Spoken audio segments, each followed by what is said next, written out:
Chapter 455, Ella Sent It Fun. 3. MHM.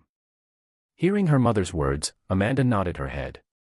Staring at Ren, who was lying down on the bed, Amanda turned her head to look at Angelica. A complicated look flashed across her face. She still couldn't quite come to terms with the fact that the cat that had been following Ren all the time was in fact the same demon that had cursed her mother, but she felt that there was more to the story than it was let out. "Are you sure about this, Natasha?" Malin asked while turning to look at Natasha. The icicles in the air trembled slightly. "This is the same demon that stopped you from seeing your daughter for 15 years. Are you sure that you want to let her go just like that?" With her eyes locked on her daughter, Natasha sighed. "What other choice do I have? Just take a look at my daughter." Waving her hand, all of the icicles that were aiming at Angelica vanished out of thin air. "Okay." Giving a cold glance to Angelica, Malin added, "Just because I'm not killing you right now doesn't mean that I won't be doing it later. I'm only doing this for her sake." Under Malin's pressure, Angelica kept her cool. She wasn't a count-ranked demon for nothing. Despite the fact that she had been subjected to the power of one of the strongest people in the human domain, she was able to remain unfazed. "Let her be, Malin." Natasha's voice rang throughout the room as she stepped in front of Malin. Then, turning her attention towards Angelica, she took a deep breath. Memories of her past surfaced inside of her mind. She could still remember getting chased and threatened by her, and it honestly frightened her. But, for the sake of looking strong for her daughter, she remained composed. Can you explain the situation?" There was a faint tremble in her voice as she asked Angelica her question, but following that, her words became more concise and the tremble vanished. Turning her head, she looked at Ren. What happened for him to turn this way? There was an awkward silence following her words. "You don't have to hide anything. I can tell that it is somehow connected with my awakening." A complicated look appeared on Angelica's face as she heard her words. It wasn't long before she eventually opened her mouth. "You're correct." Lowering her head, Angelica lightly glanced in Ren's direction. "The reason why he's in that state is indeed due to the fruit that he gave you." "I see." Rather than being shocked, a look of understanding appeared on Natasha's face. She then turned to look at Kevin. "If I don't remember wrongly, you previously said that if something happens to her, the boy over here will die, correct?" "Yes." Kevin nodded his head as his brows furrowed. Seeing Kevin confirm her words, Natasha pursed her lips before turning her attention back toward Angelica. "I think I get the gist of the situation. I'm sure you also have an idea, Malin." "Yeah." Malin nodded from the side before adding, "I have enough evidence to believe that Ren and the demoness over here have signed a mana contract." "Yes, and in the contract, there was most likely a clause that stated that neither party could harm the other." Looking up toward the ceiling of the room, Natasha plucked her lips outwardly. She then crossed her arms together and tapped onto the right side of her arm with her fingers. "Since he handed Amanda the fruit, we can conclude that the moment I ate the fruit and the curse broke, she, the demoness, suffered from the backlash of the curse and as a result broke the contract with her, and was thus put into this type of situation." Walking toward Ren and staring at his sickly figure, Natasha placed her finger underneath her chin and added, "That also explains why his soul is in the state that it is now." Listening to the analysis from Malin and Natasha, Angelica's eyes opened up a bit. Before she could even explain the situation, the two of them had already figured everything out. She wasn't that surprised by this, however. One was the Elven Queen while the other was the wife of one of the top executives in the human domain. They didn't get their jobs because of luck. They were quite competent in their own right. Placing her hand over Ren's forehead, Natasha further analyzed. "Since he is still alive, we can already assume that the contract that he signed with." Furrowing her brows, Natasha's words halted mid-sentence as she glimpsed in Angelica's direction. The pause was brief, as she quickly continued. "Her is ranked between I and 3. Since Amanda previously told me that he's made it past the round of 16 of the tournament, we can exclude rank I and 2 contracts, leaving me with no choice but to believe that he signed a tier 3 contract." Once Natasha's analysis reached this point, her brows proceeded to knit tightly. But that would mean that he would be ranked around B+ in order to survive the contract breach. Pausing once more, Natasha's head snapped in Ren's direction. This time her face had a little shock in it. Having already come up with a proper analysis of the situation, she suddenly realized something. And that was that the only possible way for Ren to have survived the situation was for him to have reached a rank of B+. But how was that possible? She was already shocked by the fact that her daughter had reached B- rank, but B+ rank. What kind of monster was this youth before her? This kind of thought became even more prominent from the fact that she knew that he was around the same age as her own daughter. Slowly her mouth hung open as she turned her head to look at Malin, hoping that perhaps her analysis was wrong, but instead, Malin's next words caused the shock inside of her body to double. It's exactly like you thought, he indeed rank is B+. What? How is that possible?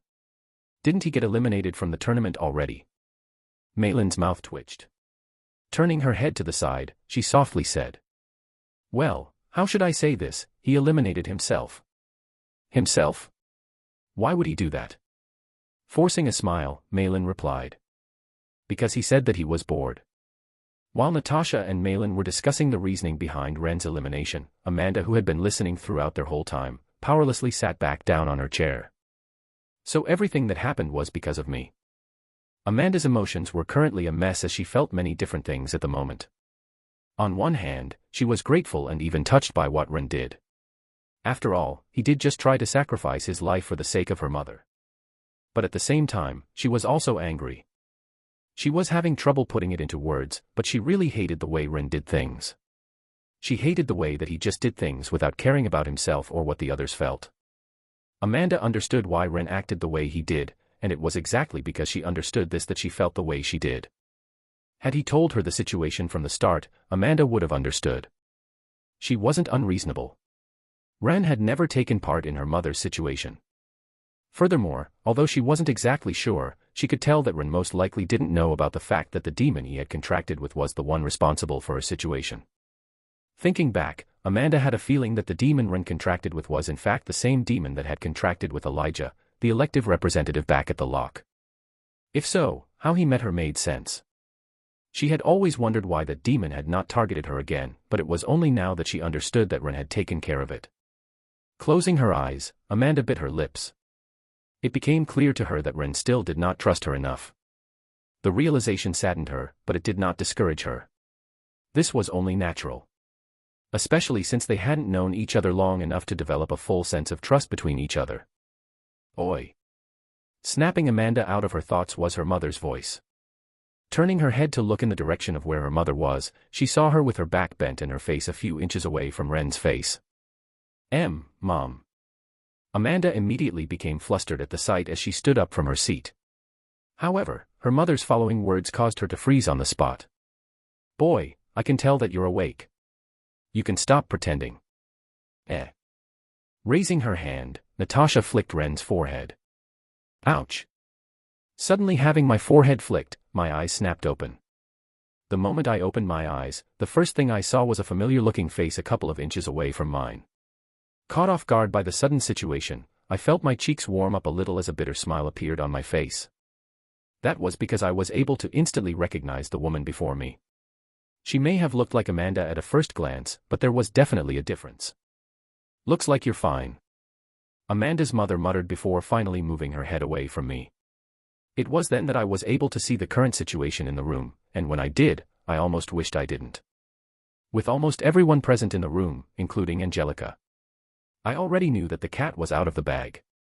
The smile on my face became more bitter as I suddenly recalled the other Ren's words.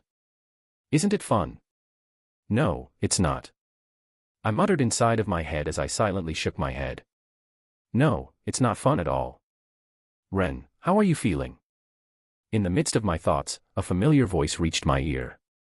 Without turning my head, I already knew who the voice belonged to. It was Kevin. Ugh.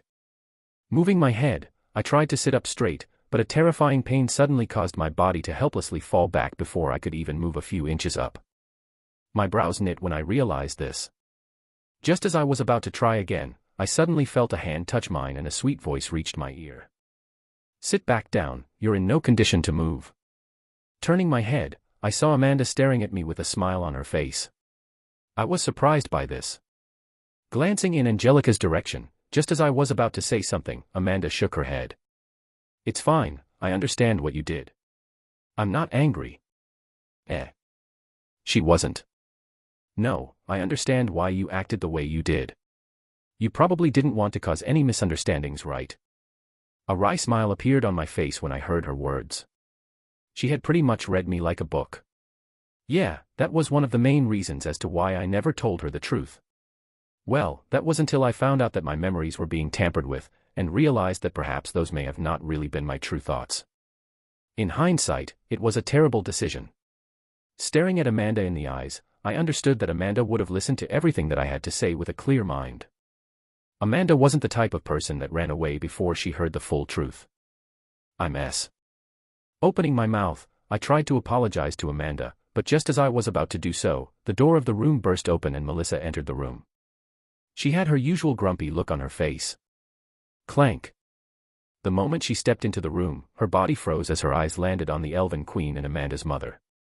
Once her eyes paused on her, she tilted her head to the side as she had trouble processing the situation. Then, turning her head, our eyes met.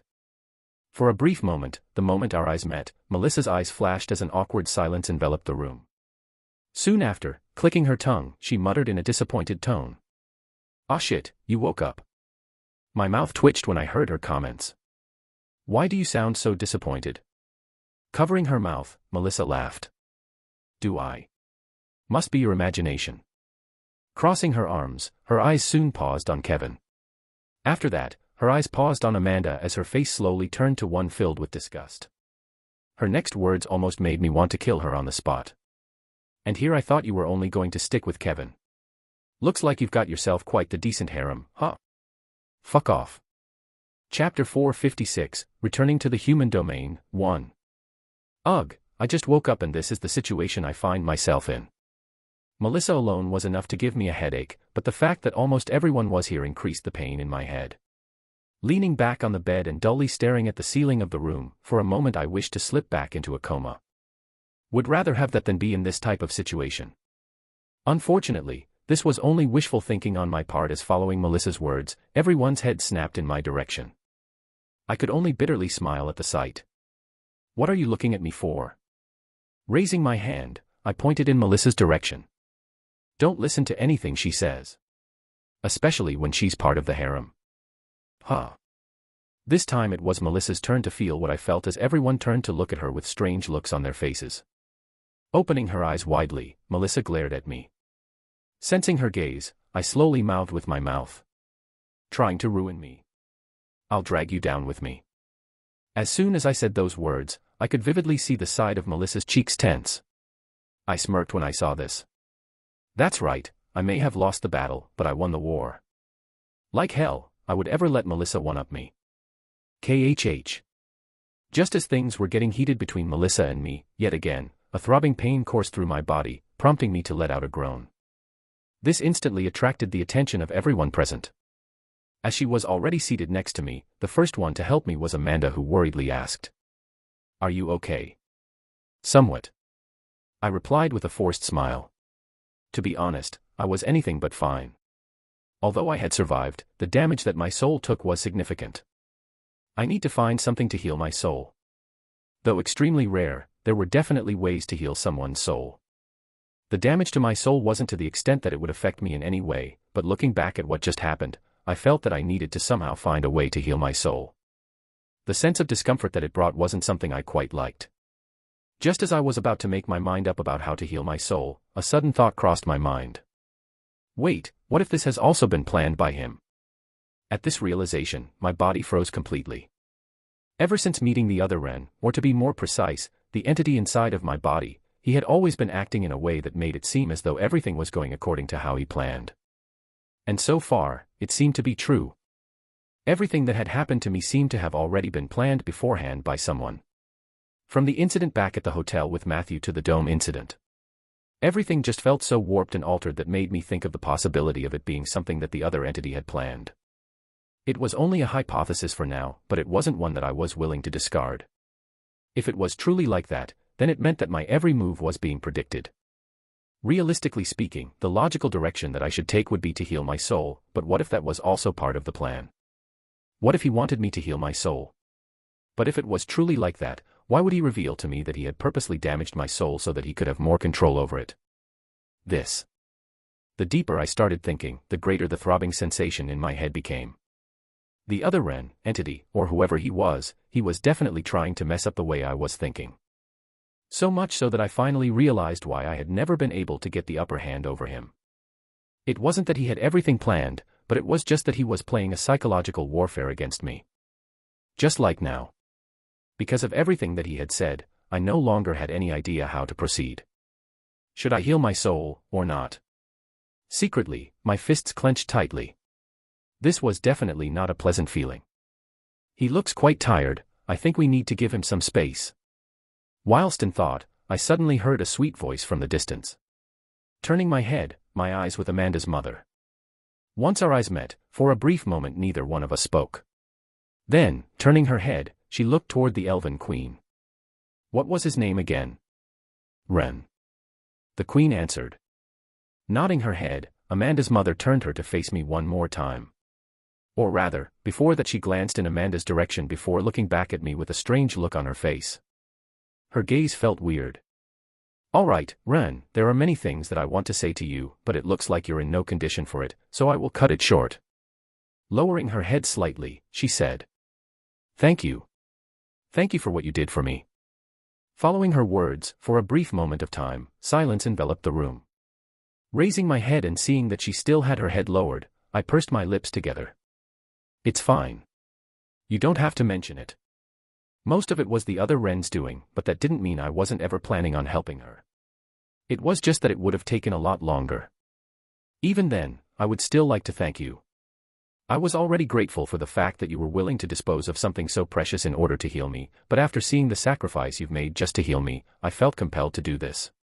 It's fine, really. I answered back, feeling a little bit awkward about the situation. Raising her head, Amanda's mother's eyes paused on Amanda for a good while. Then, with a soft smile on her face, she headed for the door. All right, I guess we should head back now. You should definitely get some rest. What about her? Just as she was about to leave, the Elven Queen pointed in Angelica's direction. My face froze when I saw this. As I had not yet woken up when she revealed everything to them, I had no idea about what had happened whilst I was asleep. My heart tensed when I saw the Elven Queen stare at Angelica. Just as I was about to say something, Amanda's mother spoke up. Leave her be. Huh. A strange sound escaped from my mouth as I heard her words.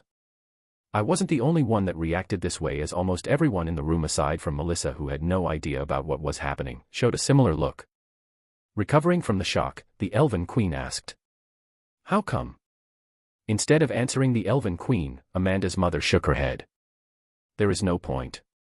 Since she's now contracted to that boy, I mean Ren, all I would be doing is adding trouble to the person who saved me.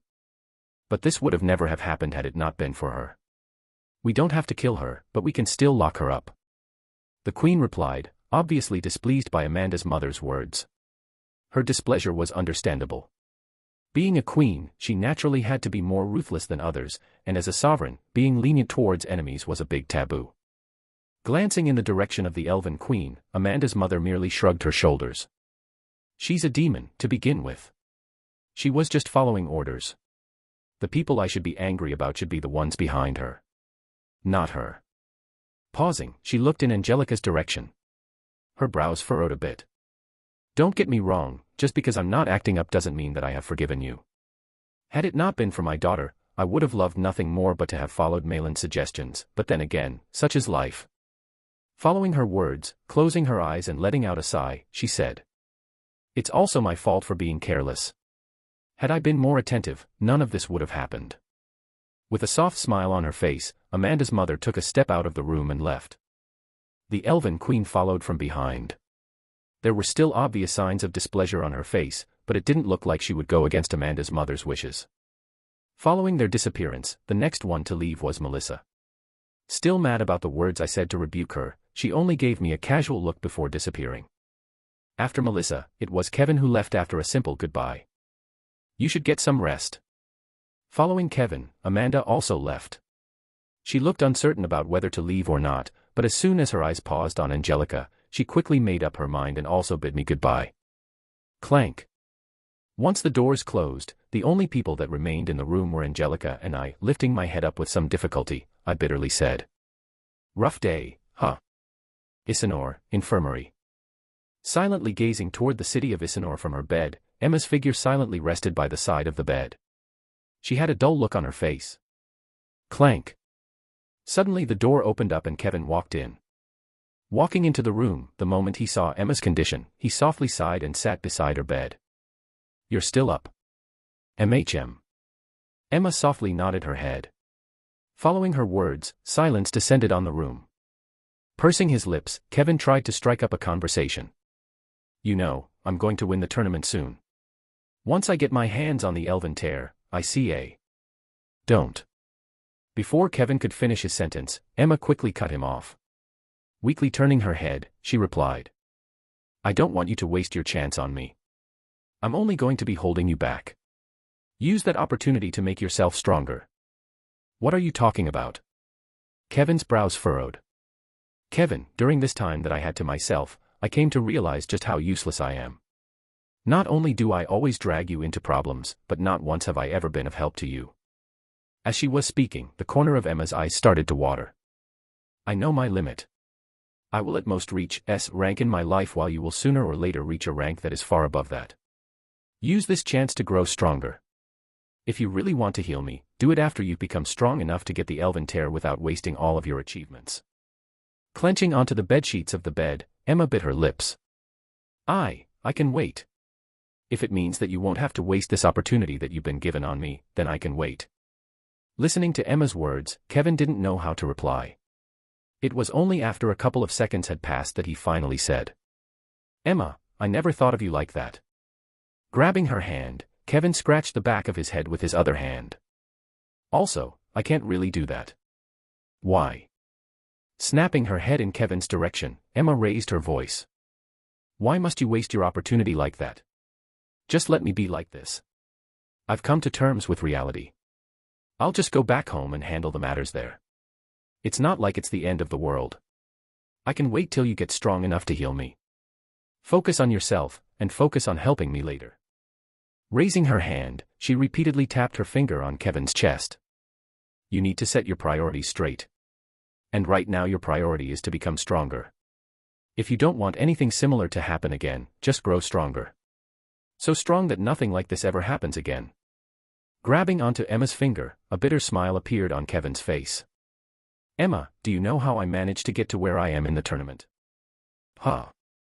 A confused look appeared on Emma's face as she heard Kevin's words. As if stating the obvious, she replied. By beating all of your opponents. The smile on Kevin's face grew even more bitter as he shook his head. No, it wasn't that.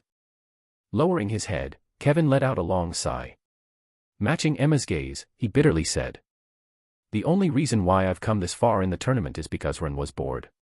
Chapter 457, Synchronization, 4. A red sky enshrouded the world. Rubble and debris appeared everywhere as corpses and limbs sprawled all over the ground. Absolute silence enshrouded the world. Ha, ha. Breaking the silence was the sound of someone's rough breathing echoing throughout the space. White hair, dull gray hair, and a presence that completely enshrouded the world. A man stood on top of a broken building. With his right hand missing, and a long scar tracing down his well-built body, the man coldly looked towards the distance. There laid a figure who had similarly colored white hair and red eyes. With black blood seeping down from his mouth, and his body laying down on a broke building, the figure blankly stared toward the sky as a cruel smile sprung up on his face. It's no use, you won't be able to kill me. His playful words rang throughout the world as he proceeded to raise his hand. The moment he raised his hand, the world seemed to have come to a standstill as demonic energy gathered towards the palm of his hand, forming a small ball the size of a basketball. Stay put. But before the black orb could fully form, the white-haired figure with dull gray eyes raised his hand and motioned it in a downward manner. Crack. Crack. As though gravity had been warped, cracks formed beneath the red-eyed figure as his body crushed against the ground hard as a crater formed beneath him. Even though the force of the impact was huge, the red-eyed figure remained completely unfazed as he gazed in the direction of the gray-eyed man. The smile on his face only deepened. Stop with your useless struggle. I've already won. Shut up. The gray-eyed figure replied as the area him pulverized into bits. Whilst this was happening, standing not so far from the two figures was a male with jet black hair and crimson-red eyes. He was none other than Kevin. Holding onto the left side of his arms, he dully looked at two figures before him. Then, turning his head, he looked at the world around him. Devastation. Wherever his eyes looked, all he saw was pure devastation, as the world he once knew had been turned into nothing but a desolate place. Recalling the memories of how the world was in the past, Kevin stumbled a couple of steps. Having fought a terrifying battle for the past couple of days, he was on the verge of death, and right now the only reason he was even able to move was because of the effects of overdrive, which was slowly eating away at his lifespan. How did things turn out like this? He thought as he slowly moved towards the two figures. As he was walking forward, sensing his presence, the gray-eyed figure turned to look in his direction as he coldly muttered, "Your turn." With the palm of his hand motioned downwardly, he kept the other figure in check. However, it was painfully obvious to Kevin that his power wasn't enough to contain the other figure for long, as his hand slowly started to shake more and more. "What are you waiting for? End him," the gray figure once again said. His voice sounded a little bit more rushed this time. Turning his head to glance in the red-eyed figure's direction and then looking towards his surroundings, Kevin's lips trembled. Is this the outcome that you wanted?" "What are you talking about?" the white-haired figure replied back. His brows furrowed tightly, and his voice became even colder. Clenching his teeth, Kevin pointed towards the distance. "Take a look at the world. It's completely destroyed. Almost all of humanity has been destroyed because of your actions, and yet, you don't seem to care." Kevin's voice powerfully rang throughout the world as his fists clenched tightly. "For the sake of killing him, you decided to sacrifice the whole of humanity. What's the point of killing him when there's no one left? What's the fucking point?" Quietly listening to Kevin's words, the gray-eyed figure answered. "Because I don't care." "You don't care?" A powerful red hue suddenly sprang out of Kevin's body. The hue that sprang out of his body was very faint and almost invisible, but the pressure that came out of it was nothing to scoff at. "You don't care about the fact that because of your actions humanity is on the verge of extinction? What are you doing?" Ignoring his words, the gray-eyed figure dully asked. Raising the palm of his hand, Kevin pressed onto the space next to him and replied, "Something that I should have done the moment I remembered everything." Clank. Clank. Clank. Clank. Clank. Right as his words faded, much to the shock of the gray-eyed figure, black chains suddenly sprang out from the ground beneath him, clasping onto his legs and arms. Finally, for the first time in a while, the gray-eyed figure's face crumbled apart as he looked at Kevin, who was staring back at him. "What do you think you're doing?" Raising his hand, the gray-eyed figure tried to move his body, but regardless of how much force he applied, he couldn't move his body at all. The mana inside of his body had been sealed completely. Realizing just how much of a predicament he was, his voice raised. "What did you do to me?" Ignoring his words, Kevin turned to look at the other white figure, who was watching the scene with an amused look on his face. Although he was also on the verge of death, there was a triumphant look on his face as he looked at Kevin and the gray-eyed figure. "It looks like it's going to be another failure." Clenching his teeth, Kevin proceeded to ignore the figure. KHH. Stumbling forward, he could feel his vitality slowly leaving his body. The hue around his body slowly started to fade as Kevin's figure paled. "Kill him now, end this now. End it. You know full well that you're the only one that can stop him. What are you waiting for?" Once again the gray-eyed figure's words reverberated loudly as he glared intensely in Kevin's direction. A look similar to desperation flashed across his face as he shouted those words. "It's always the same with you." Taking one more step forward, Kevin's feet came to a pause a couple of meters away from the gray-eyed figure. Clank. Clank. Clank. As he walked, the chains wrapping around the gray-eyed figure became more numerous as his whole body stopped moving. Seeing that his words couldn't reach Kevin, the gray-eyed figure stopped shouting. His face, which was originally cold, dulled completely. Lowering his head and glaring in Kevin's direction, the gray-eyed figure monotonously. "You think this will be enough to stop me?" "I don't know." Kevin shook his head. "But we will find out soon. At least for now, you won't be able to do anything." Spurt. Raising his hand, Kevin suddenly pierced right through his own chest. Instantly, blood leaked out from his body. Staring at Kevin, the gray-eyed figure's eyes grew colder. "How d?" The moment Kevin's life slipped away, the world turned white and everything crumbled. Ha, ha. Abruptly sitting up from his bed, Kevin's breathing was ragged as sweat trickled down the side of his face. Glancing around the place, it was only after he realized that he was back in his own room that he finally calmed down. What just happened? He muttered out loud as he clenched his chest tightly. Khhhhh. Letting out a groan, he hunched his body over as he felt his chest throb intensely. What's going on? The pain left as fast as it came, but the sensation was deeply etched inside of Kevin's brain as recollections of the vision flashed across his mind. Sorting out the memories, his mind became a mess. He knew that this was part of the synchronization reward that he had gotten from the previous quest, but he couldn't quite understand what exactly had happened. The number of questions he had inside of his mind only caused his head to throb even more as he held his head with his hands. Blinking a couple of times, sweat continued to trickle down the side of Kevin's face as a multitude of different scenarios presented inside his mind. Lowering his hands and clenching onto his bedsheets, he bit his lips. What should I do? 2 days quickly flew by and the tournament resumed. Seated down in the spectators' stands, wearing a mask to hide my identity, my face flinched from time to time. Damn, it still hurts like hell. Despite the fact that a few days had passed since the incident, the discomfort that came from the damage my soul took was still affecting me now. From time to time it would feel as though a large needle pricked through my heart, sending shivers all over my body. Unfortunately, as I was still on the fence on whether to heal my soul or not, I had to endure the pain. Are you really okay? In the midst of my pain, a soft voice rang from beside me. With my head still lowered, I forcefully nodded my head. Yeah. I'd like to think I am. That doesn't sound very convincing. Turning my head and staring at Amanda, I could only force a smile. Ever since the incident, she had been a lot more attentive toward me. It sort of got to the point where she was now acting like my personal nurse. I didn't dislike it, but it felt very weird to me. Amanda, I get that you feel compelled to help me because of what I did, but really, I'm fine.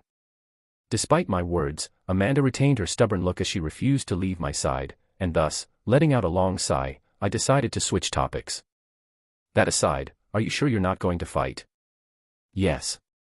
Amanda nodded her head. Closing my eyes and leaning back in my seat, I softly muttered.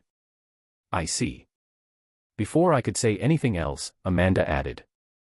The main reason I am forfeiting is not because of what happened. I'm forfeiting because I know my limit. My opponent is too strong for the current me to face. I know. There was no need for her to say that. I naturally understood the reason for Amanda's forfeit. The reason was because her opponent was none other than Valian. The strongest contender left, alongside Kevin and Jean. A part of me was glad that she chose to forfeit. After all, I did humiliate Valian in front of everyone. Though unlikely since Amanda had the Elven Queen's backing, what if a situation similar to Emma's occurred? A situation where she would almost die happened. Just the thought made me uncomfortable. I couldn't allow another fiasco to happen. Turning my head to gaze in the direction of the tournament, just as I was about to look for Kevin, I felt a slight tap on my shoulder. What is it? Malin wants to speak to you after the matches for today are over. Amanda's voice reached my ears from the side. Hearing her reply, my brows furrowed. Malin. The Elven Queen. Oh. I had a sudden look of understanding as my head moved back. Secretly, I was trying to hide the smile that was threatening to appear on my face. It's time I get what I want, right? As I've previously mentioned, there was a reason why I wanted to participate in the tournament, and the only reason why I forfeited was because I knew that I could still get it without winning. Most likely, at the moment the Elven Queen had called for me in order to thank me. Was definitely planning on using this situation to my advantage. Snapping me out of my thoughts was the boisterous sound of the crowd cheering as I saw Jin's and Kevin's profiles suddenly appear on the large projections. Oh, it looks like Kevin and Jean both passed the round. Standing up, I clapped with the crowd. The matches had not even lasted a couple of minutes and they had already won. That was really impressive. Patting my hands together, I stretched my shoulders and glanced in the direction of where the Elven Queen sat. Guess I need to get ready to meet the Queen. And claim me rewards. Chapter 458, Returning to the Human Domain, 2. Been a while since I've been here. Standing on top of the boat that led to the enormous white building in the middle of the lake, lowering my head and taking a look at the crystal clear water of the lake, I marveled at the sight. As the boat moved, the calm and still water of the lake rippled, and the imagery of the mountains in the distance reflected on the surface of the water distorted. Taking my eyes away from the water, a calming breeze tickled my ear lobes as I could faintly hear it whispering something in my ears. Every time the wind passed by, it left behind a scent of maple and berry so strong that it made my nose twitch. It smelled heavenly organic yet delightfully tasty. It reminded me of the sweet honey-like brew that the elves had to offer. Talk. It wasn't before long that we finally reached the other side of the lake as the front side of the boat gently touched the small wooden pier. "We're here," the elf responsible for pushing the boat said.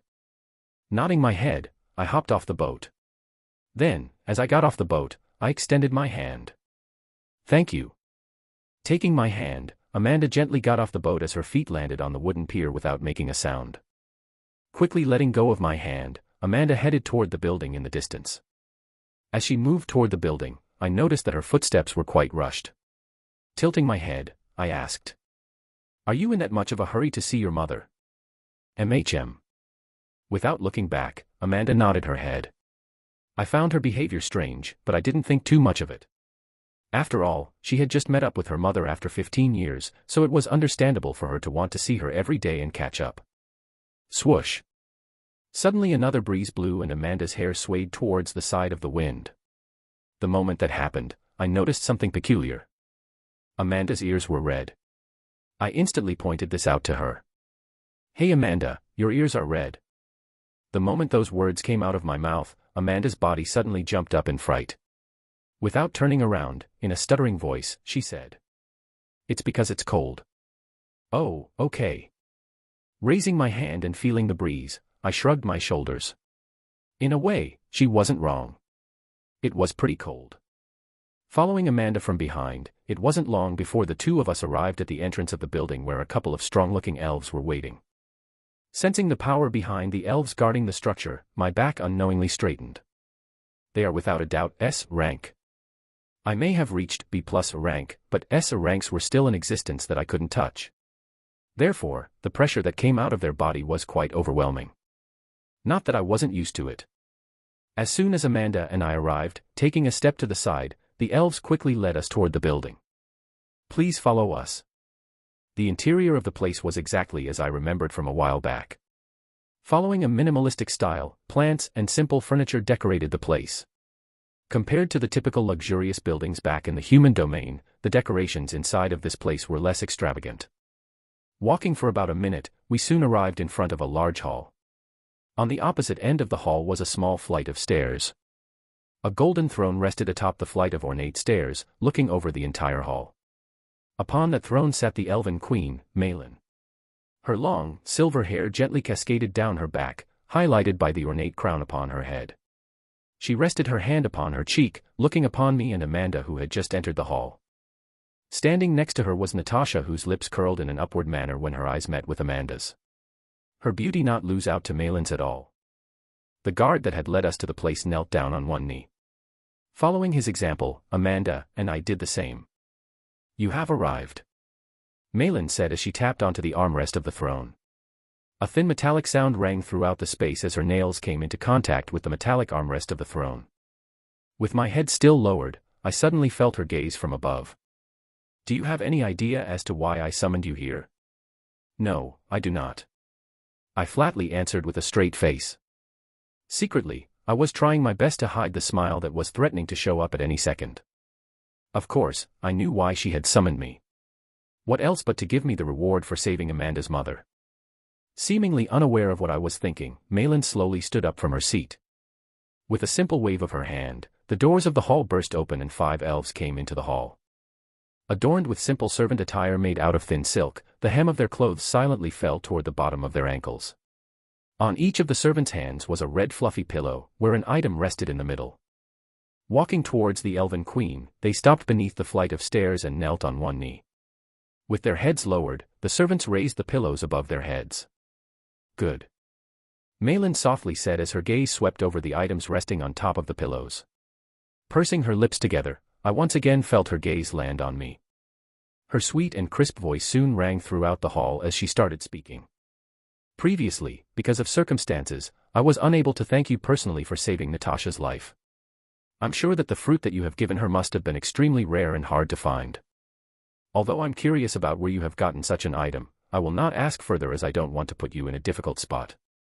Taking a step forward, Malin walked down the flight of stairs. Every step she took carried no sound as she soon stopped in front of the servants that were holding onto the pillows. Sweeping her gaze over the items, she continued. Over here are some items that I think you might find useful. Originally I was planning on letting the winner of the tournament take the first pick, but I believe that you have done more than enough to get the first pick. Extending her hand, a gentle sigh escaped from her mouth. Please, choose whichever item you want.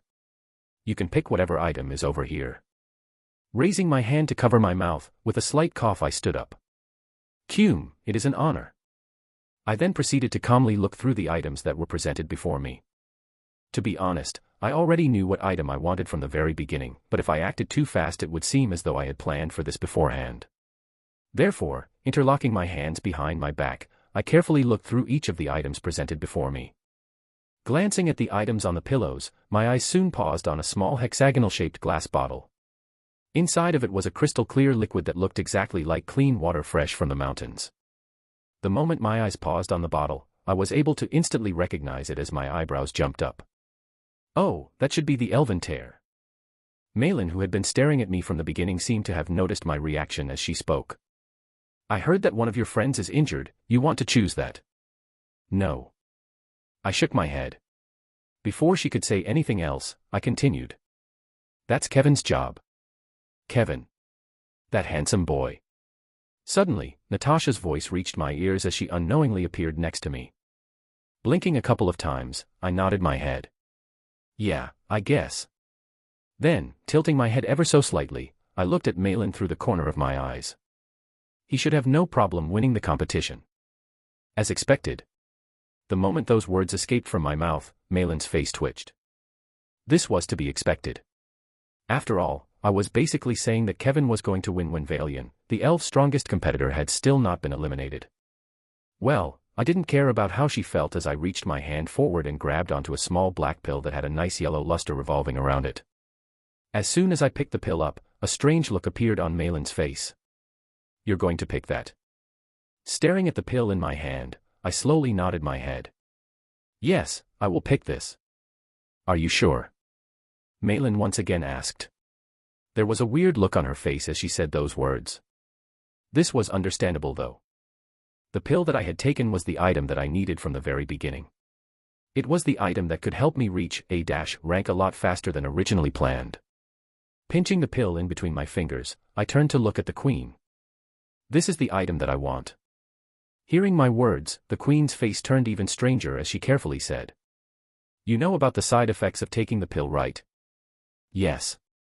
I firmly nodded my head. Before I could continue speaking, overhearing our conversation, Amanda suddenly spoke up. Side effects. Turning her to look at me, her eyes grew colder. Feeling her intense stare, I raised my hands and quickly explained.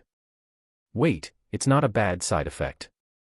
I will be in a weakened state for a while and lose all the hair on my body. Silence. Right as my words faded, silence descended on the hall as Amanda looked at me with her eyes wide open. Staring back at her, I shrugged my shoulders. What? It's not like it's permanent. It will last till the effects of the pill wear out and I reach A- rank. If I had to estimate how long it would take for me to reach A- rank, I would say it would take me about a month or two. Although I would find myself in a weakened state for a while, it wasn't the end of the world. I wasn't really planning on doing anything big for the next 2 months, so it didn't really matter. Regarding the hair loss, I had the Mask of Dolos with me. Could easily make it look as though nothing happened. Pinching the pill even more tightly, I focused my attention back on the Elven Queen. Anyhow, I've made up my mind. I choose this. The next day. Sitting cross-legged in the middle of the room, I stared intently at the pill in front of me. This is it. After selecting the pill as my reward, instead of hastily eating it right after I returned, I chose to wait a day to make enough preparations for it. To be honest, as of right now, what I dreaded the most was the hair loss rather than the weakened state that I would find myself in. However, this was a necessary sacrifice. Without the pill, I estimated that it would take me at least 8 months to reach A- rank. Shortening that time to 2 months was definitely worth the small side effect. Hoo, here goes nothing. Letting out a long breath, I licked my lips. Glancing around the place to make sure there was no one else present, I slowly picked up the pill and placed it in my mouth. Touching the tip of my tongue, a sweet and sour taste instantly enveloped my taste buds as the pill slowly started to melt in my mouth like hard candy. No longer hesitating, I popped the pill inside of my mouth and kept it on top of my tongue. As the pill melted inside of my mouth, a wave of warm energy flowed into my body and slowly but surely, I felt my strength start to increase. Chapter 459, Returning to the Human Domain, 3. Give me a break. Passing my hand over my head, and feeling just how smooth it was, I bitterly smiled. The effects of the pill are a lot stronger than I originally thought. For my own sake, I refused to look at myself in the mirror. Wasn't too keen on seeing my appearance, which in the most likely scenario, probably would have reflected the lights coming from the top of the mirror and blinded my eyes. That aside, I wasn't exactly sure about how much time passed since consuming the pill. However, if I had to make an estimate, I would say that I had been in my room for about a week. Ugh. The stench that was coming out of my body made my nose momentarily close up. Covering up my nose, I turned my wrist and checked for any new notification. Oh, right. Checking my watch, my eyes lit up as soon as I noticed the date. Today was the day of the finals for the tournament. I wonder if Kevin managed to get to the finals. I thought out loud as I stretched my body. Since I had not moved for about a week, my body was understandably sore. That aside, I would start questioning life if Kevin didn't make it to the finals. My sacrifice would end up for naught. Anyhow, I should probably go see the match now that I'm at it. Lowering my hand, I glanced around the room and pretended to not see just how messy it was. Then, letting out a small sigh, I headed for the shower. Boom. The platform shook and a powerful energy blast spread out throughout the whole platform. KH. Skidding back, Kevin's feet came to a halt near the edge of the arena grounds. A faint red hue enshrouded his sword. 18. He muttered inside of his head as he slowly lifted his head, and his eyes soon paused on the figure before him. With long silver hair gently cascading down his back, and a haughty look to match his presence, Valian glared in Kevin's direction. Is this really the best you can do? Were all the words that arrogant human said lies? Despite his words, there was heavy solemnness in Valian's voice. They had been fighting for over 10 minutes, and neither of them had still gotten the upper hand in their exchanges. Their fight was even, and this enraged Valian to no end. Raising his hand, the mana in the surroundings converged towards his body. Then, twirling his fingers, a small magic circle manifested in front of him as the mana around him twisted into small sharp funnels that levitated around his body. As soon as the spikes formed, with a simple wave of his hand, Valian directed his attack in Kevin's direction. Die. Swoosh. Like fast projectiles, Valian's attack shot in Kevin's direction at an unbelievable speed. They were so fast that only a select few from the audience below could see the path of his attack. Ooh. With his eyes locked onto the attacks, Kevin took a deep breath. A red hue suddenly enshrouded his body, as he raised his sword in the air and slashed down. 19. With a sound akin to a paper being cut, the moment Kevin slashed his sword, the area around him froze. Following this, much to the audience's shock, Valian's attack once again became visible for everyone to see. However, what made the audience gasp in surprise was the fact that the attacks were split into equal halves as they diffused in the air. Once again, their exchange resulted in a tie. Or at least that was how it seemed at first. However, it soon became clear to the audience that Kevin held the upper hand in the exchange, as the energy coming from Kevin's attack still persisted for a bit and was only stopped when Valian chanted another spell to block the attack. Stopping the attack, his body skidded backward before coming to a halt a couple of meters away from the edge of the arena. Valian's face twisted when he saw this. It had to be noted that the attack he had just used now was not just a simple attack, but one that was filled with everything that he had within him. He didn't notice it at first, but only now that he was fighting did he notice that Kevin's attacks were becoming stronger and stronger with each slash. It had gotten to the point where he was now at a disadvantage. His heart tensed when he realized this. I need to finish this quickly, Valian thought. After the day he had been humiliated in front of everyone, people started to doubt his abilities. They even went as far as saying that Kevin might have a shot against him. This enraged Valian to no end. A less than B rank having a shot against him, someone at the pinnacle of the elven younger generation, and A less than A-ranked individual. Preposterous. Clenching his fists tightly, mana sprung out from his body. His long silver hair flayed wildly the moment he channeled his mana. Lowering his head and extending both of his hands outwardly, the mana in the surroundings agglomerated in his direction as his A-rank pressure bore down on the arena grounds. As the mana gathered towards him, the pressure that he was emitting strengthened even further as a blue ball the size of a basketball materialized in his hands. All of this happened within seconds, and not long after the ball of energy materialized, Valian closed his hands together and compressed the energy ball. Contract. He cried out inside of his heart as a circular pressurized wind gale spread out from his body as he contracted his hands together. Then, with a low clapping sound, Valian managed to clasp both of his hands together. Once that happened, a smirk appeared on his face. It's over. Lifting his head and revealing his delicate and handsome features to the spectators, Valian slowly lifted his palm. On it, a blue wisp was writhing slightly. An instant later, it suddenly shot out in Kevin's direction. Theoretically speaking, because the wisp was so small and so fast, it should have been extremely hard for the spectators to see its course. However, this was no regular wisp. This wisp was filled with extremely cold energy, therefore, a white trail of ice formed beneath its course. Normally this wouldn't have been a good thing as it would allow an opponent to see the course of the attack, but in this case, because the attack was so fast, and so powerful, it made such a small flaw negligible. Ooh! In that split second that the wisp headed in Kevin's direction, Kevin, who had not been standing idly whilst this was happening, raised his sword in the air. The moment he did, a bright red-colored flame suddenly sprung out from his sword, enveloping the area around him. Overdrive. Kevin muttered inside of his heart as the bright-colored flame became even more vibrant and the energy coming out from Kevin's body exploded. Clenching his teeth together, Kevin ignored the terrifying energy that was starting to become too strong for him to handle. His hands were entirely focused on moving the sword downwards.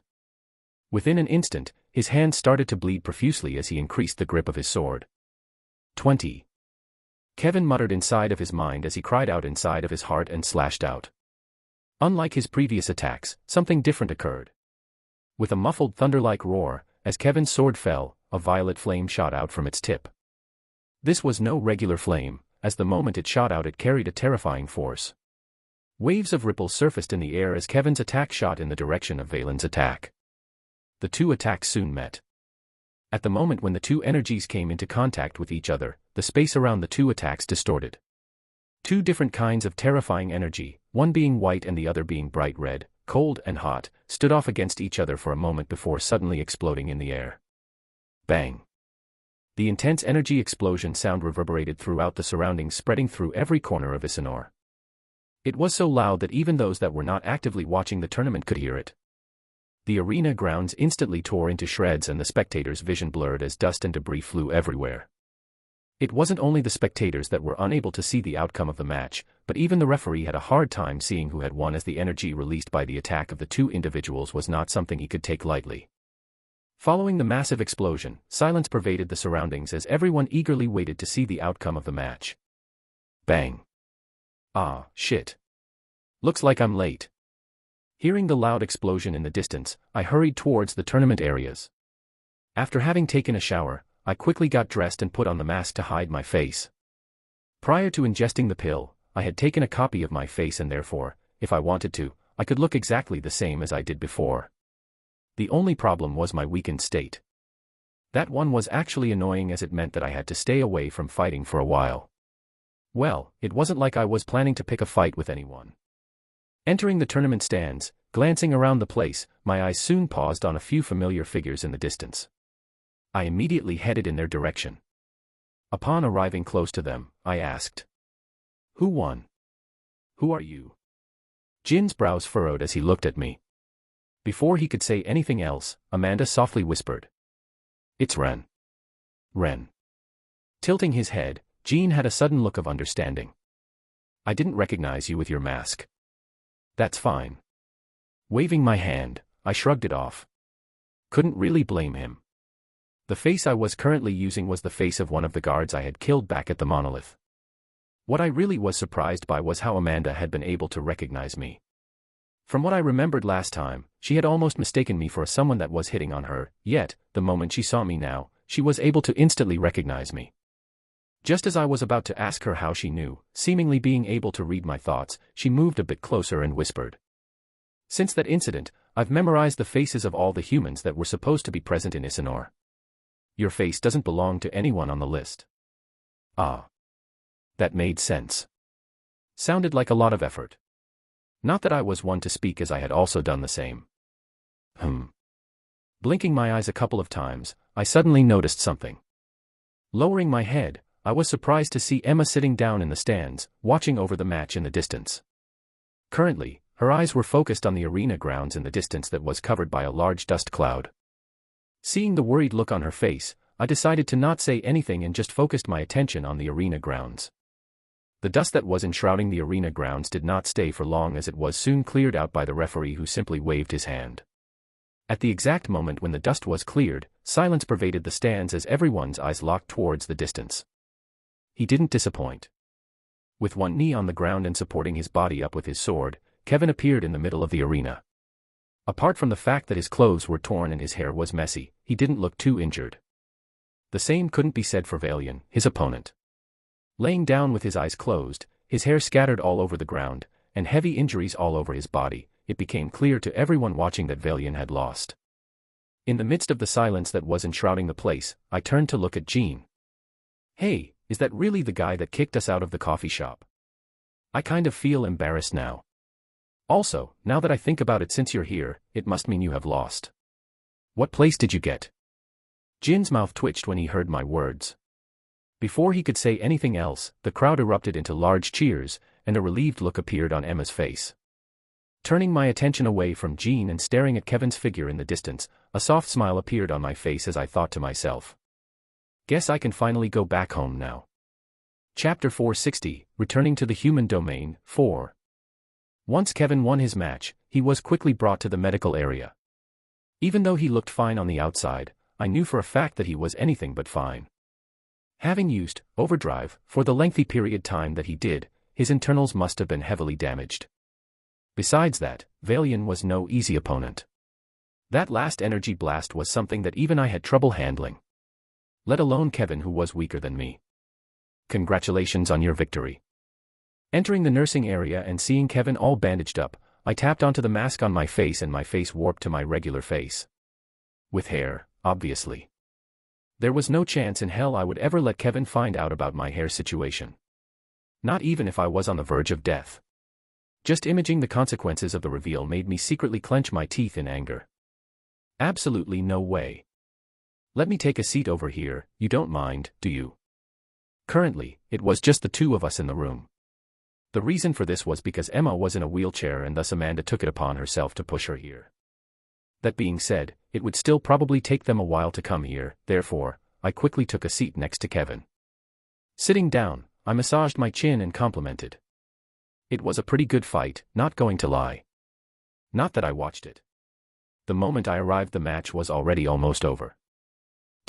Thanks. Kevin weakly said as he laid on the bed. He had a serious look on his face. Noticing this, I asked. What, you not happy about the fact that you've won? No, I am. Kevin replied with a difficult look. It's just that. Halting himself mid-sentence and turning his head, Kevin faced the window that was beside him.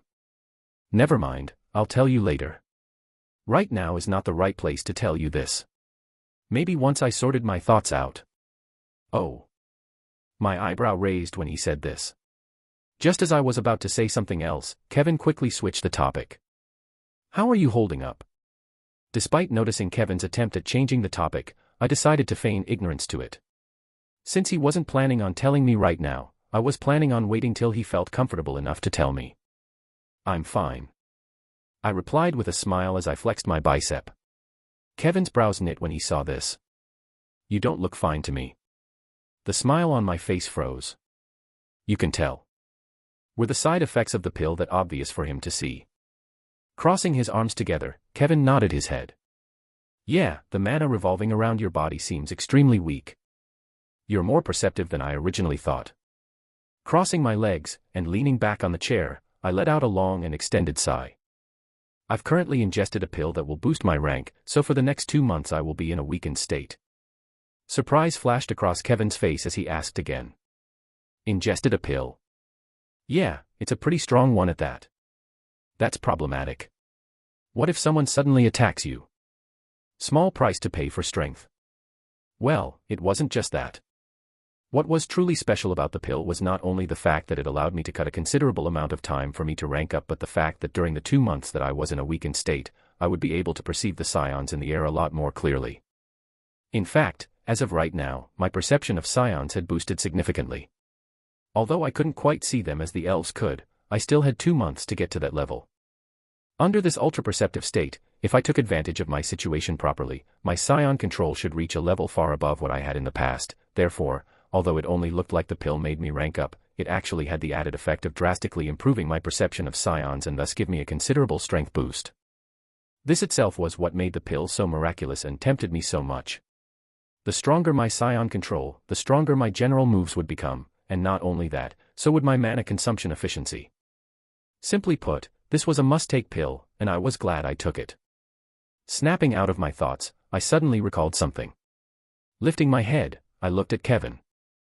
Before I forget, Kevin, what are you going to choose for your reward? Clank. Before Kevin could reply, the door opened up and Emma walked in with Amanda pushing her from behind. The moment Emma entered the room, Kevin's eyes lit up. Emma. Pushed behind by Amanda, Emma smiled in Kevin's direction. Congratulations on your victory. Thank you. Staring at them who had just entered the room, I glanced in Kevin's direction. The moment I saw the expression on his face, I already knew the answer to my question. Letting out a long sigh, I pressed my hands over my thighs and stood up. Stretching my neck, I patted Kevin on the shoulder. Guess this is my cue. Taking his eyes away from Emma, Kevin looked up at me and dumbly nodded his head. Yeah sure. Seeing the state that he was in, I shook my head and secretly spat inside of my head. Simp. Glancing in Amanda's direction, as though we were in sync with each other, she quickly bid Amanda goodbye and we both left the room, leaving the two of them alone together. Stepping out of the room, Amanda pursed her lips before she turned to look at me. What are you planning on doing after this? Thinking for a bit, I responded. I'm going to pack my stuff, you. Actually, that was a lie. I didn't really need to pack up. However, as I've previously mentioned, with my perception of scions intensified, I wanted to take advantage of every little moment I had to study them, and thus improve my control. Every second that I used was precious. My mother. Amanda answered with a calm look on her face.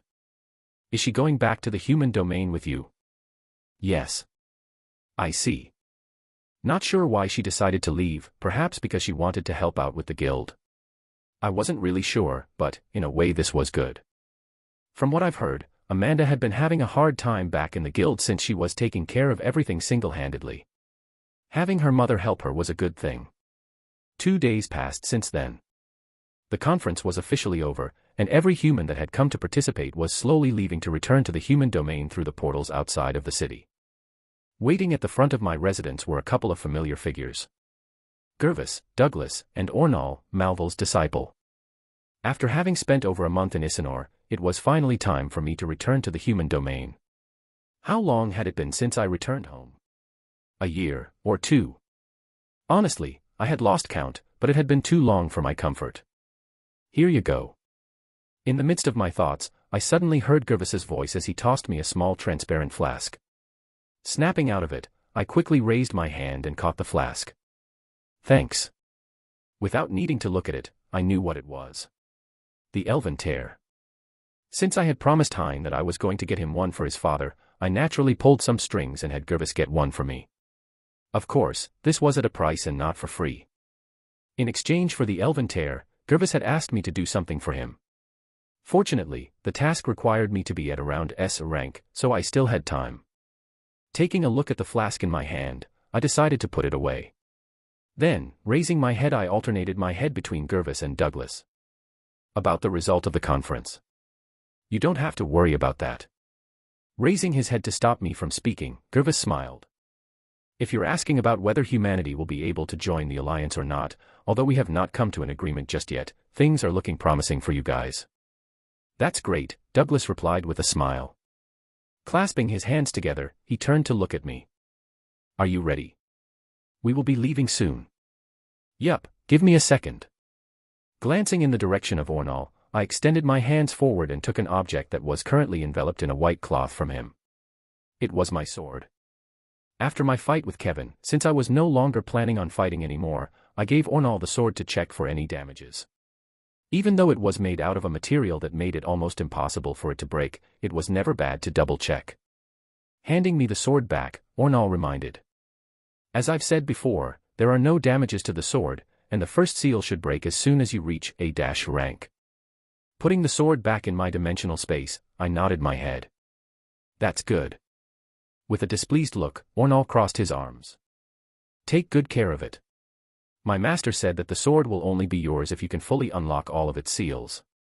If before the age of 28 you can't unlock 4 of the 5 seals, he said that he will not unlock the final seal for you. Yes, I know, you don't have to remind me.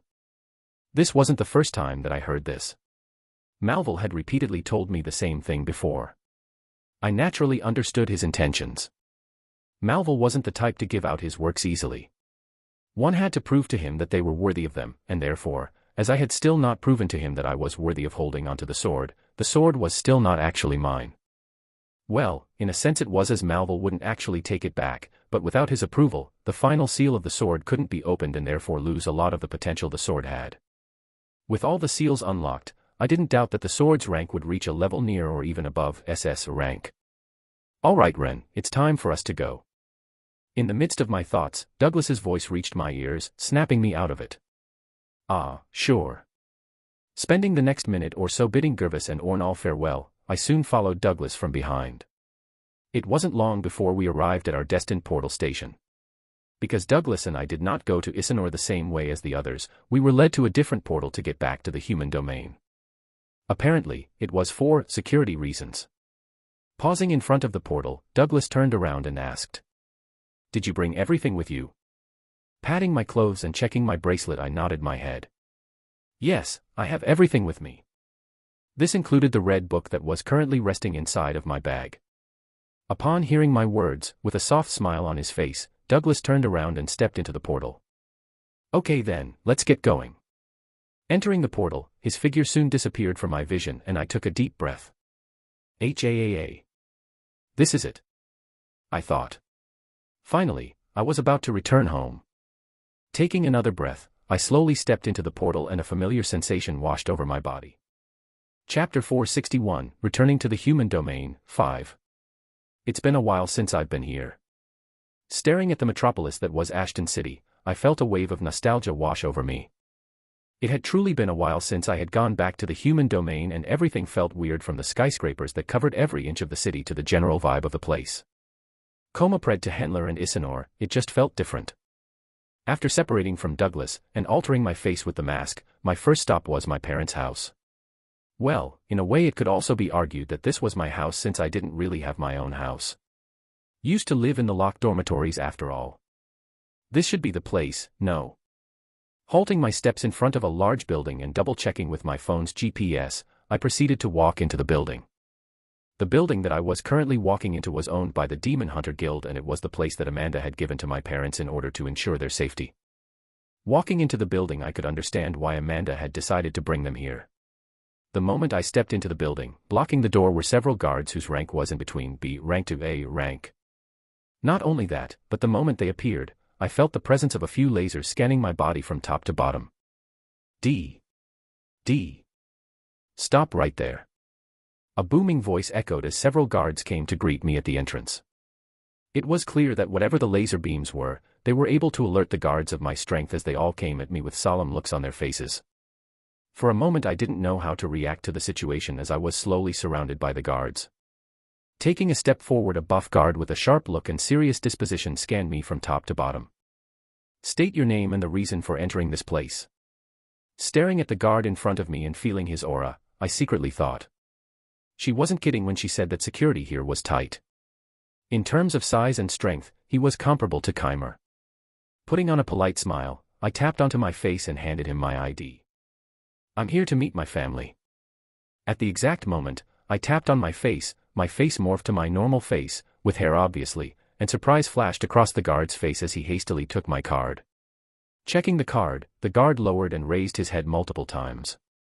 This repeated for the next minute or so, and just as I was about to get annoyed, the guard's disposition crumbled apart as he weakly muttered, It's really you. Huh. Following his words, he, alongside the other guards, quickly rushed toward me. I'm a huge fan of yours. That fight was amazing. I replayed it multiple times. The way that you made those arrogant bastards know their place. Overwhelmed by the looks that the guards were giving me, I became slightly flustered and took a step back. What in the world is going? The way they were looking at me felt as though they were looking at their favorite celebrity. Although I had originally expected such a reaction after my performance at the conference, I didn't expect it to go as far as this. I was typically used to being ignored and low-key, but this sudden change took me by surprise. I knew that this was going to happen. Before I could do anything about the situation, a crisp and tired voice sounded from behind me. I was able to instantly recognize who the voice belonged to as I turned my head with glee. My savior had finally arrived. Amanda. Yes. Standing at the entrance of the building wearing simple blue shirts and a plain white shirt, Amanda's hair, which was tied in a ponytail, swayed from left to right as she walked up to me. Looking at her coming in my direction, I had to say, although she was wearing simple clothing, it couldn't hide her stunning beauty as she quickly mesmerized all of the guards present. Not minding the stares and stopping next to me, Amanda eyed the guards that were surrounding me with a displeased look on her face. I'm not paying tens of millions of you a month just to stand there and fanboy over him. Quickly go back to your post. Why, yes, madam. Listening to Amanda's words, all of the guards quickly lowered their heads and apologized. Following this, heading my ID card back, they all returned to their regular posts. Once the guards disappeared, Amanda sighed. You need to be more careful. After what you've done at the conference, your name is no longer unknown. You are now one of the most famous people in the human domain. Your face is quite recognizable. Touching my face, I softly muttered. That's so. Yes. Amanda nodded her head before she started to walk towards the far end of the building. I naturally followed her from behind. Stopping in front of the elevator, Amanda pressed the button and called for it. With a small chime, the button lit up. D. Taking her hand back, Amanda turned to look at me. When did you arrive? Just now, you. This morning. I see. This made sense. Since I had to wait for Gervis to give me the elven tear, as well as wait for Douglas to finish with his tasks, I returned to the human domain at a much later hour than the others. Glancing around the place, I asked. What about your mother? She's already settling herself at home.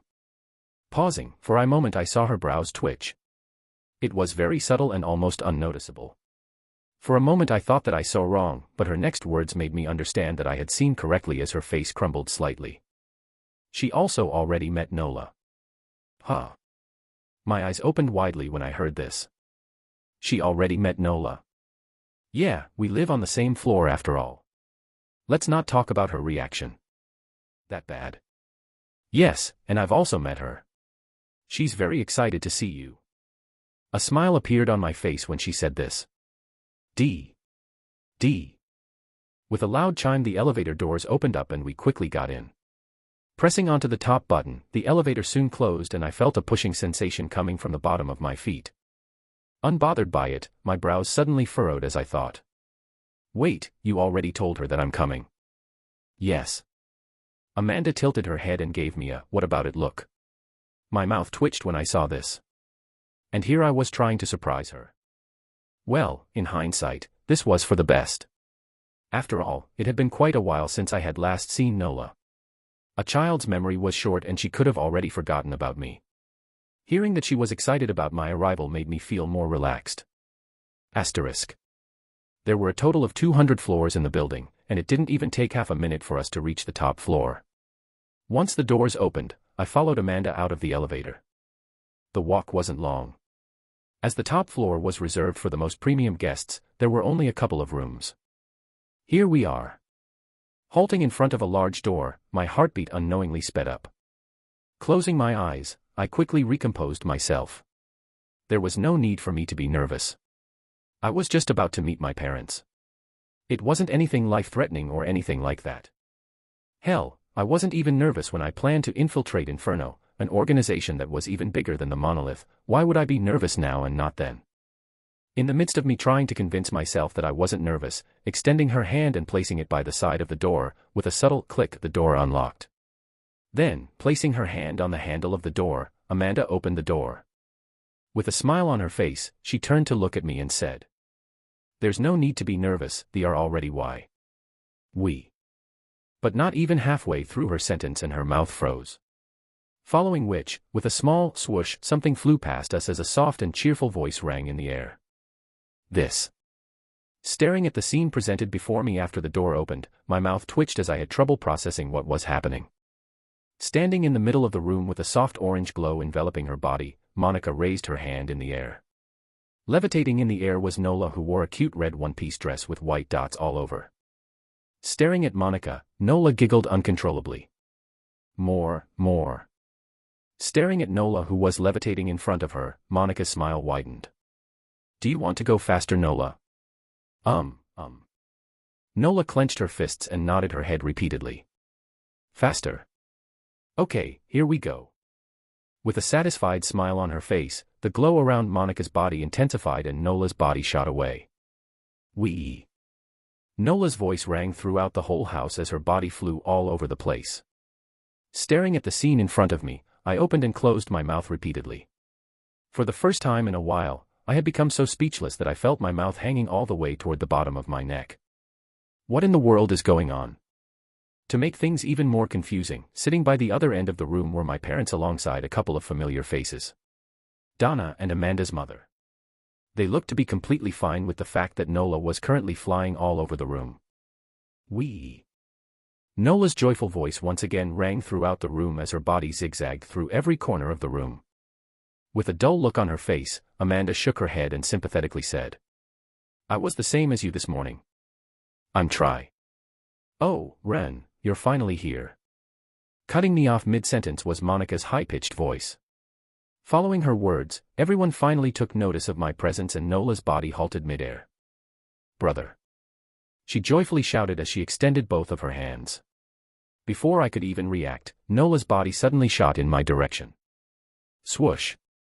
Caught by surprise, my eyes opened widely and Nola's body came crashing down on my chest, knocking the air out of me. Ag. Fortunately, I was able to safely catch Nola, who snuggled up on my chest like a puppy that had not seen its owner for years. "Brother. Brother. Brother." She repeatedly shouted as her body tightly clung to me. Lowering my head and staring at her, a soft smile appeared on my face. Extending my hand, I caressed her small head. "I'm back, did you miss me?" I saw you on TV. So cool. My brother is the coolest." "Is that so?" Listening to her words of praise, unknowingly the smile on my face deepened. Not going to lie, it felt good being praised by her. While Nola was still snuggling in my arms, I suddenly heard my mother's voice coming from the distance. "Oh my, Nola, your brother is tired, don't cling onto him too much." Standing up from her seat, she quickly approached us and grabbed Nola by the armpits, trying to snatch her out of my arms. No. However, Nola's grip was strong. Latching onto my body like an octopus, she refused to let go of my body. "Nola, let go right now." "No." Unfortunately, despite all of Nola's protests, my mother proved to be too much for Nola to handle as she quickly retrieved her from my body. Then, turning to face Amanda, she handed Nola to her. "Amanda dear, would you do me a favor and hold her for a bit?" "Okay." Nodding her head, Amanda took Nola in her arms. Although Nola wanted to protest, under our mother's glare she could only obediently do as she was told. Seeing that Nola had calmed down, clapping her hands with a satisfied look on her face, she turned to look at me. "Okay, my turn." The moment her words fell, my eyes opened widely. Shit. Unfortunately, I realized her intentions too late. Before I could even react, she already dashed in my direction and instantly brought me in her embrace. "Oh, Ren, my dear son. Your mom was so worried about you." Pausing every few seconds, she would pinch my face all over and repeat the same words. "Look at how much you've grown. Oh, my boy has grown up so much." Under her constant hugs and kisses, a bitter smile appeared on her face. To add insult to injury, as my mother was clinging to me, giggles and laughter rang throughout the whole room as everyone looked at me with pity in their eyes. Even Amanda, who usually never laughed, was giggling uncontrollably. Never before in my life did I ever want to bury my body so deeply down under the ground. "Okay, honey, you can calm down now." Coming to my rescue was my father, who quickly arrived and patted my mother on the shoulder. A little bit more." My mother protested. However, my father shook his head. "Didn't you say it before? Ren's tired, let him rest a bit." "Ugh, fine." Finally, after a couple of seconds, she finally let go of me. However, as she let go, I could see a look of deep reluctance on her face. Free from my mother's grasp, I gratefully looked at my father. "Thank you." Smiling back, he nudged me with his head. "Come, have a seat with us at the table." Upon saying those words, he quickly brought my reluctant mother towards the table where everyone else sat. Amanda followed after him. Raising my head and staring at everyone in the room, I lowered my head slightly and muttered, "Okay." For the first time in a very long time, I felt at peace. Chapter 462, Crack in the Sky, 1. Inside of a pitch-black void. With his eyes closed, a figure bearing striking resemblances to a human sat in the middle of the void. He had ashen gray-white hair and a cold, merciless look that chilled anyone that looked in his direction. Sitting cross-legged in the middle of the void, the figure's eyes were closed. For an unknown period of time, the figure remained seated without moving a single muscle of his body. Had it not been for the rhythmical movement of his chest, someone could have easily mistaken him for dead. How much time passed since then, no one could tell, as the concept of time had become null in that black void. Twitch. With a small twitch, the figure's eyes suddenly moved. Following the first twitch came the second twitch, and before long the figure's eyes suddenly sprung open, revealing two blood-red pupils. Blinking a couple of times, the area surrounding the figure suddenly froze. Glancing around the place, the figure had an apathetic and cold look on his face. It was then that his lips tugged upwards as he slowly opened his mouth. "You've weakened, haven't you?" Drifting throughout the void was the figure's cold, yet arrogant voice. A deep chill permeated the place as the figure slowly stood up. Taking a look at his surroundings, the figure closed his eyes and raised his hand. With a simple swipe of his hand, the space in front of him tore apart. See, crack. Once the space tore apart, creating a small crack in the fabric of space in front of him. Following the space tear, a shocking scene was revealed behind it.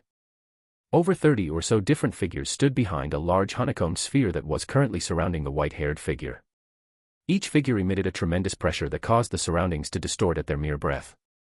Staring at the figures standing behind the sphere, the ashen white-haired individual smiled. "What an interesting welcome," the figure muttered before he closed his eyes and took a step toward the crack. Before entering the crack, he mouthed a couple of more words. "It looks like the two of them have already partially awoken. It's time for me to do my part. Welcome back. Congratulations on your victory. Your performance was amazing." The moment Kevin entered the Union headquarters, he was instantly greeted by his colleagues, who flattered and applauded him for his achievements at the conference. No one mentioned his loss with Ren, but this was understandable. Kevin was part of the Union while Ren wasn't. Furthermore, Kevin was the rising star of the Union. No one wanted to get on his bad side. With a calm smile on his face, Kevin thanked everyone that complimented him.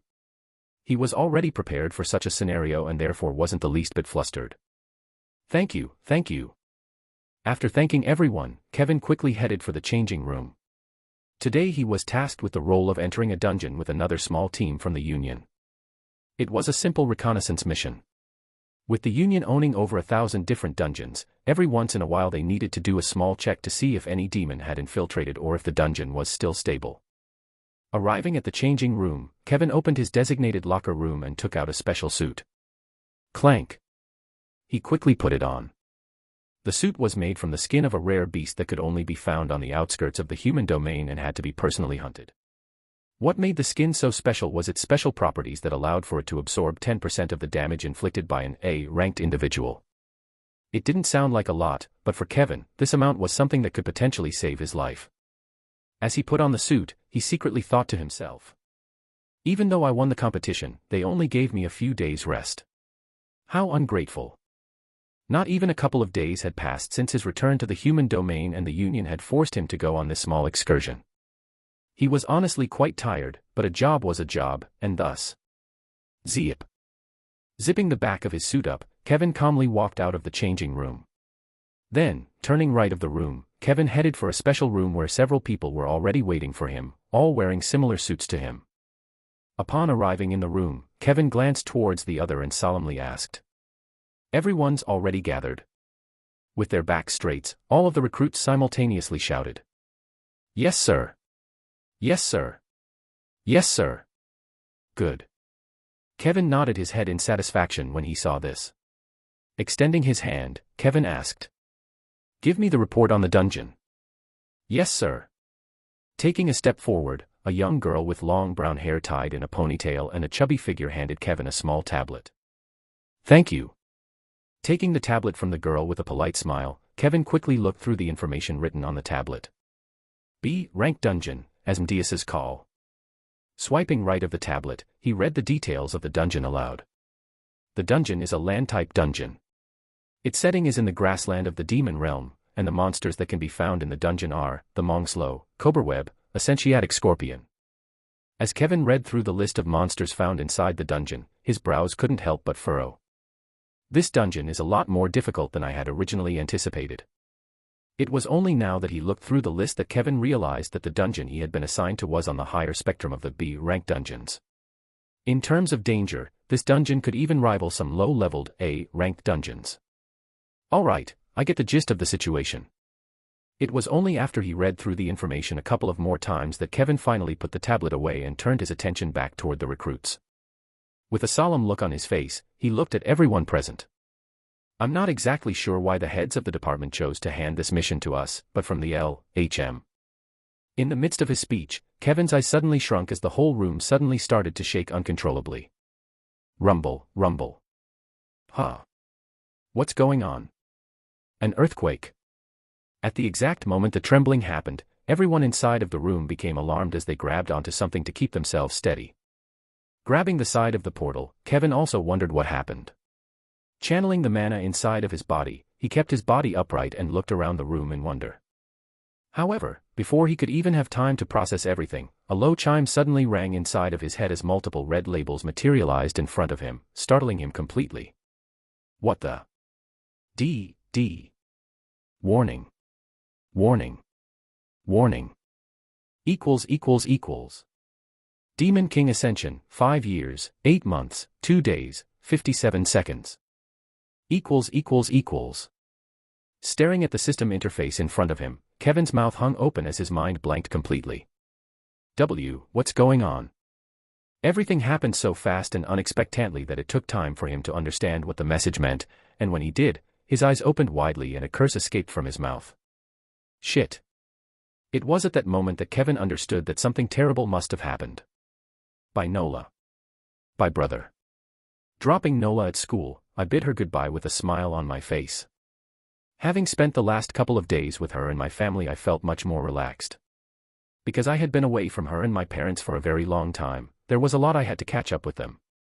During the days that I returned, I spent most of my time at home catching up with them. From there, I was able to learn a lot of new things, such as the fact that Nola was now in kindergarten and that my parents were now no longer in any debt. In fact, with the world now knowing of my identity, they received multiple sponsorship deals from large conglomerates in hopes of trying to get on their good sides. I originally thought that this was a good deal for them, however, it appeared as though the two of them were satisfied with what they had and refused all of the offers that came their way. Despite me telling them that it was okay for them to accept the offers, they adamantly refused, and so, shrugging my shoulders, I could only accept their decision.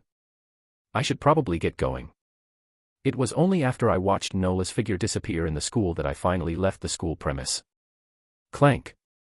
Heading for my car, the moment I arrived a couple of meters away from it, the car door slowly rose in an upward manner. Following this, I quickly entered the car and stepped onto the accelerator. My next destination was the group headquarters. It had been a while since I had met the others, and it was time that I started making preparations for the future. That, and the fact that I needed to take care of a couple of problems. Primarily, Everblood and Aaron's parents. Now that I was back in the human domain, I decided to quickly eliminate all possible threats before they got to me. Rather than wait for them to come at me, the best decision was to go at them before they even had the chance to come at me. There was also the monolith, but they weren't an organization I could simply touch as I wished. I was still far too weak to handle them. Coming to a stop in front of a traffic light, my brows suddenly furrowed. Staring toward the sky, I suddenly saw a horde of birds flying in the air in a weird manner. To make things even weirder, I suddenly felt a weird fluctuation in the mana in the air. Twisting the keys of my car, I turned off the engine of the car and stepped out of the car. Placing my hand on the top of the car, I looked at my surroundings. Everything felt normal, yet different at the same time. It was hard to explain, but it felt as though this was the calm before the storm. Bah, thump. Bah, thump. Unknowingly my heart started to speed up. Rumble. Before I could make heads or tails of the feeling that I was feeling, the ground started to shake and startled screams rang everywhere. Shit. A curse escaped from my mouth as I channeled the mana inside of my body and kept my feet planted on the ground. Rumble, rumble. As seconds passed, the ground started to shake even more fiercely and people started to fall over. Their panicked screams rang throughout every corner of the city, and the cars around me started to beep uncontrollably. Crack. Just when I thought things couldn't get any worse, my ears twitched as I heard the sound of something tearing apart. Slowly lifting my head, my pupils instantly dilated as I watched the sky tear apart and a huge tear appeared in the sky. Swallowing a mouthful of saliva, I opened and closed my mouth repeatedly. It can't be, this event.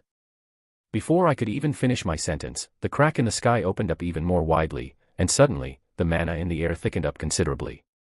Instantly the pores of my body opened up and my body started to greedily absorb the mana in the air. My strength, which had been growing at a steady pace, increased by a notch or two.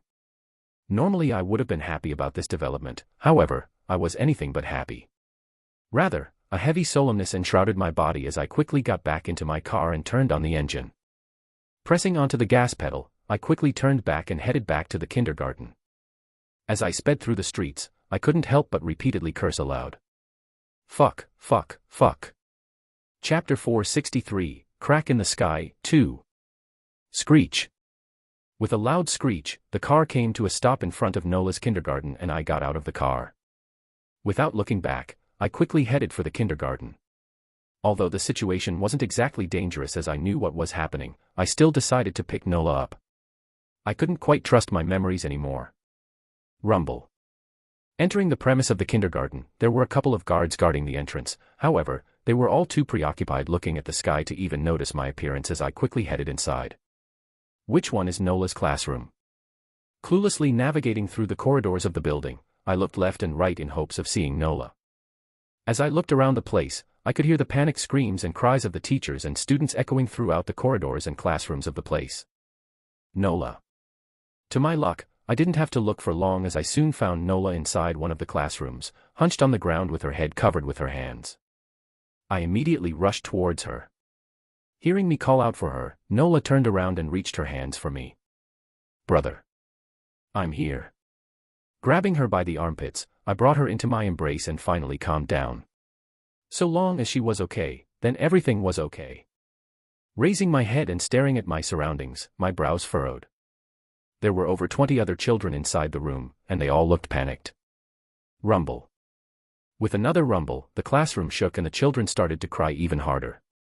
Nola, who was tightly holding onto me, tugged the back of my shirt as she softly said, "Brother, I'm scared." "It's all right, it's nothing major. Just a small earthquake." Caressing her head, I quickly reassured her that everything was fine. "Earthquake?" "Yes, just grab tightly and nothing will happen." Lowering my head and staring at Nola, I smiled. "Didn't you say it before? Brother is strong, isn't he?" Seemingly convinced by my words, Nola brought her face closer to my chest and closed her eyes. I sighed in relief once I saw this. Taking a look at the children inside of the classroom, I headed for the teacher that was trying to calm everyone down. Because of what was happening, she had still not realized my presence. Walking toward the teacher, I softly called out for her. "Excuse me." "Huh? Who are you?" Startled, the teacher jumped back. Tilting my head and showing the teacher Nola's face, I quickly tried to calm her down. "It's all right, I'm her brother." Then, glancing toward the others, I quickly said, "You don't have to panic about the situation. It's only a light earthquake, it should disappear in a couple of minutes. What you should do is calm the kids down. The building is reinforced with special means, so it won't crumble down under this type of shaking. If I had to estimate the strength of the shaking, I would say that it would be comparable to an earthquake of magnitude 6.5. It was strong, but it wasn't something that could cause the building any trouble. After all, the building was designed to even withstand earthquakes of magnitude 9.9, which was the highest ever recorded, even when the first cataclysm occurred. Simply put, this situation was not dangerous. As I said those words, I made sure to release a wisp of my aura to reassure her that I was someone reliable. Oh, okay. Hearing my words, and sensing my power, the teacher finally managed to calm down. She then quickly got to work and helped all of the children calm down. I nodded when I saw this. Then, with Nola still in my arms, I quickly got out of the building. As I had memorized the way when I entered, it didn't take me long to get out of the building. Arriving at my car, the door opened and I let Nola sit on the front seat. Clip. Fastening her seatbelt, I got onto my seat and pressed the accelerator of the car. My current destination was the mercenary headquarters. At the moment, that was probably the safest place that I could go to. As I was driving the car, I glanced towards the small screen that sat at the front of the car. With my right hand, I tapped onto the screen and called my parents to make sure that everything was all right with them. The last time I checked they were home, and therefore shouldn't be too worried about their situation. But I still needed to double-check. Ring. Ring. The phone did not ring for long as my mom's panicked voice sounded from the speakers of the car. Ren. Is everything all right? Are you okay? Is Nola with you? Seeing how panicked she sounded, I quickly tried to calm her down. Mom, calm down, everything is all right. I'm with Nola. Turning my head, I looked at Nola. Nola, say hi to Mom. Hi, Mom. Oh, thank God, I was very worried. Thank God you two are fine. It was only after she heard Nola's voice that my mom calmed down. Before she could continue, I quickly informed her of my plans. Mom, I'm going to bring Nola to my workplace. I figured that's the safest place to bring her, so you don't have to worry about us. As I was talking, I suddenly noticed Nola tilt her head away from the speakers. Extending my hand, I lowered the volume of the speakers before continuing. Regarding the situation, it's best if you stay home for the next couple of hours. The situation is not as bad as you think it is. But just in case, stay at home with Dad, okay? Because I already had an idea of what was happening, I knew that the situation wasn't exactly terrible. However, just in case something did happen, I still suggested that they should stay at home for the day. Fortunately, my mother readily agreed with my words as she said, Okay, if you say so. Make sure you keep Nola safe, okay? I trust you. Yes, don't worry. Glancing at Nola who was staring at the streets, I once again repeated. Don't worry. What is happening? Standing up and staring toward the window of her apartment, Monica's brows furrowed. Taking a step forward, she appeared outside of her building, levitating in the air. Her bright orange hair gently moved upwards as the wind blew past her. Raising her head and staring at the crack in the sky, her brows knit tightly. This doesn't look good, she softly mumbled to herself. Although she couldn't quite understand what was happening, she knew that the crack in the sky was not a good sign for what was to come in the future. Her disposition quickly became serious. From above she could faintly hear the panicked cries coming from beneath the city. However, this all went deaf ear to her as she suddenly an odd sensation coursed through her body. What's going on? Raising her hand, her pupils dilated as she found millions of bright red particles floating around her. Swiping her hand to the right, she watched as the bright red particles brushed past her hand like water. To make matters even odder was the fact that as she brushed her hand past the particles, she could feel the mana inside of her body increase. Her lips dried up once she felt this. The mana in the air, it's thickening up. Before she knew it, the red particles in the air surrounding her became denser and denser. It wasn't long before she was surrounded by the red particles. Whoo! Instead of panicking, Monica suddenly closed her eyes. Following this, something extraordinary happened. The bright red particles that were floating around Monica came to a sudden stop. Then, as though Monica was a vacuum, the particles in the air suddenly shot toward Monica's body like a funnel. The hue revolving around Monica's body intensified and her hair shot upwards. With her eyes still closed, a bright flame-like hue suddenly materialized by the side of Monica's eyes as the area around her froze. Om. An humming sound rang in the air, and a red funnel manifested above Monica's body. This persisted for an unknown period of time before Monica's head suddenly arched upwards and a bright red pillar shot out from her body. The moment the bright red pillar appeared in the air, all the powerful individuals in the human domain simultaneously raised their heads and stared in its direction. At this moment, they all knew that something extraordinary was about to happen. Dashing out of the Union headquarters, Kevin's footsteps came to a stop once he was finally able to get a clear view of the sky. There he saw the massive tear in the sky, and his face couldn't help but twist once he saw this. What in the world is happening? From the system message to the crack in the sky, Kevin had no idea about what was happening. However, if he had to make a guess, Kevin believed that it somehow had to do with the Demon King. For the timer to suddenly shrink down, and this to happen, Kevin knew that this was not a coincidence. The Demon King was definitely up to something. His teeth clenched at the thought. Because Kevin had been too distracted by his thoughts, it was only after a couple of minutes had passed that he noticed something odd about the world. Or rather, the mana in the air. The mana in the air. Unlike Monica, Kevin was unable to see the individual scions in the air. However, he wasn't dumb. He could definitely sense that something was up with the mana in the air. Closing his eyes, Kevin quickly channeled the mana in the air towards his body. After a couple of seconds, his eyes opened widely. The mana in the air is denser. If before it took him an hour to fully recover his mana, at the moment, Kevin estimated that it would take not even half of that time. The mana in the air had become that much denser. This was a pleasant surprise to him. Not only did it mean that he could now fight longer, but it also meant that he could break through at a faster rate than in the past. Kevin did not rejoice for long, however. Although the fact that the mana density of the Earth had increased was a good thing for humanity as a whole, he also knew this was just as bad as it was good. If only every human was good. By now, Kevin knew that he wasn't the only one that noticed that the density of the mana had increased. From the members of the Union to the members of the Monolith. This sudden change definitely threatened the balance of the world. The stronger people became, the more chaos it sowed, and the Union would have a much harder time retaining the little order the world had. To Kevin, this change was not ideal. Rather, it only served to make him more apprehensive about the whole situation. Snapping Kevin out of his thoughts, Kevin suddenly sensed an enormous pressure coming from the distance. Turning his head to glance in the direction of where the pressure came from, Kevin's eyes opened widely as he stared at an enormously large orange pillar in the sky. Gazing at the orange pillar in the sky, Kevin felt an odd feeling of familiarity coming from it. It didn't take too long for Kevin to realize where the feeling came from as his head rolled back in shock.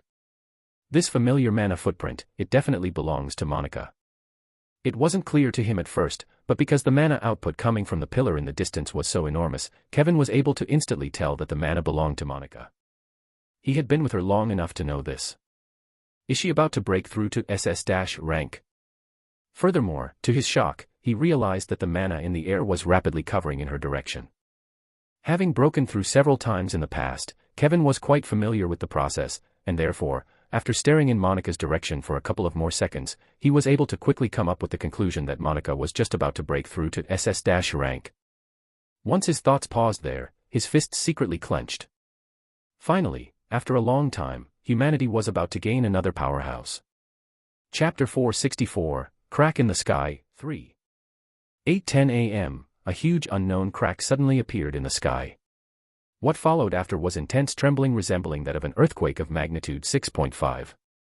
8:40 a.m., the trembling persisted for a total of 30 minutes before stopping. At the moment there have been no reports of deaths as there were only reports regarding a couple of injured individuals. Not much is known about the crack in the sky. 9:15 a.m., reports coming from the Union have stated that everything is under control and that they have increased their guard on the crack in the sky. 9:15 a.m., in a shocking turn of events, scientists have reported the fact that the mana density of the planet has increased by a factor of 3. Many individuals who had been stuck at the same rank for years have suddenly found themselves breaking through. 9:15 a.m., our world has reached a new turning point. Click.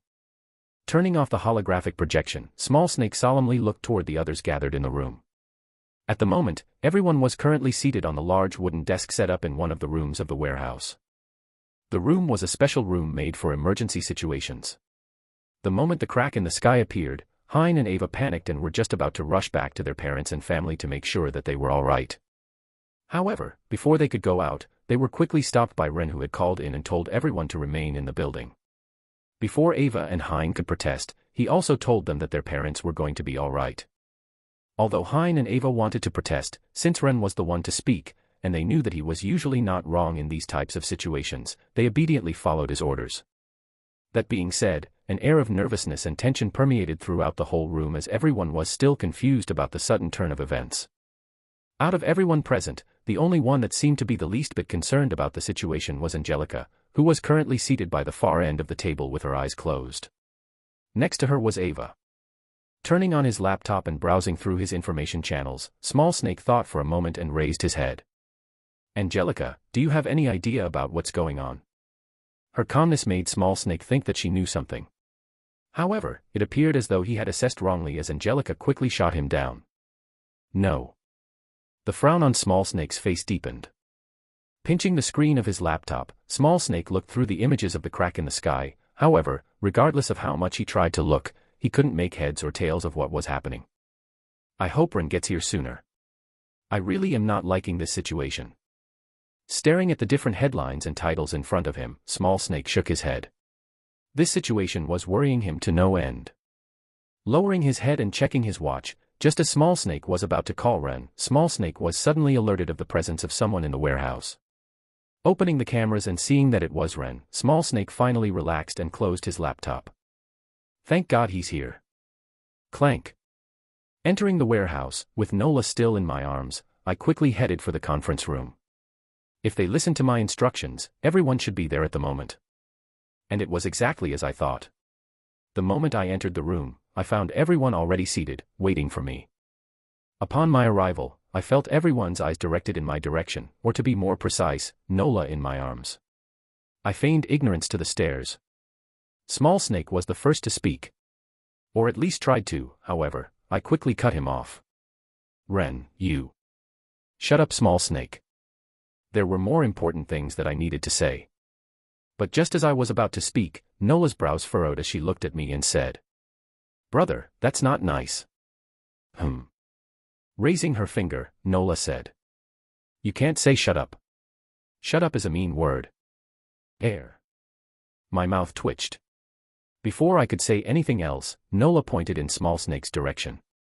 "Mommy said that you must apologize if you say a bad words." Once again, my mouth twitched. Biting my lips and staring at Nola, who had a serious look on her face, my shoulders slumped down, and I let out a long sigh. "All right, fine." Turning my head to look at Small Snake, who was looking at Nola with tears in his eyes, my right hand twitched uncontrollably. Taking a deep breath, I mouthed, "All right, Small Snake, I'm sorry for what I said before." Seemingly taking pleasure at the situation, Small Snake's chin raised as a benevolent look appeared on his face. "It's okay. No harm feelings." My teeth clenched when I saw this. However, realizing that Nola was still in the room, I could only relent and dropped her on a seat beside me. "Be a good girl and sit over here." If possible, I didn't want her to be here. However, since everyone was gathered in the room and there was no one outside to supervise her, I could only have her listen to the conversation. Still, I wasn't just going to let her listen to the conversation. Once she sat down, I gave her my phone. "I'm going to have an important talk right now, so play with my phone." Taking my phone, Nola obediently nodded her head. I smiled when I saw this. Then, raising my hand, a small transparent barrier formed around her, blocking all the sound coming from the outside. This should do. Satisfied, I turned to look at the others. Placing my hands on the desk and leaning my body forward, I took a deep breath. Puff. Just as I was about to speak, out of nowhere, smoke diffused in the air. I didn't even need to look to understand who was responsible for this. Closing my eyes, I slowly said, "Leopold, for the love of God, please put the cigarette down." I had already been told by Small Snake just how much of an addict Leopold had become ever since coming back from Isanor, and at first, I didn't believe Small Snake. No, rather, I didn't want to believe it. However, staring at Leopold in front of me, I could only secretly shake my head. Puff. Fine. Taking another small puff of the cigarette in his hand, Leopold glanced at Nola before flicking the cigarette away. Thank you. Thanking Leopold, and making sure that there was nothing else I needed to pay attention to, I started to speak. Many of you are probably wondering about what's currently happening to the world, and what the big crack in the sky is. Well, I have some good and bad news for all of you. Pausing, I smacked my lips together. The good news is that the situation is not as dire as you all think. For the next year or so, there won't be that many changes to the world apart from the fact that the mana density is slowly increasing. In fact, you could say that this is a good thing. With the mana density increasing, not only would it become easier for people to break through to the next rank, but so would the speed at which they broke through increase. Lifting my head, my eyes paused on Small Snake and Ryan. Do you guys know how a talent limit is measured? I know the answer to this. Ryan enthusiastically answered as he lowered the gaming console in his hand. Oh, go on. Placing the gaming console on the table, Ryan sat up straight and started explaining. Jomnuk told me this back when I was in Isanor. There are several factors that can measure the talent limit of someone, however, the most important factor is their mana absorption rate. Yes, that's correct. Listening to Ryan's words, I nodded my head. There were many factors that determined the talent limit of someone, however, the primary factor was their mana absorption rate. Typically, the higher their mana absorption rate, the higher their talent. In the midst of my thoughts, Ryan continued. Correlating the mana density in the air with the mana absorption rate of the user, we can determine the talent limit of someone. Mana absorption rate is typically linked to the genetic spectrum of the user, thus it can't be changed through internal factors. There can only be so much mana that they can absorb at once, and therefore, comparing the data with the mana density in the air, an estimate of someone's potential can be measured. That point aside, there is a general positive correlation between mana density and absorption, meaning that the higher the mana density, the higher the absorption. A satisfied smile appeared on Ryan's face as he finished his sentence. However, before he could fully rejoice, Small Snake shook his head. Ryan, you're forgetting something. Huh? Turning his head to face Small Snake, Ryan tilted his head in confusion. Raising his brow, Small Snake looked at him with a face that said, aren't you forgetting something important? Right, I almost forgot. Smacking his fist on the palm of his hand, Ryan's eyes lit up. When measuring the talent limit of someone, the biological structure of the user is also taken into account.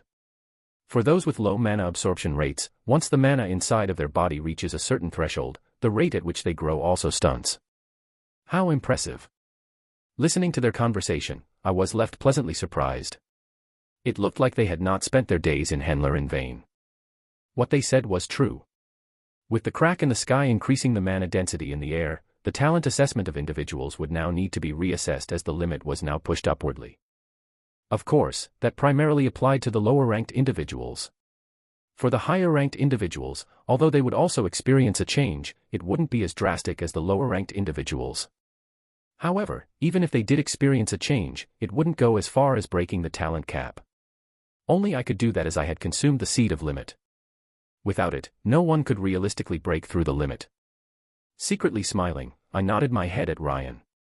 That's correct, Ryan. Massaging the bottom of my chin, I asked. Now, hypothetically speaking, what do you think will happen if the mana density in the human domain continuously rises throughout the years? Before Ryan could answer, Small Snake interjected from the side as he answered. Well, that's simple. Everyone will rank up faster, and the people who previously thought they were limited to their talent will find themselves breaking past their talent limit.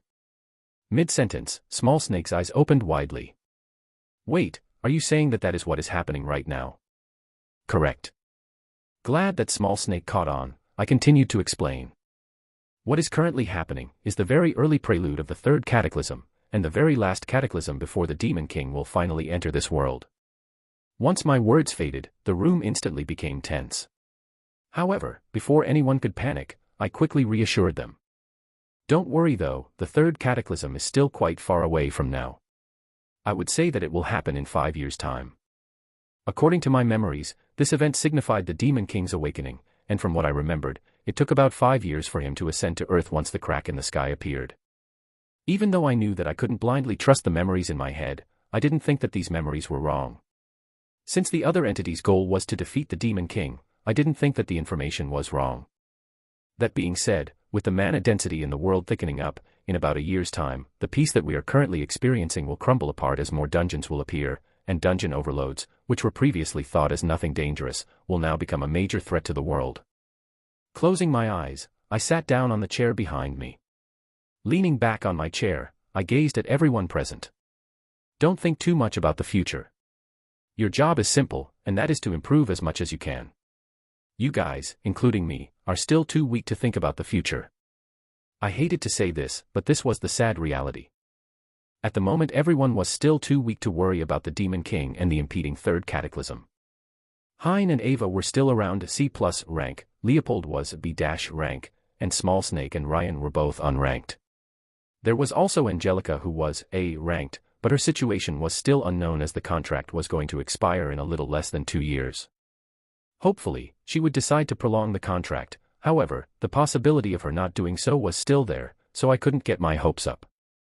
Angelica aside, it was a fairly strong group, however, it was a far cry from where I wanted them to be. Tap. Tap. Tap. Tapping on the table with my finger, I opened my eyes. I won't say much more. However, this crack is an opportunity. An opportunity for everyone to become stronger. It would truly be a waste to let go of such an opportunity. Chapter 465, Changes, 1. Thud. Softly landing on the ground, Monica's hair gently fell over her shoulders. Opening her eyes, she lowered her head and glanced at her hand. So this is how it feels to break through to SS- rank. She quietly mumbled. The sensation was completely different from when she was S+ rank. She couldn't quite explain it, however, if she had to put it into words, it felt as though her connection with the mana in the air had significantly improved. With just a simple thought, she could will the mana in the air as she wanted. Raising her hand, she waved it in the air. What followed after the simple gesture was an incredible scene. The moment Monica's hand swiped right, the red particles that were floating in front of Monica all froze in the air. Following this, as though Monica's hand was a magnet, they all rushed toward her hand. A thin bright red coating soon formed on Monica's hand, creating some sort of gauntlet. Gazing at her newly formed gauntlet, a look of amazement appeared on Monica's face. So this is how it feels to truly agglomerate mana. Mana agglomeration. A technique that she was able to replicate when she was S+ rank and was supposed to be something that only SS rankers could use. If before her technique was unrefined and still weak, it was now no longer that, as the mana expenditure had decreased drastically, and so did the power that was held within it. Clenching and unclenching her hands repeatedly, Monica looked towards the sky as her pupils started to shine with an orange glow. Arching her back, Monica clenched her fists as tightly as possible and punched towards the sky. At the exact moment she punched out, the space around her distorted and a massive orange beam shot towards the sky with unprecedented speed and power. Boom. A defeating explosion akin to that of the sound barrier breaking apart rang through the sky as circular pressurized wind gales began to expand out from the area Monica punched out, spreading throughout the sky like forever expanding rings. Not bad. Gazing at the sky, Monica muttered in a satisfied tone. Let's try adding a little bit more power. Still excited by her newfound power, Monica decided to test out her powers once again. Arching her body backward once again, the red particles floating in the air gathered around her at an even faster rate as the glow around her arm intensified considerably. As a result of this, the gauntlet in her arm thickened up. It didn't take long for Monica to gather enough mana to once again release another attack. However, just as she was once again about to punch out in the air, a voice rang from the distance. Monica, stop. Frowning, Monica looked toward where the voice came from, and there she saw Donna looking at her from the glass window of the building she was previously in. Donna. The moment she recognized Donna, her eyes returned to their normal color and the glow in her hand disappeared. What's wrong? Monica curiously asked as she looked at Donna. In response to her question, Donna looked toward the ground. Have a look for yourself. Following her line of sight, Monica's face froze. Wah, air. Gazing at the sea of people that were staring at her from below, Monica finally realized just how much of a scene she had caused. I messed up. Pinching her nose in embarrassment, Monica took a step in the sky and reappeared in front of Donna. The moment she appeared in the room, she instantly apologized. Sorry. I'm not the one you should be apologizing to. Donna replied back as she let out a long sigh and proceeded to sit back down on a sofa. Once she sat down, her line of sight paused on an unfinished cup of wine that was resting on the table in front of her. Moving her body forward, Donna grabbed the cup and leaned back on the chair. Taking a sip of the wine, and savoring the taste, Donna looked at Monica. SS-rank at the age of 32, you truly are a monster. MHHH, it's not that. Monica shook her head once she heard Donna's compliment. Sitting down on the seat opposite of her, she looked at the crack in the sky. You've also felt it, didn't you? The fact that the manna in the air has suddenly become denser. Taking another sip of the wine, Donna nodded her head. I have. Smacking her lips together and putting the wine glass down, Donna's face turned solemn. I've already contacted the union and Douglas about the situation. They've told me that they currently don't know anything about the crack and that they are still studying it. For now, they told us to stay put and conserve our strength in case something bad happened. That's a good idea. Monica nodded her head. Furrowing her brows, Donna decided to switch the topic. Those matters aside, now that you've reached SS-rank, you probably won't be able to help me with the request I previously asked. You're right. Monica had an awkward look on her face when she replied. Scratching her neck, she looked at the crack in the sky and softly muttered. You can't really blame me for this though. With both index fingers touching each other, Monica pursed her lips. You know yourself that I really can't control the fact that a huge crack appeared in the sky and the mana density of the world suddenly increased. No, I know you're not at fault. Fully understanding Monica's situation, Donna did not blame her for the situation. Similarly glancing at the crack in the sky, she continued. This is a situation that none of us could have ever predicted. It's just a pity that you won't be able to help me. The situation would have been a lot easier had you been hell. Wait. Cutting Donna off, Monica's head snapped in her direction. Snapping her fingers, she suddenly said. Donna, there's a perfect replacement for me. Well, not perfect. After all, no one can replace me. Who are you talking about? Isn't it obvious? With a mysterious smile, Monica leaned back on her chair and crossed her arms. Although he won't be as good as me, he should be good enough to help you. Plus, the mission isn't even that hard, and he owes the both of us for helping him. Ah. The moment when Donna heard the last part of Monica's sentence, her eyes opened up as she finally caught on. The smile on Monica's face deepened when she saw this. What do you say? He's the perfect replacement, isn't he? Brushing her hair back, Donna smacked her lips before she closed her eyes and nodded her head. I hate to admit it, but your suggestion is quite a good one. Oi, there was no need for that. Ignoring Monica, Donna stood up. Taking out her phone, just as she was about to dial a number, she proceeded to lower her phone. You know what, I don't think this is the right time to tell him. I'll call him in a while to tell him about the situation. Rendover. Staring at the caller ID that she was about to press, Donna smiled. I'll give him more time to rest, he must still be tired after all the time he has been away. It would be unfair of me to ruin his days of peace. It looks like the situation has calmed down. Seeing that there was no more shaking, I finally relaxed and looked toward the others. After my words, everyone had managed to calm down, and everyone was no longer as tense as when the situation occurred. Glancing in Hein's direction, I tapped on my bracelet and threw something in his direction. Hein, catch. What? Caught off guard, Hein, who had his feet on the table, almost fell off the chair. Watch it. Fortunately for him, Ava was sitting next to him. Placing her hand behind his chair, she managed to stabilize the chair he was sitting on. Thanks to that, Hein was able to easily catch the thing I threw at him. Once he managed to catch the thing I threw at him, he threw a grateful look at Ava. Thank you. However, Ava didn't seem to be too amused with Hein as she shook her head. Didn't I tell you to sit properly before? What does that have to do with anything? I didn't expect him to throw something at me. I was just caught off guard. Sure. Ignoring her words and still seated with both legs on the table, Hein turned his hand and opened his palm, revealing a small hexagonal-shaped flask. What's this? He curiously said as he examined the contents of the flask. Tilting his head to the side, and raising his head to look at the bottom of the flask, the look of confusion on his face only deepened. I smiled when I saw this. Hein, you should be a little bit more careful with that. Huh? Why? Well, it's because I wouldn't really want to play with the one thing that can cure your father. The moment my words faded, much to my amusement, Hein's face drastically changed as his mouth hung open and his eyes opened widely. However, what followed after was the sound of something hitting the ground as Hein unknowingly dropped the flask on the ground. No. Clank. Clank. With a loud sound, the flask bounced up and down on the ground as Hein's face drained of all color. Jumping down from his seat, he quickly caught onto the flask and held it in between his hands as though it was the most precious thing in the world. Speechlessly staring at the scene from my seat, I honestly couldn't find the right words to say. Glancing around, I found that I wasn't the only one who was speechless as almost everyone looked at Hein with the same look. The first one to break the silence was Ava, who covered her face with her hands. Hein, are you stupid? Didn't I literally tell you to sit down properly? Was caught off guard, okay. Ava's face twitched when she heard his answer. What caught off guard? I literally told you 2 times to sit down properly. What does the seating arrangement have to do with the fact that I was caught off guard? Yo.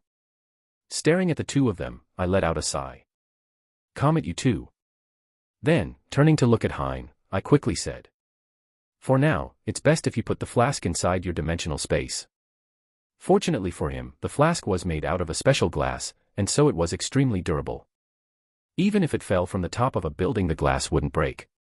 Yes, yes. Repeatedly nodding his head, Hein quickly put the flask away. Once he put the flask away, I let out another sigh. This time, it was out of relief. Turning my attention back to Nola, who had her tongue out as she tilted her body left and right while playing a game, a chuckle almost escaped from my mouth. Waving my hand and removing the barrier around her, I put my hand over Nola's head and patted her head. Nola, it's time to go home. Close the game. Tubbing her eyes, Nola nodded her head. Putting the phone down, she extended her hands in my direction. Smiling, I first took my phone back before picking her up by the armpits. Once I picked her up, I looked at the others in the room. Alright, I think I already gave you guys the general overview of the situation. I will be leaving now. Turning around, I headed for the exit of the room. However, just as I was about to leave, I suddenly recalled something and my footsteps came to a halt. Right, before I leave, I want you guys to keep something in mind. Unless it's an emergency, please don't contact me for the next week or so. How come? Small Snake curiously asked. Glancing toward the ceiling of the room, I pursed my lips and replied. I think I'm going on a holiday. Chapter 466, Changes, 2. A white-haired figure suddenly materialized inside a dark hall where 30 or so figures appeared. The surroundings fell silent, and all eyes fell on the white-haired man that materialized out of nowhere. The sound of heavy breathing could be heard throughout the surroundings, but the increased breathing wasn't out of tiredness, no, it was out of fear. A multitude of different emotions flashed on the faces of the people present. Respect, awe, jealousy, fear, and even more fear. Step. Step. Step. The white-haired man's footsteps echoed throughout the hall. It was the only sound that the people present could hear, perfectly synchronizing with the rhythm of their heartbeats. Sitting atop a flight of stairs by the end of the hall was a gigantic and obscure black throne. An eerie chill permeated throughout the hall as no one dared to speak a single word. They all looked towards the white-haired figure that was slowly walking towards the throne by the end of the room. Each step the white-haired figure took was slow and steady, however, to those present, each step carried an unprecedented amount of pressure as some couldn't help but secretly swallow a mouthful of saliva. Finally arriving at the throne, the white-haired figure slowly sat down on it. Propping his arm up with the aid of the armrest of the throne, the white-haired figure, better known as the Demon King, rested the side of his cheek on his hand, which was curled into a fist. Without looking at the people in the room, he slowly closed his eyes. The clouds covered the sky like a big black sheet, completely masking the light that was coming from the sun above the sky. Nothing could be seen except a darkness that seemed to go on forever. Boom.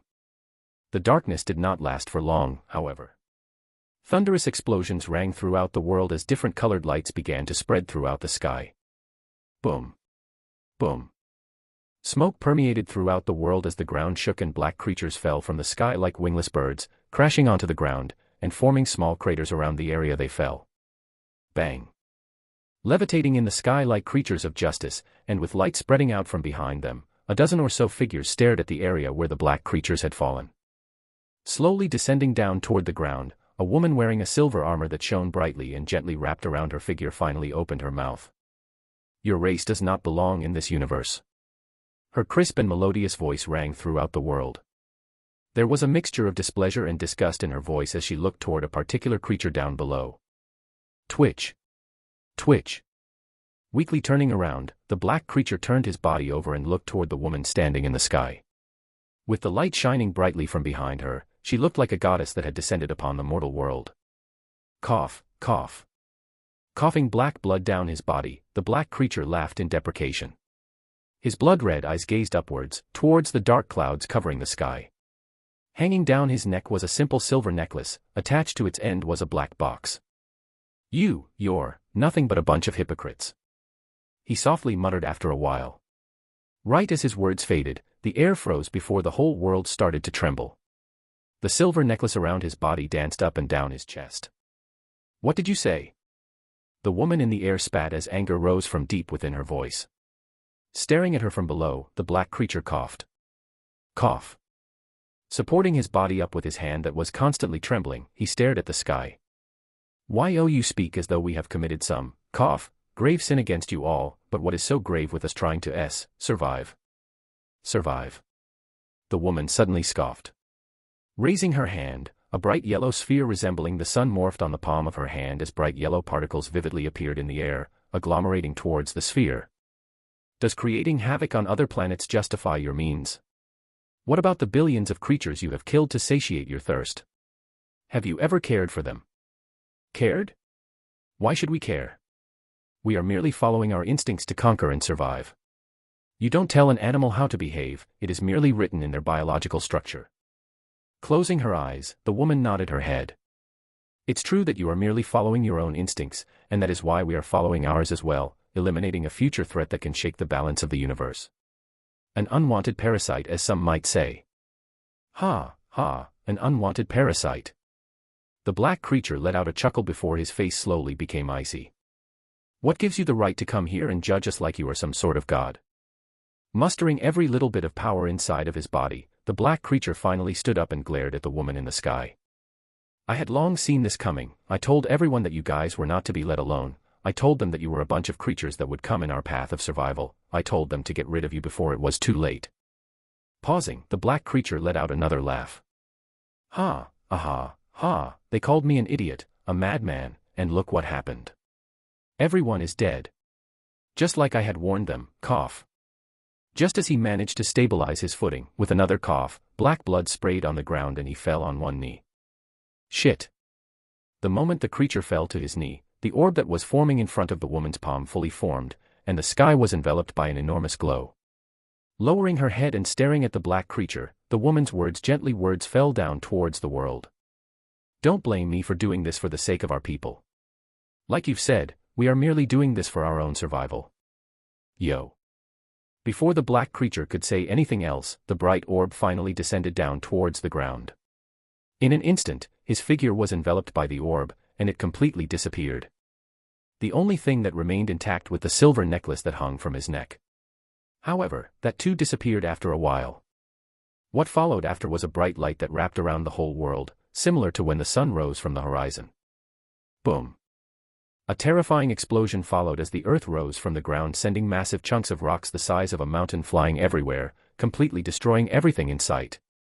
Staring at the scene from above, the woman closed her eyes and turned to face the other creatures levitating in the air that were watching the scene with pure indifference on their faces.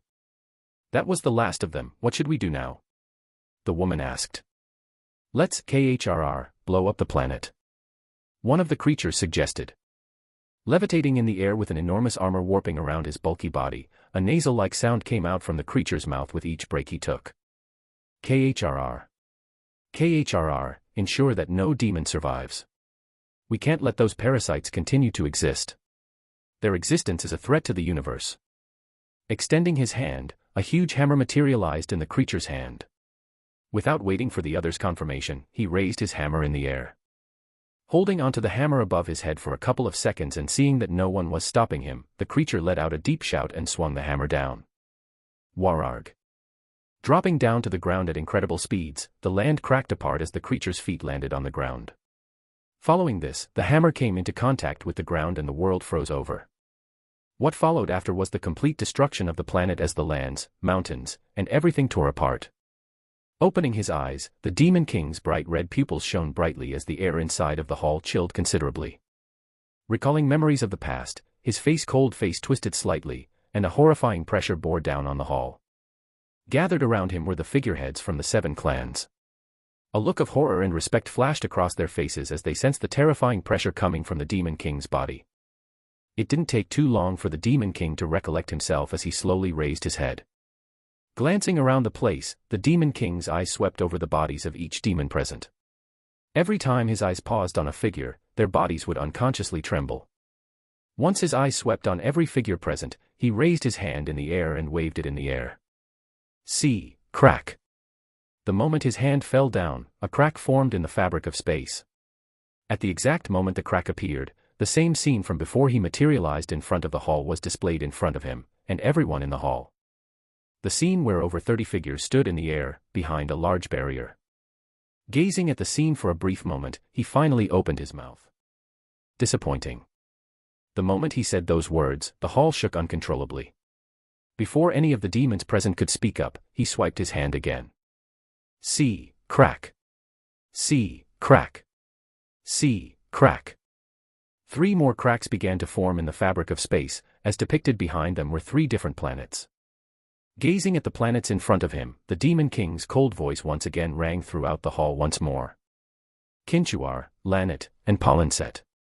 Tapping onto the armrest of the throne, the Demon King swept his gaze over the other demons present. How is the situation with these planets? Have you done as I've tasked? Yes, Your Majesty. Stepping up, a lanky demon lowered his body and bowed down on the ground. The demon that was currently lying down on the ground was in fact a Duke-ranked demon and the head of the Pride clan. Yet, when faced with the Demon King in front of him, there was no semblance of any pride being in his body. In front of such a being, he couldn't dare muster any pride. Not daring to look at him, the head of the Pride clan started to speak. As you have requested, we have completely saturated the planets with demonic energy. There are no more creatures living inside of those planets apart from our brethren. I see. Nodding his head, the Demon King turned his attention back toward the planets in the distance. Opening the palm of his hand and raising his arm toward the space cracks in front of him, the Demon King indifferently asked. The only people inside of the planets are our brethren? Why, yes. Okay. The Demon King suddenly clenched his hand into a fist. Following this simple gesture, the planets that were being displayed behind the crack suddenly trembled. Then, as though they were in sync with each other, the planets started to rapidly expand as cracks started to form on the outer layers of the planets, revealing the bright red inner layers. The expansion happened within an instant. Following the expansions, rocks began to shoot out throughout the space as a bright yellow cloud formed in the middle of the planet. That too was also expanding. No sound accompanied the explosion due to the lack of air in space, however, the image of the planets exploding with just a casual gesture of the Demon King's hand became deeply imprinted in the heads of the demons present. Opening the palm of his hand once again, the Demon King made a beckoning gesture. Following his gesture, 3 luminous white orbs began to shoot out from the center of the explosion, all headed in the Demon King's direction. Shum. Shum. Shum. Passing through the space fabric, 3 white orbs suddenly materialized in front of the Demon King. Passing through the cracks, they all stopped on top of the Demon King's palm. Glancing at the 3 orbs in front of him that resembled small white suns, the Demon King softly muttered. Planetary seeds. Following his words, he brought his palm towards his mouth and sucked the orbs into his mouth. The instant the orbs entered his mouth, the Demon King's head recoiled back as a hissing sound rose from his mouth. Rumble. Rumble. The halls of the room shook uncontrollably and all the demons present in the room fell to the ground in a prostrating manner, completely unable to move. The pressure did not persist for long as it disappeared as fast as it came. Opening his eyes and staring towards the ceiling of the hall, turbid air began to escape from the Demon King's mouth. Ha! Chapter 467, Concert, 1. Clank. Closing the door behind me and entering the apartment, I was greeted by my mother's cheerful voice. Welcome back, you two. We're back. Lowering my body, Nola hopped down on the ground. In her mouth was a small lollipop. Mama. Like the traitor that she was, she immediately ran in our mother's direction. Oh, my sweet Nola. Grabbing her from the armpits, my mother picked Nola up from the ground and cuddled with her. Rubbing her cheek against Nola's, I could hear Nola's heartful giggle come from the distance. Are you jealous, Ren? My mother teasingly asked. Jealous? I shook my head and scoffed. I'm not jealous. The edges of my mom's lips curled upwards. Ah, that's cute. Putting Nola down, she proceeded to extend her hands in my direction. Come here, Mama will also give you attention. I'm good. Taking off my shoes, and ignoring my mother, I proceeded to head for the living room. Although I had my back turned on my mother, I could practically hear the sound of her heart shattering as I left. This was a necessary evil, however. The number of hugs and kisses that she had given me the past few days were enough to make me want to once again leave the human domain. Upon stepping into the living room, I was surprised to find a familiar figure sitting down. Tilting my head, I spoke. What are you doing here? Tap. Tap. Tapping onto the screen of the tablet in her hand, Natasha casually glanced in my direction. Oh, you're back. You didn't answer my question. Sitting down on the opposite end of the sofa, I looked at Natasha with a skeptical look on my face.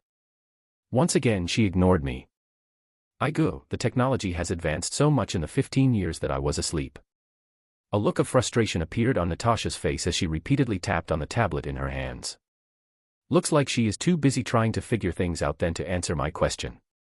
After observing her for the last minute, I could more or less guess what was happening. Ever since coming back from Isanor, Amanda had given her mother the room next to ours.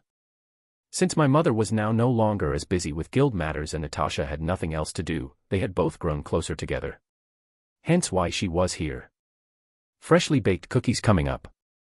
Entering the room holding onto a tray of freshly baked cookies was my mother. The moment she entered the room, a sweet buttery scent permeated the room. Catching a whiff of the scent, Natasha turned to look at my mother and pointed at the tablet. Samantha, help me out over here. How do you turn on the holographic function? Oh, dear. Putting the tray down on the table, my mother proceeded to sit down next to her. Following her from behind was Nola, who sat down on her lap. Leaning closer to Natasha, she began to explain. If you want to turn on the holographic function, you need to press this button over here. This one. E. Smack. A low smacking sound resounded across the room. Pointing her finger at Nola's hand, which was reaching for the cookie, my mother scolded. No, Nola, you already had a lollipop, no more sweets for you. But. Taking her hand back, tears started to gather by the side of Nola's eyes. However, Nola's tricks were futile in front of my mother. Her protests only served at making her voice sterner. No means no. Hooah. Before Nola could protest, a startled shout suddenly rang through the air as holographic images sprung in the air. The one responsible for this, Natasha, jumped back in shock, almost dropping the tablet in the process. Fortunately for her, my mother was quick to react. Extending her hand, she caught the falling tablet. Careful now. She then proceeded to hand it back to Natasha. You should have seen this coming. Thank you. With a quick thank you, Natasha took the tablet back. Turning her head, she tried to hide her embarrassment. Smack. Once again a low smacking sound resounded across the room as my mother raised her voice. Nola. Once again caught in the act, tears finally started to stream down Nola's cheek as she turned to look at me. Wah, brother. Ren, stay put. Opening my mouth, I quickly shut it back as I suddenly felt my mother's glare. Biting my lips, I turned my head to look away from Nola. Sorry, Nola. This is not someone I can defeat. The only thing I could do at the moment was secretly apologize inside of my mind. Hayes, Ren, you spoil your sister too much. My mother's frustrated voice rang throughout the room.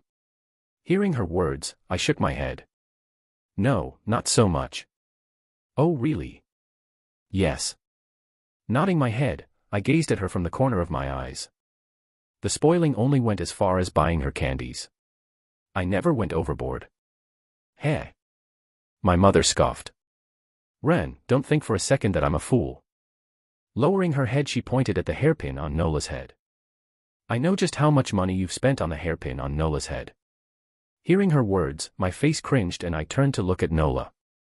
The moment I did, I finally caught sight of Nola, who was sitting on her lap with her hands and head hung low. The look on her face reminded me of someone who had lost everything. Their family, their friends, their homes, and everything that they held dear in their hearts. She looked like a husk of her former self. What a drama queen, I thought. Feigning ignorance to it, I tried to defend myself. That so-called hairpin is an automated artifact that will activate whenever Nola is in danger. Although they were being protected 24/7 by Amanda's security, I took extra precautions to ensure Nola's safety. The hairpin on Nola's head did in fact cost me a pretty penny, but it was a necessary purchase. All right, what you said makes sense. Letting out a sigh, my mother leaned back on the sofa. Caressing Nola's listless head, she proceeded to ask. By the way, do you have any plans for this week? No, I'm on holiday. Oh. Then do you have any plans for what you're going to do on your holiday? Thinking for a bit, I shook my head. No, not yet. Honestly, although I said that I was going on a holiday, I had zero ideas on how to do that. For the past 3 years, I had been training and trying to survive every day that I had long forgotten how a holiday worked. Kind of pathetic if I had to say.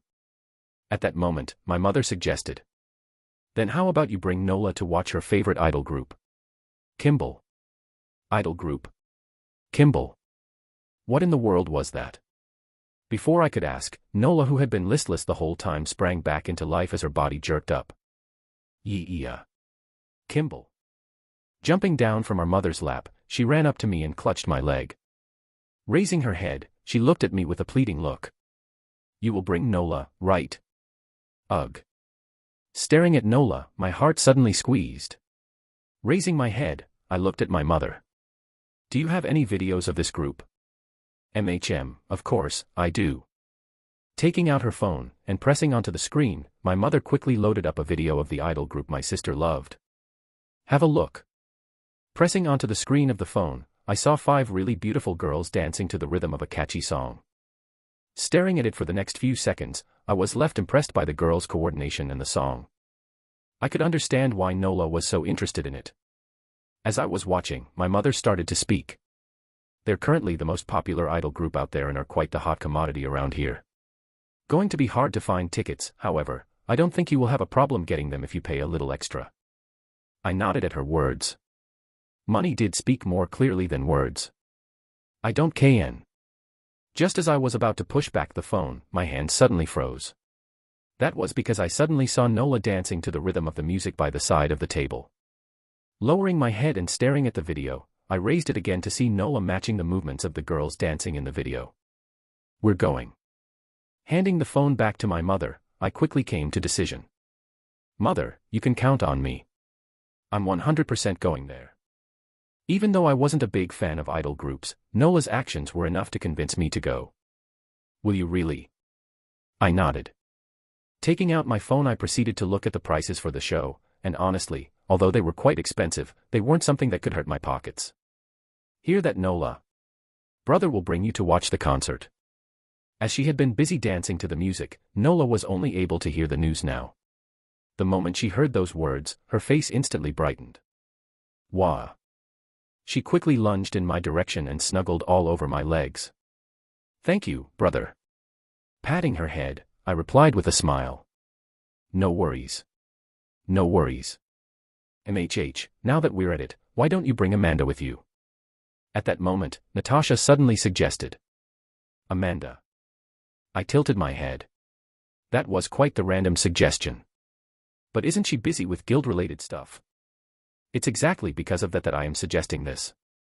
Putting the tablet in her hand down, Natasha let out a tired sigh.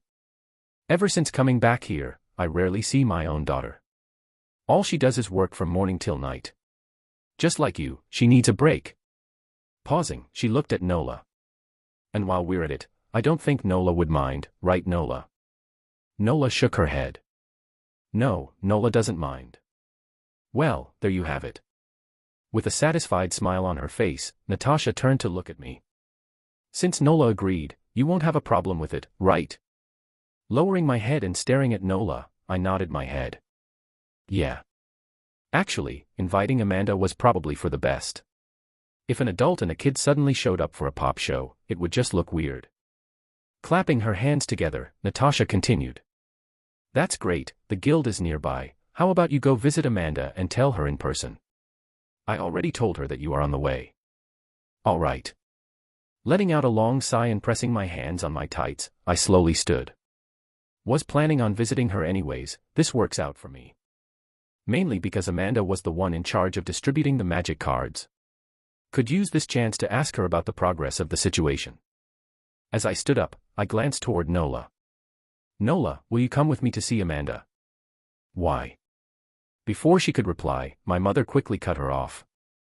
No, Nola will stay here. It's already too late for her to go out. She needs to go to sleep. No. Nola protested. But it was all futile. Lifting her from the ground, my mother quickly restrained her. You're going to bed right now. Brother. Sorry, Nola. Once again, I could only apologize to Nola. The mother had spoken, there was nothing else I could do about the situation. Steeling my resolve, I turned around and left the house. It was quite late in the evening and the entrance of the Demon Hunter Guild was still flocking with people coming in and out of the building. The distance between my apartment and the Demon Hunters Guild was only a 10-minute walk and thus, I was able to arrive at the entrance fairly quickly. Entering the building through the front door, I headed for the main reception area. The interior design of the place was fairly simple, however, it contained a strange elegance to it as the floor, which was made out of marble, perfectly reflected the lights coming from above. The furniture was quite minimalistic in style, and there was a nice scent of lavender lingering in the air. Arriving at the reception, I was greeted by a beautiful young lady. Hello, how may I help you? Right, I've scheduled an appointment. Tap. Tap. The receptionist tapped on the keyboard of the computer. May I ask with whom? Amanda Stern. At the exact moment I said those words, the receptionist's finger paused. After which, recollecting herself, she once again pressed on the keys of the keyboard. Give me a second. Taking her hand away from the keyboard, she grabbed onto the phone that was beside her and quickly dialed a number. The call went through in an instant. Yes, Miss Stern, there is someone here claiming to have made an appointment with you. Okay, yes, I will quickly ask. Placing her hand over the phone, the receptionist turned to look at me. Sir, may I know your name? Casually glancing at the receptionist, a thought struck me as the edges of my lips curled upwards. I teasingly said. Tell her that I'm the most handsome guy she knows. Air. Caught off guard by my sudden response, the receptionist froze on the spot. I nudged her with my head. Don't worry, you won't get in trouble. Just tell her that. Okay. With a forced smile on her face, the receptionist took her hand away from the phone and did as I told her. I could read her thoughts from where I was standing. The reason she complied was because she was afraid of me being a big shot that she couldn't offend. He claims to be the most handsome man you have ever seen. Relaying the message, her voice trembled from time to time. Just as she finished her sentence, the secretary's face squinted. Clearly, she was scared of Amanda's answer. However, contrary to her expectations, she didn't get scolded as she turned to look at me with an astonished look. Yes, okay, I will immediately bring him up. Following this, she hung up the phone and looked at me with a look of shock. It took her a bit to recollect herself, and when she did, she bowed her head. Miss Stern is waiting for you, Mr. Han Yufei. Chapter 468, Concert, 2. This is a godsend opportunity for us. With the mana density of the world rapidly increasing, our recruits will experience a faster rate of growth. Increasing the budget for rookie recruits should be our #1 priority. I disagree. I think we should approach this situation carefully. We still don't know anything about this phenomenon. In fact, I'm more worried about the dungeon overloads. If before there were no overloads due to the thin mana in the atmosphere, what about now that the density has increased? Our current priority is investing in the defensive budget. I agree with this suggestion.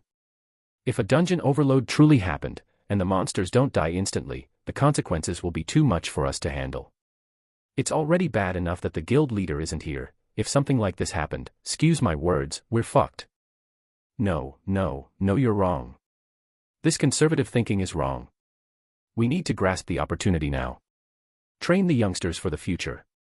We can use them to handle the dungeon overloads. It's a win-win situation. You guys are being too narrow-minded. Sigh. Listening to the conversations happening in front of her, Amanda let out a long sigh. Leaning back on her black chair as she gazed at the holographic projection in front of her. At the moment the elders of the guild were discussing the measures the guild should take in response to the sudden increase in mana density. This discussion had been taking place ever since the morning, and since then, there had been zero progress. Zero. Whenever an elder presented an approach, another one would quickly interject, and an argument would start. This had persisted throughout the whole morning and had now become an endless cycle that tired Amanda to no end. Really tired. That being said, although she was only present out of formality, she did express her input from time to time, but the elders were simply too stubborn with their opinions.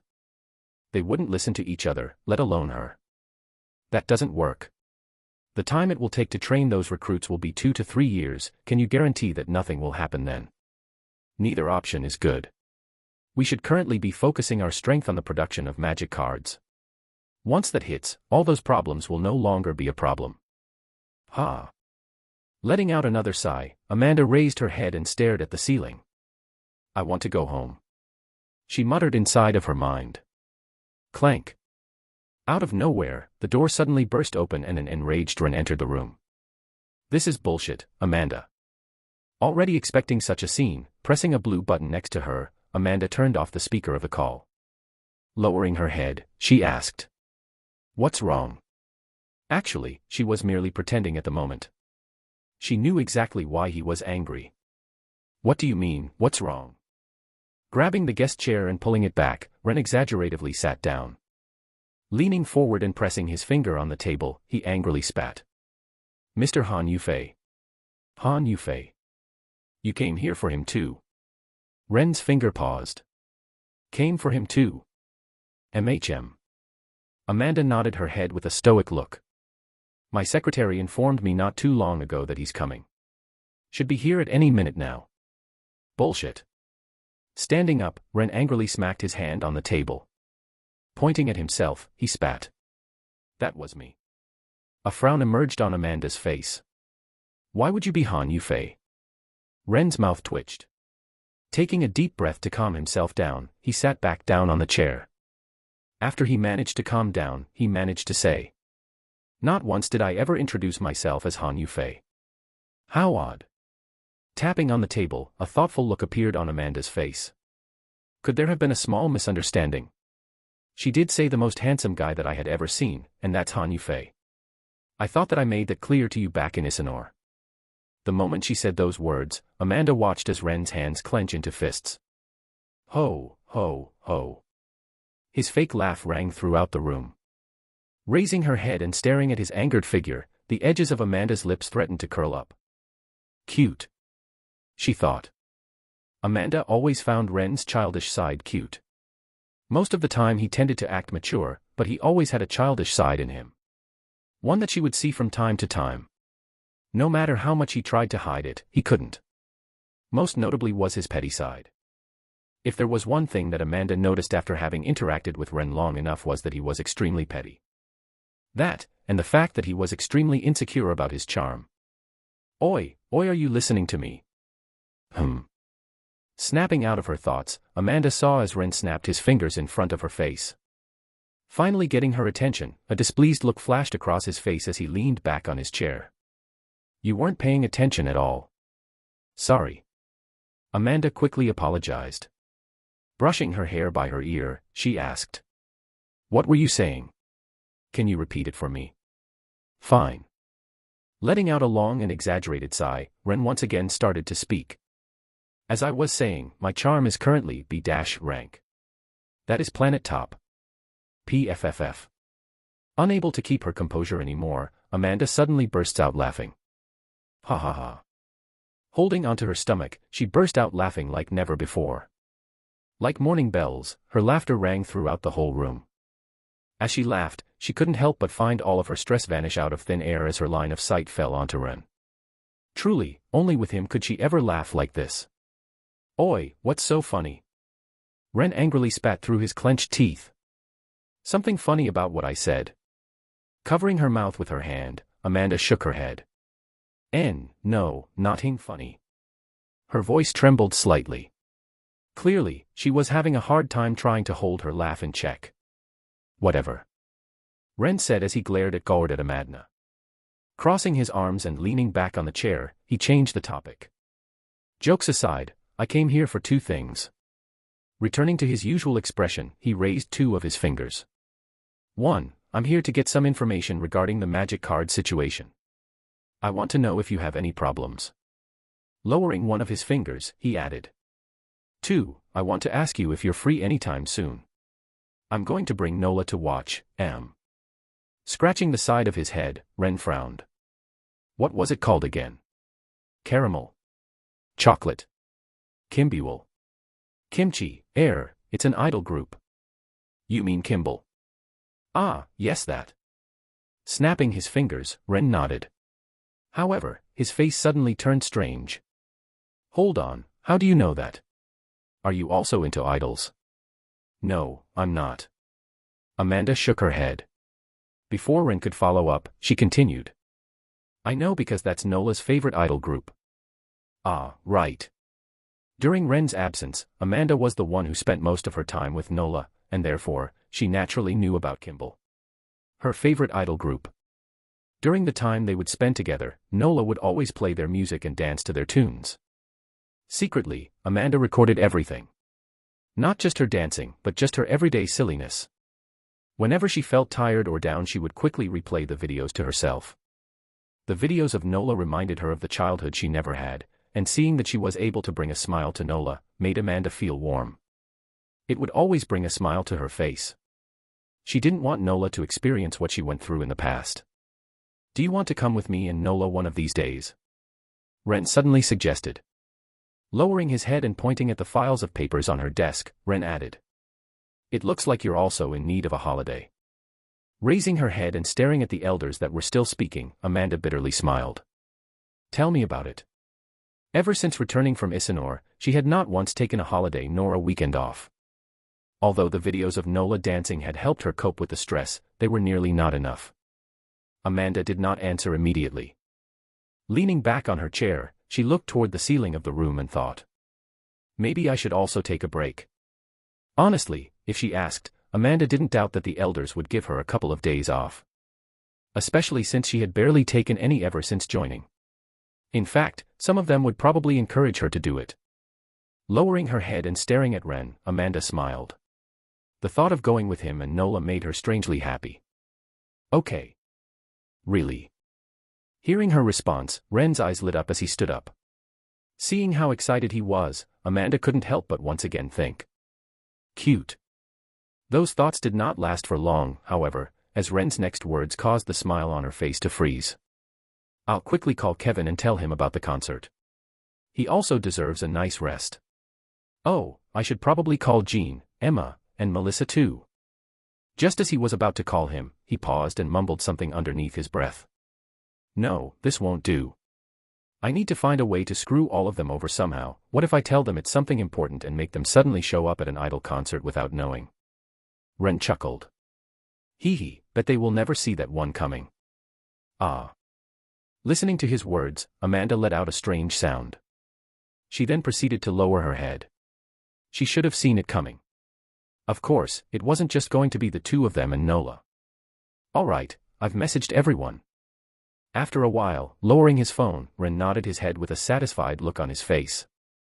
They will definitely be very surprised. Speechlessly staring at Ren from her seat, Amanda didn't know what to say. Turning her head to look away from Ren, she softly mumbled. Idiot. Rochefield household. It had taken a while for Oliver to clean up the mess that his cousin had created in the house, however, with him now gone, he was able to get it back on track within a couple of weeks.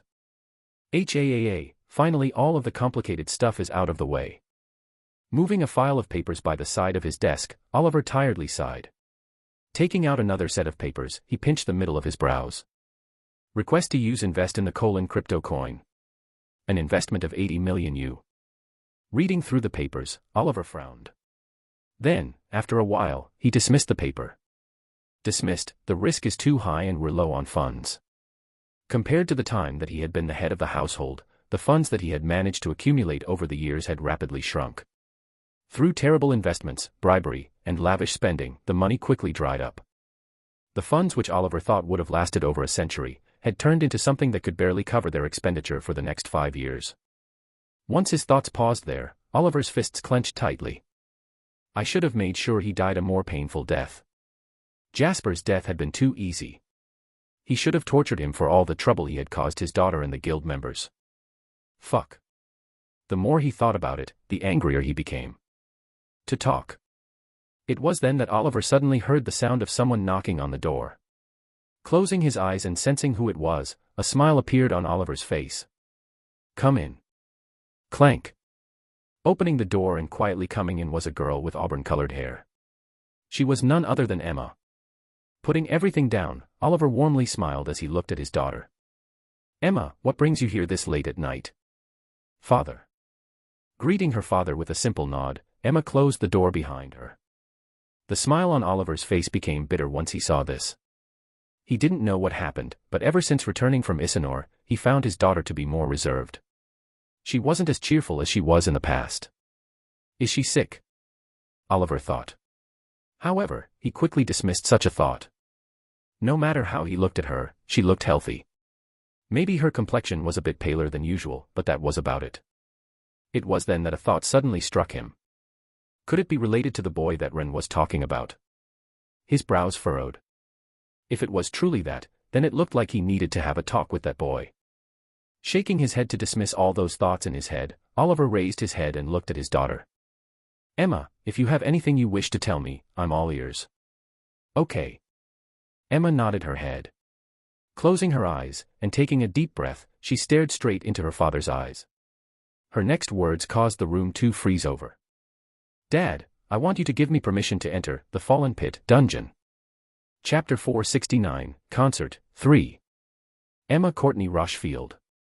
The temperature of the room chilled considerably, as Oliver sat up straight. Propping his elbow on his desk and covering the tip of his mouth with his finger, he coldly asked.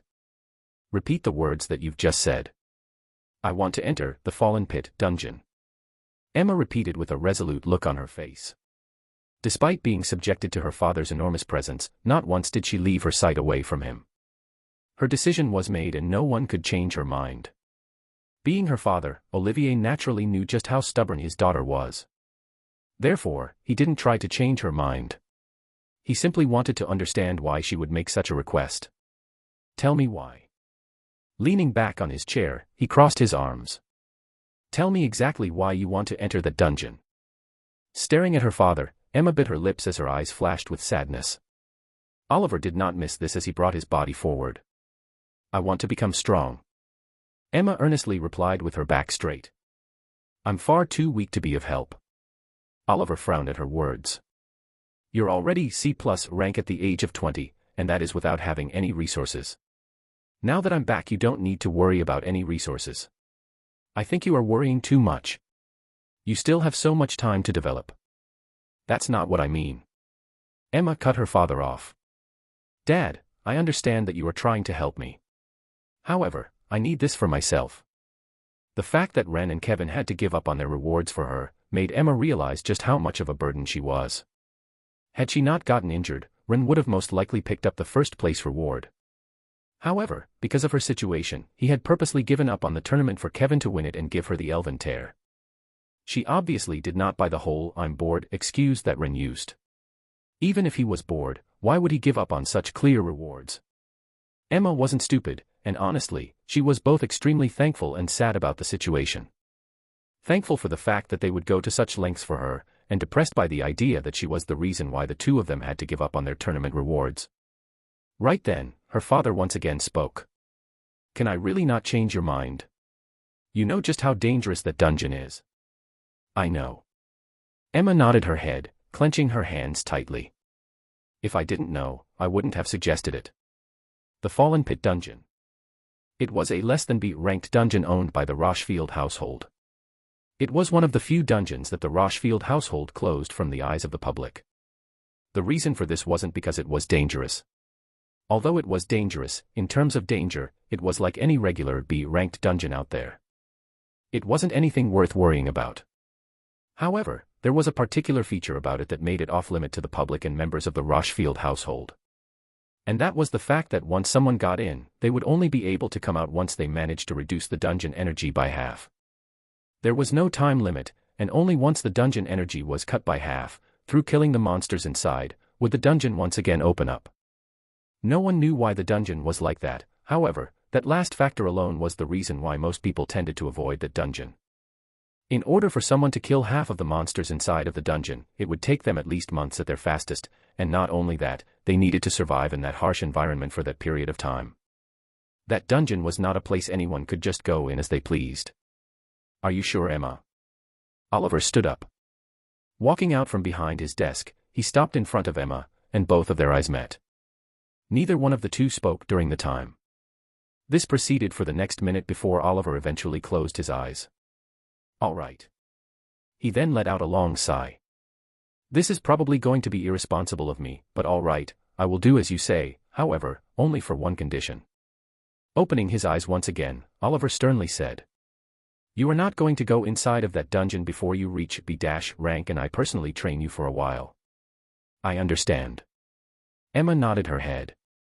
That was what she was planning from the very start. She wasn't going to be reckless again. Only when she felt that she had an adequate shot at surviving did she plan on actually entering. In the meantime, she was planning on using her free time to train. Now that her father was back and so were the resources, she was planning on taking advantage of them. Although she disliked the fact that she had to rely on her father to grow stronger, she wasn't stupid enough to reject them. Since it was available to her, she would naturally take advantage of them. Good. Oliver nodded his head in satisfaction. Extending his hands and embracing Emma, he softly muttered next to her ears, "Emma, although I had been missing for the past few years, I'm going to try my best to make it up to you and support your decisions." Emma's body shook at his words. Leaning her head against her father's chest, she nodded her head. Sunday night. Are you already there?" Amanda's voice rang from the speaker of the phone. "Yup." I nodded my head. Glancing at Nola, who was currently swinging my arm around and singing in excitement, I added, "Nola and I are currently near the entrance of the stadium, we will wait there."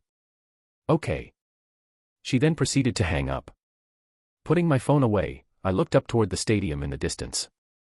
Although it was late into the night, the temperature in Ashton City was quite warm. That being said, even though it was warm, I was currently wearing a black hoodie. Given what happened in the tournament, it was fair to say that I was quite recognizable at the moment. Well, not if I used the mask. If I didn't use the mask, no one would recognize me. "It's quite loud," I muttered as I stared at my surroundings. Despite the concert still not having started, the surroundings were extremely noisy as a sea of people headed for the stadium in the distance. Seeing just how crowded it was, I squeezed Nola's hand tightly. "Nola, make sure you hold on tight, okay?" Nola replied with a soft hum. Then, raising my hand, she started swinging it. I shook my head when I saw this. How nice must it be to be without worries? Following the people from behind and stopping in front of the stadium, I tensed my arm to stop Nola from swinging it. "All right, let's wait over here." "Why?" Nola questioned. "Don't you want to wait for Amanda?" "Yes." Nola's face brightened. "I want sister." "How cute." I thought when I caught sight of her face. Fortunately, we didn't have to wait for long for Amanda, as I soon spotted her coming in our direction. Actually, it wasn't really that hard to spot her. The moment she appeared, she instantly attracted the attention of most of the people present. With her hair tied behind her back and wearing a thin black shirt coupled with a small black skirt, Amanda looked really beautiful. Imprinted on her shirt was the name of the idol group, Kimball. Wow, is she an idol? So beautiful. I think I've seen her before. Wherever she walked, be it boy or girl, they would stop and stare at her for a brief moment and comment on her looks. Why isn't she covering her face? Knowing that this would happen, I told her to bring a hoodie or a mask, but seemed like she didn't care too much about attracting too much attention. Guess she was too used to it. Ignoring the stares, Amanda's footsteps came to a pause. Raising her head, she looked around the place. She was probably trying to look at us. Letting Amanda know where we were was Nola, who screamed out loud, "Sister!"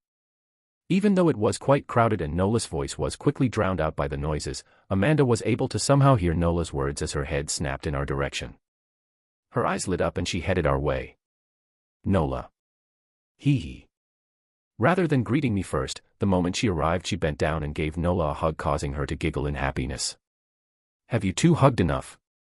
The hug persisted for quite a bit, and it was only after I complained that they separated from each other.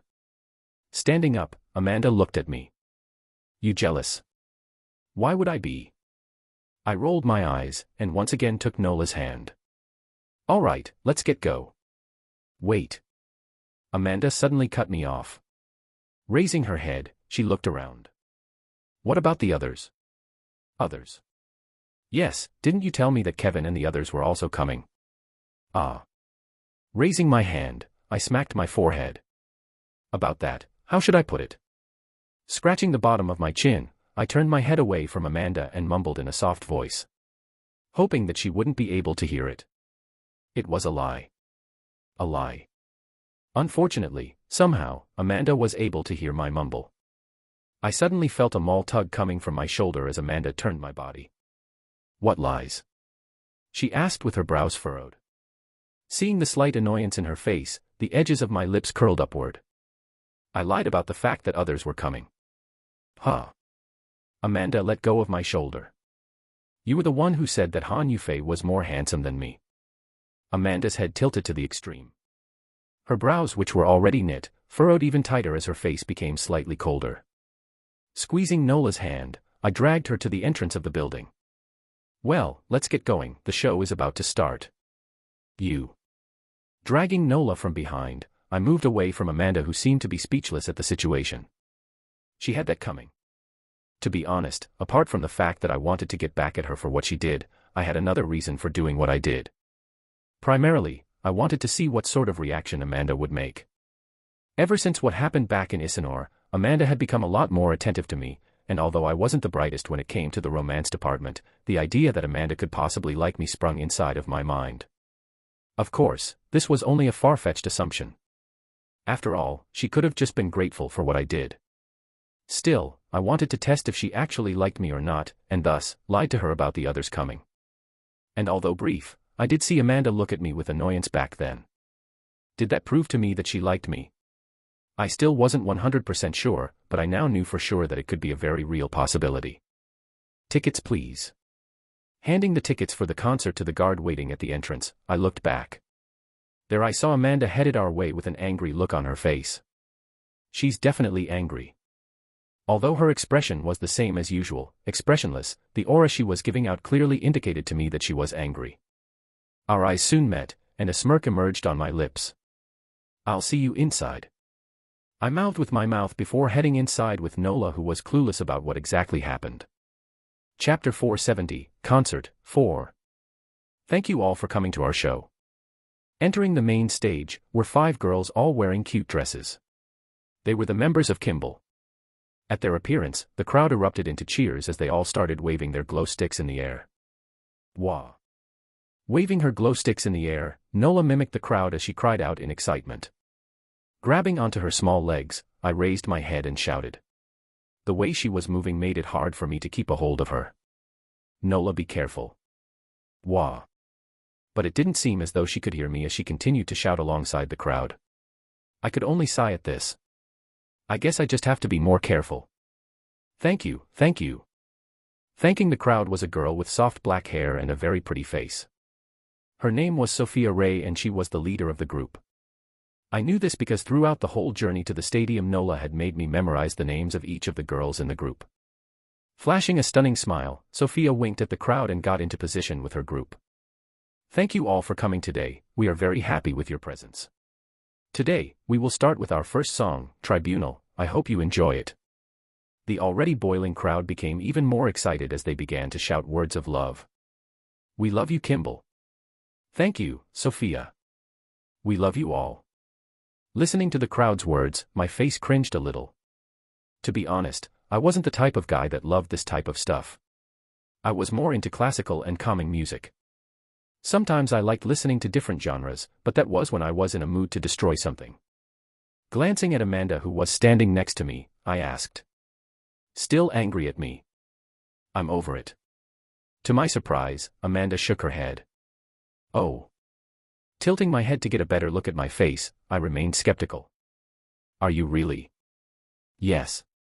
Amanda once again nodded her head. I squinted my eyes when I saw this, however, I eventually shrugged it off. Didn't really buy it, but there was nothing else I could do anyways. What was done was done. A lot of women fall in love and chase empty dreams. But I want to take that to the head before I leave your side. You make me happy, just being with you. I fall in need of your love. It was then that the music started playing, and the girls' beautiful voices started traveling throughout every corner of the arena grounds. It had to be noted that the girls were currently not holding onto a microphone, and that was because the sound they were making was created through the vibration of the mana in the air. It was sort of similar to Benjamin, the guy I wanted to recruit back at the lock. Through manipulating the mana in the air, the singers were able to directly instill emotions into the viewers' heads, making the music seem more impactful. The general person couldn't have noticed it, however, that was the general crowd. With my strength nearing A-rank, such tricks could no longer fool me. You also noticed it, right? Yes. Amanda also seemed to have noticed the same thing as she nodded her head and added, their mana control is not bad. I agree. For them to be able to do what they did, they without a doubt had trained a lot. When things get rough, love is all you need. So let me shoulder your burden, love me right now. And that you love her. Like roses loves them overgrowing. The first song lasted for a total of 5 minutes, and throughout the whole performance, the dancers danced to the rhythm of the music in a very coordinated manner. Following the first song, they began to sing a second, then a third, and soon they were on the 8th song. By this point, I was already exhausted, yet, the crowd and Nola seemed more energized than before. Wahahawa. Fortunately, it didn't seem like I was the only one who felt this way, as Amanda also seemed to be feeling the same as me. I understood where she came from though. Just like me, she wasn't someone that liked crowds a lot and wasn't really the energetic type too. Leaning closer to her, I whispered in her ear. You also tired, aren't you? Seemingly caught off guard, Amanda's head recoiled back as she covered her ear with her hand. She glared at me. Why you? That was not on purpose. Raising my hands, I immediately tried to defend myself. Don't blame me for this, the crowd is too loud. Squinting her eyes, Amanda lowered her hand. Once she did so, I was able to see that her ear was slightly red. I feigned ignorance to that.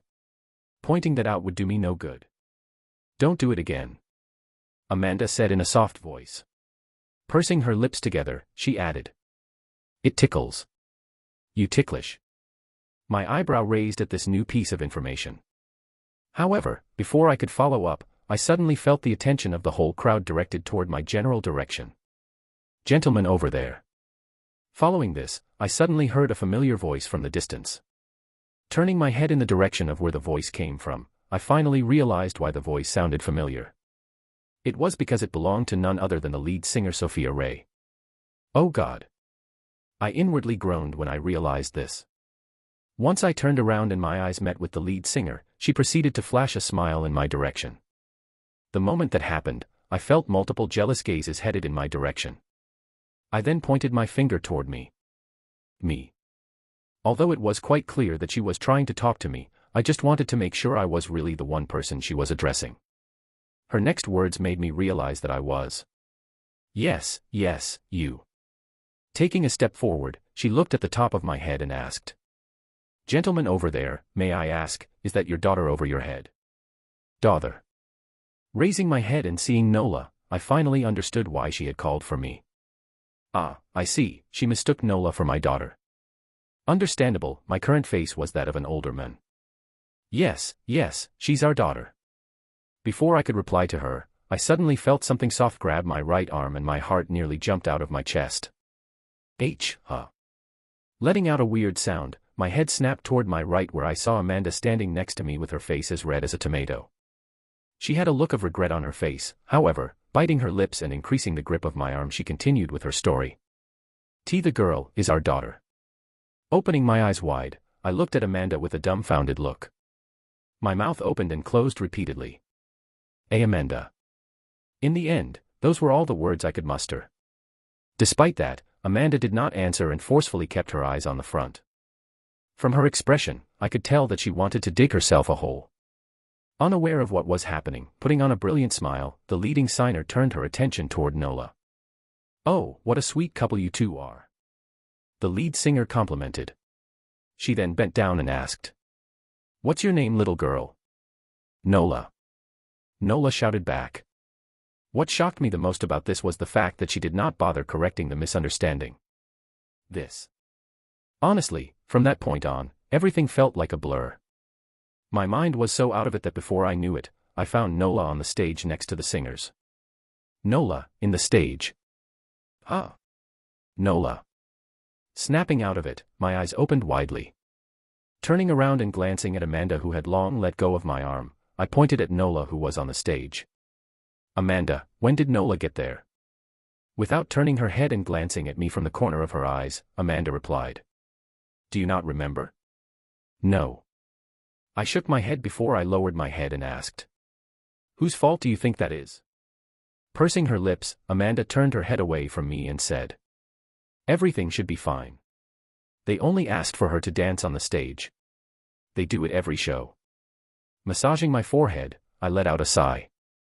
HAAA. Wasn't this supposed to be a holiday?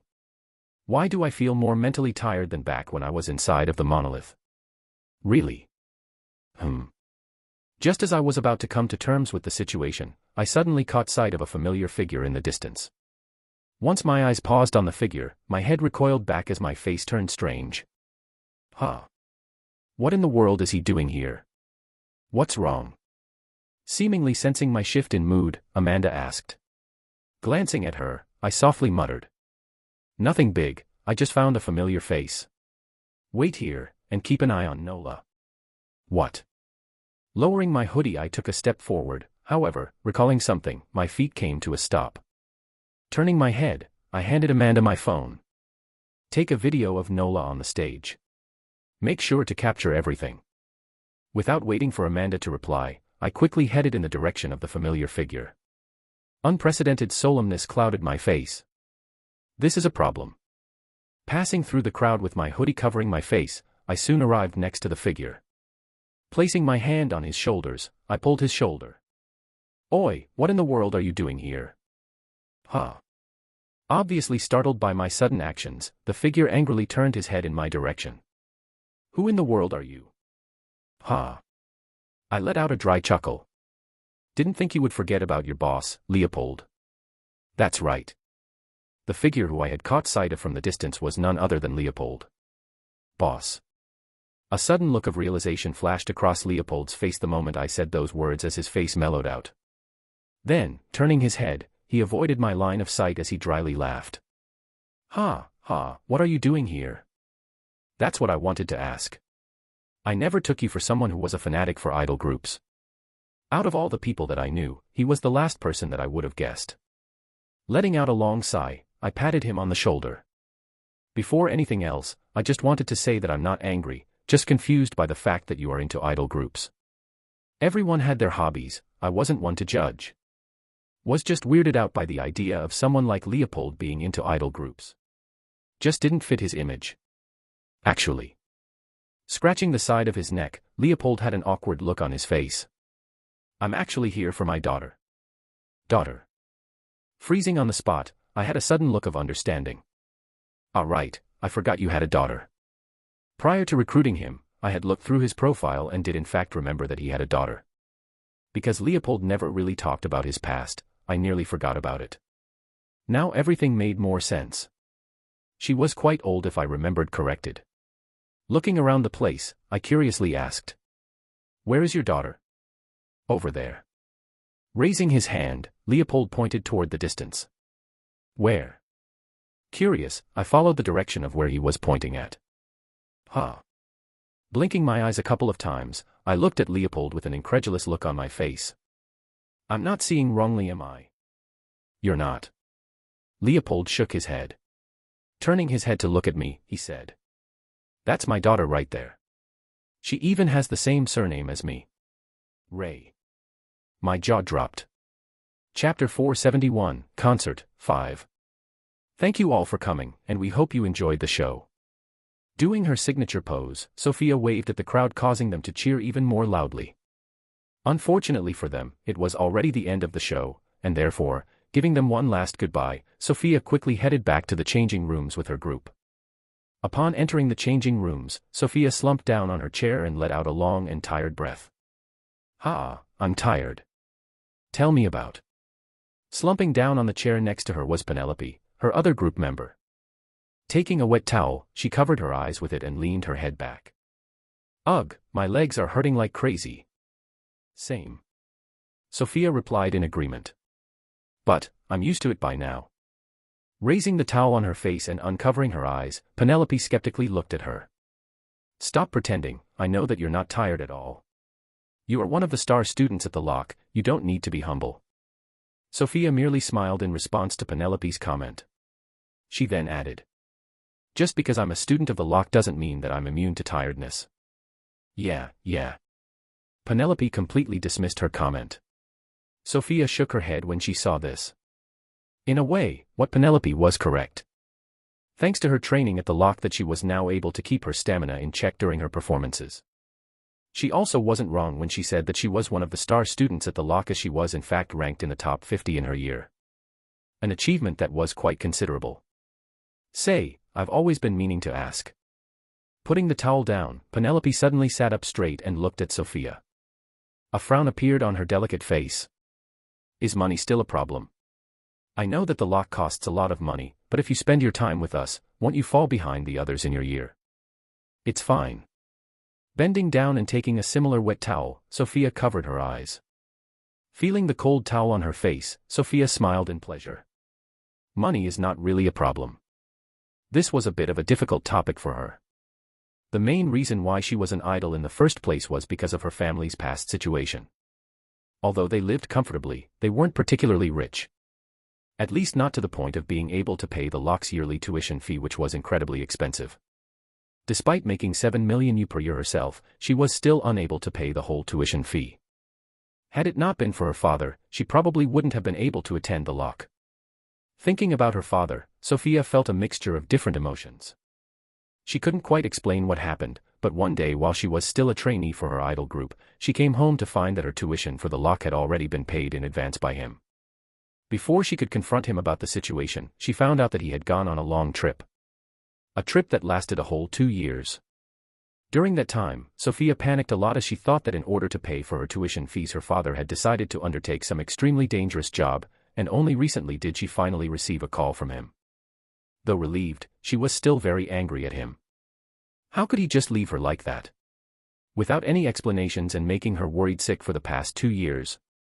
Unknowingly, Sophia's teeth clenched and she secretly swore to herself. He said that he's coming to visit me today. When he comes I'll let him have a piece of me. Hey Sophia, what did you think about the girl you brought on stage today? Wasn't she just adorable? It was then that she suddenly heard Penelope's excited voice. Raising the towel in her head, she found Penelope's face a couple of inches away from her. Sophia quickly moved her back. Wow, move back a little. Don't be like that, Sophia, here have a look. Taking out her phone, Penelope showed Sophia an image of the girl that they had taken to the stage. Staring at the photo, Penelope squealed in delight. Come on, you can't tell me that's not cute. Staring at the photo, Sophia nodded her head. Sure.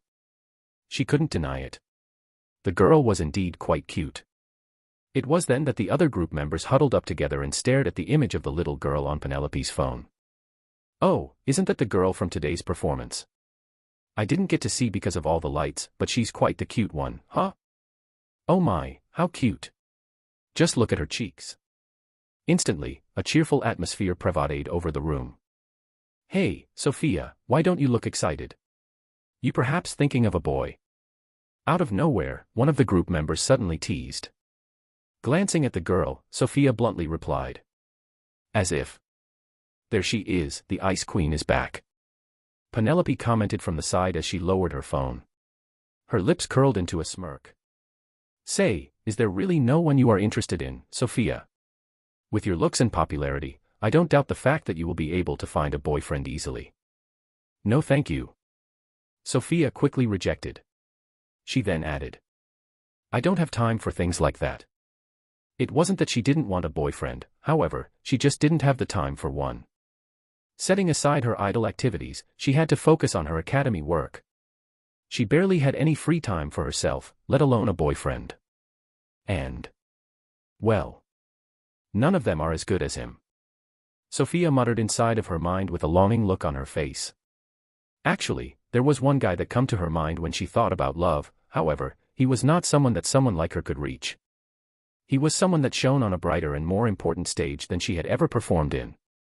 From the moment she had set her sight on him, Sophia found all of the boys near her dull and boring. It's too bad that he's not someone I can reach. Unfortunately, he was not someone that she could casually talk to. Despite her idol status, their achievements were worlds apart from each other. The only thing she could do was focus on herself and maybe hope that one day she could reach for him. We're almost there, Leopold.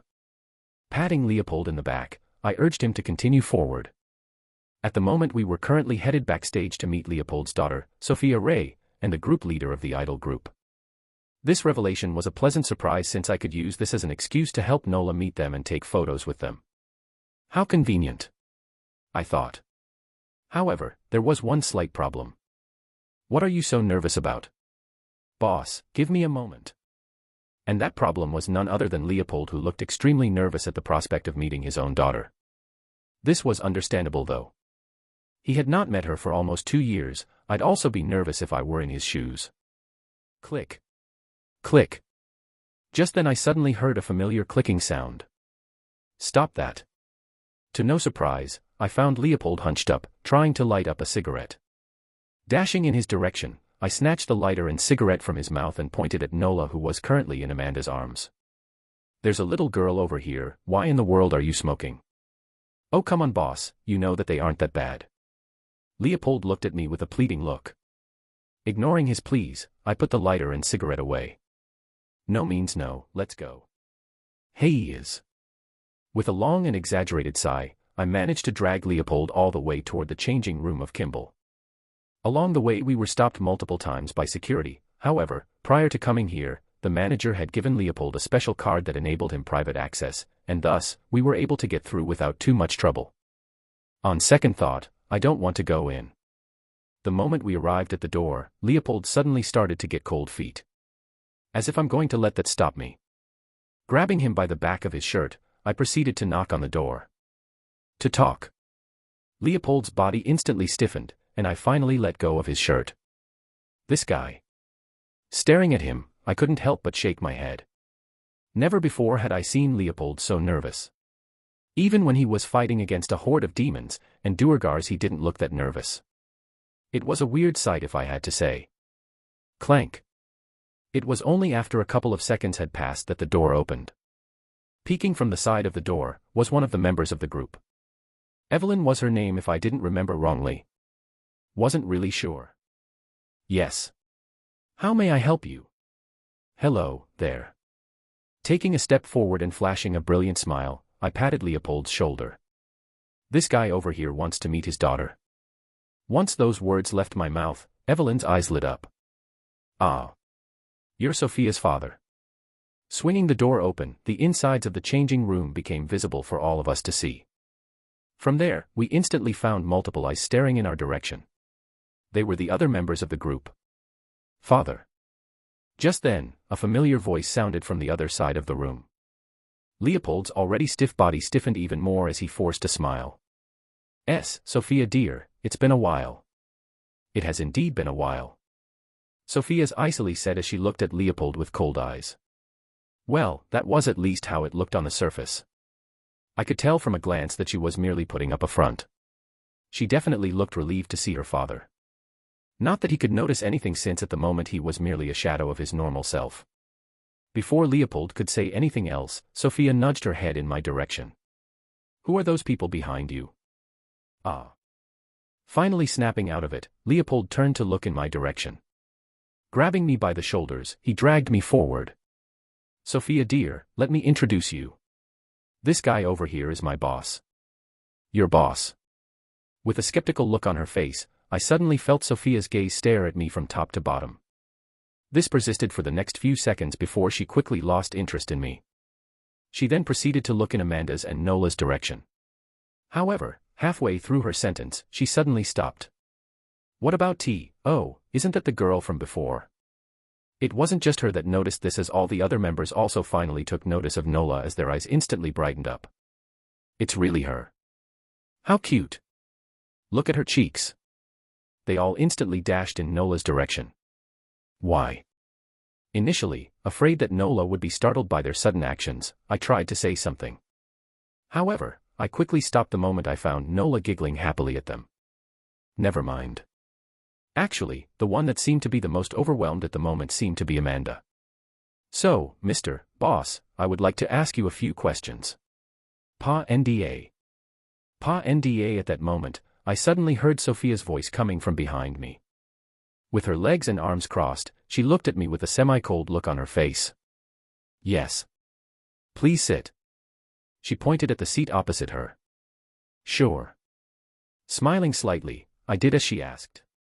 To be honest, I understood where she was coming from. Out of nowhere, her father came back home with a lot of money and suddenly disappeared for a long time. Furthermore, he came back with a ton of money. Given his previous job and income, she would naturally be skeptical about what her father's job was. I would have been as well. Therefore, sitting down in my seat, I calmly smiled at her. Is there anything you would like to ask? Nodding her head, Sophia's brows knit tightly. Biting her lips, she asked. Can you please tell me how much my father owes you? Owes me? Taken aback, a strange look appeared on my face. Before I could reply, she continued. I may not have enough money now, but I swear I can pay you back in a couple of years and... Hold on. I quickly cut her off. I then looked at Leopold and said. I think there has been a misunderstanding here. Leopold doesn't owe me anything. Hearing my words, Sophia had an unconvinced look on her face. Is this true? She asked. Seeing how skeptical she was being, I let out a long sigh. I guess I have no choice but to introduce myself properly. I tapped my face, which soon morphed into that of my regular self. Then, lowering my hoodie, I extended my hand in her direction. Nice to meet you, my name is Ri, HM. Midway through my introduction, Sophie's eyes opened widely as her mouth opened and closed repeatedly. What? Chapter 472, Concert, 6. What? Unknowingly Sophia's face started to become bright red. HM. Are you okay? Noticing her slight change in demeanor, I tilted my head to the side. There was something about her behavior. It didn't seem like I was the only one who noticed this as Leopold worriedly placed his hand on Sophia's forehead. Sophia dear, are you okay? Stop. Smacking Leopold's hand away, Sophia stuttered as she looked at me. It can't be, it. Hold on. Meeting her gaze, I suddenly had a strange thought inside of my mind. That can't be. I quickly shook my head, trying to deny such a thought. It just couldn't be, or rather, I wanted to not believe in the thought. It was then that Sophia once again spoke up. Why, you're in Dover, right? As she spoke up, I managed to pick up a slight tremble in her voice. Letting out a small sigh, I nodded my head. It looks like my hunch was right. Yes, I am indeed him. Oh my God. Sophia's face instantly brightened up. Her face quickly snapped in Leopold's direction. Dad. Why didn't you tell me that he was your boss? Huh. Turning his head, Leopold looked at me with a look that said, what is she on about? I shrugged my shoulders in response. Although I already had an idea, I really wanted to deny it. It was right then that Sophia suddenly lunged in my direction and grabbed both of my hands and said, I'm a huge fan. What? Finally, Leopold was able to understand what was happening. Turning his head, he looked at me with a betrayed and hurt look.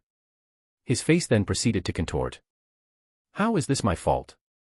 I wanted to rebuke, however, before I even had the chance to do so, Sophia had already started speaking. I've watched and replayed all of your matches back at the conference, especially when you beat up that orc and that pretty boy. A word suddenly caught my interest. Raising my brow, I asked. Pretty boy. Yes, that Kevin guy. Although he looks pretty, he clearly was no match for you. All my friends say he's handsome, but honestly, you are way better looking. Oh, and the way you forfeited was so cool. For a split moment, I wanted to let her continue. Just the fact that she was praising me over Kevin made me like her instantly. However, knowing just how wrong the situation was, I quickly freed my hands and looked at Leopold. My hope was that he would try and stop his daughter, but his response wasn't really what I had expected. With his arms crossed, and with his head lowered, he nodded his head. I have to agree with my daughter. You were pretty cool back there. Oi. Now it was my face's turn to contort. What in the world is he doing? This should be the bit where you are supposed to deny. Leopold shook his head. Boss, I'm an honest man. HAAA. Not knowing how to react, I could only let out a sigh. Sophia's sudden outburst seemed to have caught the attention of the other people present, as I was quickly surrounded by all the idol members. Oh my god. I remember you. Kaya. It's him. Surrounded by the girls, I didn't know how to react as I looked in Amanda's direction in the hope of some help. However, all I was met with was a cold and apathetic look. You're enjoying this, aren't you? Was what her face seemed to say. Or at least what I assumed it said, as her expression was quite hard to read. Especially since she was currently wearing a skin mask. I had given it to her before because she simply attracted way too much attention due to her looks. This was also why during the time the camera was pointed in our direction, no one took notice of her. Had she not been wearing her mask, I could have guaranteed that all attention would have been drawn to her, instead of Nola. Well, at least for a bit. In hindsight, bad move, because had it not been for the mask, she would have never pulled her previous stunt. Mr. Dover, Mr. Dover. Wow. Suddenly finding Sophia's face near mine, I finally snapped out of my thoughts as I moved my head away from her a little. Sorry. Quickly apologizing, Sophia coughed. Cume, I read from reports that you were single and that you were only 20 years old. Turning her head slightly, she glanced in Nola's and Amanda's direction. That woman over there said that she was your daughter, but doesn't she look a little bit too old to be your daughter, unless... The fact that Nola is our daughter is a lie. I cut her off before she could finish her sentence. The moment I said those words, Sophia's face quickly brightened up. However, picking this cue up, I quickly followed up by pointing in Amanda's direction. The fact that she is my girlfriend is not a lie.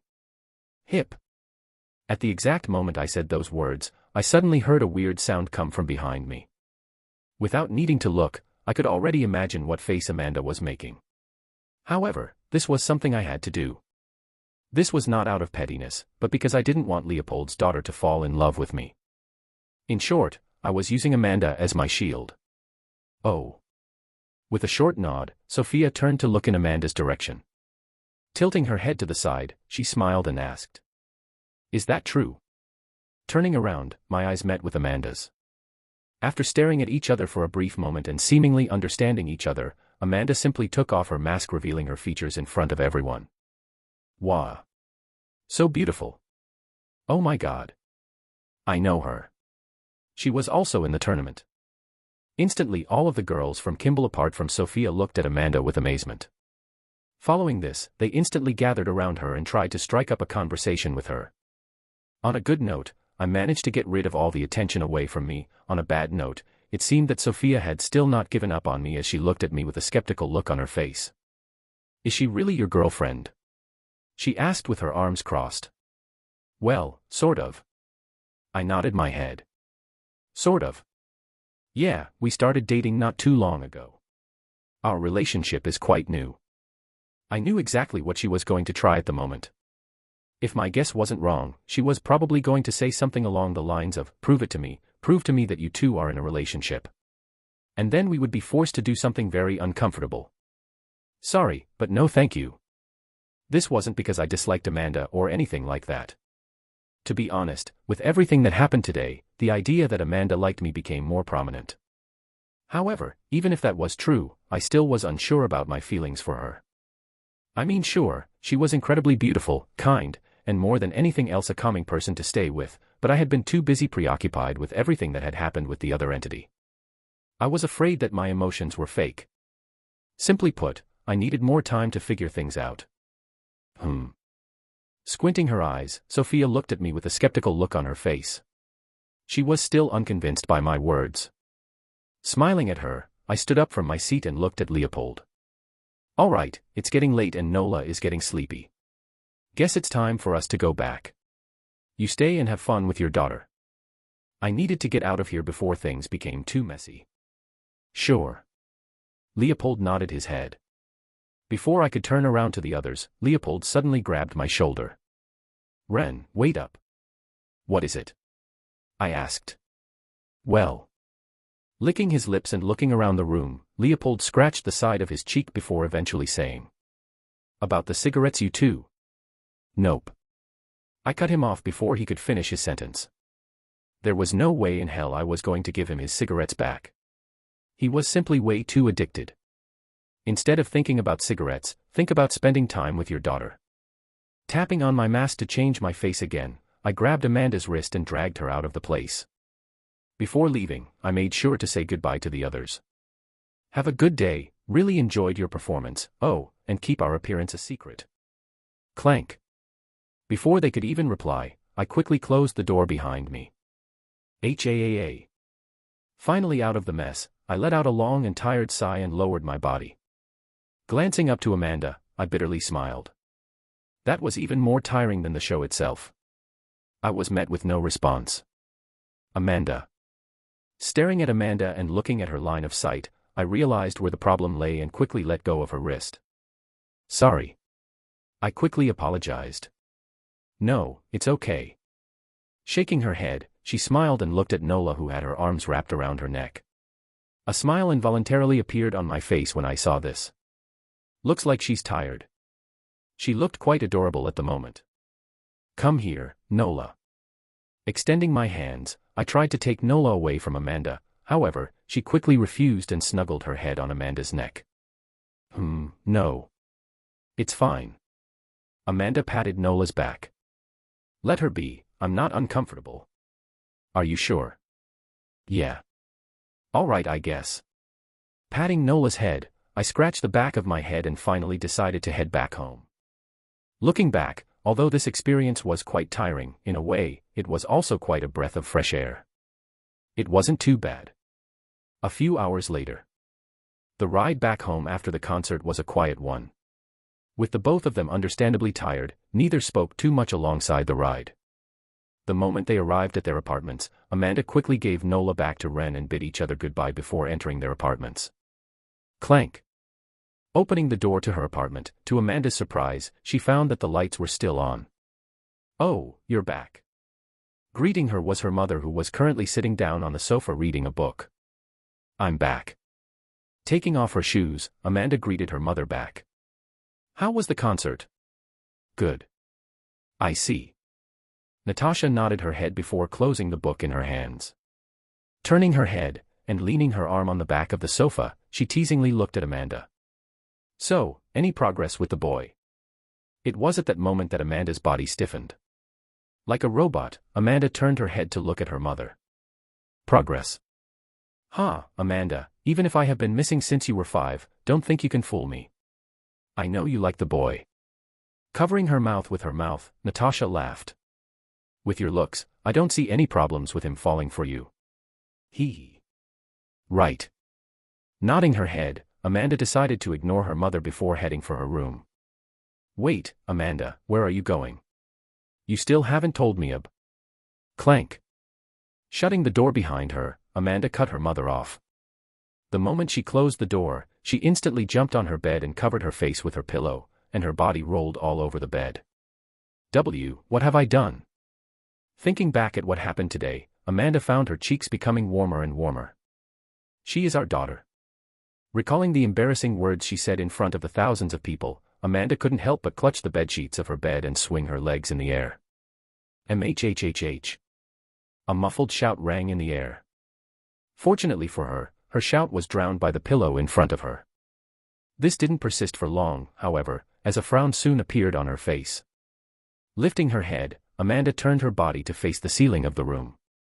Recalling the time when Ren was surrounded by the girls, unknowingly, Amanda's grip on the bedsheets tightened. She didn't really think too much back in the past because Ren tended to be low-key. However, now that his fight had been broadcasted throughout the whole human domain, everyone got to see how strong he was. Not only that, but Ren was actually quite handsome himself, and added with what he did during the tournament. Amanda suddenly sat up straight. Oh no. It was then and there that Amanda suddenly realized something. Is Ren more popular than I thought? Chapter 473, Going Back, 1. A maddening scribbling sound rang inside a dark room that was lit up by a pale yellow light coming from a small lamp sitting atop a large wooden desk. Sat behind the desk was a male with long dark hair and green eyes. He was none other than Connell Rhinestone, Aaron's father. His current state was a mess as his eyes bagged, his clothes were unkempt, and a heavy stench of alcohol permeated throughout the room. How fucking dare they? He muttered as his head slumped to the side of the table. Bang. Standing up, he banged the table with his fist. Fuckers. He began to shout. How dare they do this to my son? He is 876. What bullshit is this? As he screamed, his voice was filled with resentment. The reason for this was because of the actions that the Union had taken after his son's death. Instead of giving him his son's body back, the Union handed him to the monolith and proclaimed him to be the wanted criminal 876. The repercussions of such an announcement were extremely powerful, as not even a day after the announcement was made and huge protests began to parade beneath his guild as people started branding him and his guild members as villains, murderers, supporters of evil. Their image was completely tarnished, and the following day, many of the members proclaimed their resignation, and slowly one by one more and more members started to leave. Fuck. Connell rolled his head on the table as his fist once again smashed against the table. What sort of bullshit was this? My son was 876. Impossible. Connell had already read about 876.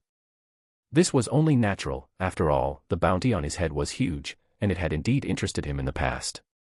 That being said, having read that, he knew exactly what it was impossible for Aaron to be 876. It was clear that the Union was trying to frame his son in order to protect the actual 876, which was none other than the kid Rendover. Connell would have been stupid to have not made that connection. Slumping back down on his chair, Connell powerlessly looked toward the glass window of his office. There he managed to catch City of the beautiful city that shone brightly in the night. It was beautiful. Or that was at least how it used to look in the past. However, now that his son was gone, everything started to become duller for him. Aaron. A parent's worst nightmare was seeing their own son die before them. Especially when it was broadcasted throughout the whole human domain. Just recalling the image of his son being split into two, and his body laying down on the floor whilst everyone was cheering pained Connell's heart to no end. He couldn't understand it. Why did this have to happen to my son? Connell mumbled repeatedly as he leaned forward on his desk and grabbed onto his head with both hands. What did we do to deserve all of this? Gulp. Swallowing a mouthful of saliva, Connell's eyes suddenly snapped open. His breathing started to become more laborious and sweat tricked down the side of his face. Swallowing another mouthful of saliva, he leaned back and opened the drawer next to him. Upon opening the drawer, Connell took out a small piece of paper shrouded by a mysterious black hue. So you've made your mind. It was at the exact moment that he took out the paper that a raspy voice suddenly sounded from the other side of the room. Instead of being startled, Connell's eyes remained fixed on the paper in front of him. Tracing his eyes alongside the paper, he soon raised his head and his eyes paused on a black spectral figure in the corner of the room. His bright and red eyes shone in the darkness. You're here, Connell said. Coo coo coo. A raspy laugh suddenly resounded throughout the room as the spectral figure took a step forward, revealing the features of a black humanoid creature. Staring at the contract in Connell's hands, he asked, "How about it? Are you interested in signing the contract?" Connell didn't answer immediately. With his eyes still fixed on the creature before him, he opened his mouth and asked, "Why should I sign a contract with you? In terms of strength, you are only a count-ranked demon, while I'm S+ ranked. Wouldn't I gain more if I signed a contract with another more powerful demon?" "You could." Pacing around the room, and sitting on the table, the black humanoid creature suddenly smiled. "Let me tell you a story." "A story?" Connell's brows knit. His voice suddenly deepened. "I don't have time for stories. But I'll bet you will want to hear this one." Ignoring Connell, the dark humanoid creature started to talk. There was once a demon. A young demon. He was just like any other demon out there. Purposeless. Just invading other planets and corrupting the mana of that world into demonic energy. The demon suddenly licked his lips and leaned closer to Connell, who was staring at him with a serious look. As he leaned closer to Connell, the demon whispered, As you know, in order to survive, we must conquer planets and convert the mana into demonic energy. It's the way we can feed ourselves. Wah. Ah. Tata tata. Before Connell could speak, the demon placed his finger on his mouth and winked. Let me finish my story. An intense pressure suddenly bore down on the room. The pressure came from Connell's body, however, the demon simply shrugged it off as he continued. As I was saying, there was once this demon, he was young, and well, he was a demon. Just like any other demon out there, he simply conquered planets after planets just to ensure his survival. His existence was, how should I say it? Placing his hand over his chin, a thoughtful look appeared on the demon's face as he crossed his legs. Purposeless. Snapping his fingers, he looked at Connell. Yeah, that's right. Purposeless. That is the best way I could describe his existence. Aside from conquering planets and surviving, we have no purpose. Because of the Demon King, we can't do anything we want. How should I say it for you humans to understand? It's like going to work 24 hours a day without a rest. Pausing, the demon once again licked his lips. Now, what do you think would happen if one day the demon got a purpose? Placing his hands on the desk, he leaned his face closer to Connell's. What if suddenly out of nowhere that demon got a purpose? Regardless of how big or small it was. What do you think would happen? You would try your best to do it. Connell instinctively answered before his body suddenly stiffened. Unknowingly, he had gotten swept by the demon's words. A smile appeared on the demon's face when he saw this. Correct. Moving away from the desk, the demon sat down on the chair opposite. Raising his hand, he stared at his long and pointy nails. Now, what if I were to tell you that I'm merely a pawn? A small piece of a bigger board at play. What would you do if you were in the same position as me? Lowering his hand, the room suddenly chilled as the demon's smile faded. His shift in demeanor sent chills down Connell's body. Why am I scared? He's clearly weaker than me. Connell thought as he secretly swallowed a mouthful of saliva. Shifting his body back, Connell was just about to reply when the demon answered in an apathetic voice. You would obviously be the best fucking piece out there. His glare pierced right through Connell's eyes, and the temperature dropped even more. A deadly silence permeated the room as Connell and the demon stared at each other. This persisted for a good demon before the demon smiled once again and leaned back on the chair. Sorry about that, I almost lost myself there. Waving his hand over his face, he fanned himself. Glancing at Connell from the corner of his eyes, the smile on his face deepened. You're probably wondering why I'm saying this to you, right? Without saying anything, Connell nodded his head. What if I told you that alongside me, you were also one of the pieces? And what if I told you that what happened to your son was not a coincidence? What? Opening and closing his mouth, Connell looked at the demon in front of him with a lost look. His heart started to freeze. Not a coincidence. What are you talking about? He. The demon suddenly laughed. At the exact moment he laughed, Connell finally lost it and stood up. I've had enough of your crap, speak to me. Bang. Smacking his hand on the table, he glared at the demon in front of him. A tremendous hue suddenly sprang out from his body. Speak to me. What are you talking about? Ha. However, instead of an answer, he was met with even more laughter as the demon smacked the armrest of the chair repeatedly. You. Enraged, Connell raised his hand and a dagger suddenly appeared. He then raised it in the air, ready to slash down at any moment. Wait, hold on, stop. However, just as he was about to attack, the demon suddenly stopped and wiped the corner of his eyes. Licking his lips, he looked at Connell, who looked back at him and threatened. Speak or you will die. Rather than looking worried, the demon seemed even more relaxed as he leaned back on his chair. What is there to explain? Didn't I already say it before? What happened to your son was not a coincidence. The pressure exuding from Connell further intensified. Who? He shouted at the top of his lungs as a crazed look flashed across his face. Tell me who is responsible for this. I can't. The demon shook his head. Then die. Connell suddenly slashed in the direction of the demon. Since he wasn't going to answer, he was better off dead. Bang. With a powerful blast, the entire area before him broke apart and dust rose in the air. H-A-A-A. Breathing heavily, Connell stared in the direction of where he had attacked. Although he had only used a small fraction of his strength, he was sure that he had killed the demon. After all, the strength gap between A and S rank was that big. However, just when he thought that he had managed to kill him, an amused voice sounded from the back. "Oh my, oh my!" Exclamation point. Snapping his head in the direction of where the voice came from, to Connell's shock, he found the demon from before standing there with a transparent body. How? Connell muttered incredulously. He couldn't believe it. How could he still be alive? It was a nice attempt. Raising his hands in the air, the demon's spectral figure started to become less transparent before his figure once again returned to how it looked before. Before Connell could snap out of it and once again attack, the demon spoke. "Don't bother trying to kill me. This is merely a projection. A semi-tangible one. Why do you think I was able to bypass your security unnoticed? It's because I'm here, and yet not here at the same time." Patting down his body, the demon walked back to where the chair used to be.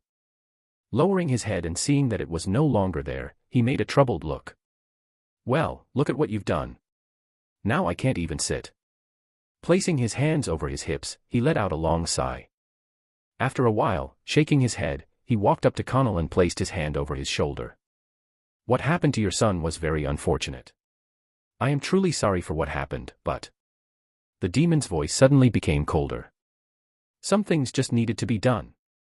He was an important factor in growing a bigger piece of the board. He was an unfortunate expandable that needed to be used to push the game forward. He was also someone that needed to be used in order to create this exact scenario. A scenario in which the two of us meet. In a way, you can say that our meeting isn't exactly fate." Extending his hand, and tapping onto the sheet of paper on the table, the demon kept pushing. "You want to find out the real culprit behind your son's death? Do you not want to avenge your son's death?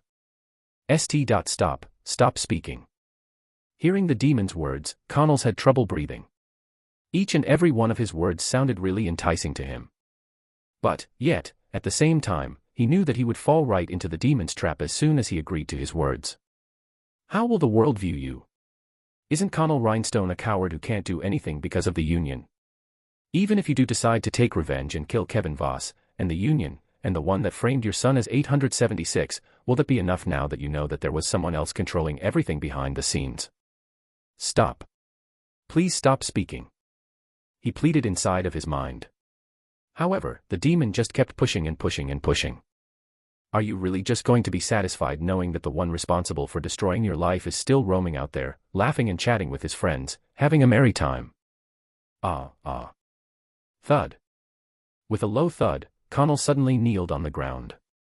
A deep twisted smile appeared on the demon's face once he saw this. Grabbing onto the paper, he waved it in front of Connell as he whispered in a soft voice. "Sign this contract if you want to take revenge on the one that caused your life to be a mess." Chapter 474, Going Back, 2. Trying. Waking my groggy mind up was the sound of my phone ringing beside my bed. Without moving, I extended my hand and touched the side of the bed until my finger tapped onto the screen of the phone and the call went through. "Who is it?" I groggily asked. "Ren, Jesus Christ. How much are you planning on sleeping?" Small Snake's voice rang from the speaker of the phone. "What time is it?" Rather than checking for myself, I opted to ask Small Snake. "It's 12 in the afternoon." Huh. Raising my head turned in the direction of my phone. Leaning toward my phone, I looked at the time.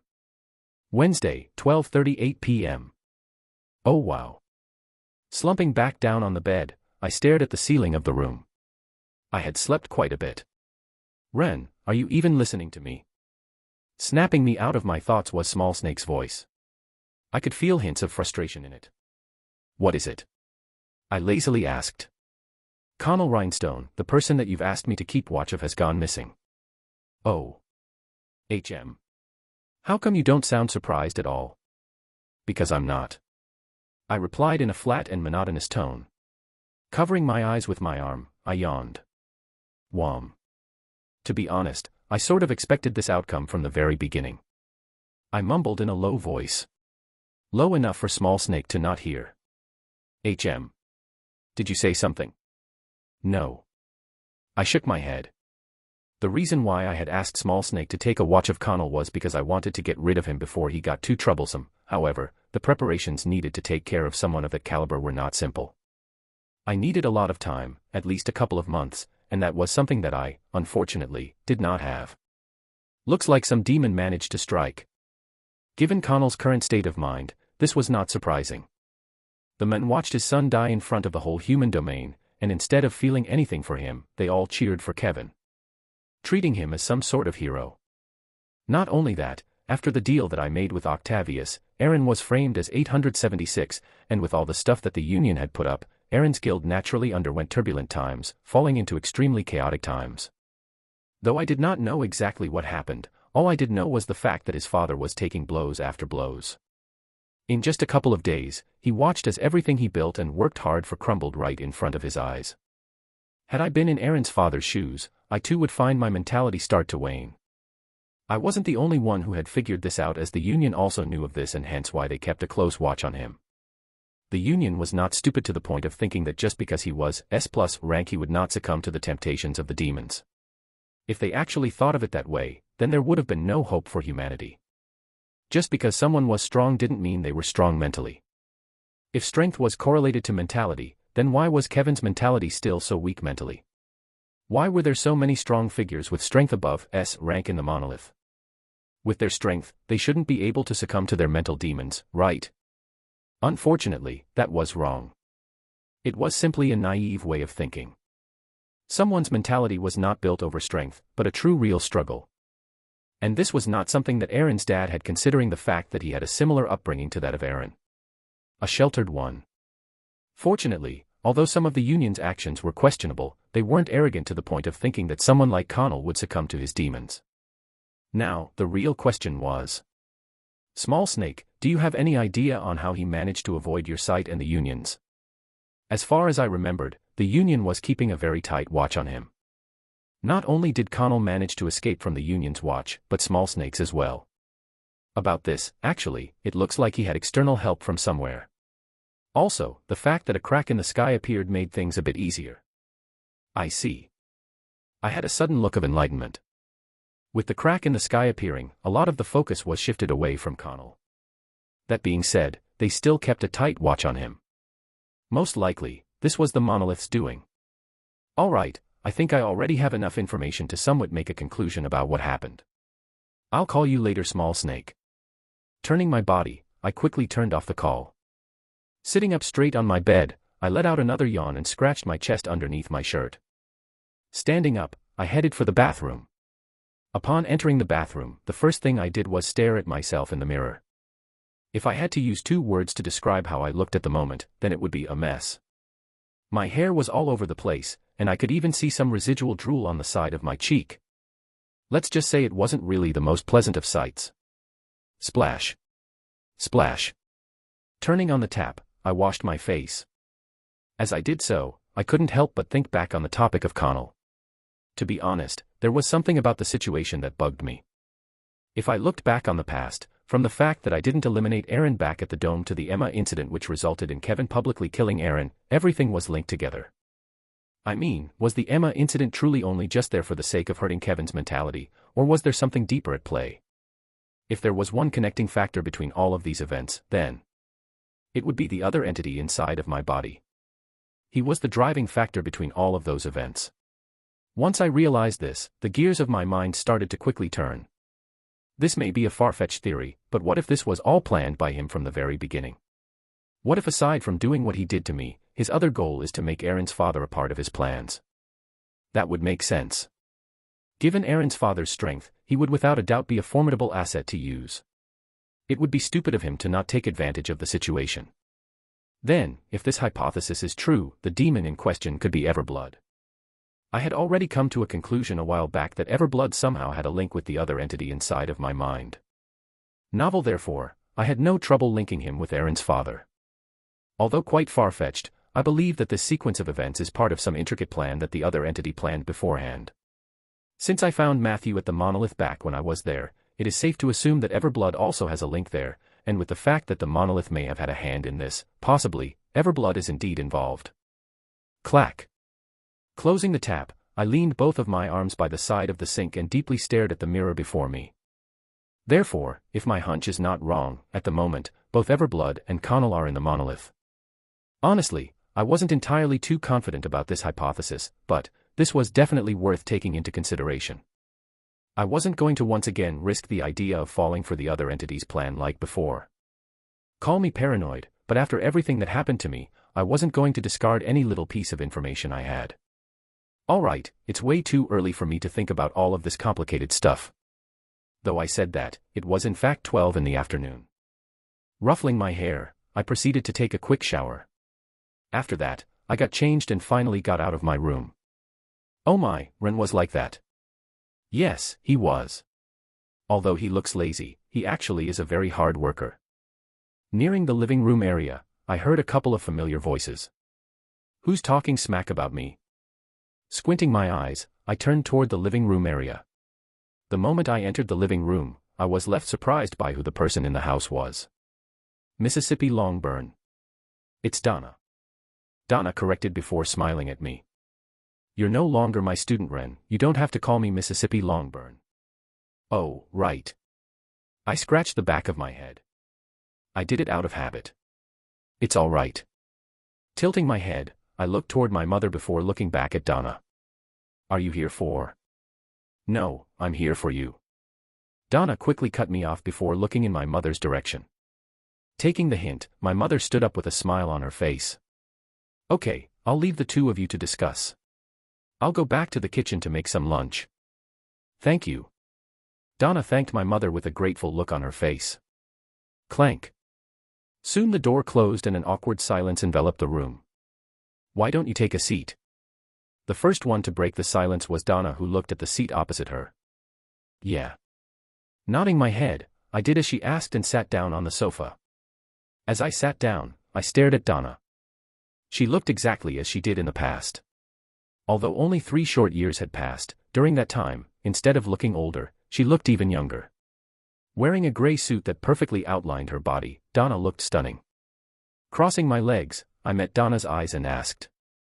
So, what is it that you wanted to talk about? Pursing her lips, Donna sat up straight. Ren, I would like to ask you a favor. Before you say anything else, I want to say that you can refuse this request and that I will totally be fine with it. A favor. The moment I heard her words, my eyes sharpened a little.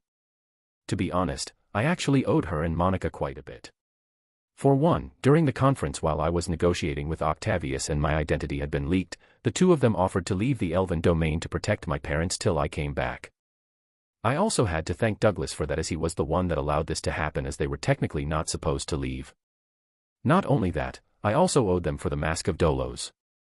The moment I revealed myself to the world and the mask appeared, the Union heads were able to make a small connection with the fact that it previously belonged to one of the criminals that Monica had captured.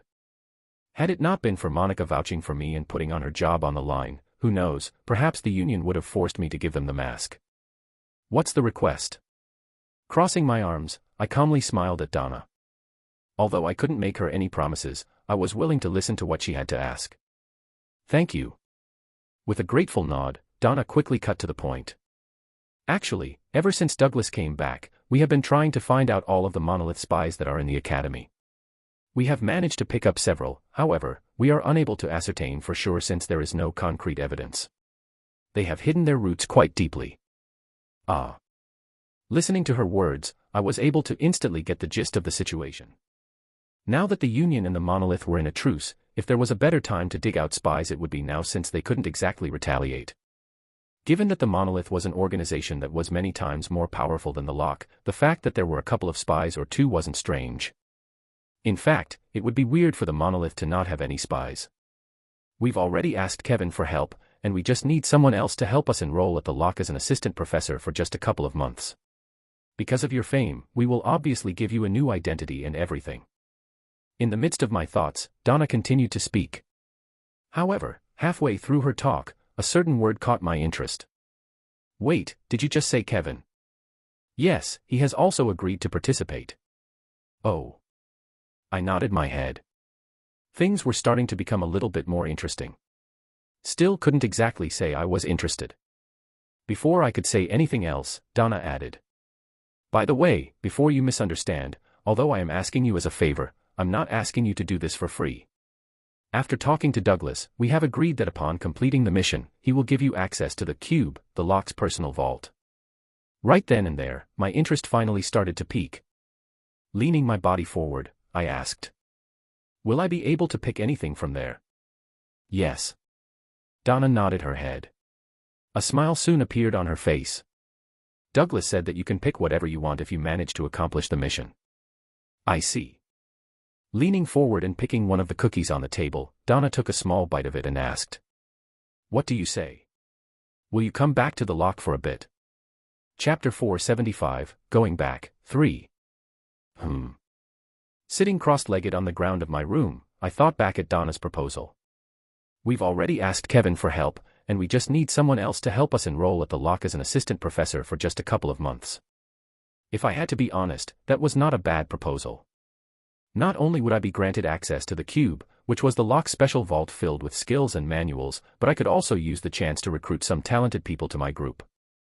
Furthermore, since the Monolith and the Union were still under a treaty, this was the perfect chance for me to consolidate my powers within the human domain. Not only that, but the lock did have some of the best training facilities, so that was another plus. All right. Standing up from the ground, I stretched my body. Donna said that we can start as early as by next week, so I should use this chance to break through A-rank. Touching my face, I shook my head. I really need to break through. I couldn't stand the thought of still not having hair on my face.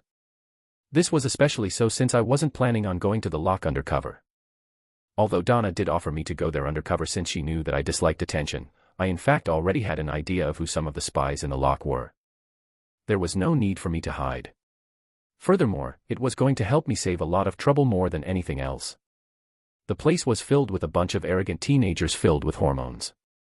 If I decided to go there undercover, I would without a doubt be put in a scenario where they would constantly challenge me out of nowhere. And if I went there as my regular self, Rendover, the number of challenges I would receive would be close to zero. After all, no one would be dumb enough to challenge someone who was A-rank and beat up an orc half to death in front of the whole world. At the same time, in another room. "So you're saying that you won't be available for the next couple of months?" Pacing around the room, a frown emerged on Kevin's face. At the moment, he was currently on a call with Emma. "Yes. I will be undergoing training with my dad during that time, so I won't be able to contact you for a bit." Unconvinced, the frown on Kevin's face deepened. However, it eventually receded. Knowing just how stubborn Emma could be at times, he knew that he couldn't change her mind. "All right, I won't try to convince you otherwise. This is your life, and it's not something I can control. I just hope that you remain safe." "Don't worry, Kevin," Emma reassured. "Don't forget that my dad will be with me. I won't go through any danger." "If you say so." Hearing her words, Kevin did feel a little bit more relieved. She was right. Her father was someone whose strength was around S to S+ rank. There was no way someone like him couldn't ensure her safety. Perhaps he was overthinking. "All right, Kevin, I have to go now. I will see you in a bit." "See you." Kevin bid Emma goodbye. Do a repetitive beeping sound echoed in Kevin's ears, signaling to him that Emma had hung up the call. Lowering his hand and putting the phone away, Kevin sat down on a chair nearby and closed his eyes. "System," he muttered out loud, prompting a virtual interface to appear in front of him. Once the interface appeared in front of him, Kevin swiped his hand toward the right and skimmed to the quest section. == Quest. Information: stop the Demon King from consuming this planet. Location: Casaria. Goal: stop the demon corruption of the planet. Rank: A-+. Requirement for transportation: A-ranked core. Total people: 3. Reward: Demon King Ascension plus 1 year. Minor Realm rank up. Synchronization plus 15%. Penalty: Demon King Ascension, 1 year. His eyes soon paused on a certain quest. The quest was something new.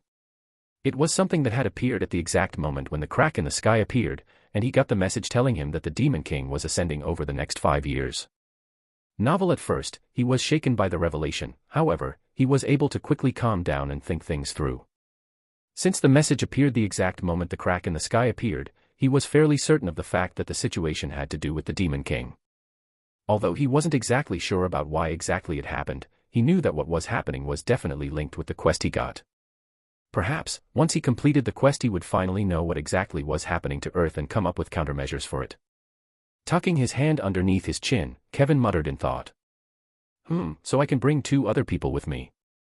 Without needing to think much, Kevin already had an idea of who one of the people he would bring was. It was Ren. Who else but him? He was someone that already knew his secret. The secret about his system, and the fact that he could travel through different planets. Furthermore, he was quite adept in these types of situations, and so, to Kevin, he was the most logical person to bring. But what about the other person? Crossing his arms, Kevin fell into thought. However, regardless of how much he tried to think, he couldn't think of anyone else to bring. Trying. It was then that his phone suddenly rang. Turning his head and glancing at the phone, Kevin found it to be Donna. He immediately picked it up. Hello. A week later. Monday, 6 a.m. Staring at the mirror and moving my hand across my head, which was now filled with hair thanks to the aid of a potion, I let out a satisfied, almost proud smile.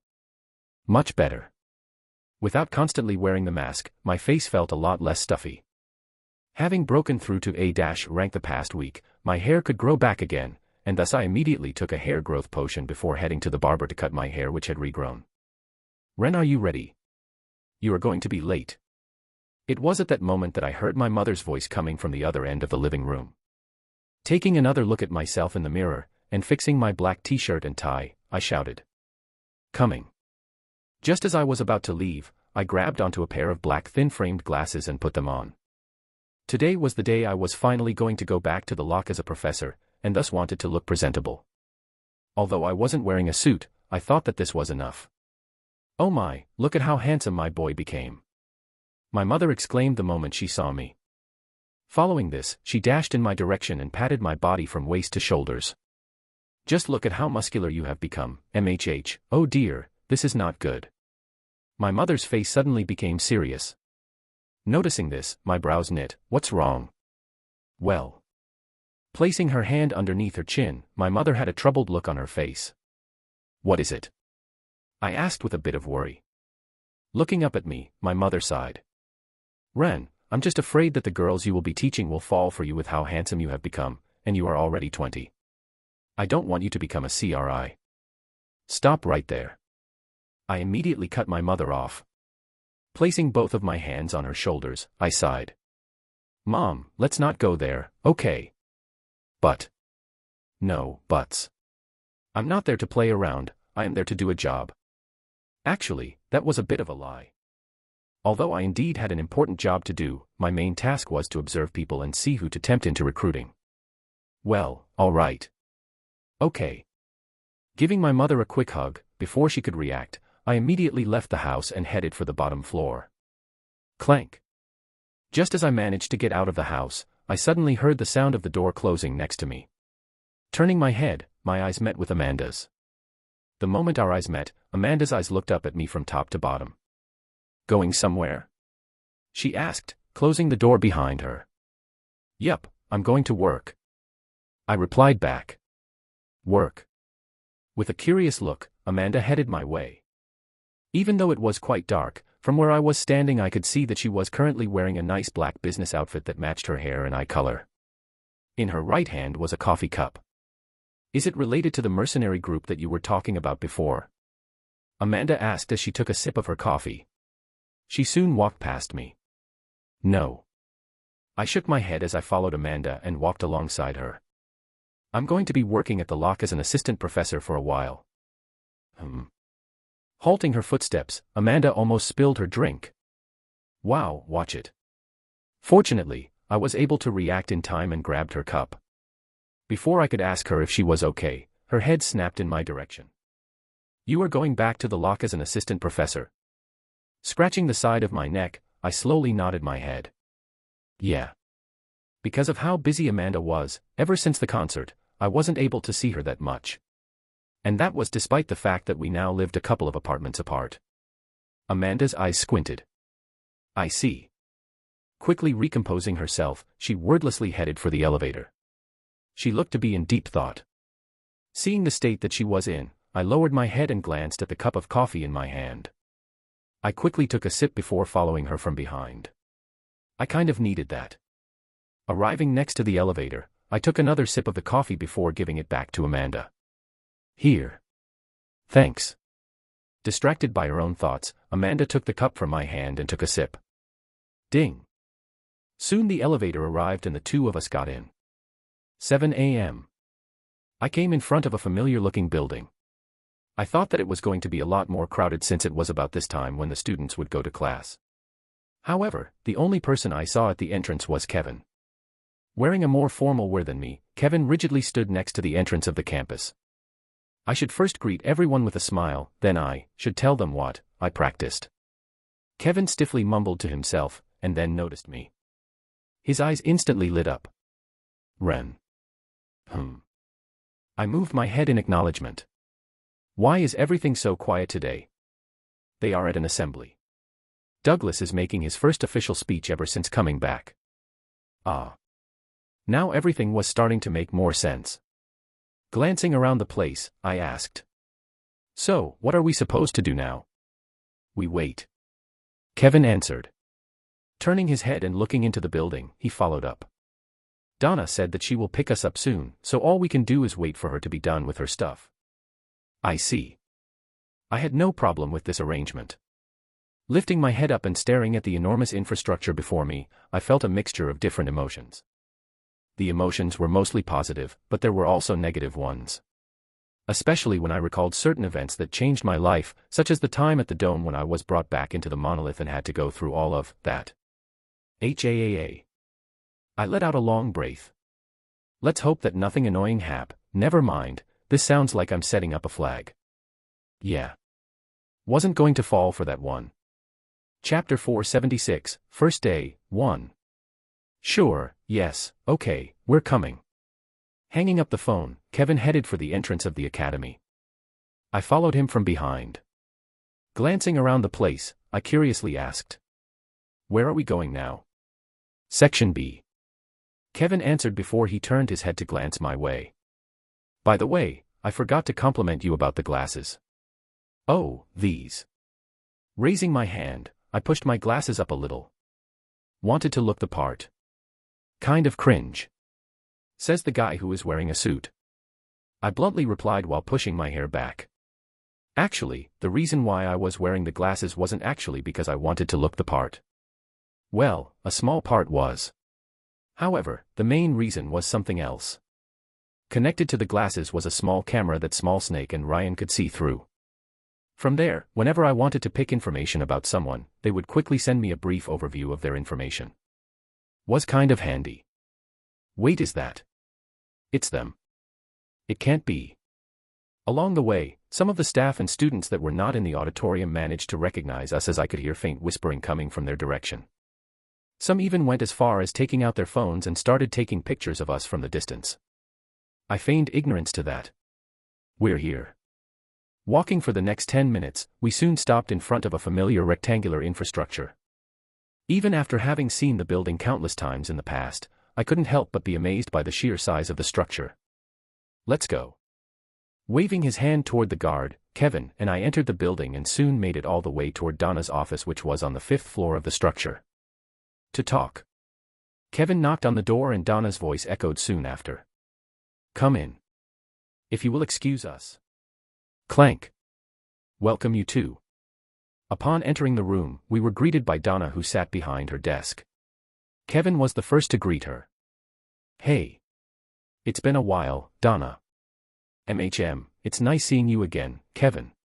Did you have any trouble getting here? Not at all. That's good. As the two were talking, I glanced around the place. It had been a while since I had been in Donna's office and it still looked exactly as it did in the past. Small and comfy. Ren. Snapping me out of it, I suddenly felt someone tap me on the shoulder. It was Kevin. What is it? Are you not paying attention at all? Kevin rolled his eyes before nudging his head in Donna's direction. She's saying hit to you. Coming to a realization, I lowered my head and greeted Donna. "Ah yes, good to see you again." "It's good to see you too," Donna replied with a smile, not minding my rudeness. She then pressed her hand on the table and passed 2 papers in our direction. "I'll get straight to the point, I need you two to sign these." As Donna passed the papers, a stern look appeared on Kevin's face. "Mana contracts?" "That's right," Donna said as she placed 2 pens next to the papers. "This is the Academy policy. Each professor, be it an assistant, staff, or regular professor, must sign a mana contract. This is for security reasons, I'm sure you know, right?" "I see." Convinced by Donna's argument, Kevin sat down on a brown leather chair opposite Donna's desk and picked up a pen. Just as he was about to sign, his hand came to a sudden pause. "Hold on, if you guys do this, how come the Academy still gets infiltrated?" This was a valid question. If the Academy made everyone sign mana contracts, how was it possible for people to infiltrate the Academy? Well, I already knew the answer to that. With a helpless smile on her face, Donna leaned back in her chair. This just tells you how deep-rooted the influence of the monolith is. Before she could follow up, I sat down next to Kevin and did a quick skim of the contract. Once I made sure that there was nothing I was against, I signed it and put the pen down. "Kevin, I'm sure you know this by now, but a mana contract is not exactly omnipotent. Mana contracts, although useful, weren't exactly without flaws. There were definitely ways for some people to escape its influence, although the method was actually extremely complex and it required massive amounts of resources. That and the fact that the user would find their lifespan shortening by a large degree due to the fact that their soul would get split in half in the process. In short, it was not something that could be done easily, and the fact that the monolith had managed to infiltrate the lock despite all of this went to show how big of an organization they were. "I guess you're right." Lowering his head, Kevin signed the paper and put the pen down. I wasn't thinking straight. I barely signed more than one myself. He then passed the contract back to Donna. "Here you go." "Thank you." With a satisfied smile, Donna put the papers away. A hologram was then projected in the air. "All right, I will give you a brief rundown on who the individuals you should keep a close watch should be." A long list of professors began to show. From low-ranked professors to high-ranked ones. They all varied in gender, rank, and the level of suspicion that the lock had of them. So they are the individuals that the lock suspects of being part of the monolith. I thought as I stared at the projection. There were quite a few familiar faces amongst the list of professors, however, I never really interacted with them much. Not to the point of being surprised by what I was seeing. Either way, after a quick skim, I was in fact able to spot a couple of figures whom I knew were in fact spies. I quickly memorized their names and positions. They can be of use to me. "Kevin, you will be a professor while Ren you will be an assistant professor." Just then, snapping me out of my thoughts were Donna's words. Kevin is a professor." Donna's lips curved upward, then nodded. "Ren, you have not even finished your first year at the lock. Even if you do have the qualifications to be a professor given your strength, unlike Kevin, you don't have a degree." "Oh." I moved my head a little. Actually, I was happy with this arrangement. Since I was an assistant professor, it could only mean that I had less work to do. "Looks like you don't have any issues with the arrangement." Donna clapped her hands. Raising her hand, she once again turned her attention toward the holographic projection in front of her and started to brief Kevin and M on all the individuals we had to be careful of. "Okay, now that you two know what your roles are, I will now start giving you details on the people on the list." 30 minutes later. I left after Donna gave me a proper rundown on the situation and what I was supposed to do in the next 2 months. To summarize everything, all I needed to do was stick close to one of the targets and be their assistant. Demon Hunter Guild. Young Miss. Young Miss. Snapping Amanda out of her thoughts was her assistant, Maxwell. With a worried look, he asked, "Is everything all right, young miss?" "Yeah." Amanda replied in short. She then lowered her head and stared at the papers in front of her. "What were we discussing?" "We were discussing the launch of the Magic Card system. We have currently mass-produced over a couple of millions of cards, and we're currently sold out in terms of pre-released booking. We're practically ready to launch them, however, what we need at the moment is confirmation to officially launch them." "Ah, right." Flipping through her notes, Amanda's eyes squinted. After a bit of thought, she replied, Let's start releasing the cards to the market by next week. Amp up security during the time, and make sure that nothing happens to the reserves. Make sure that nothing happens during the transition phase. We can't afford to have our cards robbed. Even if it costs a bit, use the money. Understood. Maxwell replied with a nod. Closing the folder, Amanda looked up. Is there anything else? No. Maxwell shook his head with a kind smile on his face. His reaction caused Amanda to tilt her head. Is there something else you need from me? No, no. Shaking his head, Maxwell took his folder back. Lowering his body, he bid Amanda goodbye before leaving the room. Clank. Silence descended in the room once Maxwell left the room. Glancing at the door for a couple of seconds, Amanda grabbed her coffee and took a sip. After that, from the corner of her eyes, she glanced at her phone which was resting by the side of the desk. Her eyes immediately squinted into slits. Extending her hand, she turned her phone over. At the exact moment she turned her phone over, displayed on it was the image of a girl taking a selfie with several people behind her. Wearing a cute fluffy hat and with her fingers crossed together in a heart shape, the bottom of the image had the captions that said, "Back at the lock. I'm so excited." Further beneath it was a string of hashtags. Hashtag back here, hashtag awesome, hashtag lock, hashtag #1 academy. What followed the hashtags was a string of comments. == 1,983,097 likes. Georgina Smith, you look amazing, bae. Evelyn 1287, wah, I am so jealous. Connor, please marry me, queen. Manor 97_98, not only are you an idol but you are also a student in the lock. How perfect can someone get? == Tisk. Amanda subconsciously clicked her tongue. 30 minutes before the lecture started. Good morning. Entering a small private room, I greeted the professor I was supposed to be assisting. Thomas D. Sherrill was what he was called. According to Donna, he was one of the people that they suspected of being one of the spies for the monolith. But as I entered the room, I was left surprised by the fact that there was no one present. Not only that, but the whole room was a mess. With papers covering the whole room, it was quite hard for me to even walk. This place is a mess. I muttered to myself. Oh, you're finally here. Who? Startling me, I suddenly heard someone's voice coming from somewhere around the room. Over here. Once again hearing his voice, my eyes soon locked toward a certain location in the room. With the sound of paper falling to the side, a lanky male with a bowl cut and black-framed glasses groggily got up. Raising his hand to fix his glasses, he gazed in my direction. You must be the assistant professor I was promised, right? Why, yeah. I replied with a forced smile. Is this guy really a professor? I thought to myself. He looked like a complete mess. Not only were his clothes wrinkled, but there was also a strange odor coming from him. Patting his body down and up. The professor turned to look at the clock by the side of the room. Oh, it looks like class is starting soon. With a nonchalant loon on his face, he slowly stood up and stretched his body.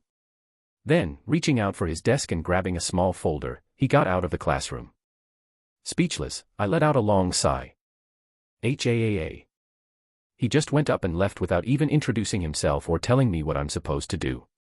From this very moment, I already knew that my short stay here would not be as relaxed as I thought it was going to be. Slumping my shoulders, I followed the professor from behind. Professor, wait up. Catching up to the professor, I found myself in front of a large wooden door with the words, B09, engraved on the side. Good that you're here. Before I could figure out what was going on, the professor looked at me and pointed toward the classroom. Here's your first task as an assistant. Get everyone to stop talking. Chapter 477, First Day, 2. Leaning her head by her arm, Sophia lazily scrolled through her phone and checked her socials. Scrolling through the many different posts, her fingers paused on a certain post. It was an image of an individual looking toward the sky with a lost look. Shoot for the moon. Even if you miss, you'll land among the stars. Ugh. Her face started to cringe considerably. Why do people like this guy so much? I get that he's kind of handsome, but, ugh. The individual in the photo was quite handsome, however, the lines beneath it were quite cringy. What was worse were the comments beneath his post. == 3,033,025 likes. Coraline_call, you look amazing. Way to go, chap. Muscle Beast for the win, you were spectacular at the tournament. Congrats on your victory. Muzzy, cool. == The poster was none other than Kevin Voss. Being one of the most successful Locke graduates, coupled with his looks, Kevin almost had a cult-like following at the Locke and outside. He was pretty much a celebrity wherever he went, and from time to time he would post an update on social media that would garner tons of views and likes. However, to Sophia, whenever he posted, all she could feel was utter cringe. Especially when she would read the captions underneath his comment. She really couldn't understand why people would prefer him over Ren. What was wrong with them? And here I thought that you weren't a fan of Kevin. An arm suddenly struck from behind, grasping Sophia by the neck. Hooey. Right as the arm hooked on her neck, Sophia's eyes opened widely as she tried to pull the arm away. KHH. Maria, stop. However, regardless of how much strength she put in, she couldn't free herself from its grasp. Soon face turned red and she was forced to tap on the arm in defeat. Maria, I can't breath. Haha, you know I'm just joking. Finally letting go of Sophia's neck, a burly girl with short blonde hair and a tan body slumped on the seat next to her. Her name was Maria Lopez, and despite her lazy and nonchalant look, she was fairly popular in the class for being one of the most beautiful girls in the school alongside Sophia. If not for her fiery nature, she would have probably been a lot more popular. Not only that, but she was also ranked amongst the top 5 in her year. With her hands in her pockets and crossing her legs, she teasingly looked at Sophia. You previously told me that Kevin was just a pretty boy, and here you are, staring at him with drool on your mouth. Shut up. Sophia rolled her eyes. Putting the phone down, she seriously said. You already know that I don't like him at all. Then who do you like? Taking her hands away from her pockets, Maria gazed at one particular student at the front of the class. She wasn't the only one in the classroom who had her gaze on him, as a large majority of the girls in the classroom had their eyes on him.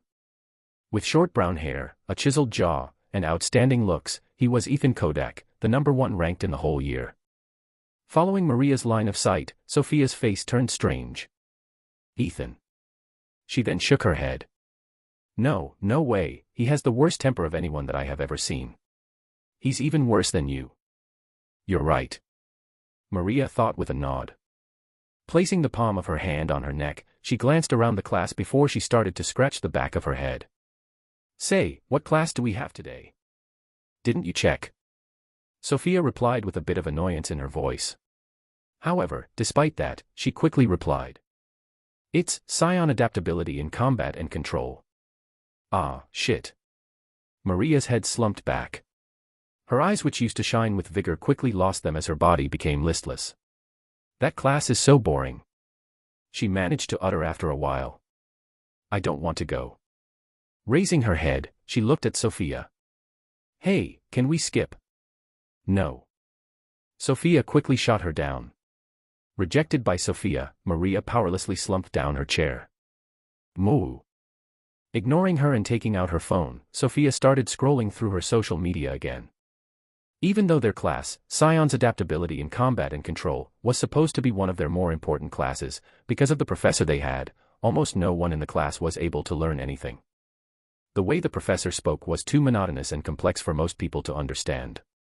It had gotten to the point that almost no one paid attention to the class. Most of the time, the professor's voice would be drowned out by the chatter of the students in the class. I hope the academy does something about this. Sophia muttered out loud, as her thumb scrolled down the screen of her phone. Ugh. Once again she scrolled past Kevin's post, causing her face to cringe again.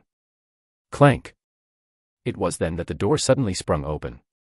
The moment the door opened, no one in the classroom even bothered lifting their heads up to look at who had entered the classroom. Even Sophia didn't bother to look. Cume. A subtle coughing sound echoed throughout the whole classroom. It was light, but it smoothly traveled through the ears of everyone present. Despite that, no one still bothered to pay attention to the person that had entered the classroom. HAAA. Putting her phone away, Sophia slowly raised her head. However, at the exact moment she raised her head, a tangible, almost frightening pressure bore down on almost everyone inside the classroom. Ugh. What's going on? What is happening to me? Panic instantly descended upon the classroom, as everyone had difficulty moving or breathing. Not everyone felt this way though, as a couple of individuals were able to keep their heads up. Sophia was one of them. Interesting. An amused voice rang from next to Sophia as Maria sat up straight and stared at the person standing at the podium of the classroom. One by one, everyone raised their heads, and what they were met with were two dull gray eyes hidden beneath some thin-framed glasses. A chill ran down everyone's spine the moment their eyes met with the individual's eyes. Wearing a black t-shirt and with both of his hands on the podium of the classroom, everyone finally realized that the person in front of them was not their professor, but in fact someone else. Someone that almost everyone in the room was able to recognize. The most mysterious and famous senior in their academy's history. Rendover. Looks like everyone finally managed to calm down. Upon seeing everyone calm down, cuffing the sleeves of his shirt, Ren's eyes slowly turned a deep shade of blue. The pressure that reached down on everyone immediately stopped. However, despite that, a deathly silence suffused the room. This was a lot more than I expected. Breaking the silence was a sluggish and almost nonchalant voice. Entering the classroom, Thomas arrived before Ren and patted him on the shoulder. "Thank you." Twisting his head to look at everyone else, he started to introduce the individual who had just come into the classroom. "Everyone, let me introduce to you, my new assistant professor. Rendover." Ah. The first one to let out a sound was Sophia, who quickly covered her mouth with her hands. Staring at Ren's figure in the middle of the room, her cheeks couldn't help but redden as her heart leaped out of her chest. It can't be. How is this possible? Could this be the best day of my life? Before she could open her mouth, the classroom erupted into noise as multiple eyes sparkled in excitement. Oh my God. He looks exactly the same as when he was on TV. Senior, what is your current rank? Were you really bored? Subject to all of the stares in the classroom, Ren's face remained calm. It was clear that he had expected such a reaction from the students, and thus was able to keep his composure. Raising his hand, everyone stopped talking. Thank you. Ren thanked the classroom with a slight nod. Glancing in the professor's direction, he started to introduce himself. Just like the professor previously said. I am here as an assistant professor, so please treat me as such. My name is Rendover, I am 20 and hope to be of help to you in the future. Regarding my personal life, I will refrain from answering. Much to some's dismay, Ren drew a line between himself and everyone in the room.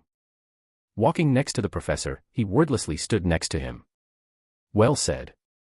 Patting him on the shoulder, Thomas pinched the tip of the nose and pushed his glasses up. He then walked toward the podium where he finally began his lecture. As everyone already knows, the lecture went on to continue for the next 2 hours. Listening to the lecture, my brows wrinkled and relaxed many times as I tried to comprehend the words that the professor was saying. Even though I could more or less understand what he was saying, the choice of words that he was using made it extremely hard for me to follow, let alone the students who seemed bored out of their minds. When one conducts the mana in the air, at their resolve they can diverge the mana into different scions, consequently resulting in the tint that they engender when assailing. The grander someone's authority over scions, the more sumptuous the tint that revolves around them. About halfway through the class, almost everyone stopped paying attention to his words as they all took out their phones and started doing whatever they wished to do. Most shockingly was the fact that the professor didn't seem to mind this at all as he just continued to ramble and ramble throughout the whole lecture. By the time the lecture was about to end, no one no longer paid any attention to the class as they all looked at the clock at the side of the class. Seeing this, my eyes started to squint as I looked at the professor in front of me. I'm starting to understand why Donna is suspicious of him. Is he just bad at expressing himself or is he a spy? At the moment he didn't string to me as a spy as he just seemed bad at expressing himself. The reason why I believed this was because, for one, he wasn't one of the people in my memories that were a spy, and two, the contents of his lecture were actually correct. He wasn't misleading the students or anything.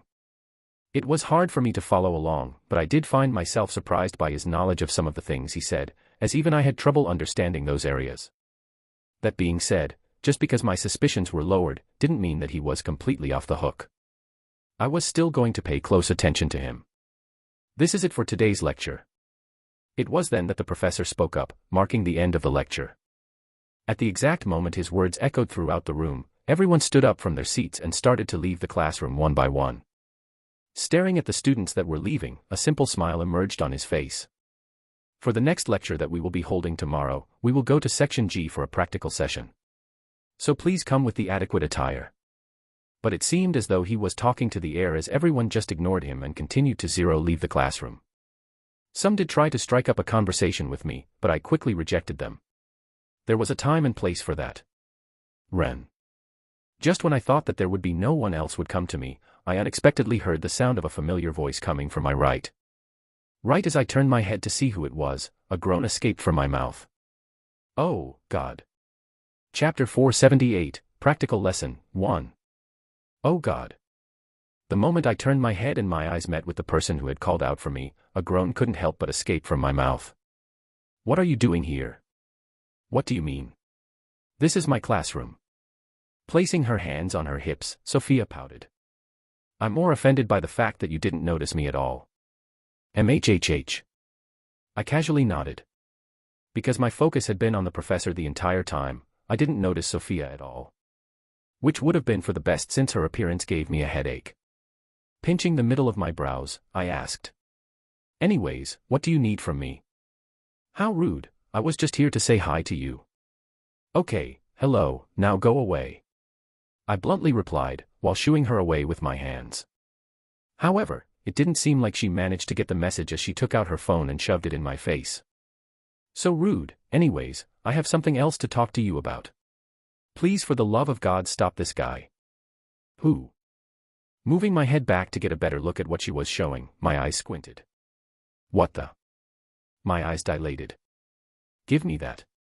Snatching the phone from her hand, I leaned my body closer to get a better look. Shoot for the moon. Even if you miss, you'll land among the stars. Shivers. The exact moment my eyes paused on the image and I read the caption, my body started to shiver uncontrollably. Oh my God, Kevin. Raising my head, I handed the phone back to Sophia before muttering. He needs to be stopped. Right. Sophia took the phone back. Please do something about it. Crossing my arms together, I nodded my head in agreement. I'm with you on this one. What Kevin was posting was a menace to society. He needed to be stopped at all costs. I'm sorry if I'm interrupting you too, but... It was then that I finally took notice of the other person beside Sophia. Once my eyes paused on her, my brows creased a little. Setting her looks aside, the first thing that surprised me about her was her aura. It was wild and powerful. If I had to make a guess, she was in the early stages of C rank. Given that this was the second year, her achievements were quite outstanding. Feeling her gaze all over me, before I could ask her purpose, she suddenly spoke up. Her eyes burned with fighting spirit. How strong are you? My brow raised. That's a bit of a random question. However, taking note of the wild aura revolving around her, I instantly understood she was what some might call a battle junkie. Scratching the side of my neck, I looked up for a moment. How strong I am. Well, did you not watch me during the tournament? I did. The girl bobbed her head up and down. But you gave up before the tournament ended, and back then, you were only B ranked when you defeated that A-ranked orc. Although I can't tell what your strength is right now, I can tell that your strength is far above what it was back in the tournament, and I'm wondering exactly how strong you are at the moment. Placing my hand beneath my chin, I murmured. Aha, good question. Honestly, there was no real answer to this. In terms of strength, I had long surpassed Kevin, who was still B rank, or maybe B+ rank, wasn't really sure at this point, but even if he did break through, he was no longer my match. In fact, I don't think there is anyone my age that can beat me. At least in the human domain.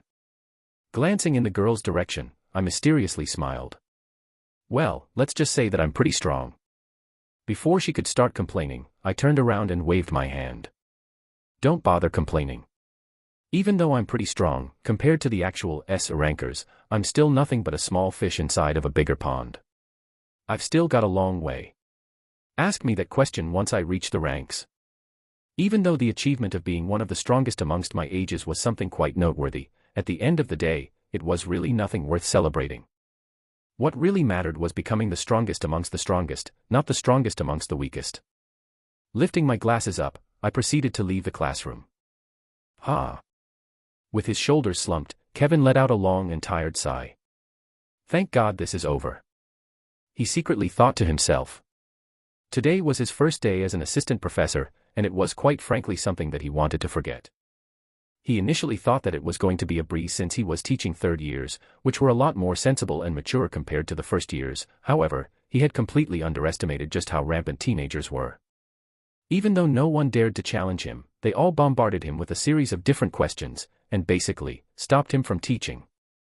Thankfully, this was only his first day of teaching, so he didn't really need to get much done. Still, he couldn't let things progress like this. I wonder if Ren had it better than me. Realistically speaking, he should have had a much harder time than him. Not only was he an assistant professor and he was teaching second years, but he was also fairly popular due to what happened back at the conference. Heh. The thought of Ren having a harder time than himself made Kevin smile. Taking out his phone, he sent him a quick message. How was your day? Not even a couple of seconds after he sent the message, he got a reply. However, the message written wiped the smile off of Kevin's face. Don't talk to me. Huh. Lowering his head, he typed back. What do you mean? Ren's response caused Kevin to freeze on the spot. Shoot for the moon. Even if you miss, you'll land among the stars. Kevin's mouth started to spasm, and he quickly typed back. I thought you told me that you don't go on social media. How did you find out about it, and also, what is wrong with it? However, right as he sent the message, he was surprised to find that his message couldn't go through. What followed after was a string of red text that said, the user has blocked you. Crack. Before he knew it, Kevin's screen started to crack. How nasty. Shaking my head, I put my phone away. No way in hell I was going to talk to him after what I saw.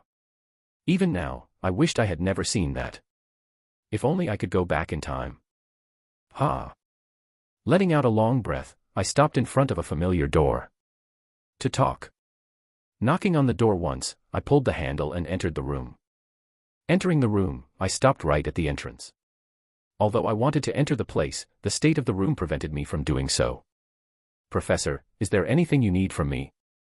Sitting by the other side of the desk, Professor Thomas leaned his back against the chair and rested his feet on the table. In his hands was a small tablet. Hearing my voice, he casually gazed in my direction. Oh, you're here. Yes. I politely replied back. Glancing around the place, I asked. So is there something that you know? But, not even a second after I started speaking, the professor spoke up. His next words caused my body to freeze on the spot. 876. Slowly my head turned in the direction of the professor, and our eyes met. For a split moment, all I saw was my very self inside of his eyes. I saw myself inside of a dark and endless space. An endless space filled with nothingness. Bah, thump. Bah, thump. Unknowingly, my heart started to speed up. There was something about his eyes. Something about them that really set me off. They felt familiar. Furthermore, how was it possible for him to know that I was 876? The Union had used all of its power to cover up every single trace of Aaron during the time I was at the monolith. Only a select few actually knew what happened. Quickly recollecting myself, alarm bells rang inside of my head as I solemnly stared at Thomas, who turned his head to look at his tablet again. What's your purpose? I asked. Secretly, I was channeling the mana inside of my body. Gulp. I swallowed a mouthful of saliva. Just when I was about to attack, Professor Thomas turned his head in my direction. Once our eyes met, he slowly turned his tablet around. 876. Do you not know him? Lowering my head, I glanced at the tablet. Displayed on the tablet screen was the image of a news article. Connell Rhinestone, father of Aaron Rhinestone, also known as 876, disappears. Could his disappearance have anything to do with what happened to his son? Should everyone be alert about his disappearance? Staring at the article, I stopped channeling the mana inside of my body and my mind became less alert. He was talking about that.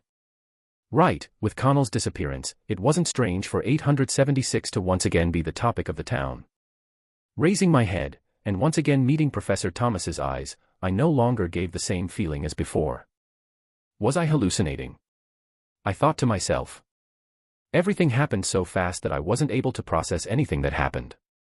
Was what I saw the fruit of my imagination? I really couldn't tell. 876, what a pitiful guy. While I was in thought, Thomas once again started to speak. Scrolling through his tablet, he shook his head. Although the Union didn't release too much information about this guy, I did hear that he was a failed experiment from the monolith. For him to have escaped such a place, he must have suffered quite a lot. Right. I did suffer quite a bit. Recalling the events of the past, my brows started to crease. Unaware of what I was thinking, Professor Thomas sat up straight and scrolled more. If you took about it, this 876 guy, he was quite unlucky. How so? Wasn't he a wanted fugitive that committed a lot of crimes? Why was he unlucky? I asked. Before I knew it, I was suddenly getting swept by his rhythm. Lifting his head, Professor Thomas fixed his glasses. Well, you are right. He then proceeded to put the tablet down. But don't you think that the reason he committed all the crimes he did was because of what he went through at the monolith? I'm sure his mind was filled with demons. Demons? I leaned my head to the right and asked. What exactly was he on about? Right, demons. Raising his finger, he slowly pointed it toward the middle of his forehead. Silence descended in the room. My breathing stopped. The voices inside of our minds. The ones telling us what to do, no matter how right or wrong they are. The voices that we can't shut up no matter how much we try to shut up. The ones we try to ignore, but always come back. Like soft whispers, Thomas's voice entered my mind. Each and every one of his words deeply resonated inside of my mind. The demons target our deepest fears, guilts, morals, and before you know it. Professor Thomas suddenly clapped his hands. Bam. The clap was soft, but they powerfully rang inside of my head like thunderclaps, snapping me out of whatever thoughts I was in. You find yourself with your back against the wall. Unsure of what to do. What's going on? Staring at my hands which were filled with sweat, I lifted my head up and once again stared at Professor Thomas. Why are you telling me this? Why am I telling you this? Lowering his head, I managed to catch a glimpse of his eyes underneath his glasses. With a simple smile on his face, he grabbed the tablet and put it away.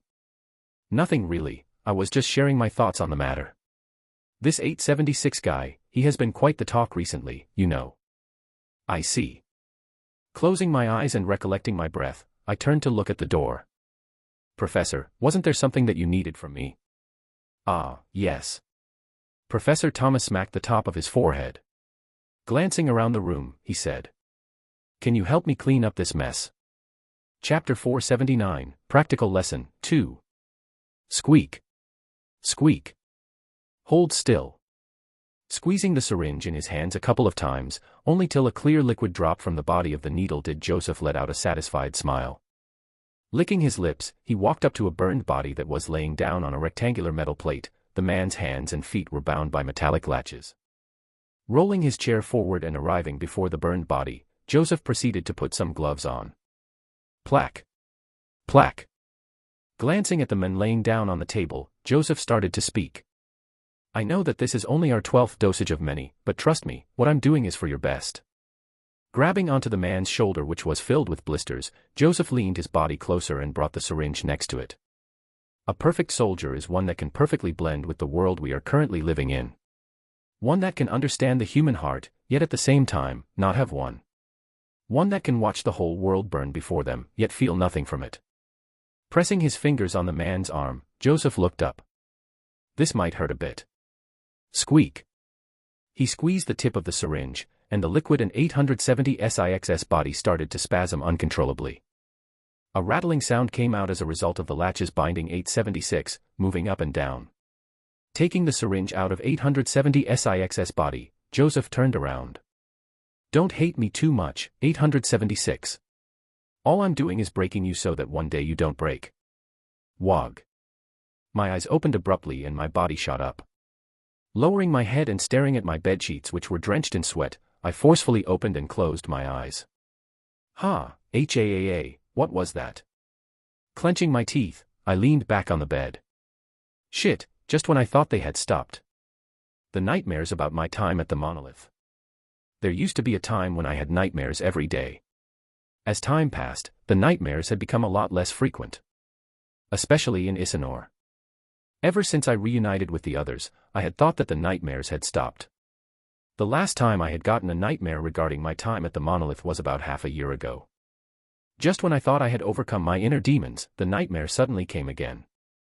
Was it because of what the professor said yesterday? It could be. Having him remind me of the incident and his talk about inner demons may have reignited the memories that I tried so hard to forget. Covering my face with the palm of my head, I let out a long breath. Feeling the warm breath on my hand, I slowly got out of bed. What time is it? Taking my phone from the side of the bed, I looked at the time. Tuesday, 4:31 a.m. It's still quite early. Unlocking the phone, I sent Small Snake a message. Small Snake, when you see this, send me all of the information you know about Thomas D. Sherrill, a professor staying in the academy. Don't care about the funds, or anything else, just find whatever you can find on him. Family situation, childhood, friends. Just anything. No matter how big or small the information is.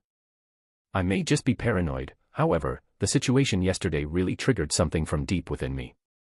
Was what happened yesterday really a coincidence? I wasn't so sure.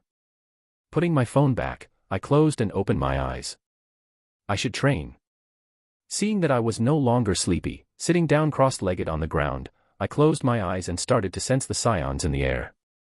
As I've said before, even though I was extremely strong amongst those my age, I was a far cry from those that I actually needed to worry about. There was no time for me to think about the nightmares.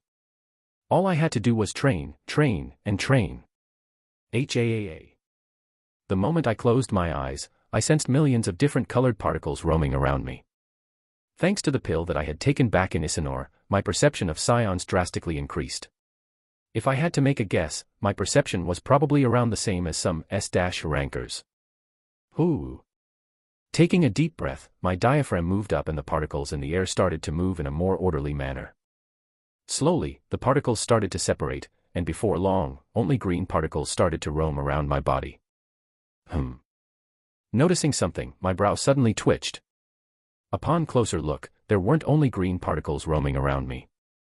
There were in fact a couple of yellow-colored ones as well. Light psions. At their appearance, my heart jumped up a little. That was because their presence only meant one thing. I was close to understanding the fifth and final movement of the keiki style. 8:30 a.m. The sun shone brightly from the sky, enveloping the Section G grounds. Arriving at the grounds, the place was already packed with students. Everyone stood by the side of a small platform. Walking next to me was Professor Thomas. Raising his glasses up, he calmly walked toward the middle of the grounds. Along the way, I saw him move a couple of students to the side to pass through. Looks like everyone is here. Once he arrived, the chatter instantly stopped. I was a bit surprised to see this, however, now that I thought about it, although the professor may not be good at explaining, perhaps the situation was different when put into practical use. Let's observe for now. Glancing at my watch, my brows knit slightly. Just moments before I entered the academy, I received a message from Small Snake. In his message was a small file. == Name, Thomas D. Sherrill. Age, 48. Family, wife and 2 daughters. Information, graduated from Charleston Price Academy in the Northern District of the Human Domain. At the age of 39, he managed to break through to A+ rank where he stagnated till now. Unable to break through to S- rank. He is a professional in mana and psions control, and hence why he was selected by the lock as a professor 2 years ago. Read more. Everything checks out. Taking my eyes away from my watch, I gazed in the direction of the professor who was currently displaying to the students how to coat their weapons with mana. First off, start off by diverging the mana in the air and call out for the preferred psions. Once you have managed to select the desired psions, fine-tune them to pursue the flow of your will. Observing him from where I was, he didn't look suspicious at all. Furthermore, his background checked out.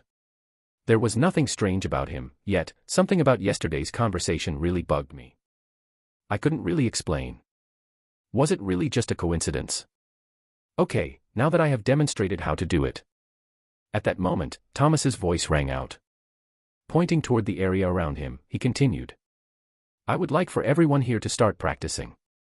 Space yourselves out, and try coating your weapons with mana. Turning around, he looked at me. This time, I felt nothing as I stared him in the eyes. Please watch over the other students. Help them if they have any troubles. Understood. Taking my eyes away from him, I glanced at the students who had taken out their weapons and had started channeling their mana. Instantly different colored hues started to appear on the bodies of the students. Some were brighter than the others, but generally, most were about equal in size.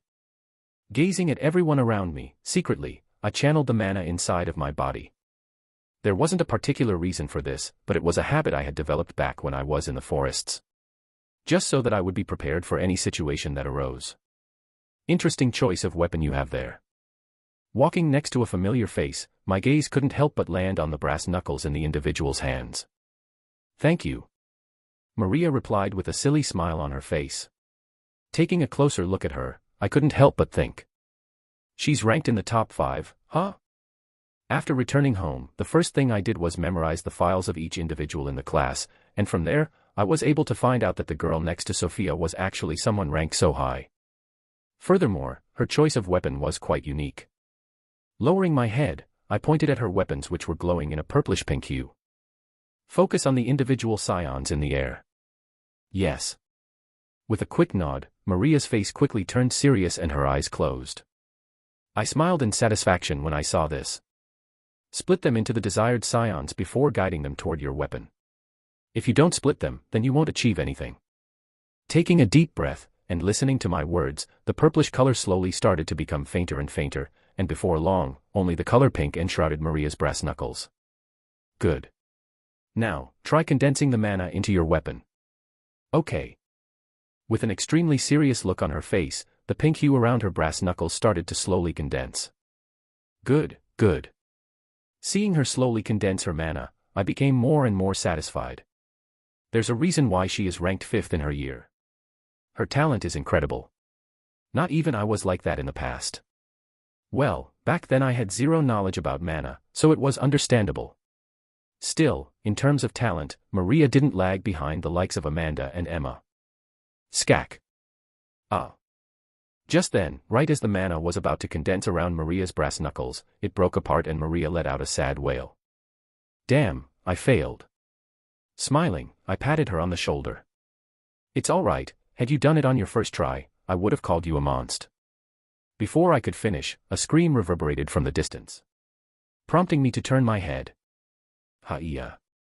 Right as I turned my head, my eyes fixed on a student in the distance where I could see a rampant blue hue enshrouded his whole body. With his sword raised in the air, he screamed. I can't control it. Everything happened so fast that the people near him were unable to react. Instantly, I activated Eyes of Chronos, and time slowed down. Time started to slow down, and I was able to get a better view of what was happening. Right then, my eyes instantly locked on the figures that were most likely to get hurt by the rampant individual.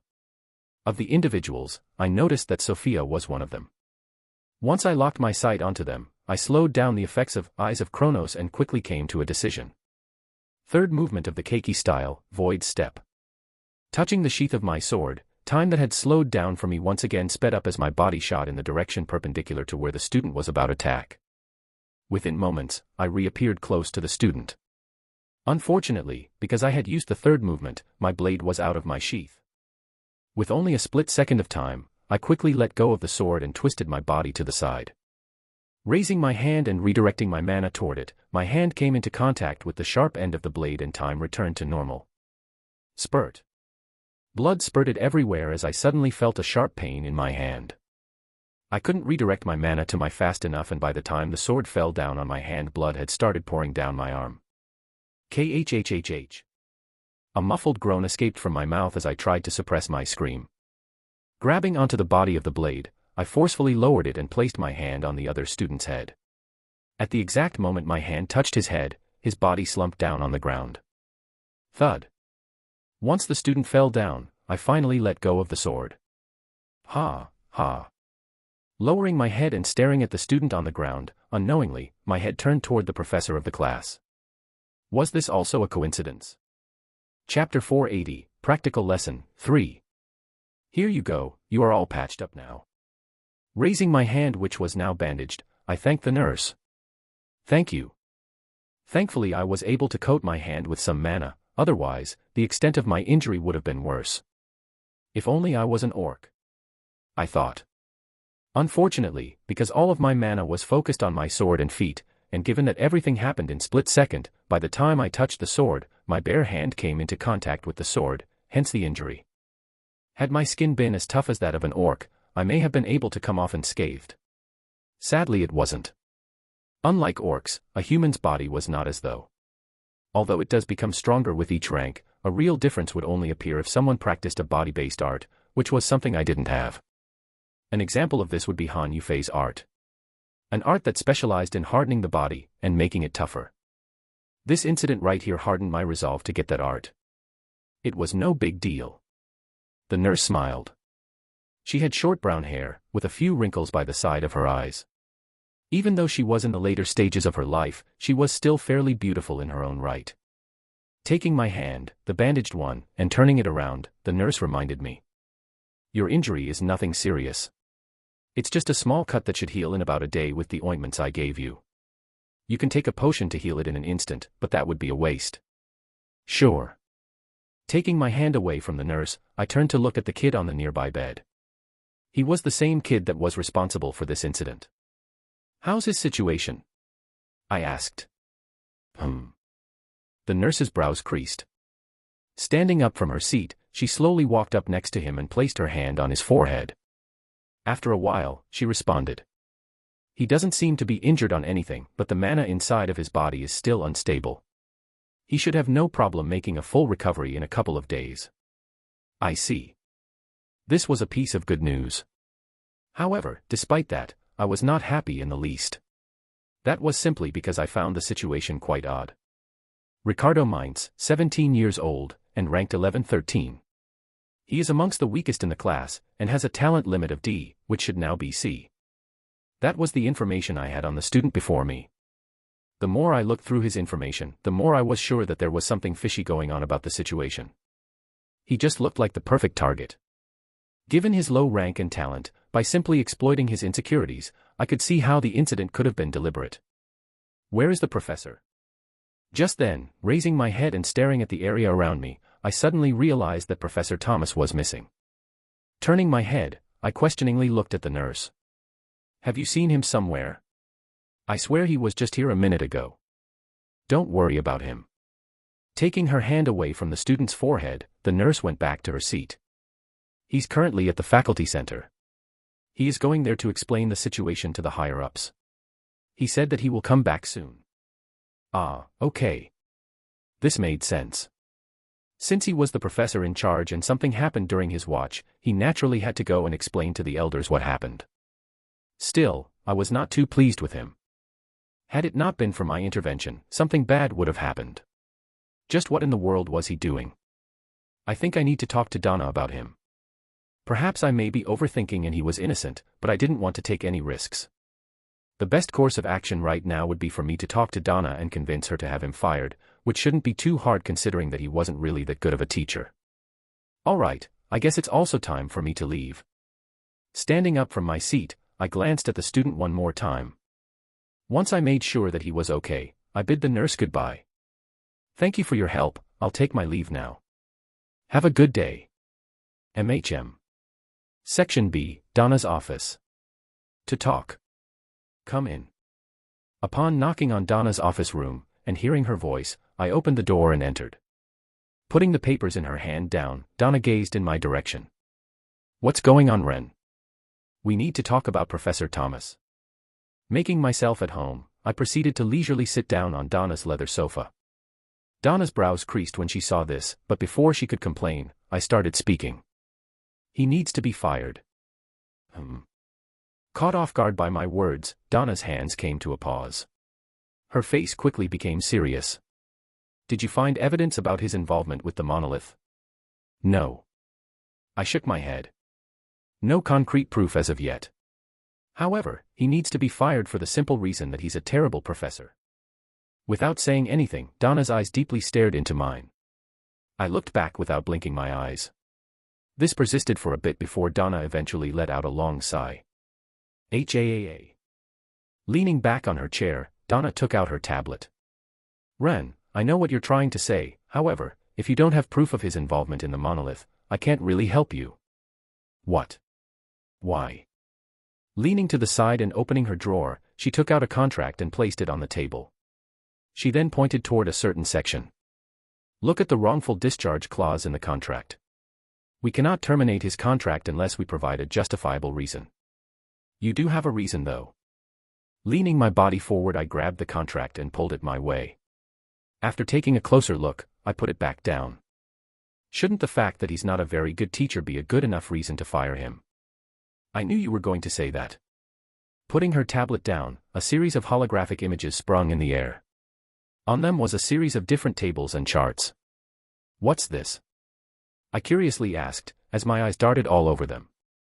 Hold on. Raising her hand, Donna dragged a particular chart in front of her. Checking it for a bit, swiping her finger, the chart flew in my direction. Have a look. Raising my hand, the chart stopped in front of me. Removing my glasses, my eyes squinted. This. Upon seeing the numbers on the chart, my eyes widened. Lowering my head and staring at Donna, who had a wry smile on my face, I blinked my eyes and once again stared at the chart. How is this possible? On the chart was the list of all the students in the second year, all classes included. What the graph depicted was the score the students got for the course, Scion's adaptability in combat and control, and most shockingly was the fact that the class with the highest median was Professor Thomas's class. How? I managed to mutter after a while.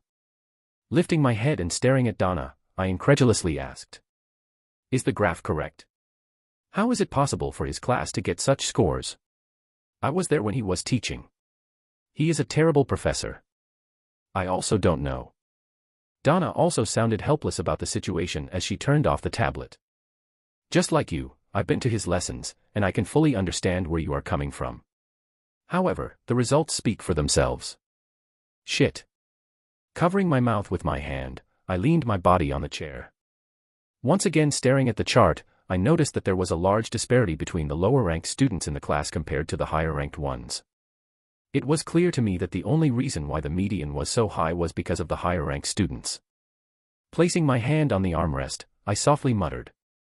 If it's lick. Before I could finish my sentence, cutting me off was the sound of someone knocking on the door. To talk. Raising my head, I looked at Donna. Turning her head, she opened her mouth. Come in. Clank. At her voice, opening the door, a familiar figure entered the room. He was none other than Kevin. Once my eyes paused on him, I couldn't help but groan. Oh God. Oi. A frown emerged on Kevin's face. What are you doing? Don't talk to me. I quickly cut Kevin off before he could finish his sentence. I then looked at him with a face filled with disgust. For at least a week, I don't know you, I have never heard of you, and you have never heard of me. We are total strangers, ugh. Just thinking about his post still sent shivers down my spine. Alternating her head between Kevin and me, Donna leaned her head to the side and curiously asked.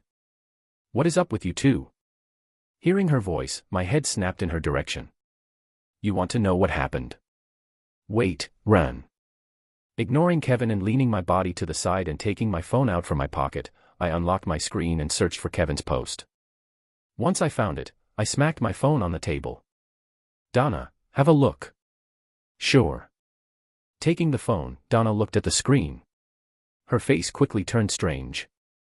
Ah, Kevin. Yes. Putting the phone down, Donna let out a long sigh. Raising her hand, she pointed it toward the door. Please get out of my office. What? You too? Kevin protested as he raised his hands. Turning my head, and glancing in his direction, I nudged my head in the direction of the door. You heard her, get out. Wah. Out. Ha. Slumping his shoulders down, Kevin weakly turned his head before he shook his head and proceeded to make his way out. Before he left, he managed to mutter a few last words which I ignored. Just you wait. Clank. The door soon closed and silence once again returned to the office. Taking my phone back and putting it in my pocket, I smiled in satisfaction. Now, where were we? About Thomas, is there really no way we can fire him? Donna shook her head. Not without a probable clause. Not without a probable clause, huh? Scratching my chin, I once again leaned on the chair. The gears inside of my head started to move. So as long as there is probable cause, he can be fired. Yes. All right. Placing my hands on the armrests of the chair, I slowly stood up. Donna, grant me access to the camera systems. If I looked hard enough, maybe, just maybe, I could figure out anything suspicious about him. Donna furrowed her brows. Brushing her hair to the side, she questioned. The camera systems. Yes. Raising my right hand, I showed her my bandaged hand. Did you not hear about today's incident at the training grounds? The one where one student went berserk. Donna had a sudden look of understanding. I see what you are trying to do. Closing her eyes and thinking for a moment, Donna eventually nodded her head. Okay, there should be no problem with you using the camera system. If you find anything suspicious about Thomas, you can report it to me. Thank you. A smile finally appeared on my face. Rest assured, Donna. Give me time and I will tell you if what happened was really a coincidence or not. Even if Thomas was not involved, I had a nagging suspicion that this was an instigated incident. Opening her drawer, Donna threw me a small card. Here you go. Raising my hand, I caught the cards. Thanks. Putting the card away, I quickly thanked Donna before making my way out of her office. However, just as I was about to leave, Donna suddenly said, Ren, be careful please. My feet came to a pause. Turning around, I asked, What do you mean? Squinted her eyes a little, and Donna's gaze fell on me. After a while, she shook her head. I don't know. You just seem a little paranoid to me. I'd be careful if I were you. Hearing her words, my brows furrowed. Am I really being paranoid? Maybe. But honestly, I didn't care. There was something about him that ticked me off. I just couldn't explain it. Eventually, I nodded my head. Sure. Chapter 480, Practical Lesson 3. Here you go, you are all patched up now. Raising my hand, which was now bandaged, I thanked the nurse. Thank you. Thankfully I was able to coat my hand with some mana, otherwise, the extent of my injury would have been worse. If only I was an orc. I thought. Unfortunately, because all of my mana was focused on my sword and feet, and given that everything happened in split second, by the time I touched the sword, my bare hand came into contact with the sword, hence the injury. Had my skin been as tough as that of an orc, I may have been able to come off unscathed. Sadly it wasn't. Unlike orcs, a human's body was not as though. Although it does become stronger with each rank, a real difference would only appear if someone practiced a body-based art, which was something I didn't have. An example of this would be Han Yufei's art. An art that specialized in hardening the body and making it tougher. This incident right here hardened my resolve to get that art. It was no big deal. The nurse smiled. She had short brown hair, with a few wrinkles by the side of her eyes. Even though she was in the later stages of her life, she was still fairly beautiful in her own right. Taking my hand, the bandaged one, and turning it around, the nurse reminded me. Your injury is nothing serious. It's just a small cut that should heal in about a day with the ointments I gave you. You can take a potion to heal it in an instant, but that would be a waste. Sure. Taking my hand away from the nurse, I turned to look at the kid on the nearby bed. He was the same kid that was responsible for this incident. How's his situation? I asked. The nurse's brows creased.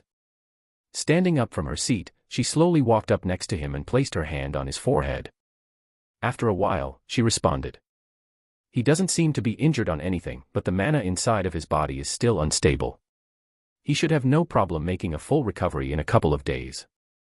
I see. This was a piece of good news. However, despite that, I was not happy in the least. That was simply because I found the situation quite odd. Ricardo Mintz, 17 years old, and ranked 11-13. He is amongst the weakest in the class, and has a talent limit of D, which should now be C. That was the information I had on the student before me. The more I looked through his information, the more I was sure that there was something fishy going on about the situation. He just looked like the perfect target. Given his low rank and talent, by simply exploiting his insecurities, I could see how the incident could have been deliberate. Where is the professor? Just then, raising my head and staring at the area around me, I suddenly realized that Professor Thomas was missing. Turning my head, I questioningly looked at the nurse. Have you seen him somewhere? I swear he was just here a minute ago. Don't worry about him. Taking her hand away from the student's forehead, the nurse went back to her seat. He's currently at the faculty center. He is going there to explain the situation to the higher-ups. He said that he will come back soon. Ah, okay. This made sense. Since he was the professor in charge and something happened during his watch, he naturally had to go and explain to the elders what happened. Still, I was not too pleased with him. Had it not been for my intervention, something bad would have happened. Just what in the world was he doing? I think I need to talk to Donna about him. Perhaps I may be overthinking and he was innocent, but I didn't want to take any risks. The best course of action right now would be for me to talk to Donna and convince her to have him fired, which shouldn't be too hard considering that he wasn't really that good of a teacher. Alright, I guess it's also time for me to leave. Standing up from my seat, I glanced at the student one more time. Once I made sure that he was okay, I bid the nurse goodbye. Thank you for your help, I'll take my leave now. Have a good day. MHM. Section B, Donna's office. To talk. Come in. Upon knocking on Donna's office room, and hearing her voice, I opened the door and entered. Putting the papers in her hand down, Donna gazed in my direction. What's going on, Ren? We need to talk about Professor Thomas. Making myself at home, I proceeded to leisurely sit down on Donna's leather sofa. Donna's brows creased when she saw this, but before she could complain, I started speaking. He needs to be fired. Caught off guard by my words, Donna's hands came to a pause. Her face quickly became serious. Did you find evidence about his involvement with the monolith? No. I shook my head. No concrete proof as of yet. However, he needs to be fired for the simple reason that he's a terrible professor. Without saying anything, Donna's eyes deeply stared into mine. I looked back without blinking my eyes. This persisted for a bit before Donna eventually let out a long sigh. HAAA. Leaning back on her chair, Donna took out her tablet. Ren, I know what you're trying to say, however, if you don't have proof of his involvement in the monolith, I can't really help you. What? Why? Leaning to the side and opening her drawer, she took out a contract and placed it on the table. She then pointed toward a certain section. Look at the wrongful discharge clause in the contract. We cannot terminate his contract unless we provide a justifiable reason. You do have a reason though. Leaning my body forward, I grabbed the contract and pulled it my way. After taking a closer look, I put it back down. Shouldn't the fact that he's not a very good teacher be a good enough reason to fire him? I knew you were going to say that. Putting her tablet down, a series of holographic images sprung in the air. On them was a series of different tables and charts. What's this? I curiously asked, as my eyes darted all over them. Hold on. Raising her hand, Donna dragged a particular chart in front of her. Checking it for a bit, swiping her finger, the chart flew in my direction. Have a look. Raising my hand, the chart stopped in front of me. Removing my glasses, my eyes squinted. This. Upon seeing the numbers on the chart, my eyes widened. Lowering my head and staring at Donna, who had a wry smile on my face, I blinked my eyes and once again stared at the chart. How is this possible? On the chart was the list of all the students in the second year, all classes included. What the graph depicted was the score the students got for the course, Scion's adaptability in combat and control, and most shockingly was the fact that the class with the highest median was Professor Thomas's class. How? I managed to mutter after a while. Lifting my head and staring at Donna, I incredulously asked. Is the graph correct? How is it possible for his class to get such scores? I was there when he was teaching. He is a terrible professor. I also don't know. Donna also sounded helpless about the situation as she turned off the tablet. Just like you, I've been to his lessons, and I can fully understand where you are coming from. However, the results speak for themselves. Shit. Covering my mouth with my hand, I leaned my body on the chair. Once again staring at the chart, I noticed that there was a large disparity between the lower-ranked students in the class compared to the higher-ranked ones. It was clear to me that the only reason why the median was so high was because of the higher-ranked students. Placing my hand on the armrest, I softly muttered, "If it's lick." Before I could finish my sentence, cutting me off was the sound of someone knocking on the door. To talk. Raising my head, I looked at Donna. Turning her head, she opened her mouth. "Come in." Clank. At her voice, opening the door, a familiar figure entered the room. He was none other than Kevin. Once my eyes paused on him, I couldn't help but groan. Oh God. Oi. A frown emerged on Kevin's face. What are you doing? Don't talk to me. I quickly cut Kevin off before he could finish his sentence. I then looked at him with a face filled with disgust. For at least a week, I don't know you, I have never heard of you, and you have never heard of me. We are total strangers, ugh. Just thinking about his post still sent shivers down my spine. Alternating her head between Kevin and me, Donna leaned her head to the side and curiously asked, "What is up with you two?" Hearing her voice, my head snapped in her direction. You want to know what happened? Wait, run. Ignoring Kevin and leaning my body to the side and taking my phone out from my pocket, I unlocked my screen and searched for Kevin's post. Once I found it, I smacked my phone on the table. Donna, have a look. Sure. Taking the phone, Donna looked at the screen. Her face quickly turned strange. Ah, Kevin. Yes. Putting the phone down, Donna let out a long sigh. Raising her hand, she pointed it toward the door. Please get out of my office. What? You too? Kevin protested as he raised his hands. Turning my head, and glancing in his direction, I nudged my head in the direction of the door. You heard her, get out. Wah. Out. Ha.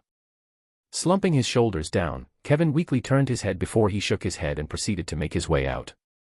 Before he left, he managed to mutter a few last words which I ignored. Just you wait. Clank. The door soon closed and silence once again returned to the office.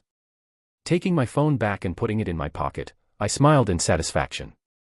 Now, where were we? About Thomas, is there really no way we can fire him? Donna shook her head. Not without a probable clause. Not without a probable clause, huh? Scratching my chin, I once again leaned on the chair. The gears inside of my head started to move. So as long as there is probable cause, he can be fired. Yes. All right. Placing my hands on the armrests of the chair, I slowly stood up. Donna, grant me access to the camera systems.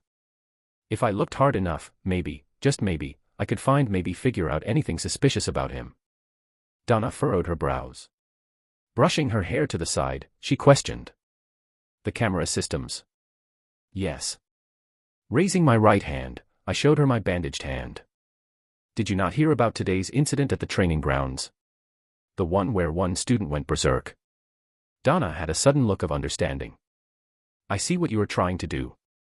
Closing her eyes and thinking for a moment, Donna eventually nodded her head. Okay, there should be no problem with you using the camera system. If you find anything suspicious about Thomas, you can report it to me. Thank you. A smile finally appeared on my face. Rest assured, Donna. Give me time and I will tell you if what happened was really a coincidence or not. Even if Thomas was not involved, I had a nagging suspicion that this was an instigated incident. Opening her drawer, Donna threw me a small card. Here you go. Raising my hand, I caught the cards. Thanks. Putting the card away, I quickly thanked Donna before making my way out of her office. However, just as I was about to leave, Donna suddenly said, Ren, be careful please. My feet came to a pause. Turning around, I asked, What do you mean? Squinted her eyes a little, and Donna's gaze fell on me. After a while, she shook her head. I don't know. You just seem a little paranoid to me. I'd be careful if I were you. Hearing her words, my brows furrowed. Am I really being paranoid? Maybe. But honestly, I didn't care. There was something about him that ticked me off. I just couldn't explain it. Eventually, I nodded my head. Sure. Chapter 482, I'm sorry, too. Nothing. Despite having looked through the footage for the whole night, I saw nothing. Even with Ryan's and Small Snake's help, there was nothing in the footage that suggested that Professor Thomas was involved with anything. HAAA. Am I really overthinking things? Or am I purposely being misled? Even though I had already taken this possibility into account a long time ago, the fact that this was all part of the plan of the other entity inside of my body never slipped away from my mind. It was exactly because of this that I was being so paranoid. If Professor Thomas was a spy from the monolith, then I would have not cared the least bit. However, if this was something that he had planned, then things were different. Gulp.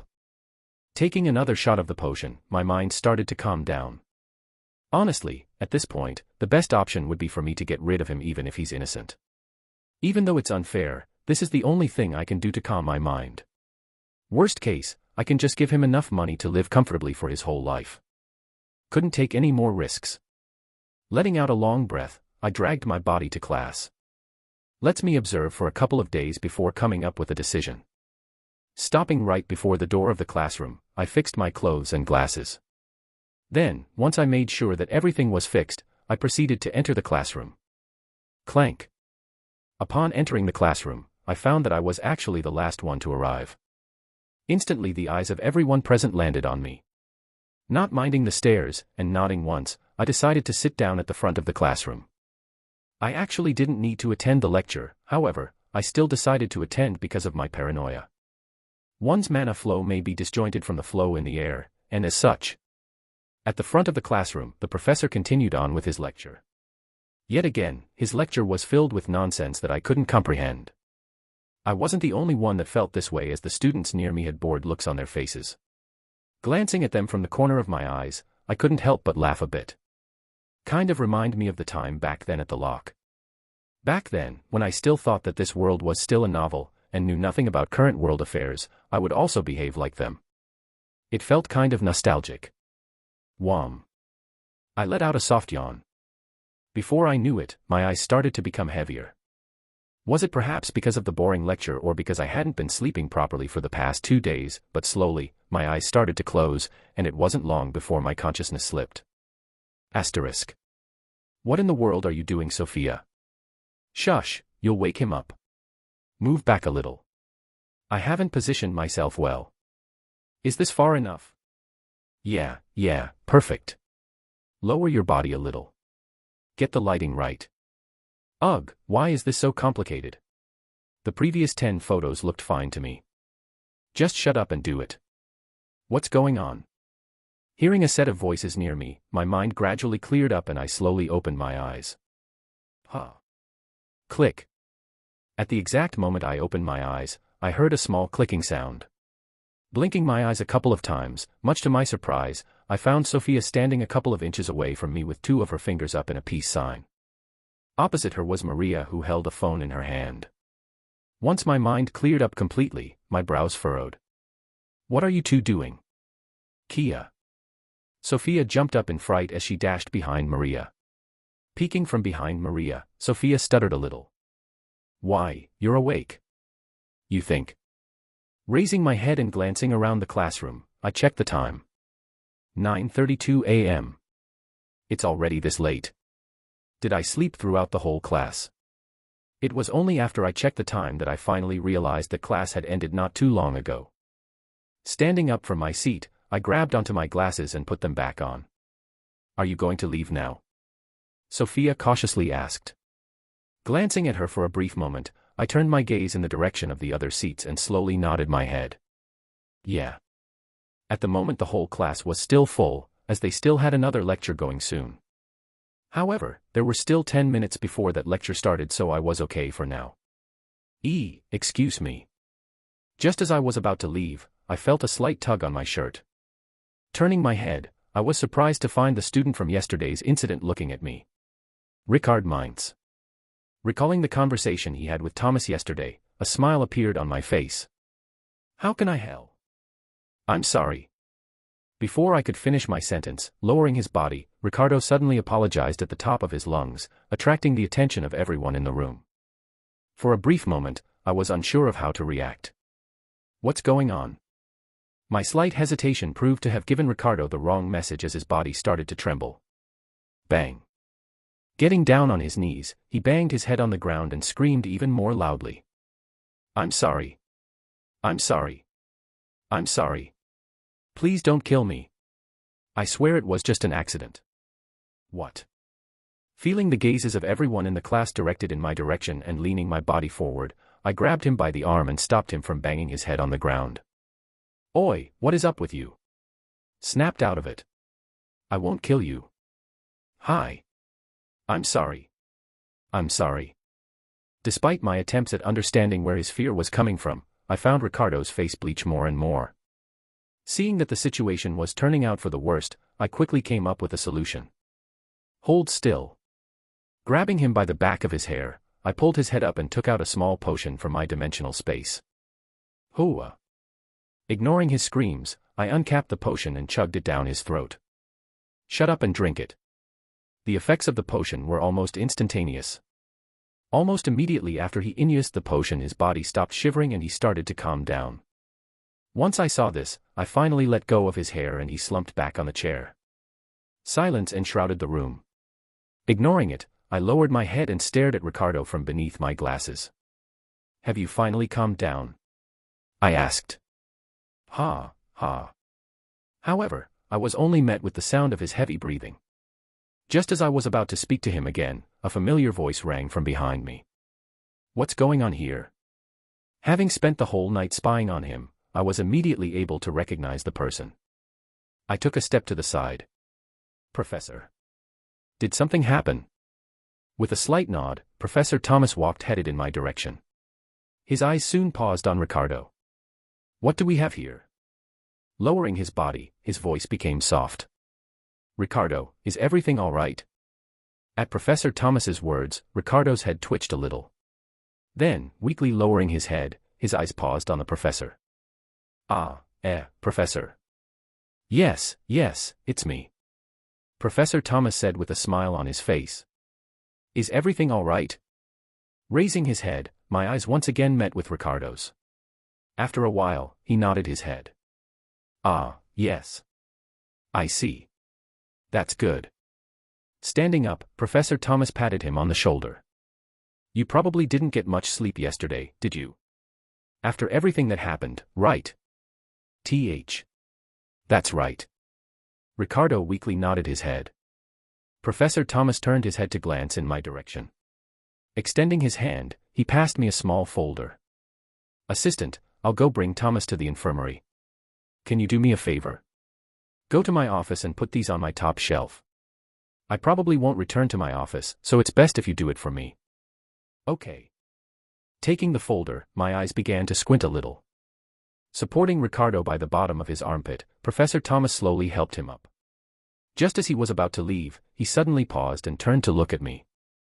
You know the password to my office, right? No. I shook my head.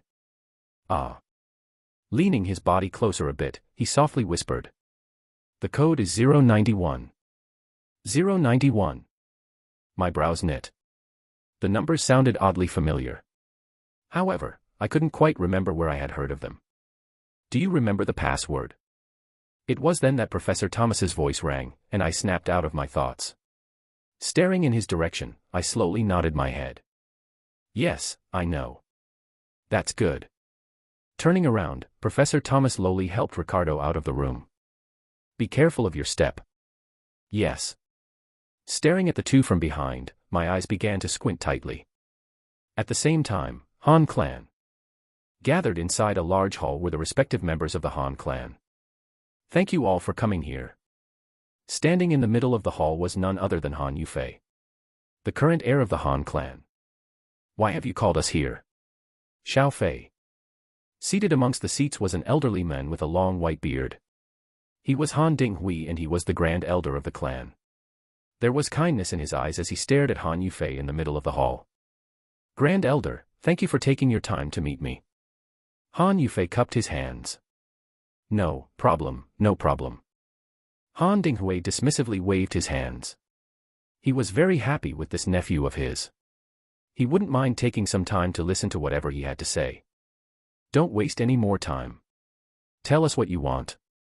It was then that a grumpy voice suddenly sounded from one of the elder seats. The voice belonged to Han Chenyu, a fairly high-ranked elder. Hearing his voice, another elder beside him nodded his head. We don't have all day, so get on with it. Yes. Sensing the impatience in the elder's voice, Han Yufei smiled. He immediately went straight to the point. I would like to relieve myself of my duties as an heir for the next 5 years. At the exact moment his words faded, the hall became deathly silent as no one dared to utter a single word. Before anyone could blow their tops off, Han Yufei wisely continued. I believe that I have found the best opportunity for me to grow and I don't want to let go of this opportunity. Raising his hand to stop anyone from voicing their objections, Han Yufei continued. I know what you are going to say, however, no, I don't believe that the clan can provide the same level of training. This may be a gamble that I'm taking, but I believe that if it pays off, the Han clan can emerge at the top amongst the 4 clans. As he spoke, his eyes darted all over the room. From time to time, his eyes would stop on an elder. I want you all to trust me. If you give me this chance, I will not let you down. Finally finished with what he wanted to say, Han Yufei looked at everyone in the hall and cupped his hands. Once again, please allow me to do this. Right as his words faded, several elders stood up from their seats. This is non-absolute. Quiet. Before they could even finish their sentence, a booming voice echoed throughout the whole hall, shutting them up instantly. Staring in the direction of the person that had spoken and seeing that it was none other than Han Dinghui, everyone stopped talking. Once the hall quieted down, Han Dinghui sternly looked at Han Yufei. Your words, do you truly believe them? Han Dinghui asked. Yes. Han Yufei replied while raising his head and meeting the Grand Elder's eyes. For a brief moment of time seemed to have stopped moving for Han Yufei as his gaze met with the Grand Elders.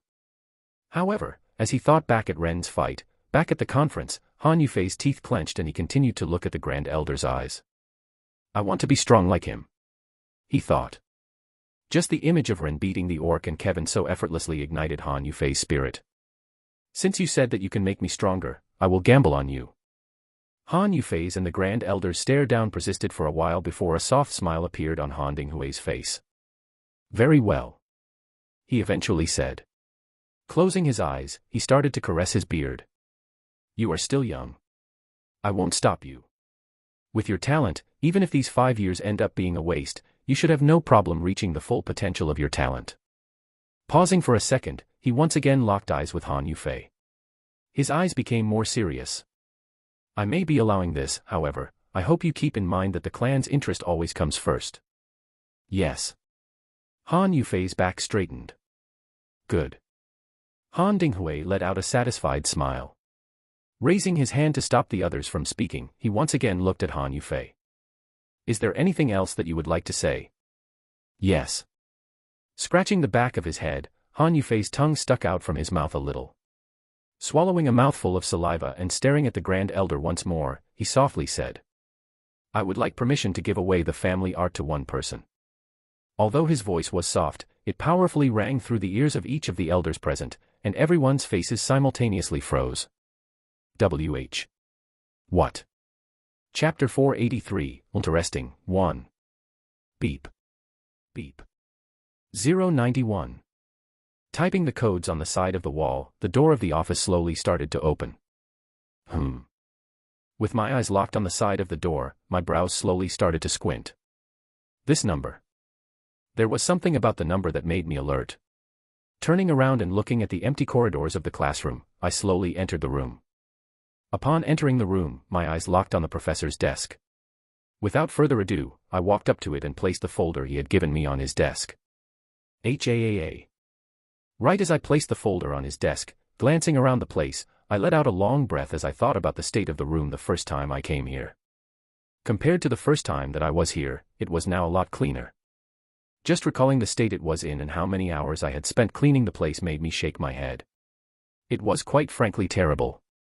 Anyhow. Turning my head, my eyes once again locked in the direction of the door. That number. There was definitely something about that number that made me apprehensive. Closing my eyes, I proceeded to use the chip inside my head to jumpstart my memories. They could potentially be just random numbers, however, it was never wrong to double-check.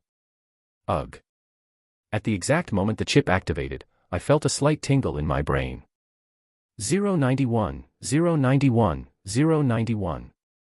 Instantly, upon activating the chip, my thoughts became a lot clearer as I started to look through all my memories in hopes of finding just where I had heard the number before.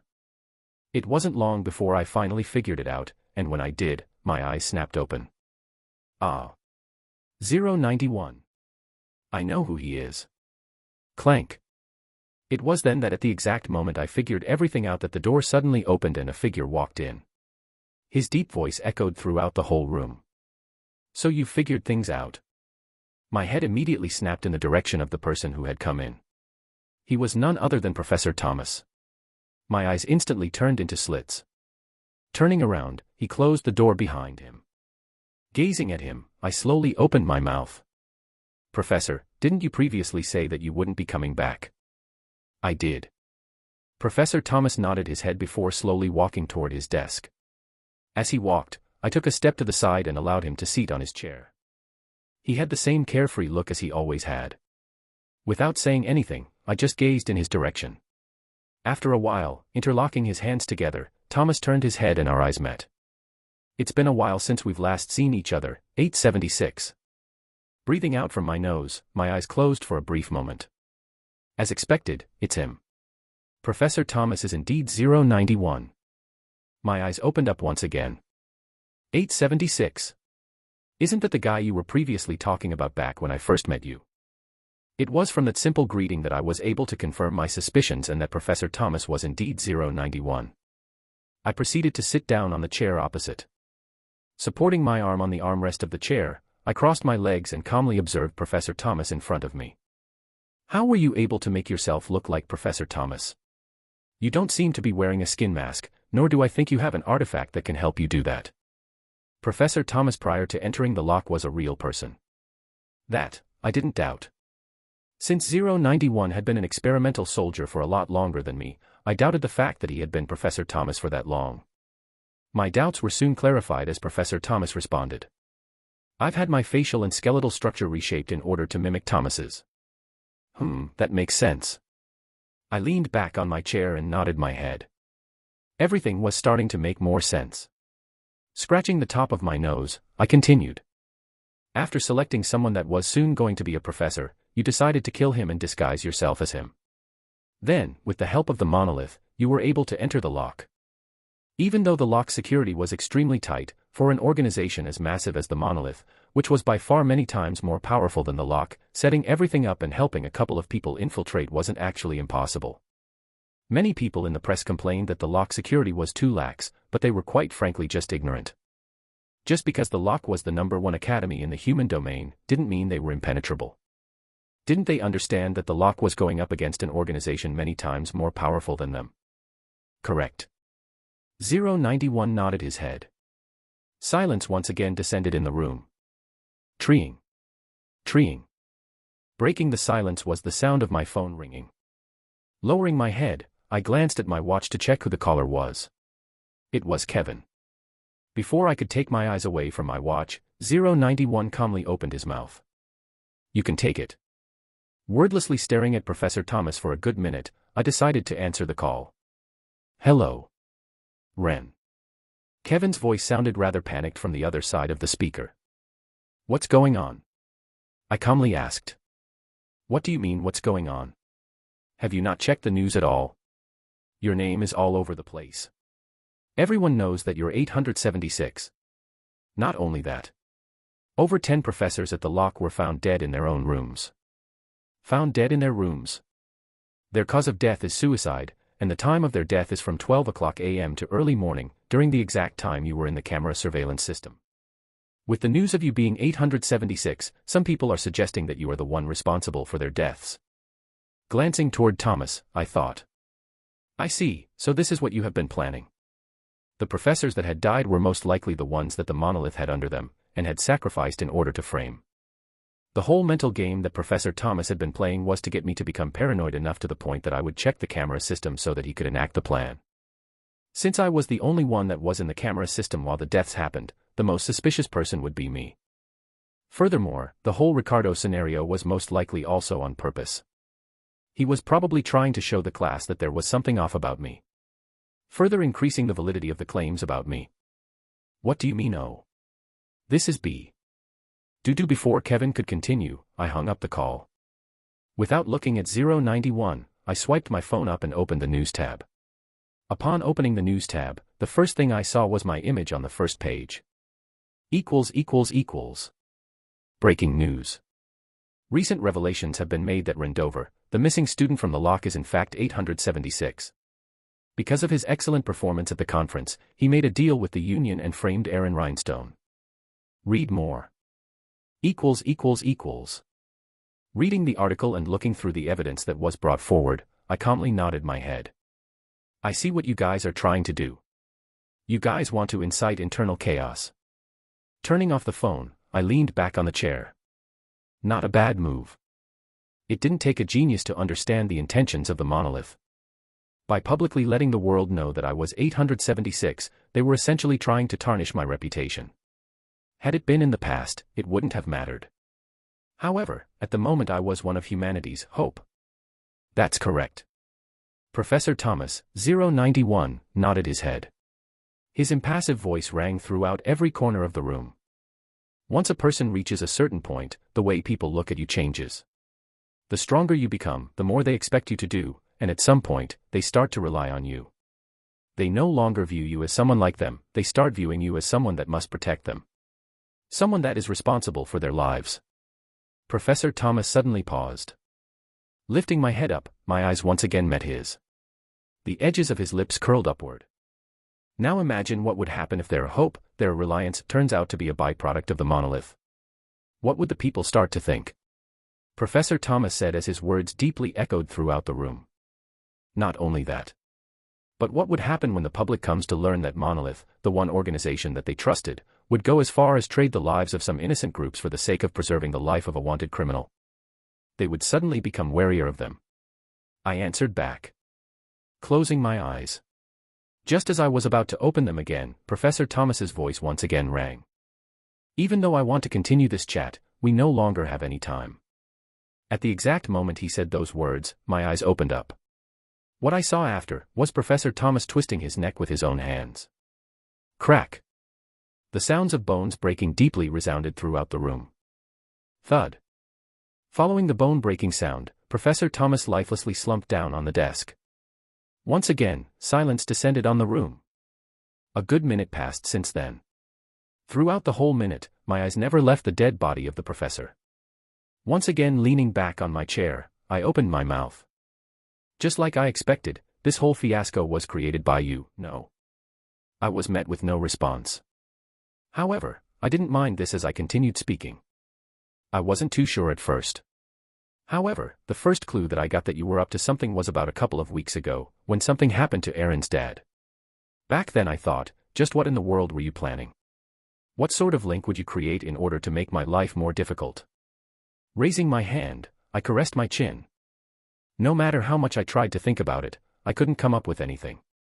Perhaps you weren't involved with any of this, and perhaps you were simply just trying to plan for the future. However, that thought never left my mind. Standing up from my seat, I glanced at Professor Thomas on the table. Moving his body and turning it to face me, I continued. This thought only increased the moment I first interacted with Professor Thomas. Once he talked about me by name back at the monolith, and once our eyes met, that was the first moment I felt that you had something to do with the situation. It was then that multiple different possibilities formulated inside of my head. Of course, since you are someone that lives inside of me, and I'm not really sure whether can read my thoughts or not, I decided to play along. I decided to follow the flow of this scenario you were setting up.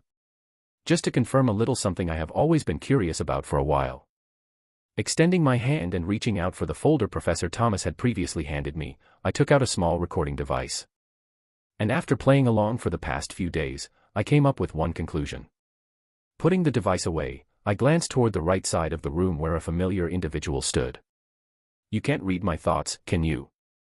Without saying anything, and bounded by thick metallic chains on both arms and legs, the individual stared at the book library in front of him. Raising his hand, he picked one of the books up from the library. Clank. Clank. Clank. The rattling sound of the chain hitting each other resounded throughout the whole room. Interesting. It was only after a while that he finally spoke up, and once he did, a smile crept up on his face. Chapter 484, Interesting, 2. Interesting. Closing the book down, the same figure turned to look in my direction. Our eyes met. Clank. Clank. Clank. Taking a step forward, the rattling sound of the chains echoed throughout the room. Staring at the chains from the corner of my eyes, I was left surprised by the fact that the chains were directly coming from the ground of the room. Though confusing, I stopped paying attention to this detail as the other figure soon neared me. Coming to a halt beside Professor Thomas, the other figure slowly raised his head, revealing 2 deep blue eyes. A slight smile tugged in between his lips. So you're telling me that from the very beginning you suspected that I had something to do with this situation? He asked with an amused look on his face. You can say so. I calmly nodded my head and replied. Glancing at Thomas for a brief second, I looked back up at the other Ren. Like I've said before, from the moment that something happened with Erin's dad, I already suspected that something was going on, and the moment that I met Professor Thomas, my suspicions became even more glaring. Tap. Tap. Tap. Lowering my hand, I began to tap on the armrest of the chair. It was right at the moment that Professor Thomas mentioned my name, 876, that I was able to somewhat gauge what you were planning. Of course, since there was the possibility of you possibly reading my mind, I decided to take countermeasures. Raising my hand, I pressed my finger on the temple of my head. If you could have read my mind, then you could have easily been able to tell that I was merely playing along with you. Even though I was having most of my thought processes inside of my chip in order to hide them, you should have still been able to determine my intent. Taking into account the possibility of Ren being able to read my mind, I decided to take some precautions. Since whenever I used the chip, my thoughts happened within a fraction of a second, I had a sudden thought. What if I used the chip to hide my real thoughts? What if the chip was fast enough to hide my real thoughts from the other entity? And so that was exactly what I did. Whenever I wanted to think about him, I just activated the chip.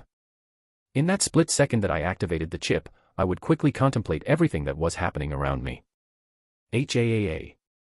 Letting out a long sigh, I shook my head. Unfortunately, there is a glaring flaw with this method. Raising my head, I met the other Ren's eyes. The flaw is that even though I might be able to hide from you exactly what I'm thinking, it's practically impossible for me to completely hide my thoughts. It just isn't. Regardless of how fast I was thinking, if the other Ren was truly capable of reading my mind, he should have been able to pick up my intentions, regardless of how small they were. Still, this was what I wanted to begin with. I wanted him to find this out so that I could properly gauge whether he could read my mind or not. However, it didn't seem like he could. Had he done so, he would have found out that I had already made countermeasures for his plan. And thus, this only meant one thing. You can't read my mind. Pursing my lips, I asked. I'm right, aren't I? Though I said that, I wasn't exactly 100% sure. After all, with everything I went through with him, the possibility of me being purposely misled wasn't impossible. Once again I was met with no response. Regardless, I continued. Anyhow, let's say that my hypothesis is correct and that you can't read my mind. How are you capable of always being a couple of steps ahead of me? Pausing, I glanced at the other Ren from the corner of my eyes. After thinking about it for quite a while, I came up with one conclusion. I paused. You know the future. At the exact moment those words left my mouth, the temperature of the room chilled considerably. The edges of my lips curled upwards. If you think about it, that makes sense. For him to have been able to plan the scenario with Angelica and Amanda's mother, there is simply no way you could have done that without knowing that I would end up being the elven domain and that the only way to cure her mother was through the Zurin fruit, which I so happened to have. Also, the fact that he knew about the novel world was probably the biggest clue regarding the possibility of him knowing the future. Since you know the future, it also gives me the idea that the memories inside of my head were in fact implanted by you. The more I thought about it, the more plausible this possibility became.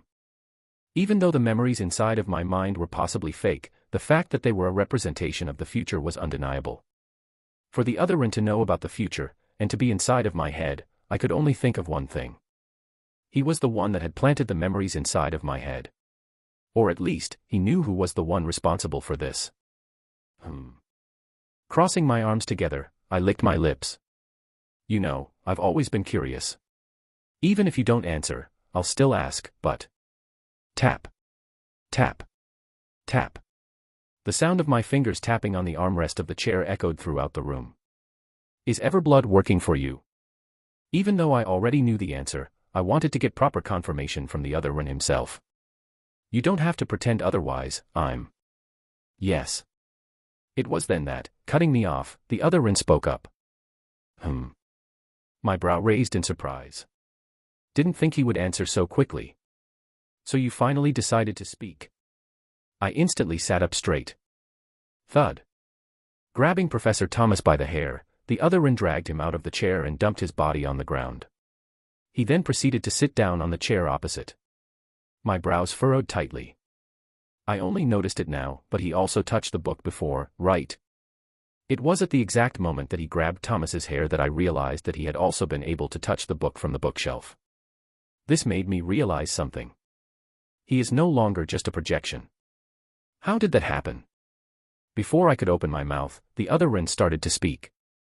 His next words caused the frown on my face to deepen. You don't have to be wary of Everblood. What do you mean? I leaned my body even more. You think I don't about the shit that he pulled? Interlocking his hands, the other Ren shook his head. His deep and detached voice rang across the room. What did I say before? My eyes began to squint. What is he on about? Staring into his deep blue eyes, I lowered my head slightly. There are a lot of things that you've said. Just as I was about to finish my sentence, the other Ren quickly cut in. I'm not your enemy. Huh. I once again raised my head to meet his eyes. You're not my enemy? Yes. The other Ren nodded his head. PFT. I immediately scoffed. You think I will believe that after everything that you've done to me? In fact. Extending my hand and tapping on my watch, I opened up the news article from before. The one about my identity being that of 876. Breaking news. Recent revelations have been made that Rendover, the missing student from the lock, is in fact 876. Because of his excellent performance at the conference, he made a deal with the Union and framed Aaron Rhinestone. Read more. Does this look like something someone who is trying to help me would do? Wordlessly staring at my watch for a good couple of seconds, the other Ren took his eyes away from it.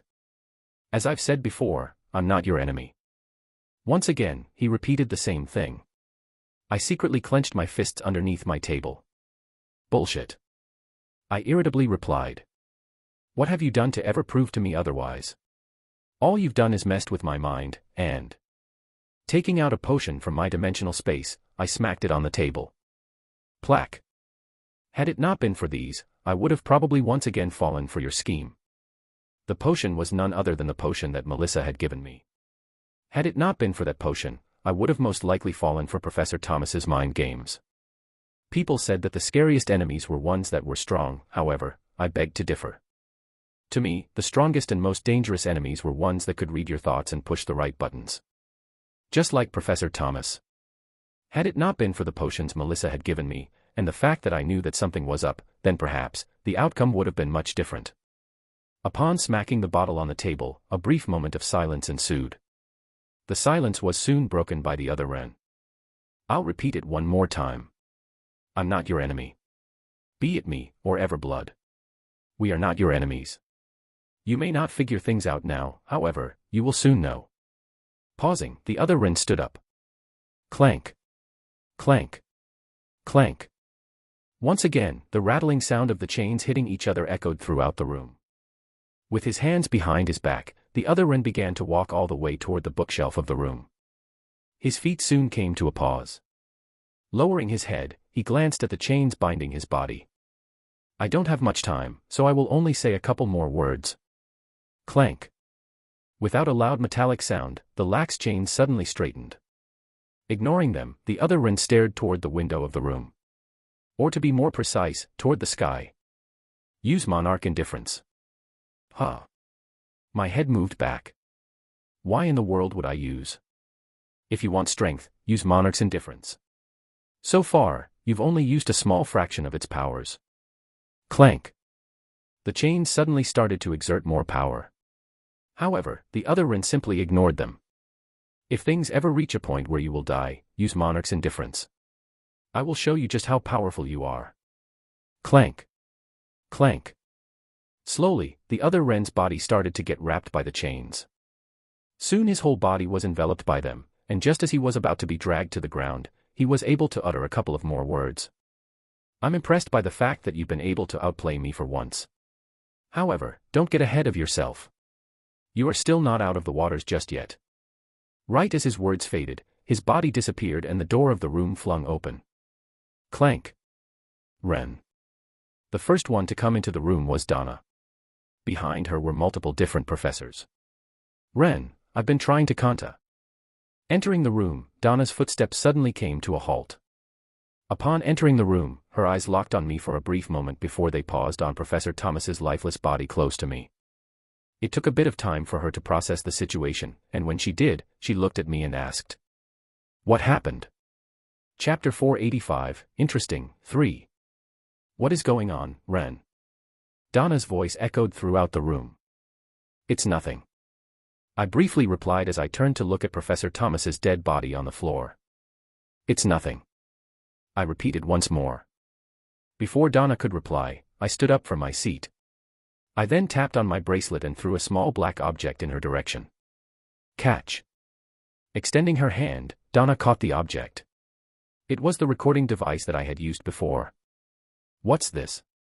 Donna curiously asked as she looked at the recording device. You'll find out later. I replied while heading out of the room. However, just as I came close to the exit of the room, my feet soon came to a halt. Where do you think you're going? Preventing me from getting out were a couple of professors. My brows creased. Move. I seriously asked. My words apparently were not appreciated by the professors who proceeded to glare at me even more fiercely. Who do you th? The professor began to say. Do as he says. Donna interrupted the professor. Staring at the recording device in her hand, she continued. Let him go. He's not the type of guy to kill without reason. If he's really guilty, we'll naturally take him away, however, I doubt this is the case. Boo. Enough. Donna raised her voice. Turning her head to glance in the professor's way, her eyes began to shine. The professor instantly shut up. Staring at the exchange, I couldn't help but think. What a useful power. To have the power to make someone instantly shut up. I wished I had that. Wait, I do. I secretly facepalmed. For a moment I almost forgot I had the one. Snapping me out of my thoughts was Donna's voice as she harshly scolded the professor trying to block my way. If you want to complain to someone, go and complain to Douglas. I'm sure he would have said the same thing. Gritting his teeth, the professor lowered his head. Understood. He replied in a rather weak voice before backing away. You can go, Wren, Donna said as she glanced my way. MHM. Glancing toward Donna's way, I secretly thanked her with a nod before leaving the room unobstructed. As I left the room, I couldn't help but think back at the words the other Wren said to me. I'll repeat it one more time. I'm not your enemy. Be it me, or Everblood. We are not your enemies. You may not figure things out now, however, you will soon know. If you want strength, use Monarch's indifference. So far, you've only used a small fraction of its powers. If I want strength, use Monarch's indifference, huh? Staring at the empty hall in front of me, I caressed the bottom of my chin. Interesting. A few hours passed since then. We've confirmed the recording that you've sent. You are in the clear.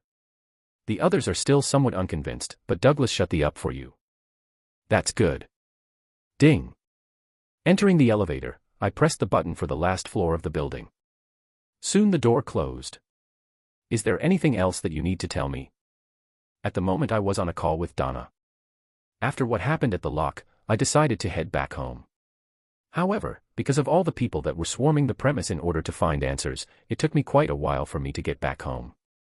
By the time I was back home, Donna had already finished talking with Douglas and the other members of the upper board of the lock.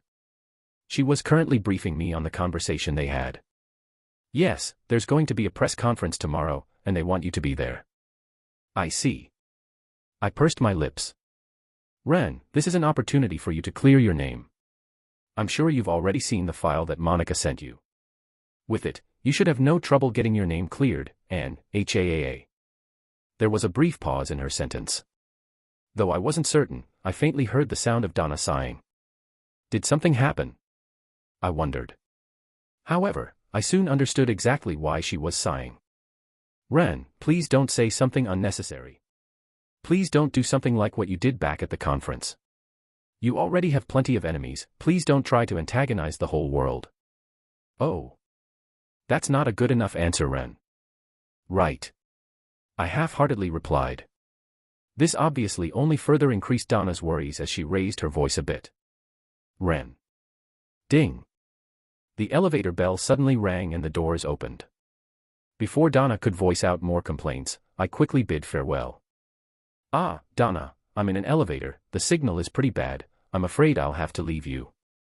It was nice talking to you, and thank Monica for me. Due to the static sound that came at the end of each call rang in my ears. Sorry, Donna. Putting my phone away, I shook my head. There's simply no way I'm letting go of such an opportunity. There were just so many things that I wanted to say to the people. Walking down the corridor of the apartments, I soon stopped in front of my apartment and opened the door. Clank. I'm home. Upon opening the door, I heard the sound of rushed footsteps heading for my way. Following this, I was greeted by a few familiar faces. Ren. The first one to greet me was my mother, who rushed in my direction. Already prepared for this, I merely just let her hug me. Was too tired to put any resistance. Within seconds, she appeared in front of me and embraced my whole body with her arms. Ren, I saw what happened on the news. What's going on? Is everything all right? You're not hurt, are you? What exactly happened? Oh my, you look quite pale, did you eat? Once she hugged me, I was instantly bombarded by an endless amount of questions. As expected. Mothers were always mothers. Just as I was about to push her away, my dad appeared from behind and grabbed her by the back of her shirt.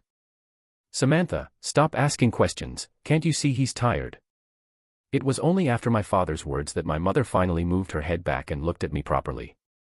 Her eyes squinted for a brief moment before her shoulders slumped down. Okay, fine. With a dejected look, she finally let go of me. However, just as she was about to let go, she suddenly remembered something and once again turned her head to face me. This time her face was a lot more serious. Ren, please don't tell me you're going to leave us again.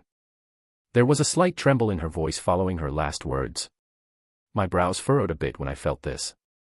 Brushing her hair to the side, she lowered her head and continued, I can understand that this situation is troublesome, but I don't want you to go. You just Cutting her off, I raised my hand.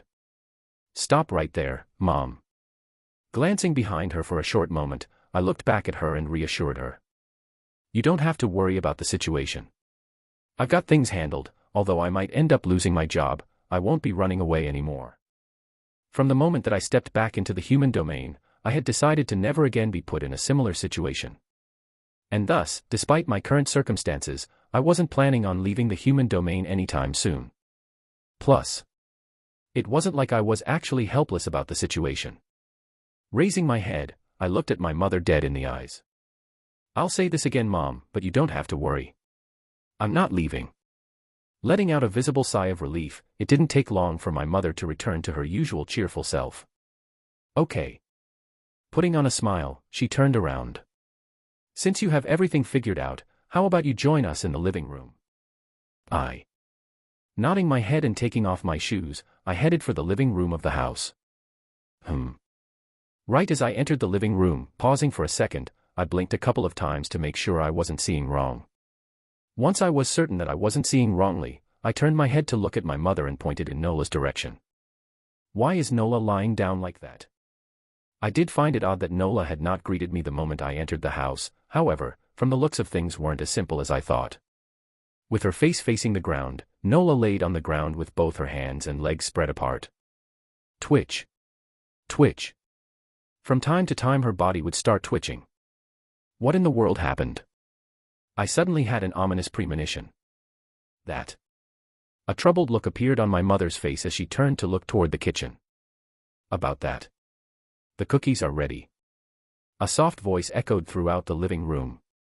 Turning my head in the direction of where the voice came from, I was surprised to see Amanda. Amanda. You're here. With a soft nod, Amanda placed the cookies on the table. A nice buttery scent lingered in the room. Once she put the tray down, she cleaned her hands on the white apron she was wearing. I came here because I wanted to talk to you. Ah. Walking toward the cookies, I was left impressed by how good they looked. Pointing at them, I glanced at Amanda and asked, "Did you make these?" "MHM." Amanda once again nodded her head. "Wow, I didn't know you could cook." With how busy she was at her guild, I never thought she would have enough time to cook. "I can't cook," Amanda shook her head. "Your mother taught me." "Ah." I nodded my head in understanding. That made more sense. Lowering my head, and glancing at the cookies, I extended my hand in the direction of the cookies. "May I?" "Yes." Amanda replied. There was a visible twinkle in her eyes. It was clear to me that she wanted me to taste her cookies. I smiled when I saw this. Just as I was about to pick a cookie up, my mother suddenly spoke up. "Ren." "Yes."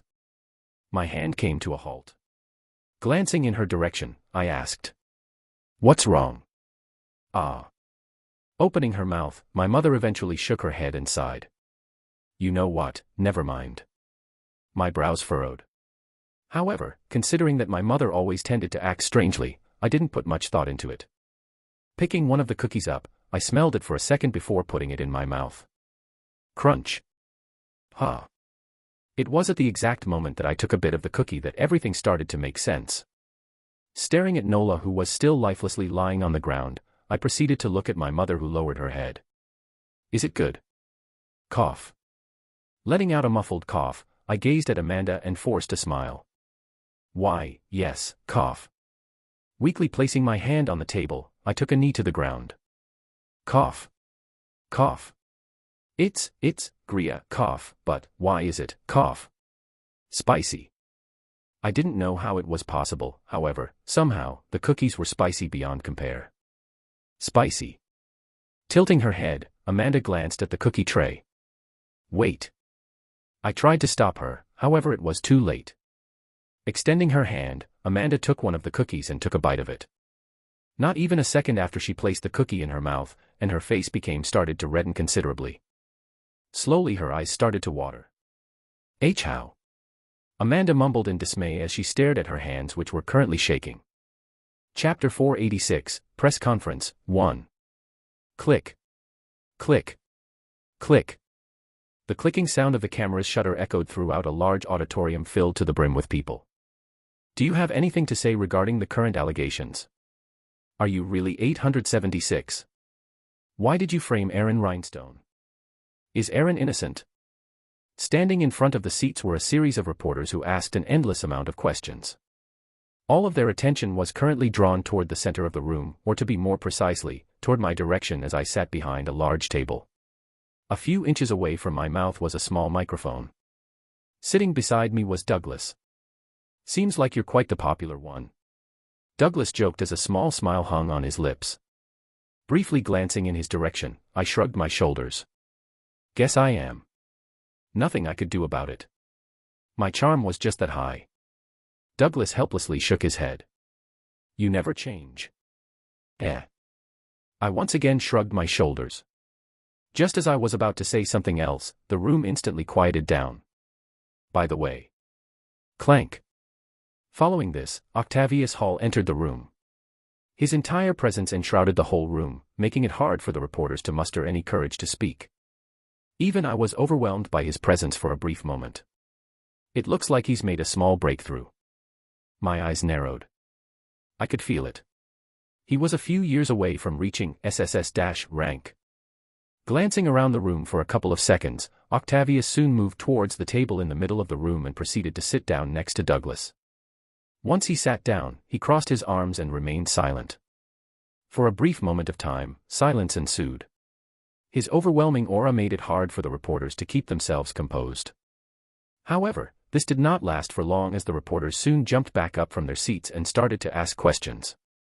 "Octavius Hall, what have you got to say regarding the allegations thrown out? Evidence points out that the leak is indeed true. Why is this happening? With all the attention drawn towards him, Octavius suddenly raised his hand and muttered. Quiet. Though his voice was quiet, it traveled through the ears of everyone present, and all the reporters suddenly found themselves seated in their seats with their backs drenched in sweat. Snapping out of it, the reporters glanced at each other. From the looks on their faces, it felt as though they were all wondering the same thing. What in the world just happened? Ignoring the commotion, Octavius opened his mouth. The moment he opened his mouth, everyone's focus once again turned to him. I'm sure everyone here has questions regarding the current allegations thrown at us. Many of you are wondering what is going on, and whether they are true or not. Octavius suddenly paused. Closing his eyes for a brief moment, the temperature of the room dropped a couple of degrees. Opening his eyes again, he once again opened his mouth. And the answer to that it's true. However, right as he was about to finish his sentence, I directly cut him off. From where I was seated, I could feel his gaze suddenly land on me. Ignoring Octavius, and with a nonchalant look on my face, I lazily looked at the reporters in front of me. Most of the stuff that was leaked is true. For a short moment of time, none of the reporters were able to utter a word as they all stared at me with a look filled with looks of shock. Beside me, I could feel Octavius's energy fluctuate slightly. Not sure about Douglas, as his energy remained calm. Everyone was quick to recompose themselves, especially the reporters. Instantly everyone stood up and fervently started to ask questions. Click. Click. Click. The cameras started flashing as the reporters started speaking over each other. Did you just say that all the leaks were true? Can you once again repeat your statement? Are you saying that you're really 876? And that the stuff that was leaked was true? Were the crimes reported by the Union really true? Because everyone was speaking over each other, it was hard to make out any of the questions they were asking. Lowering my head, and massaging my forehead, I softly mumbled. How annoying. How in the world am I supposed to answer the questions if you are all speaking at once? Feeling Douglas's gaze from my right side, he once again shook his head. Turning his head to glance at the reporters, he lowered his hand. Quiet, please. As he said those words, a trace of mana extended out from his hand, and all the reporters stopped speaking. Once silence returned in the room, Douglas looked at all the reporters in the room. If anyone has any questions to ask, please do so in an orderly manner. If you all ask questions at the same time, it will be impossible for us to hear what you are trying to ask. Pausing, Douglas's eyes squinted. Am I being clear? He sternly asked. All the reporters silently nodded their heads. Good. With a satisfied smile, Douglas turned to look at me. You can continue. Thanks. Thanking Douglas, I turned my attention back toward the reporters and cameras. I'll make this quick, so listen carefully. At the same time, inside of a small private room. I'm sure everyone here has questions regarding the current allegations thrown at us. Many of you are wondering what is going on, and whether they are true or not. Seated on a small sofa, and staring at a holographic image in front of them, Donna leaned her body forward. Worry flashed across her eyes. What are you so worried about, Donna? Seated next to her was Monica. Extending her hand, she grabbed a handful of popcorn and shoved them down her mouth. Munch, munch, are you worried about what's going to happen to Ren? Munch, if so, you don't have to worry, I've already given him the files. That's not it. Donna shook her head. That's not what I'm worried about. Oh, munch. Allfull.com. Gulp. Swallowing the popcorn in her mouth, Monica turned to look at Donna. Then what are you worried about? Ha. Sighing out loud, Donna covered her forehead. I'm worried about what Ren is going to say. You know very well his mouth is just as unfiltered as yours. Monica's eyes squinted at Donna's subtle diss. Lowering her hand, she grabbed another handful of the popcorn. I think you're overthinking things. Halfway through her sentence, Monica stuffed her mouth with another handful of popcorn. Munch, munch, it's not going to be that bad. Turning to glance in Monica's way, Donna lowered her head and softly mumbled. I wish so too. She really did. However, knowing Ren for how long she did, she knew that this could only be a pipe dream for her. Especially after her talk with him on the phone yesterday. At the moment she could only wish that he wouldn't go overboard. I'll make this quick, so listen carefully. It was then that Ren's voice suddenly echoed through the speakers of the projection. Turning their attention back toward the holographic projection, Monica and Donna suddenly noticed that the atmosphere around Ren had started to change. His previous nonchalant look was gone, and what replaced it was a serious one. Seating a couple of seats beside him, Octavius Hall's brows furrowed. "I want you all to understand one thing," Ren slowly said as his eyes remained fixed on the cameras in front of him. "I don't care about any of you." Though soft, his words rang in the ears of everyone watching and listening like powerful thunderclaps inside of a raging storm. Lowering his head, Ren's voice deepened. "My performance at the conference was for me, not for you. I am not your hero, nor the hope that many of you are making me out to be. If I had to put it bluntly, don't mistake my previous deeds as me trying to be your savior. As I've said before, I couldn't care any less about any of you." Pointing his finger on the table, Ren leaned his body forward. "You come here, demanding answers from me, as though I have suddenly betrayed all of your expectations and shit, huh?" Ren suddenly scoffed. Raising his hand and brushing his hair back, he glanced at the camera and muttered, "It makes me sick." Silence. As Ren's words echoed through the auditorium, absolute silence enveloped the area as no one dared to utter a single word. Or rather, they couldn't. How could they answer Ren's sudden words? Be it Douglas, Octavius, or any of the reporters. Everyone was just listening to Ren's words with a myriad of different expressions. Let me repeat this once again. I'm not your hero, nor am I your hope. If you feel betrayed by the sudden revelations that I am 876, then tough luck. I quite frankly don't care about what you think. In the first place, it is you who put your expectations on me. Did I ever ask you to put your expectations on me?" Ren shook his head. "I didn't think so." Pausing for a brief moment, Ren turned to glance in Octavius's direction. Meeting his eyes for a brief moment, he once again started to speak. "The same cannot be said about the Union. They are an organization dedicated to protecting you. They are the ones you should be placing your hopes into." Ren's eyes suddenly narrowed. "However, just because they are an organization that is set to protect you, it doesn't mean that they also care about you." Tapping on his watch, a black holographic image materialized in front of Ren. Extending his hand, he pressed on the holographic screen and a recording suddenly started to play. "Despite the fact that 876 saved you, we really can't do anything about the situation. On one hand, sign a treaty to bring peace to the human domain and stop the monolith from terrorizing the human domain for a few years and let us recuperate, and on the other hand sacrifice some unknown D-rank talent that we know nothing about." As the recording played, everyone in the room was able to hear a conversation between two individuals, both of whom were female. "Yes, we are grateful for what he did, however, as the Union, we are set to prioritize the lives of the many over one. It might come back and bite us in the future, however, this is the type of organization we are. What is done is done. Even though I have voted against the decision, the other heads all unanimously voted for 876 to be eliminated. In the end, he wasn't worth the sacrifice." The recordings lasted for a little over a minute, and once it reached its end, Ren tapped on his watch and turned off the holographic function. The silence from before continued to prevail over the auditorium. This conversation was a conversation between two of the heads of the Union. I won't say their names, but you can probably figure out from their voices who they are. As Ren was talking, he suddenly felt a small mana ripple spread from beside him. It didn't take a genius to understand who it belonged to. Since they were in front of everyone, Ren knew that Octavius couldn't do anything. Therefore, without minding Octavius, he continued. "As you've all seen, this is how the Union thinks. They are an organization that won't think twice about sacrificing you if it leads to the better good of humanity. No matter how much you've helped them in the past, if they believe you are not worth it, they won't think twice about throwing you away. In this case, they chose to sacrifice me." Turning his head, Ren gazed in Octavius's direction. Once their eyes met, a soft smile appeared on his face. 876. Chapter 487, Press Conference, 2. I felt a sudden sense of amusement rise from within me as I stared at Octavius.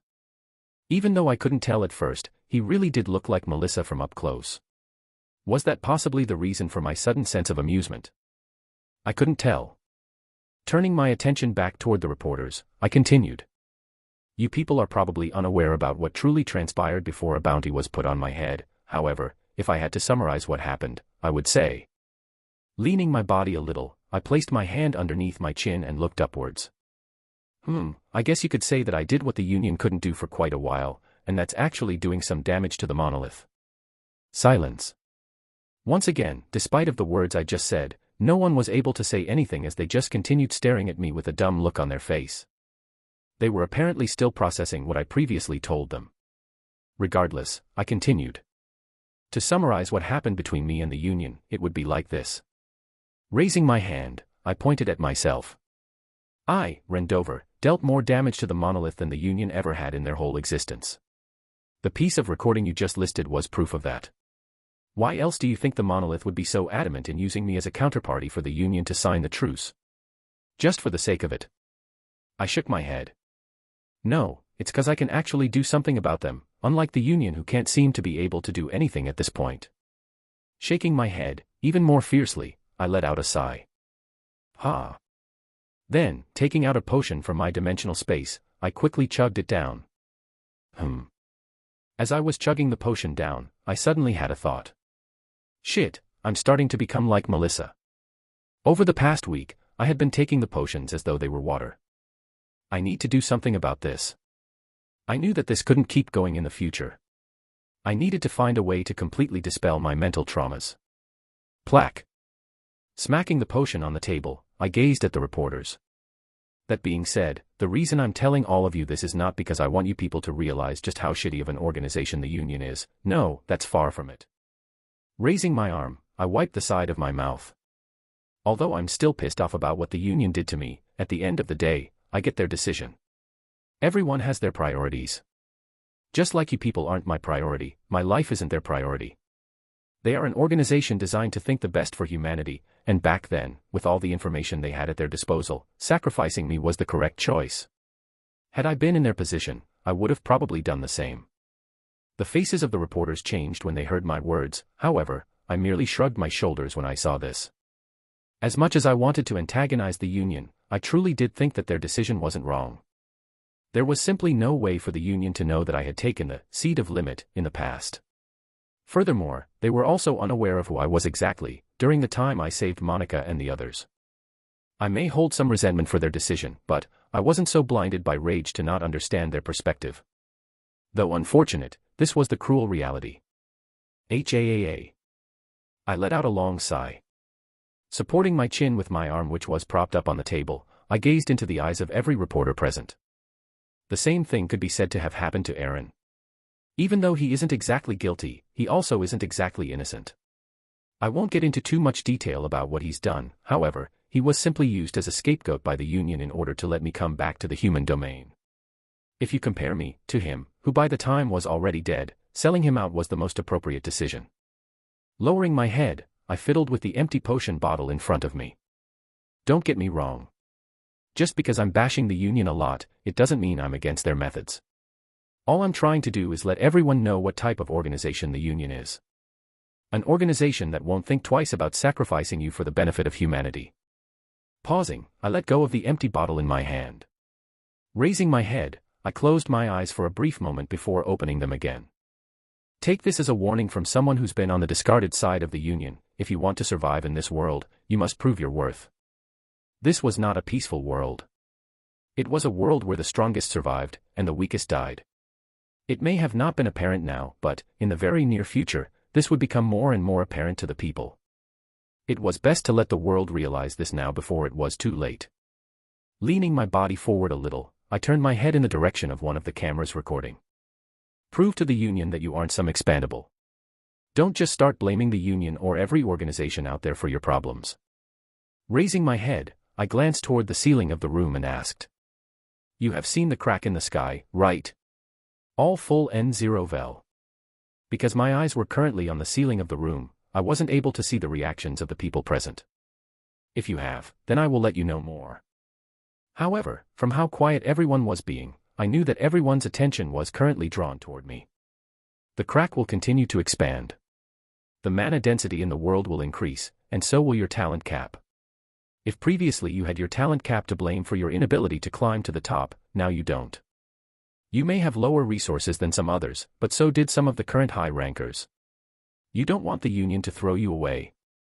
Then you better get stronger, because, in a couple of years' time, the least of your worries aren't going to be the Union nor the monolith, but it will be the third cataclysm.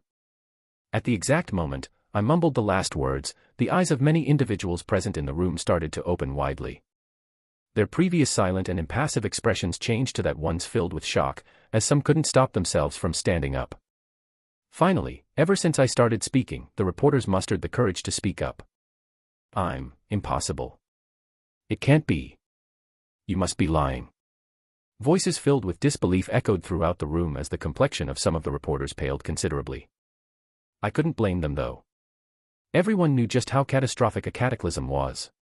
Especially since the second cataclysm only happened 80 years ago. Knowing that a third one might happen, people would obviously start fearing for the worst. Some of you might be thinking that all I'm saying is a load of crap. However, I just wanted to let you know that in the few years that I was missing, I was actually in the Dwarven domain and the Elven domain.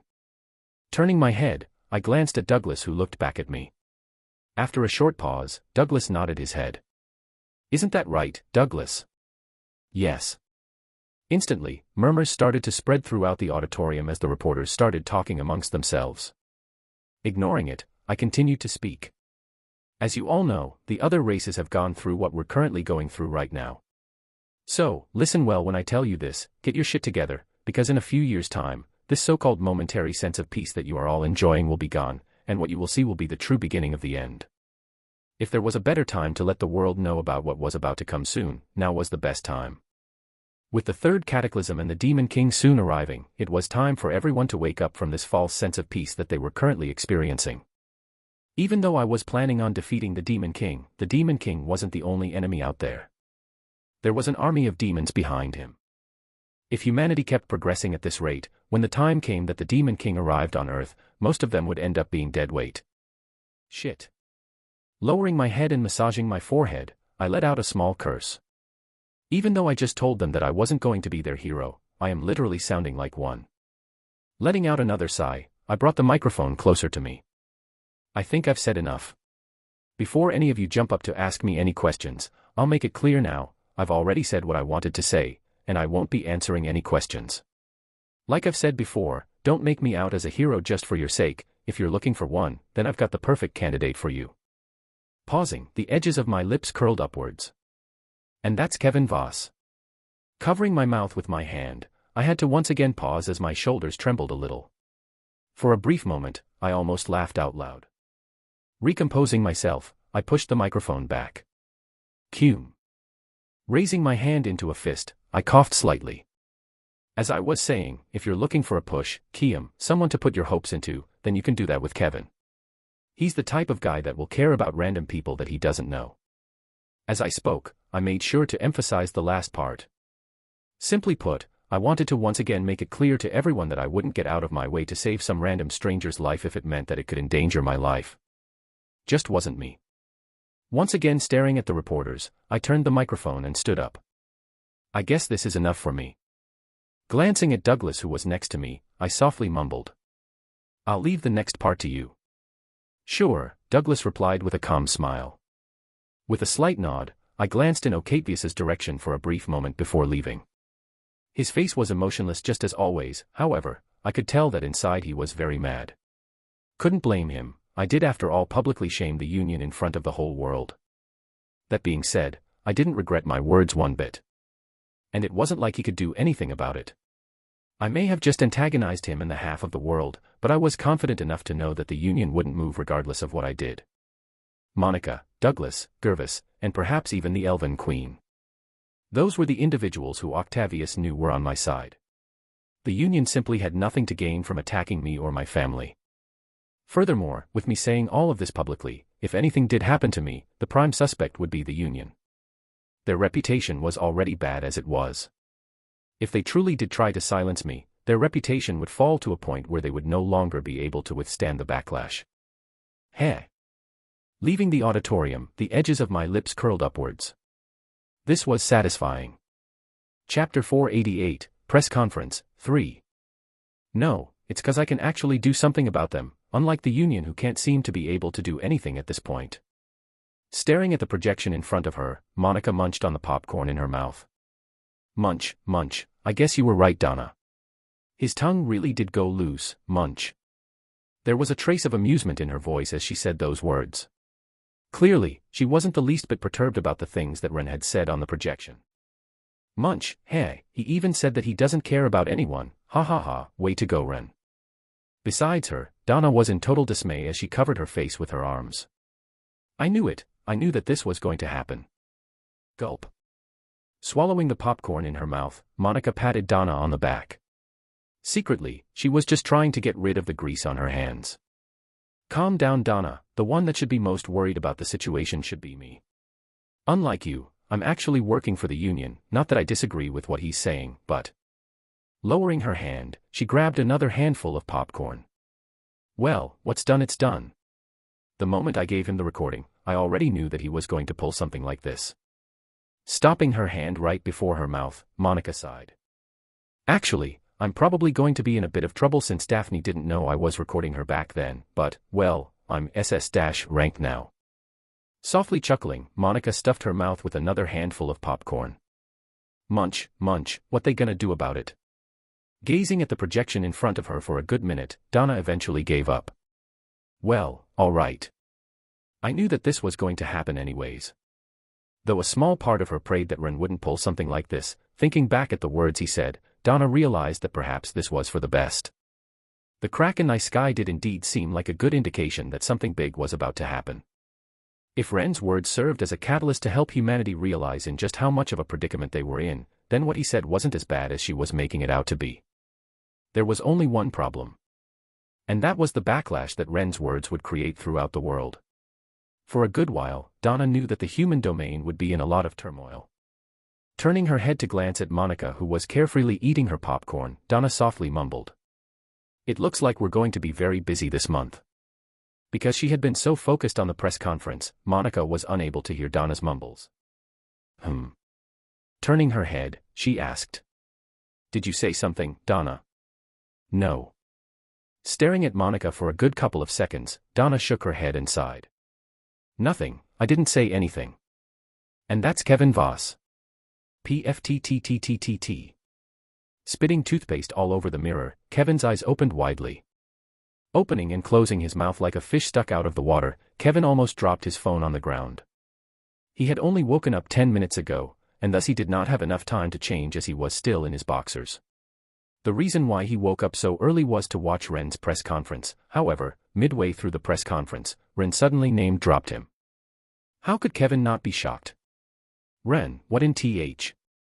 As I was saying, if you're looking for a Pusho, Kiam, someone to put your hopes into, then you can do that with Kevin.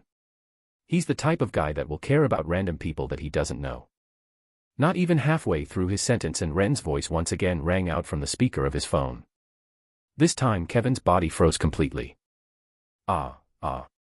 He was trying to say pushover, wasn't he? For a brief moment of time, Kevin was unable to formulate a sentence as he found himself having a hard time trying to comprehend what he had just heard.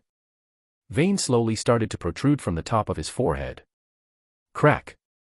Before he knew it, a cracking sound rang throughout the room, finally snapping Kevin out of his thoughts. Lowering his head to see what had happened, Kevin's face slowly started to turn red. Shit. Staring at this phone, a curse inevitably escaped from his mouth. That's my second phone this week. The plan has failed. A deep voice echoed throughout the surroundings as an elderly man with turbid gray hair and wearing a dark gray robe gazed at a small projection in front of him. Depicted in the projection was a youth with deep blue eyes and black hair. Hatred flashed across the elderly man's eyes as he stared at the youth in the projection. I guess you could say that I did what the Union couldn't do for quite a while, and that's actually doing some damage to the monolith. The more he listened to the youth in the projection, the greater the hatred in the elderly man's eyes became. Crack. Crack. Unknowingly, the elderly man's knuckles started to crack as the mana around him started to turn rampant. Relax. Just then, a raspy voice rang from behind Mo Jinhao. At the exact moment his words echoed, the mana around Mo Jinhao relaxed. Without turning around, Mo Jinhao kept his gaze on the projection in front of him. You said that to leave things up to you. Yet, it doesn't look like your plan succeeded. It did. Refuting Mo Jinhao's words was the same raspy voice. LL full. CM.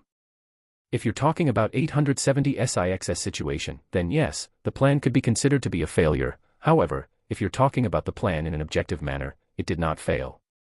The Union has suffered considerably from this ordeal. After deliberating over the matter, Mo Jinhao's eyes began to squint. Indeed, if we set 876 aside, the plan could be considered a success in its own way. It can't be considered a total failure. We may have not achieved what we wanted with 876, however, the seeds of distrust against the Union have been planted. If we take advantage of this situation, we may be able to harvest a lot out of this situation. The same raspy voice from before continued speaking. You just have to be patient and think long term. There will be plenty of opportunities against 876. Especially if we manage to break down the natural order established in the human domain. Crossing his arms, Mo Jinhao's face turned solemn as he deliberated over the words. His words aren't wrong. Because of the contract, we can't directly attack the Union or the human domain. However, just like the demon said, if we take advantage of this situation, we may be able to plant even more seeds of chaos in the human domain. Once that happens, getting to 876 should not be a problem. The monolith's goal was to create as much discord as possible in the human domain. This was so that they could break the natural established order, and recruit more people for their cause. So far, although their plan did not succeed as much as Mo Jinhao wanted it to, as he wanted nothing more than to break 876 into bits, the current situation was very favorable for them. With it, they could plan for the future when the contract finally expired. Alright, I've come to a decision. Raising his head, Mo Jinhao finally turned his head around, where his eyes soon paused on a black humanoid figure sitting down on a small red couch with a wine cup in his hands. Swirling the cup in his hand and bringing it toward his nose, the demon took a couple of sniffs of it. Ugh. His face soon grimaced. Moving the cup away from himself, the demon's eyes squinted considerably as he moved his head to the side. I still don't understand how you humans can possibly like this sort of stuff. Putting the cup down, the demon raised his head to look at Mo Jinhao. Their eyes soon met, and a smile emerged on his face. It looks like you've finally come to terms with reality. Yes. Mo Jinhao nodded his head. We may have not been able to trouble 876 as much as we wanted, but we have indeed achieved our main objective. Moving toward the projection, he quickly turned it off. I'll be leaving to talk to the leader. If you will excuse me. Swinging his arm, Mo Jinhao's robe flung behind him as he directly headed for the exit of the door, leaving Everblood behind. Clank. With a loud sound, the room door shut, and silence surrounded the room. Coo, coo, coo. The silence was eventually broken by Everblood's amused laugh as his head moved back. With both arms on the back of the sofa, Everblood's raspy voice echoed across the empty space. Who would have thought that the plan we worked so hard for would fail like this? He managed to utter amidst his laugh. It's better this way.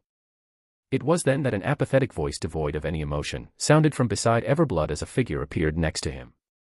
Better. Unperturbed by the figure's sudden appearance, Everblood tilted his head.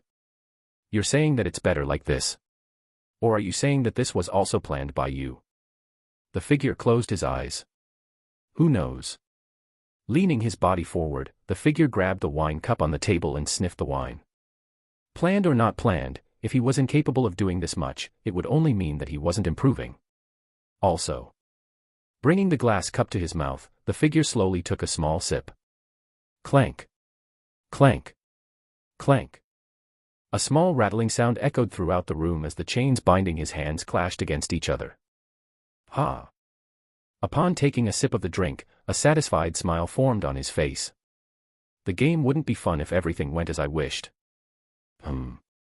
Everblood's head moved back. The smile on his face deepened. Indeed, if he wasn't able to do this much, everything would simply be too boring. I may not understand what you're trying to do, but so far, I haven't been disappointed. This truly is fun. Clink. Placing the cup down, the figure crossed his legs. The room suddenly became tense, and the smile on Everblood's face quickly wiped. How is the situation going on your end? The figure asked. His emotionless voice sent shivers down Everblood's spine. Everything is going just as planned, Everblood replied as his back unknowingly straightened. Connell has inserted himself in the deeper ranks of the monolith, and will soon break into the SS- rank. Following Everblood's words, silence shrouded the room as the figure slowly closed his eyes. It wasn't long before he eventually opened them. Good. He slowly started to nod his head.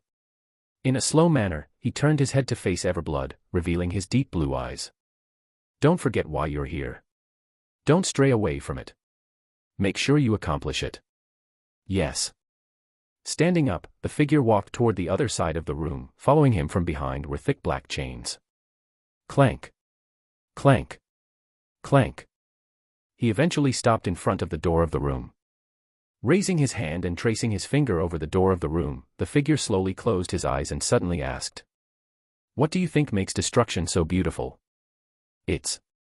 Before Everblood had a chance to reply, slowly opening his eyes, he softly mumbled, "I'm not a very emotional guy. Some might argue that I have long lost my emotions, but, watching everything you've worked hard for destroying something that someone else worked just as hard for, it really does move my heart. Like I've said, Ren. I'm not your enemy." Chapter 489, Grasping the Fifth Movement, 1. What do you think about the comments in the press conference? Will there really be a third cataclysm? I say that this is hearsay.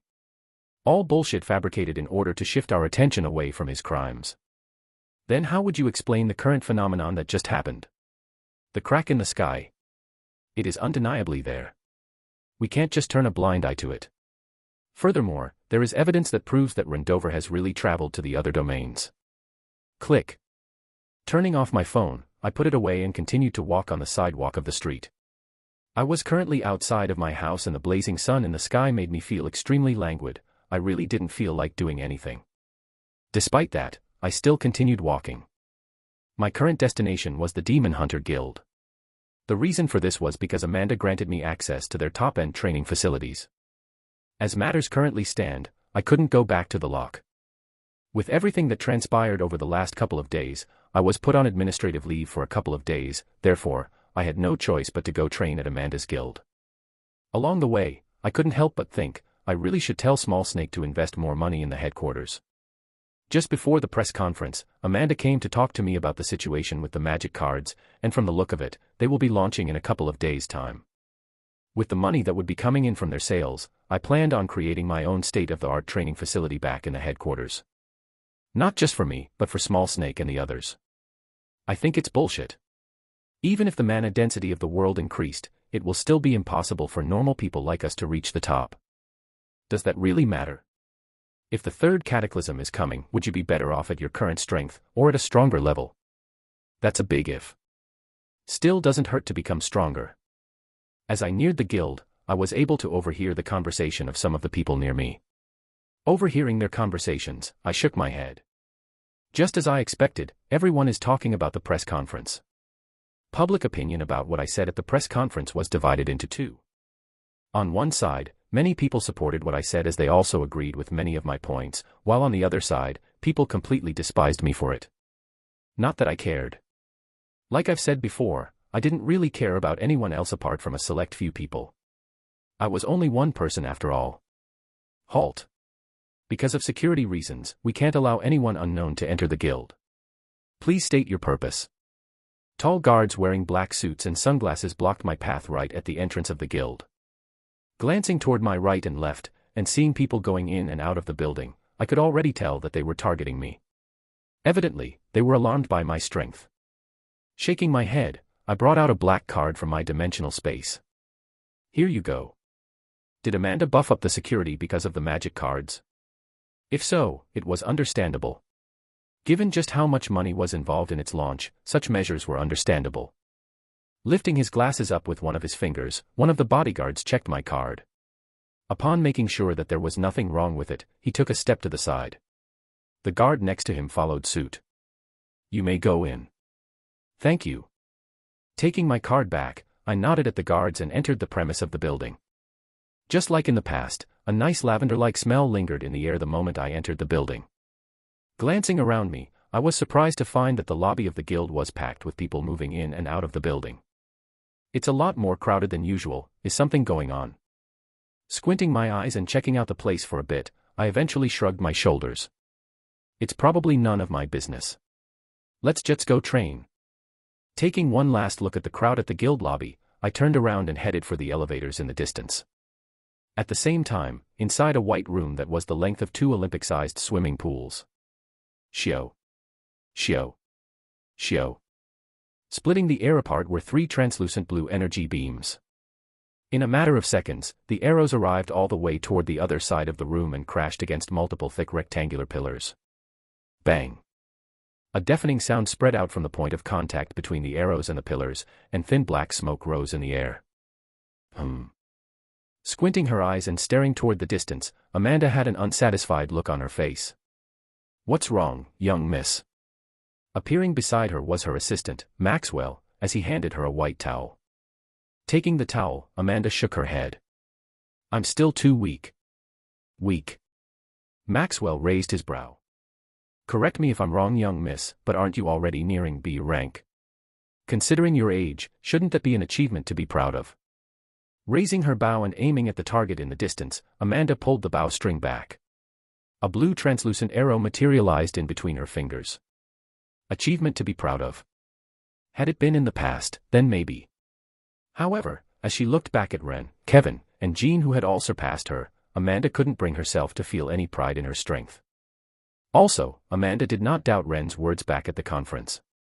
A third cataclysm will soon appear, and without a doubt, she was still far too weak to survive it. Her current level of strength was far from enough. "I've still got a long way to go." Shio. Once her words faded, Amanda once again released the string of her bow, and the arrow on her bow disappeared.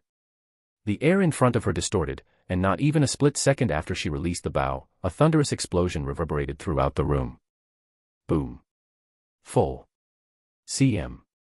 Following the explosion, a gust of wind began to spread out, resulting in Amanda's hair flailing wildly. Staring at the pillar in the distance, Amanda lowered her bow and turned to glance at Maxwell. "Has he arrived yet?" "Yes, he has," Maxwell replied with a short nod. His face slowly turned serious.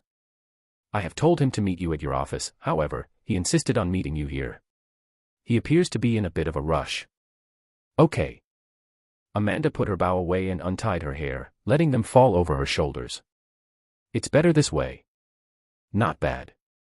The room I was in looked to be about the size of a small football pitch. It was neither too big nor too small. The insides were completely empty, as the bright lights from above illuminated the white room. "The room here is created with one of the hardest materials that we have available. It may not be one of our strongest rooms, but considering your strength, this should do just fine. You would need to be at least S- rank to leave a scratch on the room." An attendant spoke aloud next to me. She was giving me a brief overview of the training facility. From time to time I would nod at her words. This was my first time here, and thus I needed to be briefed on the rules of the place. The lady continued to talk for the next 5 minutes before she eventually finally left the room. "Because you've selected the self-training room, there is no equipment available for you to use.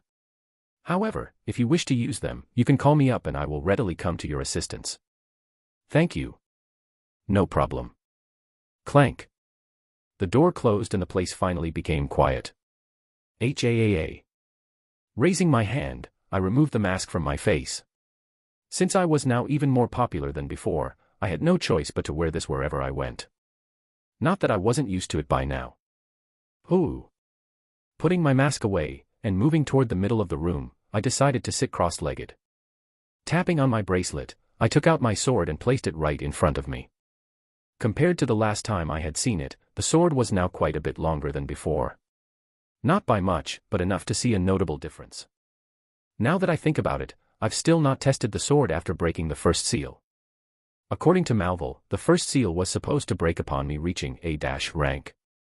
Lowering my hand, I began to check the effects of the first seal.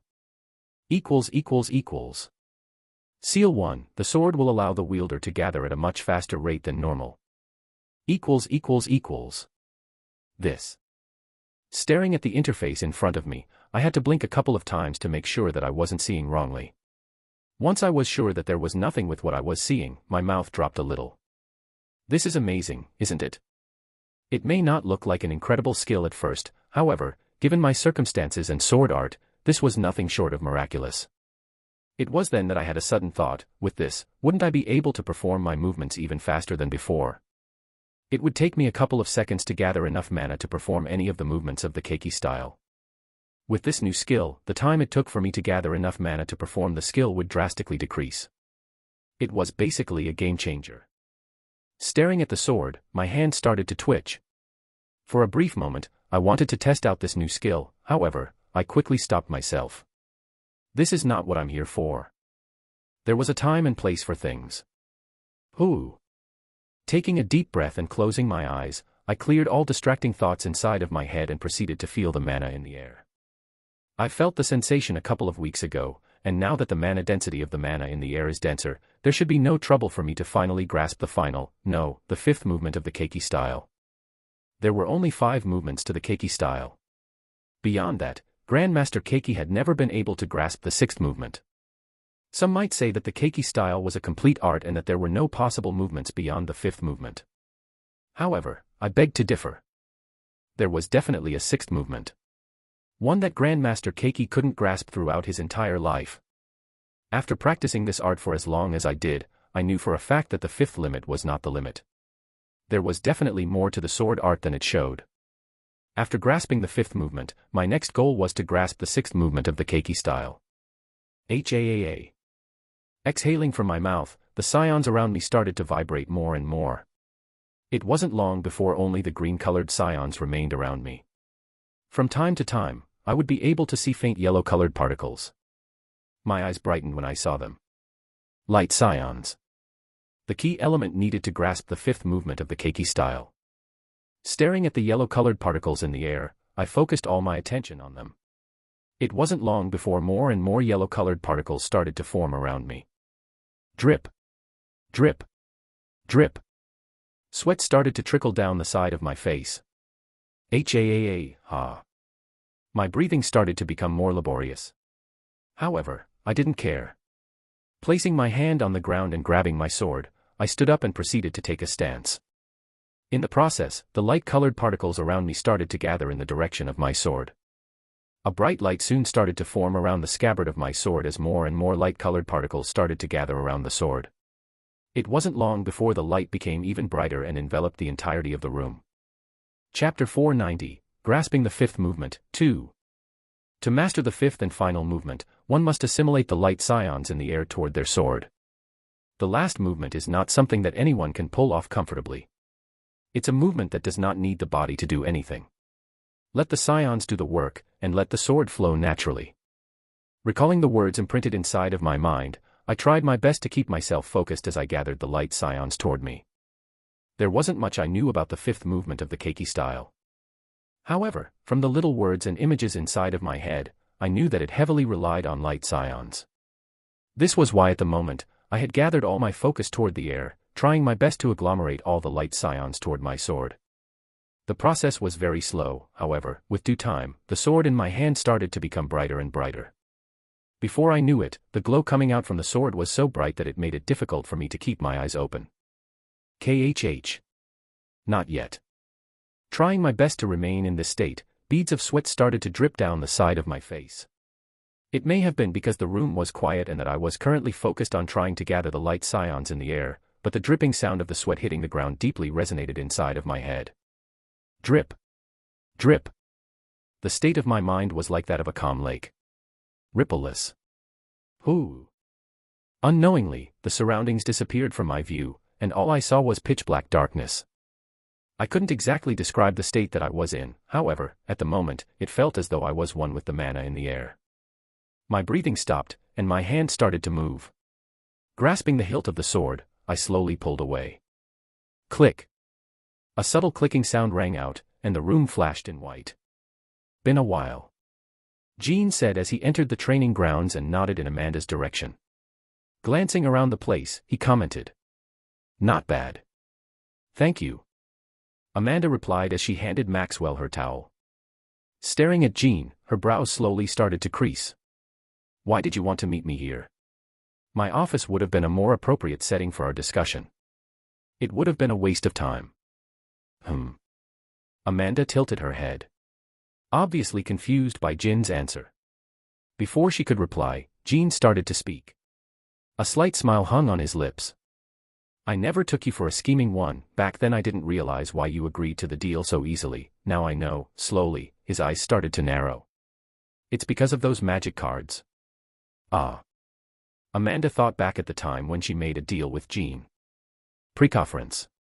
A slight smile emerged on her lips. Circumstances were different back then. You still benefited from the deal. I guess you're right, Jean softly mumbled in an almost inaudible voice. He couldn't deny her words. That said, if he had to be honest, looking at things now, the deal wasn't as good as he thought it was back in the past. Secretly, he shook his head and cut straight to the chase. Amanda, the reason why I'm here is because we've located a big supply station near the outskirts of the Northern District.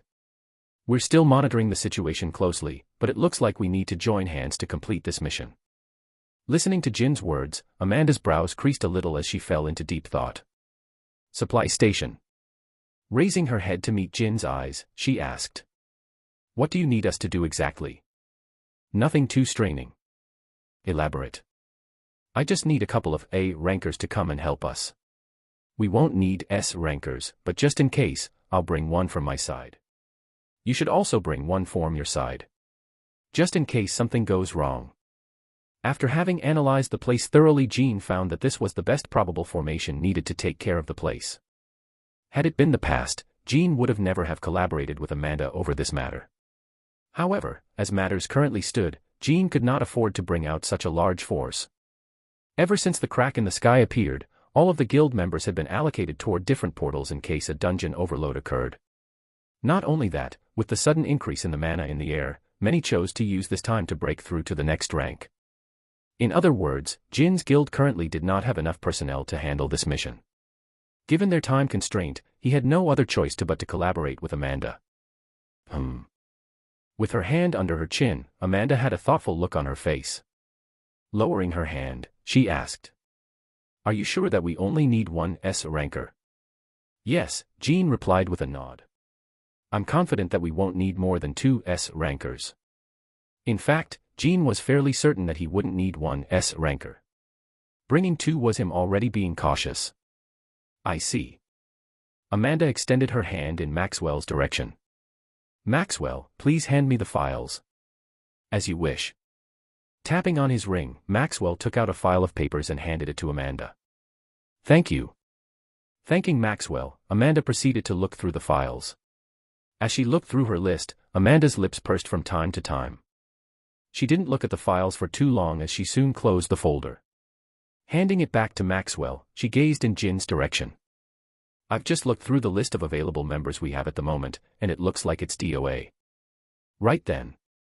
Just as she was about to finish her sentence. In the room next door, a thunderous explosion reverberated as the room Amanda and Jean were in shook, alarming the both of them. Boom. For a split second of time, neither was able to react as they stared at each other. The first one to react was Amanda, who quickly dashed out of the training room. D. Coming out of the training ground, Amanda was met with the blaring sound of the sirens ringing. Following her from behind was Jean, who looked around with a serious look on his face. What happened? I don't know. Amanda shook her head. Just like Jean, her gaze was extremely serious. Her bow quickly materialized on her right hand. We might be under attack. She softly muttered. Glancing around the place, Amanda's gaze soon paused on one of the attendants rushing in the direction of where the explosion originated from. Full.cm. Taking a step forward, Amanda stood in her way. Grabbing her by the shoulders, she asked. What's going on? Hey, young miss. Recognizing Amanda, the attendant flinched. Recomposing herself, she alarmedly looked at a room in the distance. Young miss, I don't know, but the data is saying that the explosion came from over there. There. Letting go of the attendant's shoulders, Amanda didn't waste any time and rushed in the direction of the room. Stopping right in front of the door, Amanda channeled the mana inside of her body. Just as she was about to enter, she once again turned to look at the attendant. Do you know who entered the room? Yes. Nodding her head, the attendant took out a small card and handed it to Amanda. This is pass that the individual handed to us before entering the place. The pass. Taking the pass from the attendant's hands, Amanda's bow lowered. Her frown quickly relaxed and she let out a long sigh. "HAAA. What's going on?" Jean asked as he noticed Amanda's sudden change in stance. Turning her head to look at Jean, Amanda shook her head and put the card away. "It's nothing." Also putting her bow away, Amanda proceeded to open the door. Clank. At the exact moment she opened the door, smoke started to spill out from the door, prompting Amanda to raise her hand and swiping it, creating a small wind funnel that cleared away the dust. Her brows, which had previously relaxed, once again furrowed. "What's going on?" Taking a step into the room, Amanda's feet came to an abrupt halt as her eyes paused toward a figure in the middle of the room. Her eyes opened widely. Cough, cough. With his back hunched on the ground, and holding onto what seemed to be his wrist, an individual coughed up blood on the ground. Ka. Ren. Amanda instantly became alarmed as she rushed in his direction. Upon arriving next to him, she was able to get a better look at him, and worry flashed across her eyes. Taking a knee, she took a couple of tissues from her dimensional space and wiped Ren's mouth, which was covered in blood. "What happened to you?" Amanda asked with a worried look. His complexion at the moment was extremely pale, and not only that, lowering her head to glance in the direction of Ren's arm, she found that his right hand was broken. A couple of meters away from his was his sword, which was stained in blood. Cough, cough. Ren once again started to cough up blood. Snapping out of it and tapping on her necklace, Amanda took out a potion from her dimensional space and quickly fed to Ren. "Here." Because of Ren's current state in which he seemed to be completely out of it, Amanda brought it upon herself to chug the potion down his mouth. Because he was coughing up blood, he had most likely sustained serious internal injuries. It was best to give him a potion now to make sure that his injuries wouldn't aggravate. "Ugh. Drink it," Amanda said in a stern tone as she raised the potion up. Opening his eyes and staring at Amanda, Ren raised his left hand and grabbed the potion. Amanda let go of the potion when she saw this. Whilst this was happening, walking around the room, Jean walked toward the other end of the room.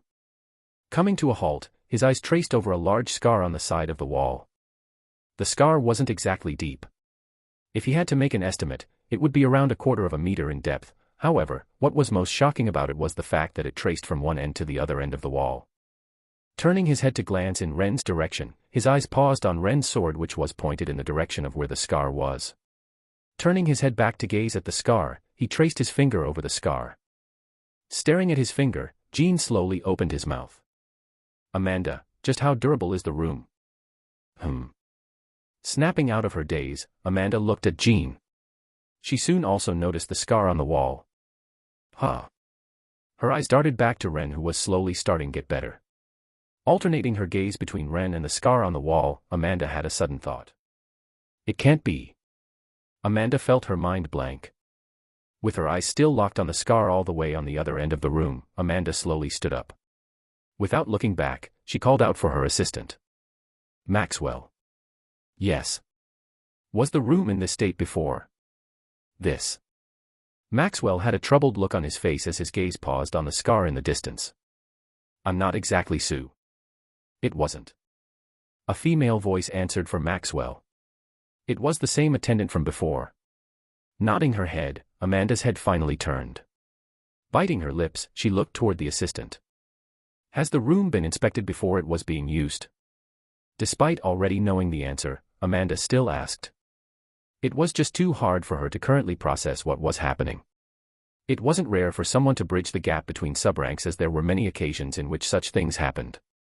Amanda just couldn't fathom how it was possible for someone who was A-rank to deal enough damage on the wall that only S-ranks could damage. No, it wasn't like that. Opening her mouth, Amanda's eyes closed. He got stronger again. "Amanda, you didn't answer my question." Snapping her out of her daze was Jin's voice.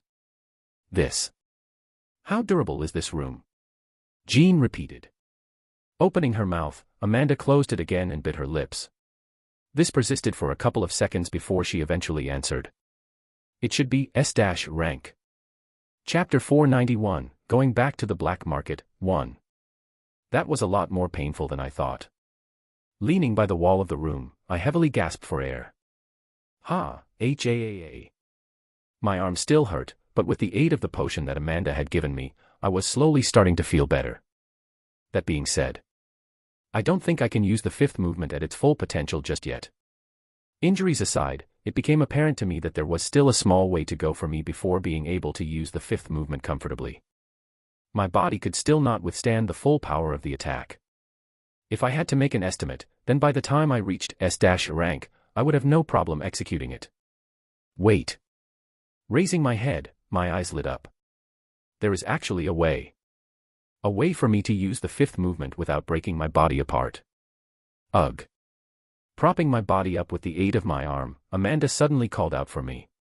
She had a complicated look on her face as she stared at the scar in the distance. Ren. Yes. Did you do this? Ah. Staring into the distance, I finally noticed the long scar tracing across the wall. Not only that, but I was also able to see Jean.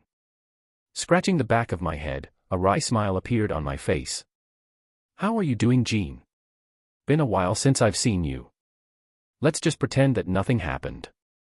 With his back turned against me, Jean continued to trace his finger across the scar on the wall. He then eventually turned his head and met my eyes. How were you able to do this? Well. Pursing my lips, and feeling everyone's eyes land on me, I knew that there was no point in feigning ignorance. Thus, I just came clean. I was just practicing a technique of mine. Didn't think it would end up doing this much damage. Actually, I didn't think I would have even have able to pull the move on the first attempt. Even though it wasn't exactly complete, it was still the fifth movement. Gazing at Amanda from the corner of my eyes, and turning my head to look at the scar again, I apologized. Sorry about the scar. If you want me to paw. It's fine. Amanda sighed. Next time choose a more appropriate room. Do you think I actually knew this was going to happen? No way in hell would I have expected the fifth movement to be so strong. All right. I will do so. Thank you. Amanda softly nodded her head.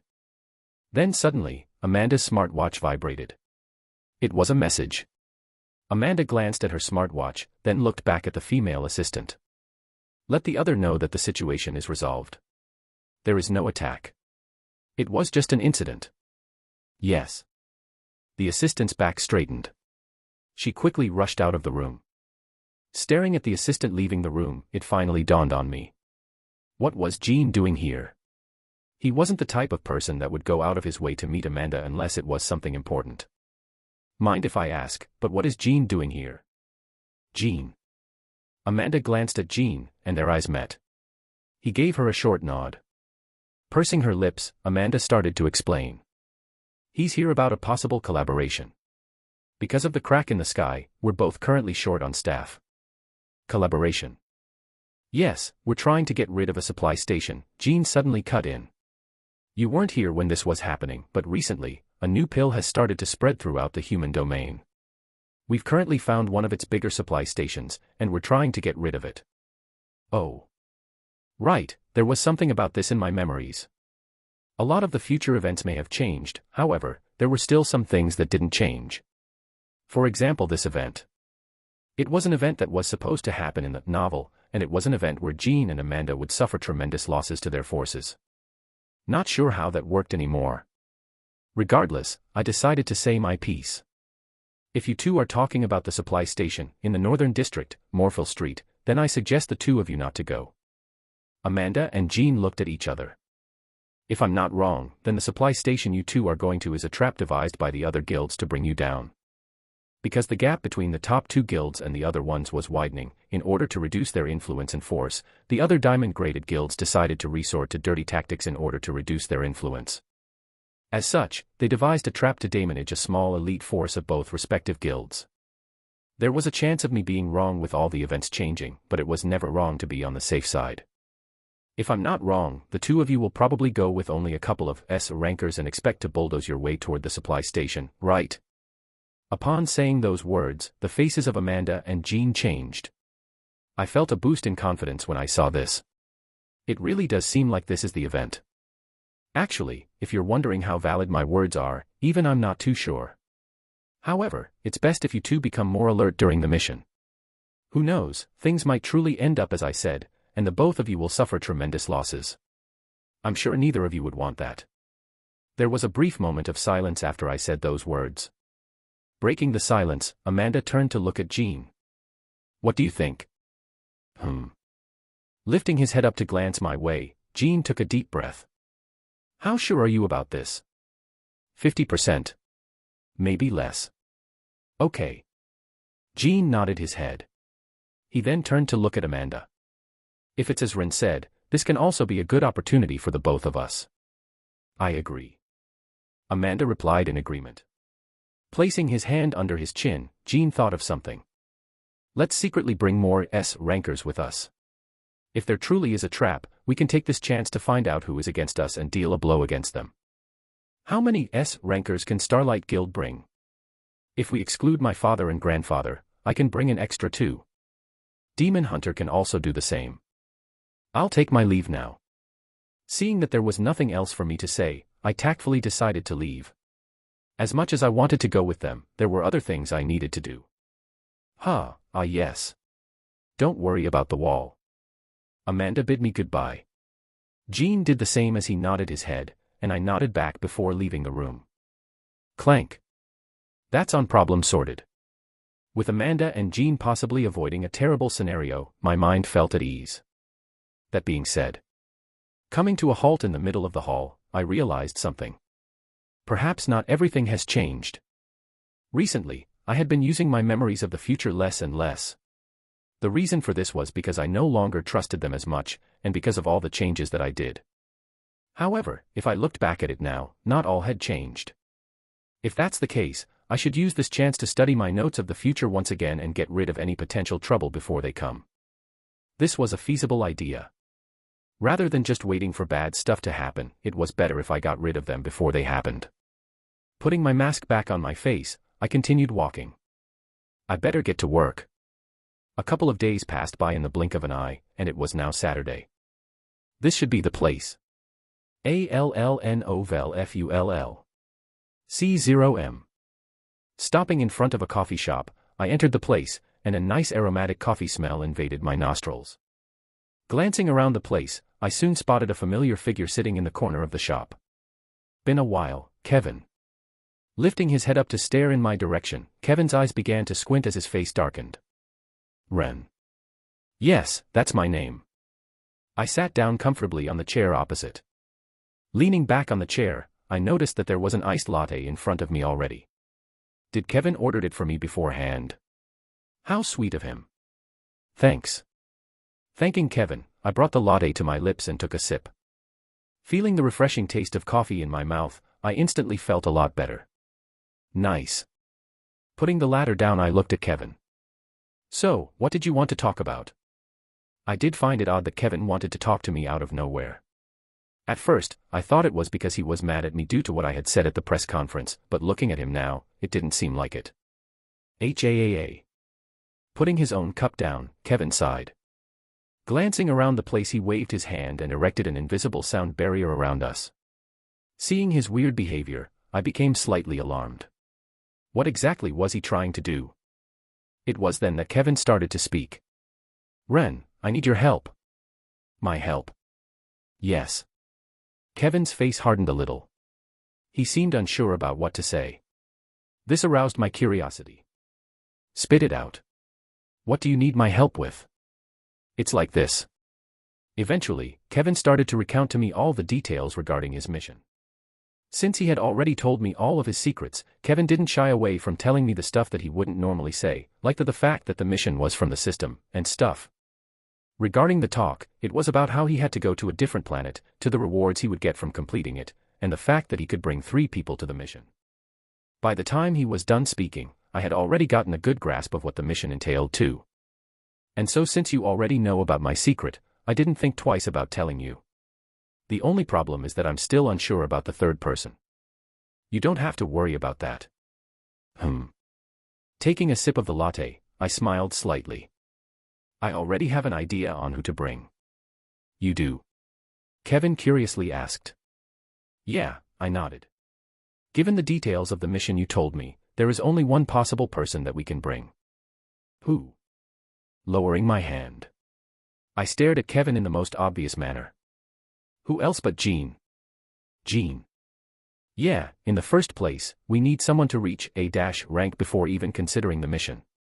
If we take that criterion into account, and the fact that Jean is very good with stealth, he's the best option we have for our mission. There was also Angelica, however, in this mission, she would probably be the worst person to bring along.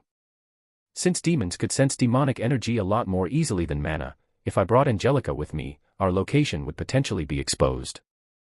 Furthermore, I actually needed Angelica to stay behind because I had something important for her to do. So she was a no-go, leaving the most likely candidate to be Jean. Considering that you still have a bit of time to break through to A-rank, it's safe to say that we still have a bit of time before the trip, right? Yes. Okay. Chugging down the latte in my hand, I stood up. If that's the case, I will take my leave now. I need to sort some stuff out. Regarding the trip, count me in. It would serve as a good experience. Sure. Raising my hand, I bid Kevin goodbye. Since there was still time before the trip, it was best for me to get everything that I wanted to get done now. Chapter 492, Going Back to the Black Market, 2.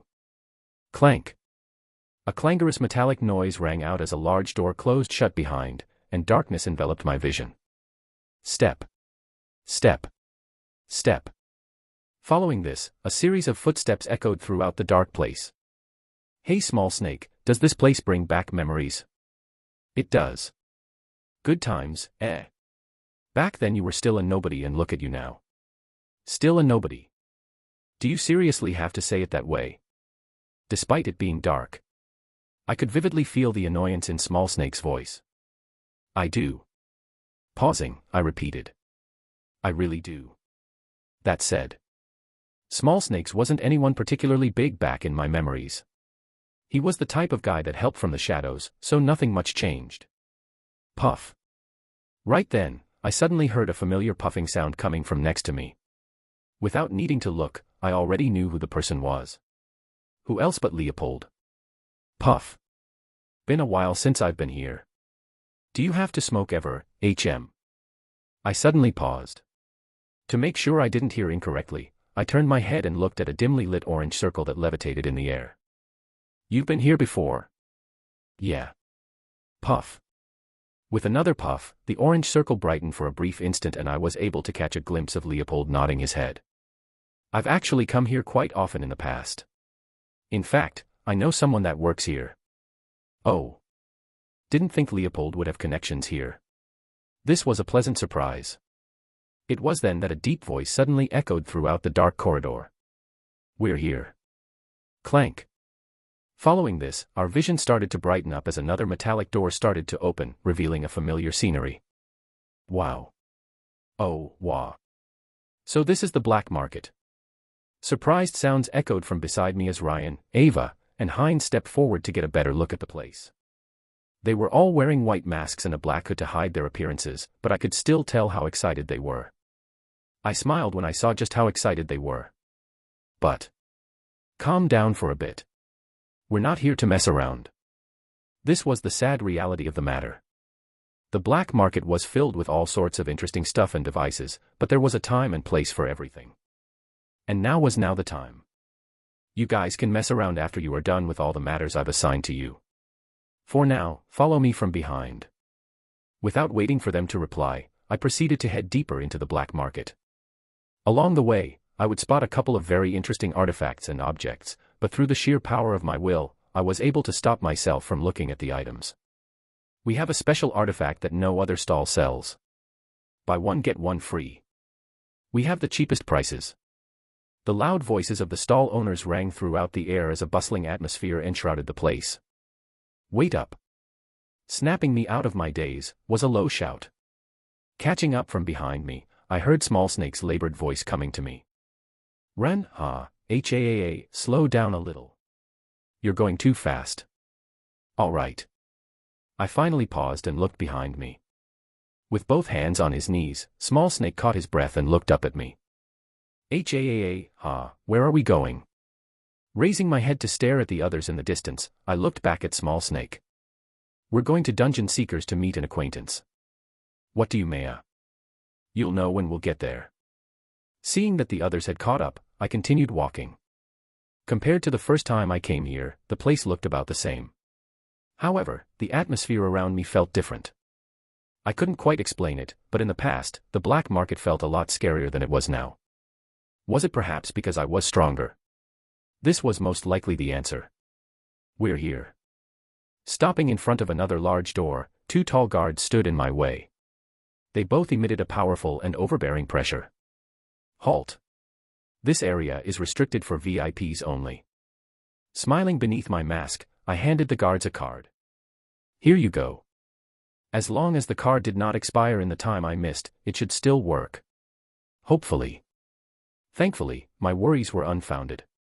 Scanning the card, the guard handed it back to me. I apologize for holding you back.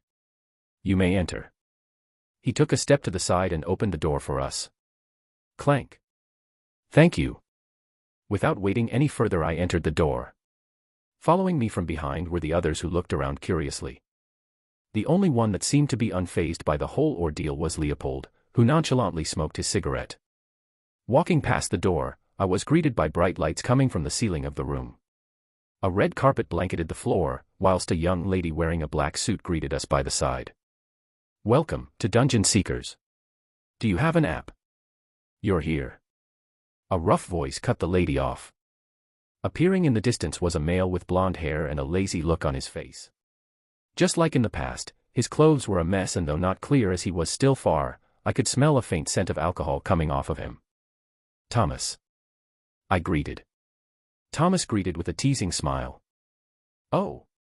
So you remember me? Of course. And here I thought you completely forgot about me. I would never. My head turned sideways when I said those words. If I had to be honest, I did in fact forget about him. Not that I did it on purpose, but stuff happened. I am sorry. Thomas clicked his tongue and waved his hand. Whatever. So, what are you here for? Actually, we're here to use the dungeons. Dungeons. Thomas paused for a moment.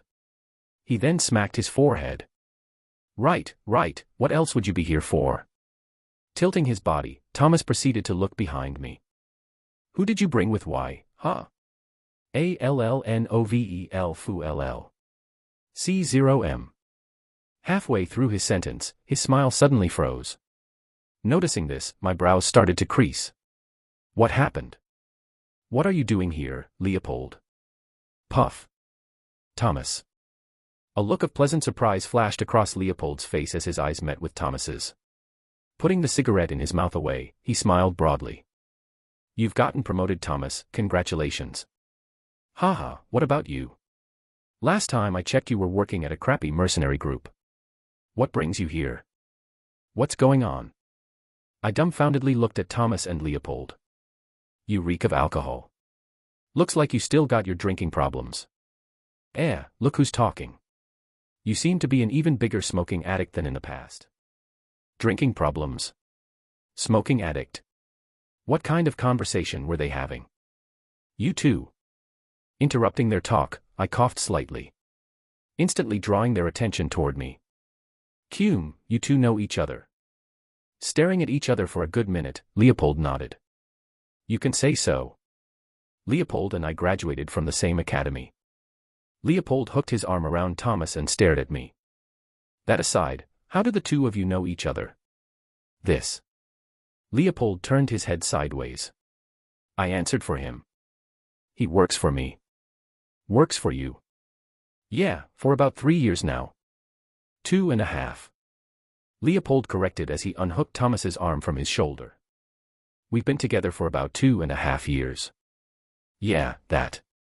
Is that so? Crossing his arms together, Thomas glanced in Leopold's way and murmured something. He looks to be in a much better mood than in the past. His voice may have been soft, but I was able to hear it. It looks like he really cared for Leopold in his own way. Snapping me out of my thoughts, Thomas suddenly clapped his hands. All right, that's enough of that.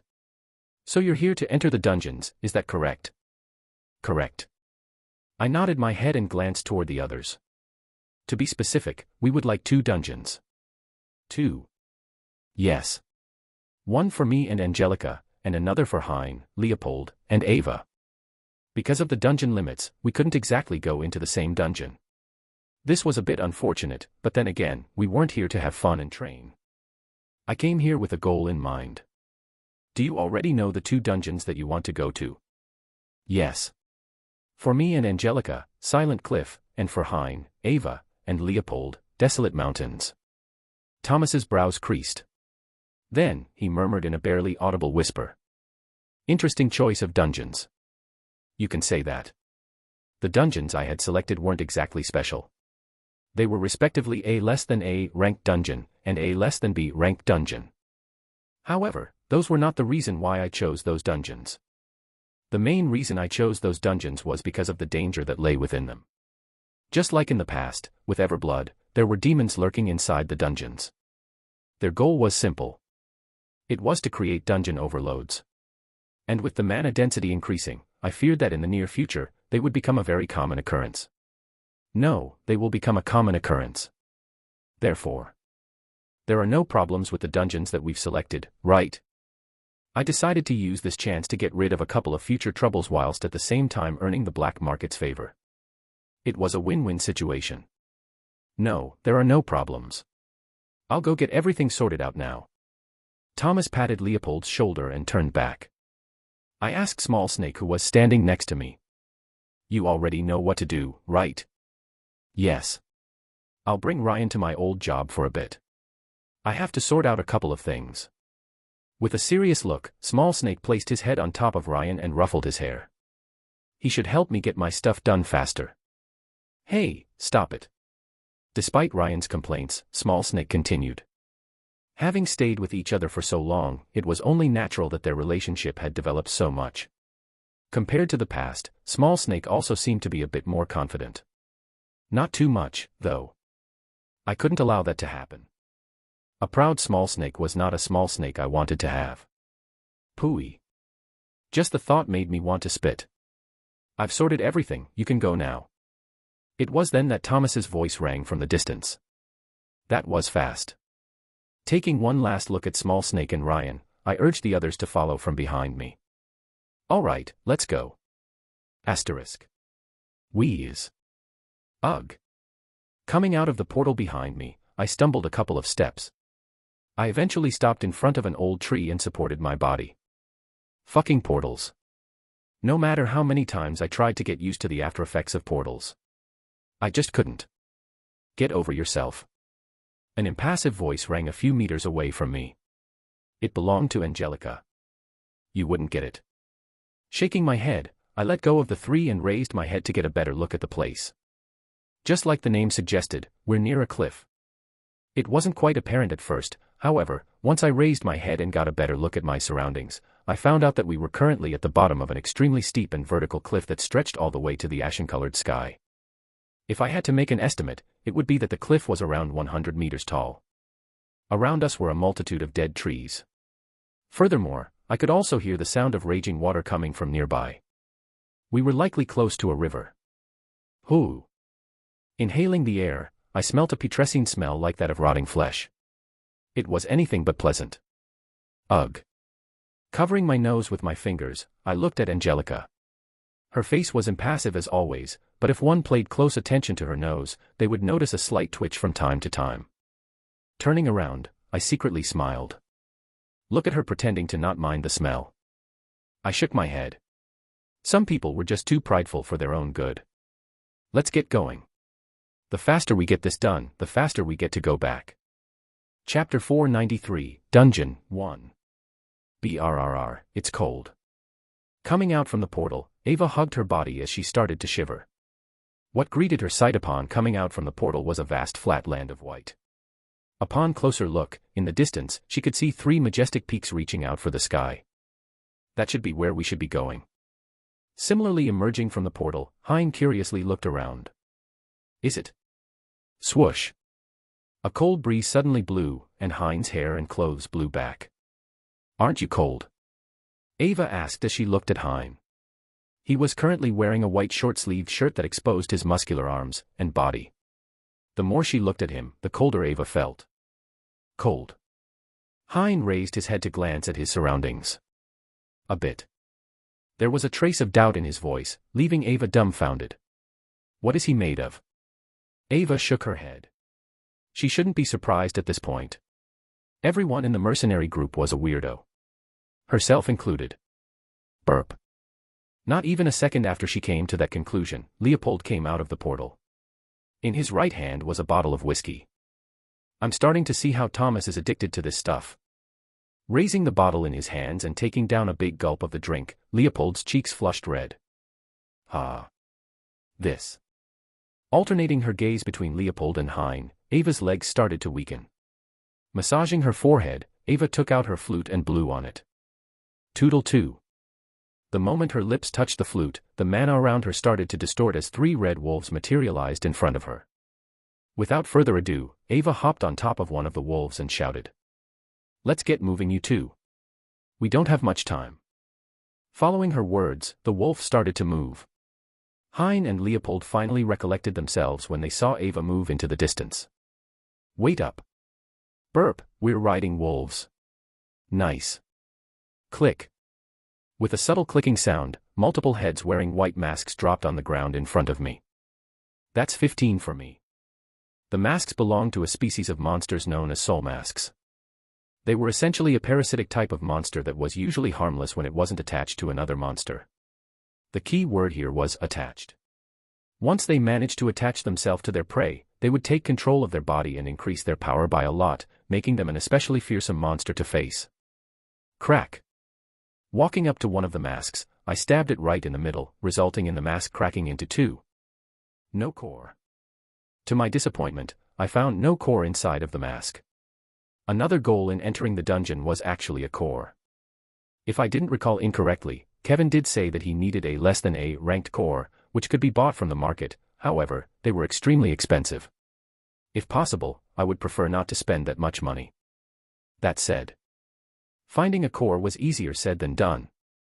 Despite having killed many monsters in my life, not once have I ever found a core. Bang. It was then that a powerful blast that shook the surroundings rang out. Multiple rocks fell down from beside me and a black deformed creature appeared a couple of meters away from me. Taking a closer look at the creature, I found that it had its chest caved in with white smoke rising out from it. In a flash, Angelica appeared in front of the creature. Extending her hand and digging into the creature's body, Angelica scavenged through the body of the creature before she took out a black orb. For a good minute, I was unable to utter a single word as I stared at the orb in Angelica's hand. Opening my mouth, I closed it and lowered my head. Standing up, I decided to distance myself away from Angelica. There were a lot of things that I wanted to say, but I refrained from doing so. Right as I took a couple of steps to leave, Angelica's figure surfaced in front of me. Then, much to my surprise, she tossed the core toward me. Here. What's this? Coming to a stop, I looked at Angelica in surprise. Was she really giving the core to me? Are you sure you don't want it? I asked. Still surprised by the fact that she had given me the core. The core is useless to me. You can keep it. You sure? Somehow, I found it hard to believe this. Even for demons, cores were useful. Throwing me an annoyed glance, Angelica impatiently extended her hand. If you don't want it, you can give it back to me. That would be rude of me, Angelica. I quickly put the core away. Since you're being so kind, I must gladly accept your gift. As if I would let go of such a precious gift. Angelica rolled her eyes. Clearly, she was unamused by my behavior, but I didn't care. So, I just decided to change the conversation. By the way, I've been meaning to ask, how long do you think it will take for you to break through to the next rank, Angelica? How long? Angelica fell into thought. A year or less. That's shorter than I thought. Actually, now that I thought about it, this made sense. Especially since Angelica enjoyed a lot of resources that she got from the Inferno raid. Since the dwarves found the stuff from Inferno useless to them, Angelica enjoyed most of the good stuff. Her strength soared since then. It will be faster in the future. Oh. How so? I became intrigued by her words. Angelica getting stronger was good news to me. When the third cataclysm happens. I waved my hand. Never mind. Shouldn't have asked. No shit, she was going to get stronger then. By then, the mana in the air would start to be converted into demonic energy, resulting in a better environment for demons to thrive in. Shaking my head, I looked upwards, towards the edge of the cliff in the very distance. We were currently not even halfway up, and the more we climbed, the harder the journey became with all the monsters coming our way. Fortunately, there was a small rocky road, allowing us to move up more easily. That said, at a certain point of the journey, the road would eventually disappear, leaving us with no choice but to climb all the way up. Let's get going. We still have a long way to reach the top of the cliff, all 0EFUL. C0M. Alright. At the same time. Is this the place you used to work at? Yes. Small Snake and Ryan walked into a large secluded building, where a large, luxurious garden could be seen the moment they entered the place. The number of hidden cameras and anti-crime magic in this place easily surpassed 3 digits. Welcome to Lost Creepers, please follow me inside. A middle-aged lady with nicely combed hair guided Small Snake and Ryan inside. The insides of the building had an elegant and refined decor which drastically contrasted the dull-looking exterior of the building. Walking through the hallway, Ryan asked, "How long did you work here for, Small Snake?" "About 2 months. 2 months? That little?" "Yeah." Small Snake smiled. However, his smile was filled with bitterness. "During the time I worked here, I barely got any consumers. It was a really tough time. Because his prices were so high, relative to some other more well-known brokers, almost no one used his services. He did in fact want to set the price lower, however, that wasn't something he could afford to do since he would have been in debt had he done so. In fact, his prices were already the lowest he could possibly set them. Had he set them lower, he would have made a loss. Given his circumstances, he couldn't afford to be in debt. He was already having a hard time feeding himself. Had he been in debt, he would have probably have had to sell one of his organs. Lowering his head, Small Snake whispered in an almost inaudible whisper. There were hints of gratefulness in his voice. Had it not been for Ren, I'm sure I would have had a very hard time feeding myself. He truly did owe Ren a lot. And this was probably why he never complained about all the problems Ren threw at him. We're here. At the woman's voice, Small Snake snapped out of his daze. What met his sight was a large and luxurious room. The way it was decorated reminded Small Snake of a royal room with paintings and miniature statues placed around the place. Small Snake and Ryan weren't the only people present in the room, as there were several other people waiting in line, behind a marble counter where a male with squared framed glasses sat. If you too wish to contact a broker directly, you may wait in line over here. The middle-aged lady explained. With a simple nod, Small Snake thanked the lady. Thank you very much. You're welcome. Smiling back, the lady tactfully left. Once the lady left, Ryan tugged Small Snake by the hem of his shirt. What do we do now? Do we wait in line? No. Small Snake shook his head. Taking a step forward, he directly cut the line and headed toward the individual sitting behind the marble counter. So you're looking for information regarding the Ryan Goe. The man suddenly stopped mid-sentence and raised his head. His eyes paused on the incoming Small Snake. What are you doing? There is a line you must follow. Please go back before I call SE. Here. Small Snake placed a small card on the table. With a confused look, the male with black-framed glasses picked up the card. His face slowly started to change. Codename Small Snake. That's me. Small Snake nodded his head, smiling beneath his mask. The male stood up and apologized to the person standing opposite him. Excuse me for a second. He then turned around and rushed toward the back of the room. Ryan looked at Small Snake in confusion. Why is he reacting like that? Small Snake smiled. You know when I told you that I worked here for 2 months? Yes.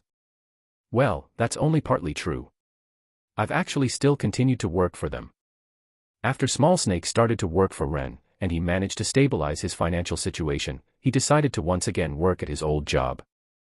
This time, however, he had the financial capabilities to operate at a loss, and therefore, that was exactly what he did. He operated at a loss in order to display his capabilities to the public and give rise to his name. Recounting this to Ryan, Small Snake raised his head with pride. And so, you can say that I'm a pretty big shot around here. Does Ren know?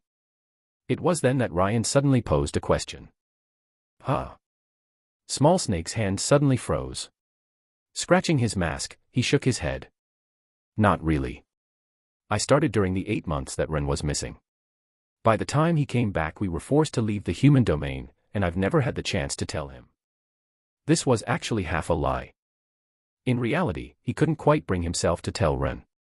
The reason was because he actually didn't know how to tell Ren. The whole reason why he continued to work here again was because he wanted to repay Ren for all the help he had given him in the past. Compared to the other members of the mercenary group, Small Snake knew that he was quite lacking. Simply put, Small Snake didn't want to get left behind by the others who continued to grow at unprecedented speeds. Unlike them, Small Snake was not born talented.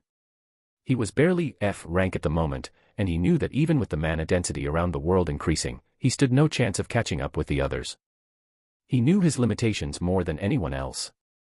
And so, instead of feeling down, Small Snake brought it upon himself to increase his influence and connections to better help his mercenary group and friends. I may not be able to help in the front lines, but I will without a doubt help from behind the scenes. Oh. Ryan had a sudden look of understanding. Small Snake, it's nice to finally see you again. It was then that a loud voice echoed throughout the room as a tall male with a robust body walked up to Small Snake with a flattering smile. The noise inside of the room suddenly disappeared as everyone stared at the male who had just entered the room. At the same time, both Ryan and Small Snake turned their heads toward the robust male. Tiptoeing slightly, Ryan asked, "Who's that?" Glancing at Ryan from the corner of his eyes, Small Snake softly replied, "He's the vice head of Lost Creepers." Chapter 494, Dungeon 2. Spurt. Squeezing my hand, blood spurted out, and my clothes became soaked in blood. I frowned when I saw this. Thud. With a low thud, a creature resembling a large overgrown bird dropped dead to the ground. Kicking it with my foot to flip it around, I looked for a core. Yet again, there was no core. Seriously, what is up with my luck stat? Was it perhaps broken? I wasn't sure. Cow. Cow. Snapping me out of my daze, a series of high-pitched whistling or piping notes echoed through the air, as multiple shadows headed in my direction. Still haven't learned your lesson. Grabbing a handful of red cards from my dimensional space, I channeled my mana into them and threw them in the air. At the same time that happened, I raised my hand and pointed in the direction of where I threw the magic cards. It was at that moment that 3 rings dashed out from behind me and covered the magic cards from all sides. In that split second that the rings enveloped the cards started to ignite, releasing a raging ball of fire. But it was then that something peculiar happened. Right as the fire began to expand, the rings around them slowly started to turn red, and the fire which was quickly expanding came to an abrupt halt. All of this happened in a split second of time, and the result was a compact energy sphere reminiscent of a sun that was slowly starting to get compressed together. It worked. Clenching my fists, I focused my attention on the shadows heading in my direction and directed the rings toward their direction. In one swift movement, the miniature sun appeared before the creatures and I softly murmured, "Ignite." Boom. A thunderous explosion that shook the surroundings echoed throughout the air. A bright light enveloped the sky, and the air trembled. The explosion was quick. It lasted for a total of a couple of seconds as the sky soon returned to its normal color, allowing me to see the aftermath of the explosion. Despite the explosion being short, in that brief moment of time it exploded, I could feel just how terrifying the energy it released was. Good enough. From there, I was able to see multiple charred creatures weakly levitating in the air. Even though they were not dead, they were still heavily injured. I was satisfied with this. In the first place, magic cards only had the power of a less than C ranked, maybe even B ranked spell. I was currently inside of a less than A ranked dungeon, clearly indicating that the creatures I had been fighting were of that level. Had I not thrown a stack of magic cards, I would have never been able to deal that much damage. Looks like it worked. That said, after realizing my weakness in long-ranged attacks, I came up with a new attacking method that enabled me to deal with long-ranged creatures. The technique was simple. Ignite as many magic cards as possible, and use Elemental Discharge from my defensive art Ring of Vindication to contain the energy inside a small space to then release it all in one go, creating a tremendous explosion. I murmured as I stared at the creatures in the sky. It may not be fully ready yet, but I'm not too far off from developing this new technique. I then glanced at Angelica, who was standing next to me. Angelica, do me a favor and finish them. Okay. Extending her hand, black threads started to form around Angelica. Swiping her hand to the right, the creatures in the air suddenly stopped moving and dropped dead to the ground. Good job. Moving up the narrow rocky road, I placed my hand underneath my chin and mused over my current technique. Just what should I do to increase the power? Clearly, although powerful, it lacked a lot. Especially since it was an expensive move, and the mana expenditure was also high. I should talk to Melissa about reducing the mana expenditure even further. Along the way, we would encounter monsters attacking us from out of nowhere. Thankfully, I had Angelica with me. She dealt with most of the monsters for me. Easily at that. This was understandable though.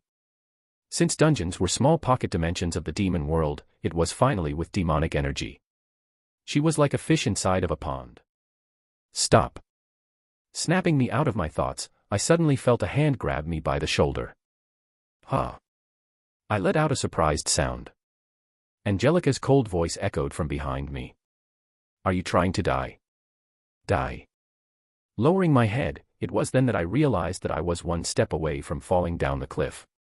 I swallowed a mouthful of saliva. Thanks. I won't save you next time. Sure. Secretly, I shook my head. You don't really have that choice. I die, you die. Taking a step back, I raised my head and stared up. We're almost there. Near the top of the cliff. Let's not waste any time. Without further ado, I gripped the hard and cold rock in front of me and got myself ready to climb up. Wait. Yet again, I was stopped by Angelica. What was it again? Did something happen again? Angelica slightly nodded. Raising her hand, she pointed it down. Look over there. Down. Following the area she was pointing at, I was surprised to find a couple of figures in the distance. My brows furrowed. This is troublesome.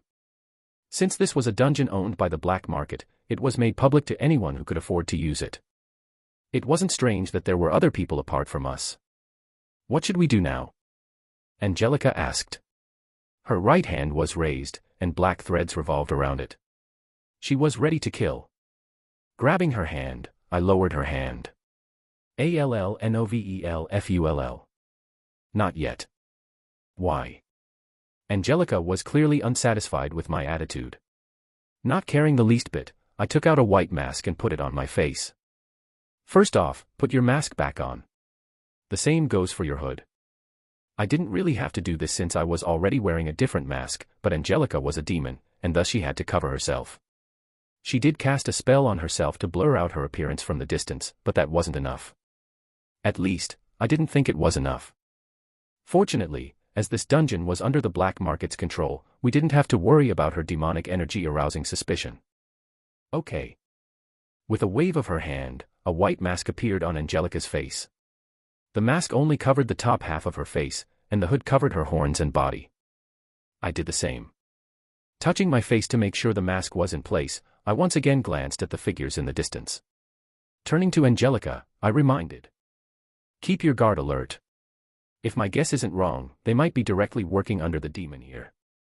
Deaths in dungeons weren't uncommon. The cause of death could either be from humans or monsters. Therefore, if something happened to us, the black market wouldn't bring itself to investigate our deaths. If my assumption isn't wrong. The reason they are moving now is because they noticed that we're aiming for the top of the cliff where the demon is. Had we not aimed to go for the top, they would have most likely stayed hidden. If we kill them now, we might alert the demon at the top. This was the last thing we wanted since I wanted to catch it off guard. I understand. Coming to an understanding, Angelica lowered her hand and the demonic energy revolving around her stopped. Glancing at the group of people beneath us, she asked. What should we do now? I answered after pondering for a bit. Let's continue going up. If they are really working for the demon, then. My eyes began to narrow. No longer looking back, I placed my hand on the hard rock and started to climb up the cliff. We'll get rid of them. At the same time, in an even more luxurious-looking room than before, that had a slightly modern touch to it, a robust man with curly orange hair and a mustache that curled at its end, sat behind a large table. The man was none other than the vice leader of Lost Seekers, Sebastian Wolfberg. A major figure that overlooked the entire black market. Sitting opposite Small Snake, Sebastian had an amiable smile on his face, one that left a good impression on anyone that saw him for the first time. Extending his hand, he passed a small teacup in Small Snake's direction. "What brings you here, Small Snake? Haven't seen you in quite a while. There are lots of people requesting your services. Thank you for your offer, but I must kindly refuse." Small Snake calmly answered. Caution flashed across his eyes as he spoke. Small Snake wasn't one to be fooled by appearances. He knew that the man's outer demeanor was just a facade to hide his real thoughts. This was the black market. Everyone here was wearing a mask, both outwardly and inwardly. Taking a small sip of the tea in front of him, Small Snake calmly placed the teacup down and answered. "The reason why I'm here is simple." He paused and smacked his lips. "Poison detection, null." A small voice rang inside of his head, and his face relaxed a little. Raising his hand, he threw a stack of papers on the table. "It's because I would like to make a deal." "A deal?" Sebastian retained the smile on his face. Extending his hand, he dragged the papers his way. "Had it been anyone else, I would have probably dismissed the proposal, but since it's you, I'll have a look. I trust in your capabilities." Licking his finger, Sebastian turned the pages. For a brief moment of time, silence descended on the hall. In the meantime, Small Snake calmly sipped on the tea in his hand. From the corner of his eyes, he was keeping track of the vice leader's facial expression. He was planning his next set of actions depending on the facial expression Sebastian would make. It wasn't long before he started noticing changes. Slowly but surely, the sound of pages being turned at a faster rate began to echo throughout the room. The vice leader's face finally started to change. "This," he murmured softly. Small Snake could feel an audible sense of shock coming from Sebastian's voice, prompting him to make a small smile. One that marked his victory. Got him. Secretly, he unclenched his fists which were sweating uncontrollably. He may not have shown it outwardly, however, he was secretly sweating buckets. "Hey." Feeling a small tug on the corner of his suit, Small Snake turned his head. "HM. What is it, Ryan? Stop smiling." "Eh." Small Snake tilted his head. Clearly confused by Ryan's words. "What are you talking about?" Leaning his body closer, Ryan whispered. "Small Snake, stop smiling. You look just like Ren." The hand that was holding the teacup froze. The slight smile on his face quickly wiped. "Better." Ryan leaned back in his chair with a satisfied look. "You can't pull off that look. It makes you look creepy." "Ah." Opening and closing his mouth, Small Snake couldn't find the right words to say. Did he really smile like Ren? Oh, God, it looks like I've been influenced too much by him. His head started to ache. Unfortunately for him, with a loud sound, the vice leader smacked the stack of papers on the table. "Small Snake." His voice deepened. So much so that the room started to shake a bit. With a solemn look, a far cry from his amiable one moments before, the vice leader's eyes locked onto Small Snake. "Tell me more about this deal. I'm interested." Chapter 495, Dungeon 3. HAAA. By the time I reached the top of the cliff, I was already starting to feel exhausted. It wasn't because the climb was hard. No, rather, that was the easiest part. The main problem was the constant attacks coming from the monsters in the sky. Cow. Jumping back and twisting my body in the air, my foot landed on a small ring, and I placed my hand on the sheath of the sword. Click. What followed the low clicking sound was black blood that spilled toward the ground like heavy rain. Whilst this was happening, I twisted my body in the air. Hup. Placing my right leg on another ring, I propelled my body to the top of the cliff, and I rolled a couple of times. HAAA. With my back facing the ground, I took a few moments to collect my breath. I'm tired. Getting up, I walked back and extended my hand toward Angelica who was still climbing up. Here. My gesture seemed to have caught Angelica off guard as she paused for a moment. After a while, she took my hand and helped herself up. Thank you. No problem. Letting go of Angelica's hand and massaging the back of my neck, I finally got a better view of my surroundings. It was then that I finally spotted it. Looks like we're in the right place. A large black castle at the very edge of the cliff. Above it was a large beacon that attracted the mana in the air, creating a large vortex, closely resembling a tornado. Seems like some part of the future is still intact. For the castle to be here, meant that not all of the future had changed. I was secretly relieved by this as it meant that I could still make some changes to it. That aside. Placing my hand over my forehead, I got a better look at the castle in the distance. It looks the same. The castle was almost identical to the castle where I first met Everblood, and it didn't bring me any good memories. Sometimes I wished I had never gone into the dungeon, but I knew that it wasn't something I could have controlled. Leaning a bit, I looked beneath the cliff. Are they still following us? No. Angelica replied, also looking beneath the cliff. Strange. My brows creased. Was I perhaps wrong? Were the people really just some random people who had nothing to do with the matter? It was possible.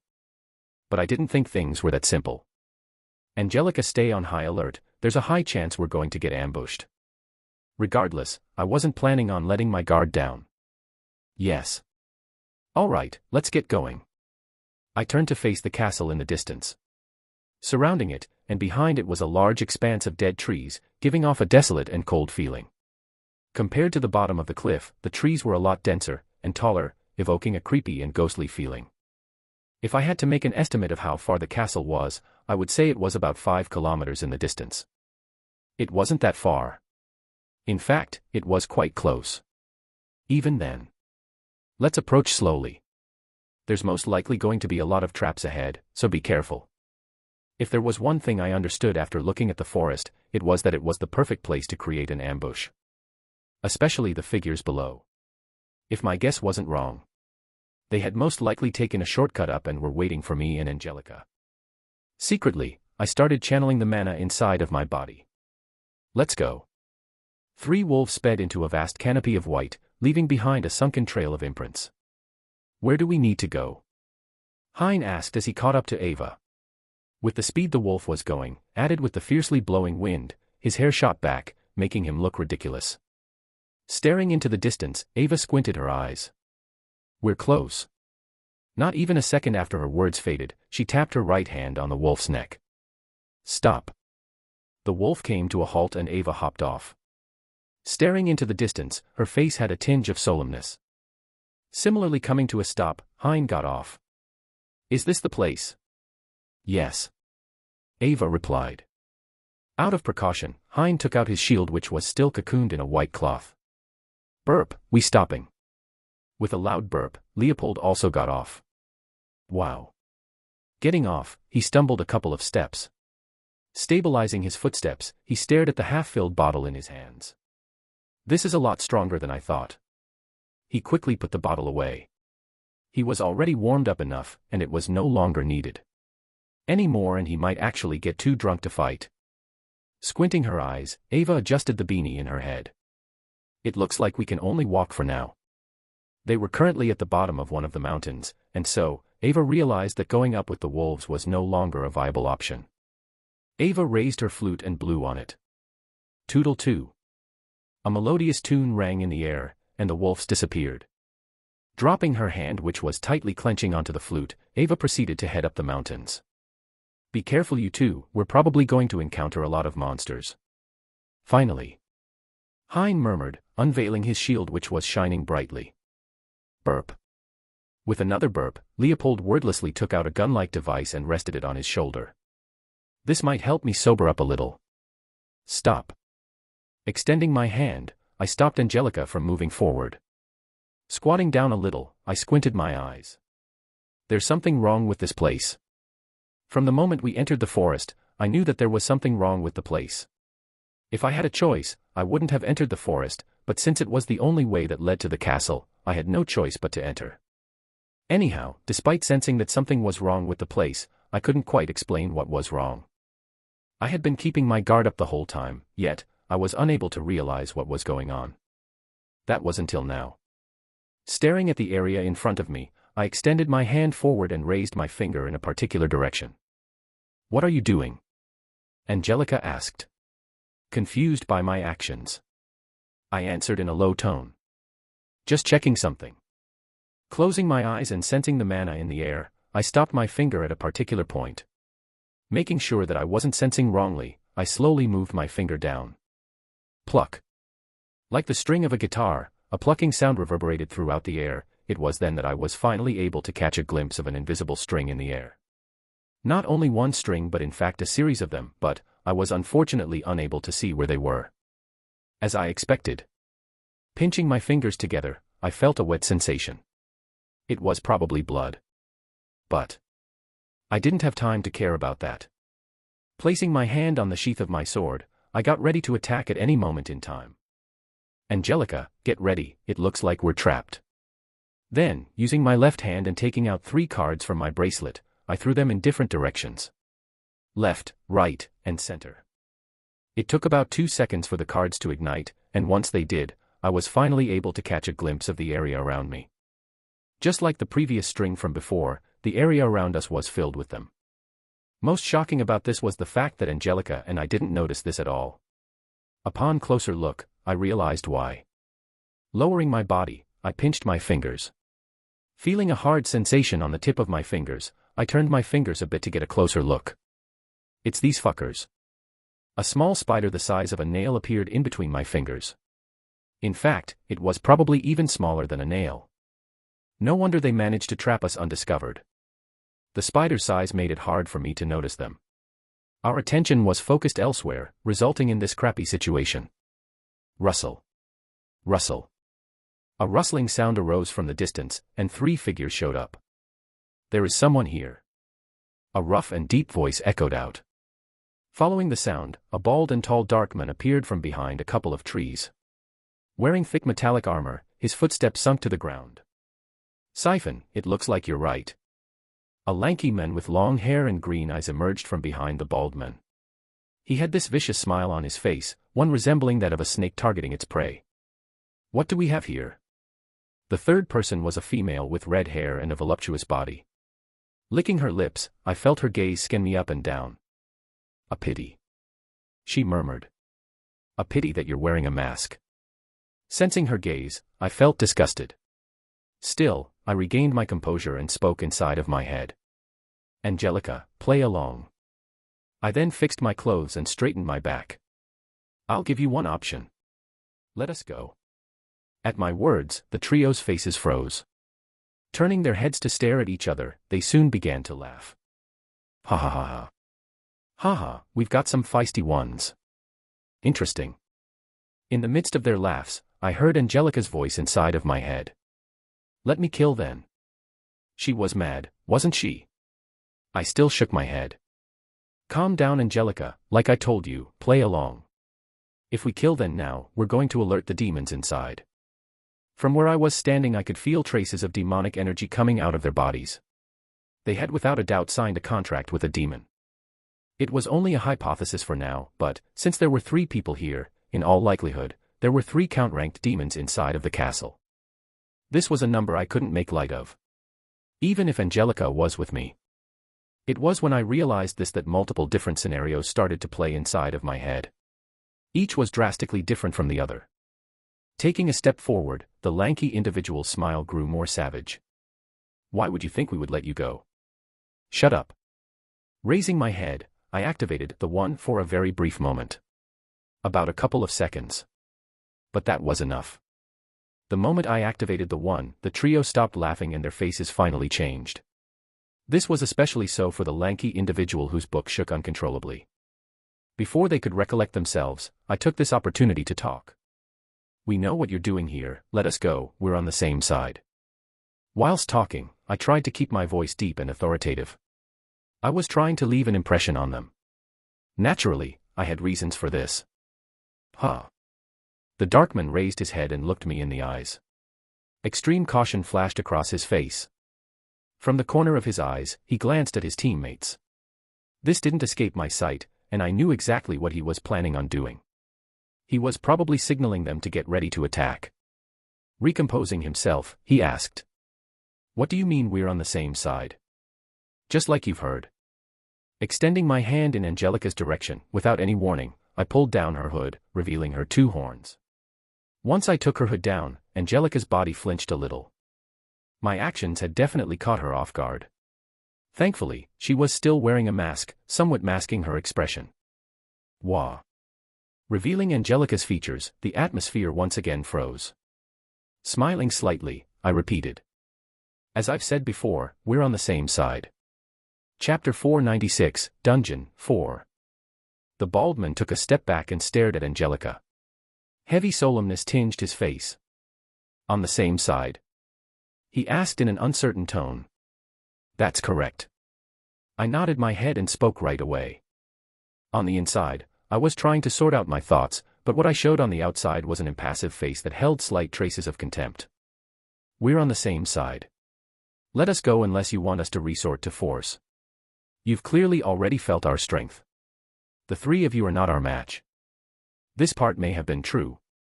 But that was not what worried me. What worried me was the possible problems that the trio before me could pose. They may be weaker than the demons, but they were all about the same rank as me. They were no easy opponents. The bald man glanced back and forth between Angelica and me. Honestly, it's hard to believe the fact that you two are on our side. How so? Isn't it obvious? What are the two of you doing here? We've received no reports of anyone coming. That is already the number one cause of concern. And why should we announce our presence? I raised my chin up and looked down on the group. Once again activating the effects of the one to add impact to my voice, the trio's expression stiffened. Do you not know who the demoness before you is? Subjected to such pressure, the trio was unable to answer. Walking next to Angelica, I lowered my head and took a knee. This over here is Countess Angelica von Doix, a directed descendant of the Lust clan, and K.H., the matriarch of a major Lust clan sub-branch. Midway through my sentence, I almost fumbled with my words. The cringe was too much for me to bear. Unfortunately, I had no choice but to continue. Follow my example, and pay your respects to the matriarch. Following my cue, Angelica removed the mask from her face, revealing her appearance. The trio stumbled a little bit. This action wasn't voluntary, but in fact due to the bloodline impression that came out from Angelica's body. It had to be noted that Angelica was currently suppressing her bloodline. She didn't want to alert the demons inside the castle. Sweeping her gaze over the trio, Angelica closed her eyes and no longer looked at them. Her demeanor, coupled with her cold exterior, gave her a noble aura. One reminiscent of that of an aristocrat from the old era. I secretly raised my thumb. Great acting, Angelica. Shut up. Angelica crossed her arms and replied in an irritated tone. I've played along with your little games, what do you need me to do now? Lowering my head, I touched the bottom of my chin. Staring at the trio that was slowly recovering from the shock, I shared my thoughts with Angelica. Listen up, Angelica. After thinking for a bit, I came up with 3 different scenarios. The first scenario is the scenario where they believe in our story. A story in which you're a high-ranking demon assigned to overlook the dungeon for a bit and make sure that everything is working correctly. Their story is not bad, and there is a chance for them to buy it, but... I paused and shook my head. As I paused, I noticed Angelica looking at me with eyes asking for more. I did as she wished. But what? The key word is chance. Chance. Yeah. I sighed. This scenario can happen, but I don't think it will be very likely. The most likely scenario in my opinion is the second one, the scenario in which they eventually figure out that we're actually pretending to be on their side in order to infiltrate the facility. I was indeed tempered by the idea of infiltrating the place. However, that wasn't part of my plan currently. It just wouldn't work in this scenario. What makes you think things will turn out this way? Angelica asked. There was a hint of doubt in her voice. Resolving her doubts, I continued to explain. From the corner of my eyes, I kept track of the trio. Think about it, Angelica. Although the fact that you're a demon can add credibility to our lie, at the end of the day, once the 3 of them manage to recover from the scare we gave them, they are going to realize that we are frauds. Demons weren't stupid. They knew that they could have traitors in their midst. Just because Angelica was a demon, there was no way they would instantly believe that she was on their side. Especially when she showed up out of nowhere without any prior warnings. They'd have to be very arrogant and self-confident to believe that. In all likelihood, the 3 of them will realize this soon, and bring us to the castle in the distance whilst pretending to have bought our story. Once we arrive at the castle, the three of them alongside the demons in the castle will come at us all at once and basically kill us. If I had to put it bluntly, we were screwed if this scenario happened. Sounds reasonable. Angelica replied with a short nod, but the middle of her brows was still tightly knit. She eventually voiced her concerns. If that's the case, what do we do now? I tilted my head and looked at her strangely. What do you mean, what should we do? Isn't it obvious? I thought I had made my next course of action fairly obvious by now. Or maybe it was just me. That aside, it didn't seem like my blunt words were very appreciated by Angelica, whose expression darkened a little. Spit it out, she demanded in a cold tone. I shrugged my shoulders. The answer is obvious. We play along. Angelica's face froze. A look of realization soon dawned on her. I understand. I'm glad you do. I smiled in appreciation. The goal was simple. Let them lead the way toward the castle. Since the place was riddled with traps and all sorts of methods designed to hinder our way, I thought that by playing along we could get rid of most of those problems and conserve some energy. So what if they knew that we were coming? In the first place, from the moment we entered the place they were probably already aware of our existence. They just didn't know that Angelica was a demon. A smile threatened to escape from my lips, but I tried my best to hide it. This was especially so since the trio had finally recollected themselves. Glancing at each other, the three of them got on one knee. This was normal etiquette when meeting a titled demon. Pardon for our rudeness. We hope you will be lenient with us. Without sparing them a glance, Angelica looked into the distance. There won't be a next time. She then ordered. Bring me to where those bastards are. I would like to have a word with them. Lifting their heads and staring at each other, their eyes flashed for a brief moment. This did not escape my line of sight. Once again, I became even more convinced about my conjectures. Standing up, with an amiable smile on her face, the lady of the group raised her hand. A peculiar scene happened following her action. From the corner of my eyes, I was able to see a small lump of black headed in the lady's direction. Because it was far, I couldn't quite see what it was. However, it wasn't long before I was able to tell what the lump of black was. It was the spiders from before. All of them walked together in unison. My body flinched a little. If there was a bug I hated with all my soul, then it would without be spiders. Is she a beast tamer like Ava? I wondered. I apologize for the earlier disturbance. Getting rid of the net that was around us, the lady smiled seductively my way. Alongside the smile was a small wink. My body shivered uncontrollably. Shall we get going, handsome? What handsome? I'm wearing a mask. Shaking my head, I kept an impassive exterior and ignored her. Taking a step forward, I followed her from behind. Angelica did the same as she walked next to me. Along the way, she suddenly asked. By the way, what about the third option? That. I paused for a second. The third option is them basically attack us on the spot. Probably the option that would have been the most troublesome of the others since we would have essentially been forced to bulldoze our way to the castle and face off against multiple count-ranked demons. By the time we'd arrive, we'd be extremely low on mana. The journey toward the castle was fairly unobstructed. Just as I had predicted, no monster came our way. Because of how unobstructed our journey was, it didn't take long for us to finally reach the castle. As the castle was too far for me to get a proper look, now that I was moving closer to it, I slowly started to realize how slick and well-designed the castle was. It was nothing compared to Everblood's, which was a lot cruder. Coming to a halt right at the entrance of the castle where a tremendously large door stood, the trio turned around. The first one to speak was the bald individual. We're here. Pressing his hand on the large door of the castle, the ground started to shake and the door slowly started to open. Rumble. Rumble. All you have to do now is follow me, Incy. I glanced in Angelica's way, and as though we were perfectly synchronized with each other, our eyes met. Angelica, now. Touching the sheath of my sword, a clicking sound rang out. Click.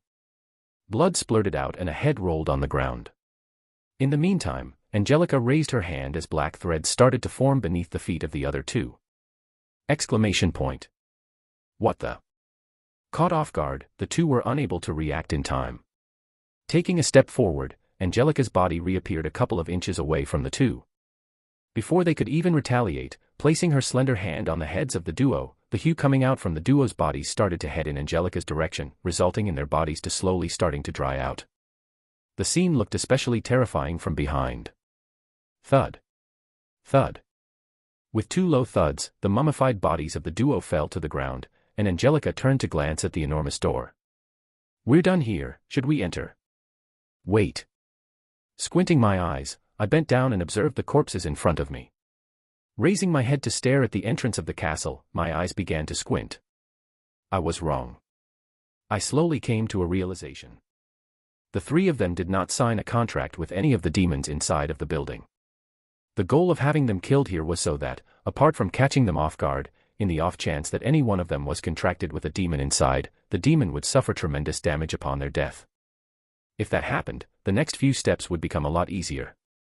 Unfortunately, it appeared as though I was wrong. Shit. Things became a lot more troublesome.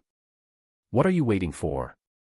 Snapping me out of my daze, was Angelica's impatient voice. Raising my head to meet her line of sight, I let out an exasperated sigh. "Coming." Standing up, I followed Angelica into the castle. Right as I was about to enter the castle, I suddenly felt a slight itch coming from the right side of my head. Raising my head, I scratched. How annoying.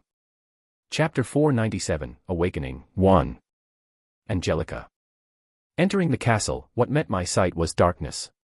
Tranquility encompassed the surroundings as the area around me was deathly silent. What was most odd about the situation was that I couldn't see what was ahead of me. It felt as though I was inside of a different dimension. One devoid of any sound and light. "Angelica." I called out again, my guard on full alert. Yet again, I was met with no response.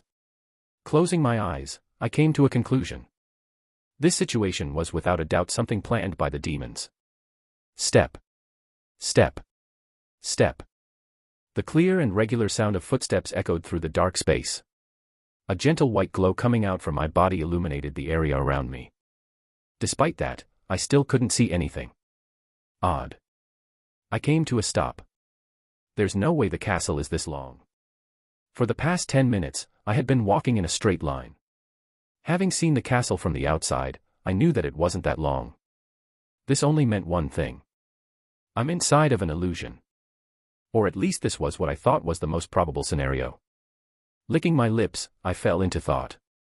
Eventually, I sat down cross-legged and closed my eyes. Since this is an illusion, then there's no point in me moving. The fact that I was in an illusion wasn't what worried me. What really worried me at the moment was the condition of my real body. If this was an illusion, what was actually happening to my real body? That said, how am I supposed to get out of this situation? Illusions dealt with the mind, meaning that all the skills I learned except for 2 were useless to me. Use Monarch Indifference. If you want strength, use Monarch's Indifference. So far, you've only used a small fraction of its powers. However, don't get ahead of yourself. You are still not out of the waters just yet. Faint recollections of a conversation I had a while ago started to replay inside my mind. Did you predict this? Was this what you meant when you said those words? Swoosh. Out of nowhere, the scenery around me started to change. Huh. Caught off guard, I stood up from my spot. It was then that I realized. It's starting. The real illusion was starting. Jet black hair, deep blue eyes, and a height that was around 178 centimeters. Rendover. That was the name of the human that made her suffer a humiliating defeat in the past. He was also the man that had changed her life, and someone that Angelica couldn't quite describe in words. Going from a Baron-ranked demon all the way to a Count-ranked demon in the span of a couple of years. An achievement that she wouldn't have been able to accomplish had it not been for him. She could still visibly recall the moment when he promised her that he would help her grow stronger. She didn't really believe him in the past, but circumstances forced her to sign the contract. Who would have known that he would have managed to keep the promise? In fact, he had even exceeded her expectations by quite a large margin.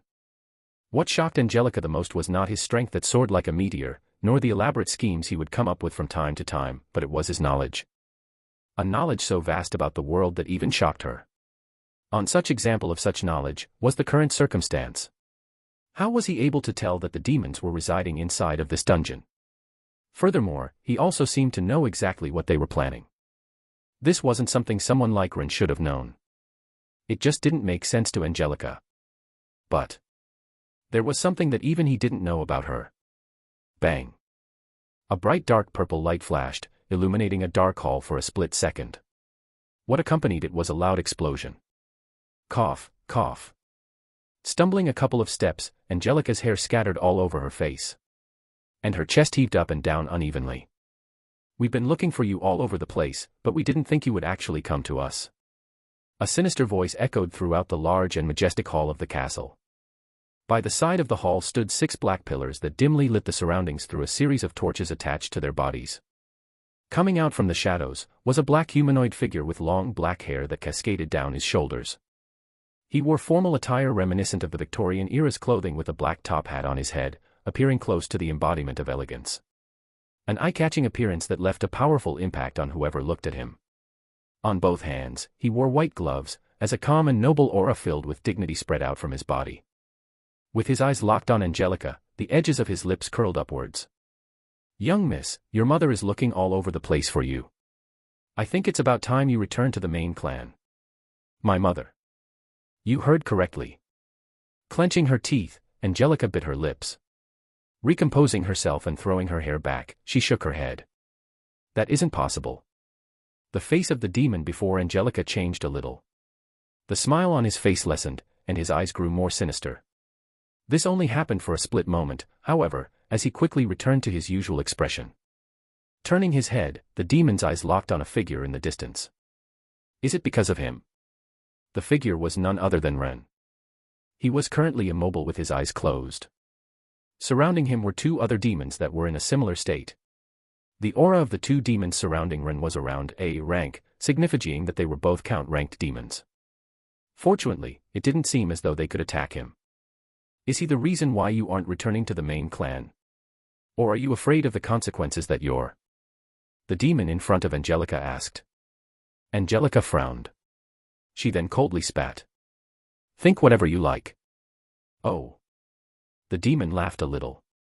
A terrifying pressure came out of his body, forcing Angelica to take a step back. Angelica's countenance slowly started to change as graveness flashed across her eyes.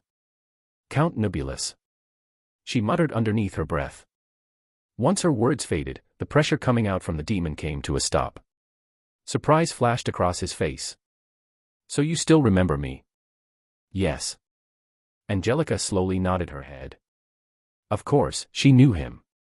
How could she not know him? He was one of her guards back when she used to live in the main clan. The Lust clan. Despite having risen so much in strength, Angelica still didn't think she could face him head-on. Especially since he was on the verge of breaking through to Marquis rank. She knew that she was not his match. Raising his hand to adjust his gloves, Count Nebulous started to speak. His demeanor was a lot more friendly than before. "It's been a while since we've last seen each other, young miss." He paused and scanned Angelica's body up and down. With a look filled with satisfaction, he started to nod his head. "But if I do have to say so myself, you've grown up beautifully. Not only that, but from the fact alone that you've managed to reach Count rank, it is safe to assume that you've inherited your mother's genes." There was genuine happiness in his voice. The same couldn't be said for Angelica, who glared in his direction. "Don't mention her." "Oh my." Count Nebulous made a troubled look. "Are you still angry at the fact that your mother sent you to a small sub-branch?" Raising his head, Count Nebulous removed the top hat from his head. "Young miss, you have to understand that the reason she did that isn't because she hates you, but because of your failure in completing the mission that we've assigned to you. We spent a lot of resources trying to help you give you the opening back then, yet, you failed." Count Nebulous paused. For a split second, Angelica felt his voice become extremely sinister and cold. "You needed to be punished for it." Gulp. Angelica unknowingly swallowed a mouth of saliva, as she faltered a little. This did not go unnoticed by Count Nebulous, who continued. "I was originally very disappointed by your disappearance. So was your mother. However, from the looks of things, it seems as though I may have been overthinking a little. For you to reach such strength in such little time, I'm impressed." Bending down on one knee, and placing the top hat beside him, Count Nebulus took his glove off, revealing his hand that seemed to have been made out of jade, and extended it in Angelica's direction. "Young miss, no, your excellency, would you do me the honors of coming back to the main clan?" "Ah." Angelica's body froze. Staring at the hand that was reaching out for her, Angelica felt a mixture of different emotions rise from deep within her. But out of all the emotions, the one that was the most prevalent was sadness. Acceptance. This was something that Angelica craved ever since young. She wanted to be accepted by her mother, a figure that she'd only looked up to in the past. Someone that Angelica wanted to be. But that was the past. After everything that happened to her, she no longer felt the same sense of attachment and worship that she had for her mother. Angelica held no ill feelings toward her mother for throwing her away in the past, but that didn't mean that she held any good feelings toward her as well. Now that she was fully grown up, Angelica realized just how the world worked. And it was because of this that she realized how lucky she was to have met Ren. Someone who did not treat her as an expendable that would throw her away the moment they made a mistake. Therefore, lowering her head and gazing at Count Nebulus's hand that was reaching out for her, she shook her head. "I'm sorry, but I cannot." "You can't." Count Nebulus raised his head in shock. Lowering his hand, his previous gentlemanly demeanor started to crumble. "Did I hear incorrectly? Did you just reject me?" "Yes." Angelica nodded his head. This time a lot more firmly. Picking up the top hat from the ground and placing it back on his head, Count Nebulus slowly stood up. His face twisted sinisterly. Clearly, he still couldn't comprehend Angelica's decision. "I don't understand," he muttered softly. Meeting Angelica's gaze, he asked, "Why did you reject my offer?" "You don't need to know." Angelica replied in a cold tone. Count Nebulus's eyes grew sharp. "I understand." Nodding his head, he slowly came to terms with the situation. Turning his head to face the human in the distance, he asked, "As long as I get rid of him, you will come back, right?" Angelica's eyes opened. She quickly shouted, "No." But it was already too late. By the time Angelica reacted, Count Nebulus was already upon Ren. Raising his hand, his nails elongated and became sharp. Without a second thought, he swiped at Ren. He did not hold back in his attack, as the energy contained in his attack was enough to cause the room to shake. "Die!" he shouted in a bloodthirsty manner. But it was then that something incredibly shocking happened. Right as the claw was about to reach Ren, the atmosphere froze altogether. Be it the demons inside of the hall, Count Nebulus, or Angelica. No one moved. It wasn't that they didn't want to, but they couldn't. Before anyone could figure out what was going on, Ren's hair slowly started to change. They slowly started to become white. Chapter 498 Awakening 2. Has the illusion started? It was the only conclusion I could make as I gazed into the distance. Carnage. If I had to describe what I was seeing in one word, it would be carnage. Large cracks scattered throughout the scarlet-dyed sky. Coming out of them was a sea of creatures, all pushing each other, hungrily goggling at what was beneath them with an insatiable and malicious look. Buildings started to crumble, as screams echoed everywhere. The blaring and irritating sound of the sirens became drowned out by the frightening explosions that were happening around the city. What's going on? Staring at the scene from the top of the building, I was left at a loss for words. An acrid smell permeated the area around me. In the end, I managed to murmur, "This place looks familiar." I had definitely seen this place before. But because of its current state, I found it hard to tell where exactly it was. Taking my eyes away from the city, I waved my hand in the air and realized that the temperature around me was scorchingly hot. Sweat trickled down the side of my face, and breathing started to become more difficult for me. What a powerful illusion, I thought. Clenching and unclenching my fists, I was left shocked by how realistic everything around me felt. The thing that shocked me the most about the illusion was the fact that I could feel all my senses. From my sense of touch, smell, sight, hearing, and taste. Everything around me felt exactly as it did in the real world. Ooh. Fixing my gaze on the city below, I took a deep breath to clear my mind. All right. Once my mind was cleared, I took a step forward and my clothes and hair fluttered upwards. Reaching my ears was a loud rush of wind, similar to the static from blowing into a microphone, which was also accompanied by a paper-like sound coming from my fluttering clothes. Bang! Crashing against the groups, fine miniature crevices formed on the area beneath my feet. Brushing my clothes off, I took a look at my surroundings. How odd. People continued running around the city, desperately trying to cling to survival. Yet, no one seemed to have managed to notice my appearance. It was then that I noticed a male with a short build running my way. Watch out, I warned. Despite my words, the men continued to run. I became alarmed. Can't he see me? Huh. The answer to my question was soon answered. A split second after my words faded, the male passed through my body. As he passed my body, I turned my head to look at his disappearing back before I looked at my hands. Lowering my body, I touched the ground. Feeling the rough and granulated road, my brows slowly knit together. Slowly, I came to a conclusion. I can only touch things that are non-living. To test this theory, I walked up to another pedestrian running, and just like the first time, he directly ran through my body. This confirmed my theory. I couldn't touch living beings. Where am I? Though odd, I decided to concern myself with other things. Looking around me, I tried to get a better idea of where I was. For a second I almost forgot that I was inside of an illusion. It was then that I noticed something. Carefully moving through the debris that littered the streets, I arrived at a small intersection. This place. Avenue Street, 17N. It was the name of a street that wasn't too far from my house.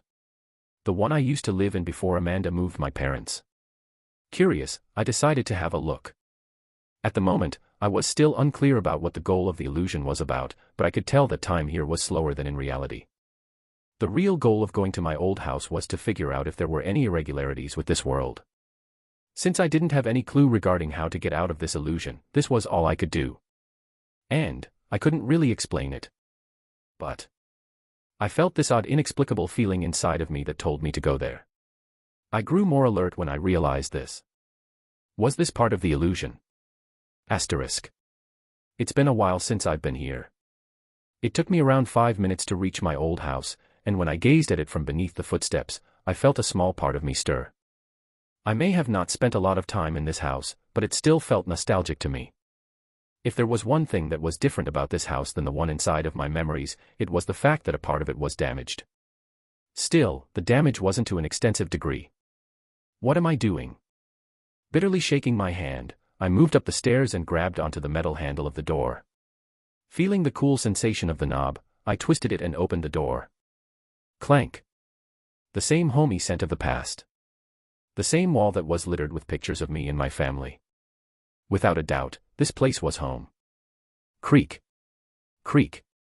Taking a step forward, the wooden floor started to creak beneath my feet. This was typical of an old house. Especially one that seemed to have gone through rough times. It's the same. Staring at the pictures on the walls, I realized that everything was the same as the last time I had seen them. The house was a bit worn out, and the windows were broken, but it was the same as it was in the past. There was nothing out of the ordinary. Strange. How were the demons able to create such detailed illusion? KHHH. KHHH. It was then that I heard a muffled sobbing sound coming from the distance. My head immediately snapped in that direction. Who? I instantly became alarmed. Was this part of the illusion? Raising the heels of my foot, I tiptoed my way toward where the sobbing sound was coming from. I wanted to be as quiet as possible. Not sure if this was a good idea or not. Stopping right before the door frame that led to the living room, I carefully tilted my body to catch a glimpse of what was happening. What? My body stiffened. Catching a glimpse of what was behind the door frame, my body stopped moving. Mom, Dad, Nola. A frail and weak voice rang throughout the empty house. Sitting on his knees, behind three familiar figures, a figure hunched over their bodies and wept uncontrollably. His body continuously trembled, and though hidden, his complexion looked especially pale and skinny. It was clear that the figure had been mourning for more than a day. The scene looked truly heart-wrenching. This is all an illusion. I, of course, managed to recognize the sobbing individual. Who could it be but me? Biting my lips, I turned my head. Despite the fact that I knew that this was all an illusion, the images of my family lying down on the ground, dead, kept replaying inside of my mind. A sharp and inexplicable pain coursed through my heart, forcing me to look away. Fuck. I eventually swore. Clenching my teeth and fists, I calmed myself down. Get a hold of yourself. You're doing exactly what the demons want. As if I'd let them. Slap. Slapping my face, I dispelled all distracting thoughts from my mind. Taking a deep breath, I closed my eyes and proceeded to walk over my hunched-up figure. After deliberating for a bit, I came to a conclusion. Since this is an illusion that is probably targeting my weak points, I should get rid of them in order to free myself. Extending my hand, a sword materialized on my palm. Firmly gripping the sword, I slowly started to unsheath it. Once I unsheathed the sword, I stared at its sharp and glistening body which I could see my reflection in. Staring at my reflection on the sword, I raised my sword. Ooh! I took another breath. Exhaling slowly, I gradually flexed my muscles and prepared to slash down. Hold on. Coming to a halt, I felt a hand grasp my shoulder. Whining. Out of pure reflex, I rapidly twisted my waist and slashed in the direction of where the voice came from. But as I slashed down, my sword was met with no resistance as it simply slashed the air. Wow. A surprised voice rang out. Raising my head, my eyes soon met with a figure I was all too familiar with. Unexpectedly, despite having just slashed at me, the figure's attention was not drawn to me, but to the illusionary version of myself. What do you feel? He asked. His voice was the same as it always was. Emotionless and cold. My brows furrowed. What are you talking about? Don't play dumb. I asked. Raising his hand, he pointed his finger in the direction of the illusionary version of myself. What do you think about what you're seeing? Do you feel anything at all? I don't. Oh. The other entity smiled. I don't believe you. Before I had a chance to speak, he took a step forward and suddenly pressed his palm on my back. How about you try feeling it for yourself? Wah. Before I even had the chance to reply, the world around me warped, and my consciousness slipped. Asterisk. Pain. An immeasurable pain that I couldn't describe consumed my entire body. It was a different type of pain. One that was drastically different from the times I almost had my soul incinerated and my body burned to bits and experimented on. It hit different, but it was a pain that I never wished anyone would bear. I found it hard to even breathe. I couldn't quite open my mouth. Every action, be it breathing, thinking, or anything that required energy seemed strenuous at the moment. Slowly, I placed my hand over my heart and clenched my clothes. It hurts. Opening my eyes, the faces of my parents, devoid of any sign of life, appeared in my vision. The pain intensified. Hi-ya. I let out a heart-wrenching cry. The pain. It was overwhelming. I wished for it to stop. Amidst my cries, a voice echoed from behind me. It hurts, doesn't it? I wanted to reply, but I couldn't. I could feel tears drip down from the side of my cheeks. Regardless, he continued to speak. Losing the people you love so dearly hurts, doesn't it? Where was he getting at? His enigmatic way of speaking irritated me. How would you feel if you felt the same pain you're experiencing now, over and over again? In an endless cycle that will never stop. I slowly turned my head, before finally getting a better look at the other entity. It was then that I noticed it. The other entity that I was all too familiar with looked at me with a smile on his face. But his smile. The smile on his face. It wasn't normal. No, it was a heart-wrenching smile. A smile that seemed to tell millions of words with just a single glance. Ah. I was finally able to open my mouth. Stumbling back a bit, my eyes changed. It can't be. The smile on the other figure lessened a little. With his eyes lowered, he opened his mouth. The pain you're experiencing. It's something I'm all too familiar with. It's something that I cannot get rid of, regardless of much I try to. But. He paused. Raising his head, our eyes finally met. Unlike you, I experience this type of pain at a much higher level. Imagine watching your family die, over and over again, and you can't do anything about it. No matter how many times you try to change the inevitable future, something happens and forces you to experience the same pain again. And again. And again. And again. And again. His every word deeply resounded inside of my head. I could feel the sadness and detachment in his voice. Somehow, it deeply resonated with something inside of me. Something that I wanted to reject with my whole being. At one point. When one experiences such pain, over and over again, what do you think will happen to that person? Stop it. Do you think they can move on? Move on and continue undergoing this endless cycle of torture, like nothing ever happened to them? Stop it, damn it. Or do you think that they will inevitably start to lose all the traits that made them human? Lose a part of themselves? And only start to think about getting out of this endless cycle, even if it means sacrificing what they once held dear in the past. Stop fucking speaking. When pushed to the limit, death looks like the most comforting place one wants to be. I endlessly shouted inside of my mind, but deep down I knew. I knew exactly what the figure was trying to hint at. Ren, do you know why I always say that I'm not your enemy? I didn't reply. Inside, I already knew the answer. It's because I am you. KHH. I let out a muffled sound. I felt my body weaken, and my head went blank. I couldn't understand anything anymore. The figure who I had thought to be my enemy, and whom I thought was trying to kill me at every chance he got, was actually me. How did that make sense? I wanted to deny it, but thinking about the past, everything was slowly starting to make sense. A blurry picture started to form inside of my mind. Turning around, I looked back at my parents. Imagine watching your family die, over and over again, and you can't do anything about it. We are cursed. Slowly the pieces started to fall into place, and the picture started to become more and more vivid. It looks like we don't have much time. If this keeps going, you're going to die. Lowering his body and hooking his arm around my neck, I heard his whisper in my ear. In front of me, a small screen materialized. Displayed on it was my figure, and the opposite of me was another figure speedily heading in my direction. It was then that I understood something. If I didn't do anything now, I was dead. I've said this before. His words were soft, but never before did they ring as powerfully in my head as they did now. Use Monarch's indifference. Chapter 499, Awakening, 3. Are you afraid that I will take over your body? His soft voice continued to ring inside of my head. Don't worry. Clank. Clank. Clank. I heard a familiar rattling sound. Even if I wanted to take over your body, with these chains binding me, there's no way for me to do that. Clank. Pulling his arm, the rattling stopped and a loud metallic ring echoed through the air.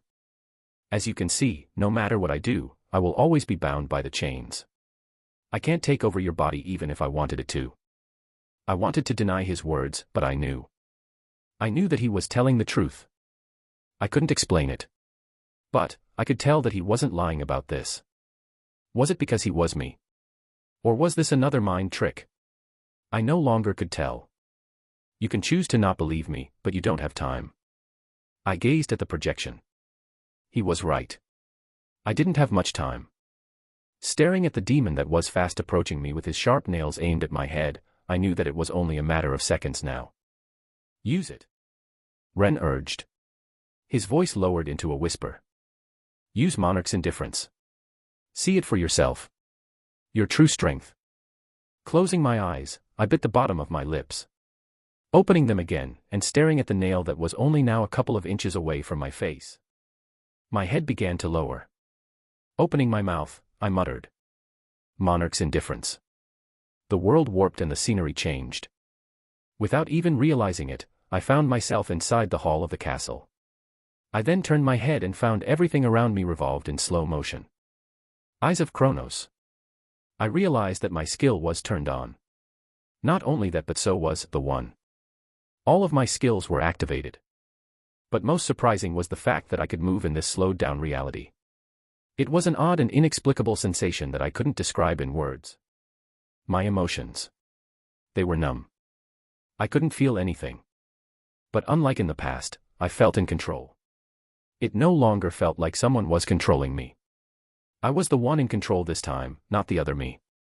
I then raised my finger, and time warped. Cling. Impossible. A startled and terrified voice reached my ears. My eyes slowly blinked. Turning my head to gaze at my finger, I noticed the sharp nail, reminiscent of a sharp sword, clinging onto it. A powerful wave of demonic energy veiled the body of the nail. The pressure that was coming out of it was terrifying. Or at least, it was supposed to. Meeting his gaze, the only words I could mutter were, "You're weak." I then waved my hand. Bang. Like swatting a mosquito, the demon's body crashed against one of the pillars in the castle. Kawawa. His agonized scream echoed throughout the place. At the same time, levitating atop an open palm was a luminous orb of light that pulsated in an odd manner. With each throb, the ball of light would release thick and powerful undulations of energy in the air. The sheer energy contained within that small orb made one tremble with just a look. Planetary seed. A thick and majestic voice echoed in the air, as two scarlet blood eyes gazed in the direction of the orb. The key to his strength. Without it, he would have never been able to become as strong as he currently was. Closing his eyes to conceal his two scarlet blood eyes, the Demon King softly brought his hand toward his mouth and consumed the ball of light. It was at the exact moment that he swallowed the planetary seed that the area around him started to tremble. Rumble. Rumble. A surge of majestic energy began to spring out from the Demon King's body, extending around the area he was in. The shaking amplified as a result. But the Demon King remained unfazed. With his eyes closed, a white hue began to circle around his body, covering it like a soft blanket. Ha! Opening his mouth, turbid air began to escape from his mouth, and the shaking stopped. Opening his eyes, his two scarlet red eyes shone for a brief moment. Bang! With a thunderous noise, the area in front of him exploded into bits. Gazing at the area, the Demon King shook his head in dissatisfaction. Not quite there yet. Drumming his fingers over the armrest of the throne, the Demon King rested his cheek on the other hand which was propped up by the other armrest. It was then that the Demon King felt something. Raising his head, the Demon King's eyes became sharp. Closing his eyes for a short moment, he opened them up again and his lips curled upwards. So you've awakened. He then swiped his hand, and a fissure formed in the space in front of me. Overwhelming fear. A sensation that was so dreadful that it made one feel insignificant. Count Nebulus had only ever felt this type of emotion once in his life, and it was back when he met the Demon King for the first time in his life. That was the day he understood what true fear was. A glance. That was all it took for him to choke on the spot, and almost pass out. Just a single glance. He felt his dignity, elegance, and everything that made him who he was stripped away from him. He thought that he would never experience such feelings again in his life. Yet. Why? Why is it happening again? Two dull gray eyes. Eyes that seemed to look down on everything from a faraway and unreachable peak. The color of their eyes was different, but the feeling was the same. Dread. Absolute dread. That was all Count Nebulus felt at the moment. Bang. He didn't know when. But his vision blacked out for a split moment of time and he found his body crashing against one of the pillars of the castle. Kawawa. In the end, that was all he was able to force out of his mouth. A radiating and pulsating pain coursed through his back, forcing the air out of his body. Stumbling down on the ground, with both knees and hands on the ground, his top hat fell in front of him. What's going on? Count Nebulus was unable to process what was happening. Everything happened fast. Too fast for him to properly understand what had happened. He slowly raised his head. Ah. He made a weak sound. Talk. Talk. The clear and regular sound of footsteps echoed out. Count Nebulus watched. He watched as the white-haired figure stopped in front of his two other clan members that were paralyzed on the spot. They had the same petrified and terrified look on their faces. He could see their legs shaking. It was clear that they wanted to run away, but they couldn't. Without any prior warning, the white-haired figure raised both of his hands. No. Count Nebulus screamed, but it was too late. Pressing his fingers on the forehead of each of the two demons, Count Nebulus watched as their eyes slowly turned white and their figures started to disintegrate in the air, scattering like fine dust. Dead. With just a simple touch of his finger, two Count-ranked demons died just like that. How was that possible? How could the human that looked to be a little weaker than he was so strong? Regret started to kick in. I should have killed him first. He thought that he was of no threat, but he was wrong. He was the real threat. Ah. It was from that point on that Count Nebulus lost all of his will to fight. I can't win. He slowly started to accept his incoming death. His prior feelings of dread weren't a fruit of his imagination. They were real. Talk.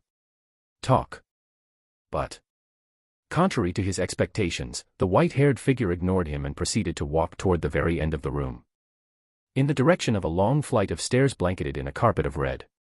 Count Nebulus watched as he slowly walked up the stairs in a slow and steady manner.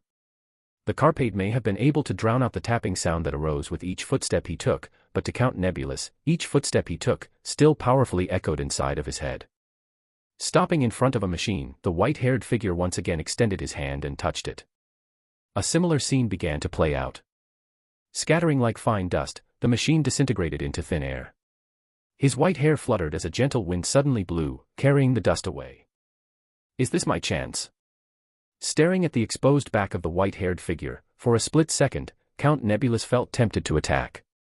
But before such thoughts could even develop into something concrete, the white-haired figure spoke up. Come out. His detached voice echoed throughout the hall. Come out. Confused, Count Nebulus looked around. Was there someone else here? He didn't have to wait for long to get an answer to that question. The air suddenly started to tremble, and the space around them started to distort. Crack. A sound akin to that of glass shattering spread out through the hall as the air-fine miniature lines formed in the air. But that was not all. Crash. Split second after the crack formed in the air, with a loud crashing noise, a pale white hand reached out from behind the crack. Grasping on the side of the air, the arm pulled the air apart, expanding the crack even further. It wasn't long before a space that was the size of a regular person formed, and a foot reached out from behind the crack. Talk. The foot slowly touched the ground, but, to Count Nebulus, it felt like 1,000 thunderbolts had struck inside of his head at the same time. His body swayed as a result. What is happening? He wondered as he looked up ahead with even more dread. He wasn't the only one that felt this way, as from the corner of his eyes he saw Angelica stumble a couple of steps. She was only able to remain standing thanks to the aid of one of the pillars of the hall. Stepping out from the void was a figure with white hair and scarlet red eyes. Wearing a thick black armor that spiked at the ends of the shoulders and released a mystifying pressure that enshrouded the entire hall, a figure that resembled a human walked out. Aha. It can't be. With his eyes fixed on the figure in the distance, Count Nebulus found it hard to breathe or even raise his head as it subconsciously lowered. No matter how much he wanted to raise it, he couldn't. There was this tangible and invisible pressure that prevented him from doing so. He then started to lower his body in a prostrating manner. Despite his incredible pride, Count Nebulus couldn't bring himself to raise his body. His blood shook, and he weakly turned his head to get a look at what was happening. That was when he saw it. Two figures standing on the opposite ends. A set of red eyes, and a set of blue eyes. Both stared at each other without saying a single word. From that point on, time seemed to have stopped. Chapter 500, Awakening, 4. Throughout his life and experiences, the Demon King found himself asking 3 questions. Why does the world reject my existence? What is the meaning of my life? Who am I? He was born a demon. A race that needed to conquer planets in order to survive. They didn't really have a choice. In order to survive, demons needed demonic energy, and that could only be created through the conversion of the mana in the air. That said, there were only 2 things that the Demon King remembered about his childhood. His name, Jezebeth, and the fact that his race was universally hunted down by all the other races in the universe. Everyone tended to call them a race that held no emotions, but this was far from the truth. Demons were no different from the other races. It was true that they were a lot wilder than some of the other races, but that didn't mean that they were evil and had no emotions. Evil was a subjective word. There were always 2 sides to the same coin, and everyone seemed to have failed to realize this. From a young age, Jezebeth never remembered staying in a single place at once. Destruction. Death. Carnage. Those were the only things he saw as he ran from planet to planet, trying to avoid being hunted down by the hands of the Alliance. Despite that, his scenery never changed. He would always see death wherever he went. But it wasn't the death of the inhabitants of the planet they were moving into. No, it was the death of his own race as they were mercilessly slaughtered down by the other races. Parasites. God's mistake. Why were you ever created? What purpose do you serve to this world? Wherever he went, he would repeatedly hear the same words being thrown at him. Listening to the same insults over and over again, at one point he started to question himself. Why does the world reject my existence? That was when the first question arose. Why did the world seem to reject his very existence to the core? What wrong did he ever commit? He had only been trying to survive. Weren't the other races doing the same?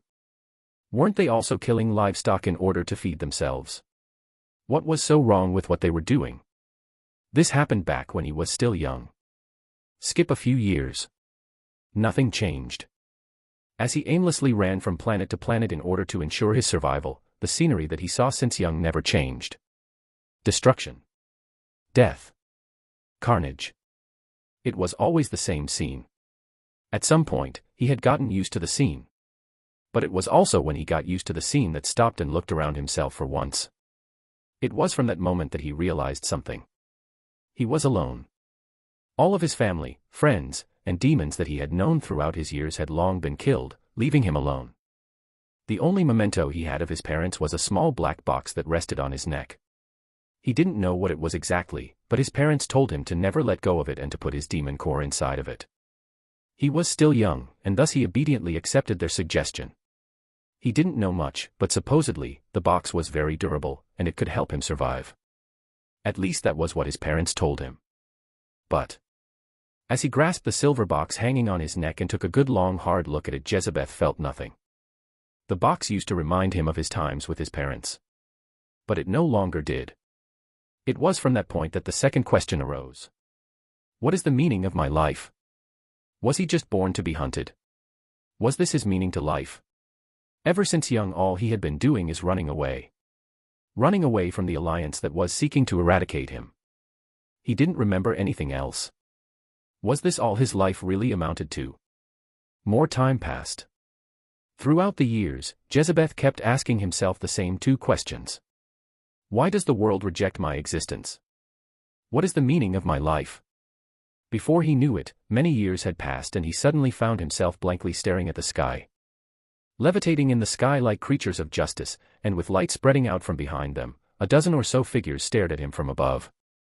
Slowly descending down toward his direction was a woman wearing a silver armor that shone brightly and gently wrapped around her figure. She was one of the members of the Alliance that was created in order to exterminate the demons. Your race does not belong in this universe. Her crisp and melodious voice rang throughout the world. Hearing her words, something within him snapped. Your race does not belong in this universe. He had heard the same phrase over and over again. He was sick of hearing it. Why? Just why? Cough, cough. Coughing black blood down his body, Jezebeth laughed in deprecation. His blood-red eyes gazed upwards, towards the dark clouds covering the sky. Hanging down his neck was a simple silver necklace, attached to its end was a black box. It was his family memento. You're nothing but a bunch of hypocrites. He managed to utter after struggling to find his words. What did you say? Cough. Why you speak as though we have committed some, grave sin against you all, but what is so grave with us trying to survive? Knowing that his death was already set, Jezebeth no longer held back. What gives you the right to come here and judge us like you are some sort of god? He vented all his frustration at once. In the last moments of his life, he wanted to let the people that had been hunting his race down know that they were simply just a bunch of hypocrites. But it was all a futile attempt from his end. Don't blame me for doing this for the sake of our people. Like you've said, we are merely doing this for our own survival. Yo. Before he could say anything else, a bright orb descended down towards the ground. In an instant, his figure was enveloped by the orb, and his consciousness slipped. He felt his body disintegrate. Before he died, he caught sight of the box on his neck. In the end, I will die without knowing the answer to my two questions. Or so he thought. He didn't know exactly what had happened, but just when he thought he had died, his eyes sprung open and he found his body floating into space. I'm alive. Turning around and gazing around him, his eyes soon paused on a floating metallic scrap beside him. Is this the reason I survived? Compared to before, the box was no longer the same. It was pretty much scraps at this point, but as Jezebeth grasped onto the box, unknowingly, a tear traced down the side of his cheek. The emotions that he had long lost started to once again resurface. Why? He wondered out loud. Unfortunately, no sound came out of his mouth as he was in space. But Jezebeth didn't care. Why is this happening to me? What is the purpose of my life? Even though no sound came out, he continued to question his very own existence. He couldn't understand. He couldn't understand his purpose. Why does the world reject my existence? What is the meaning of my life? It was then that something happened. A small ball of light the size of a small rock quickly headed his way. Before Jezebeth could have enough time to react and make out what was happening, the ball landed on his body, and his body arched backward. Ah! He let out an agonized scream. The pain shot up his body like a raging fire. He cringed. It exploded in his head with a blinding whiteness. It made him dizzy. It made him reel. The pain was reminiscent of having his whole body burned into bits before being regenerated and burned again. Not only that, he felt an inexplicable and sharp pain in his brain. The pain in his head was so strong that for a short moment of time he completely forgot about the other areas that were hurting as he clutched his head with both arms. Ah! He once again screamed as different images and information started to insert into his mind.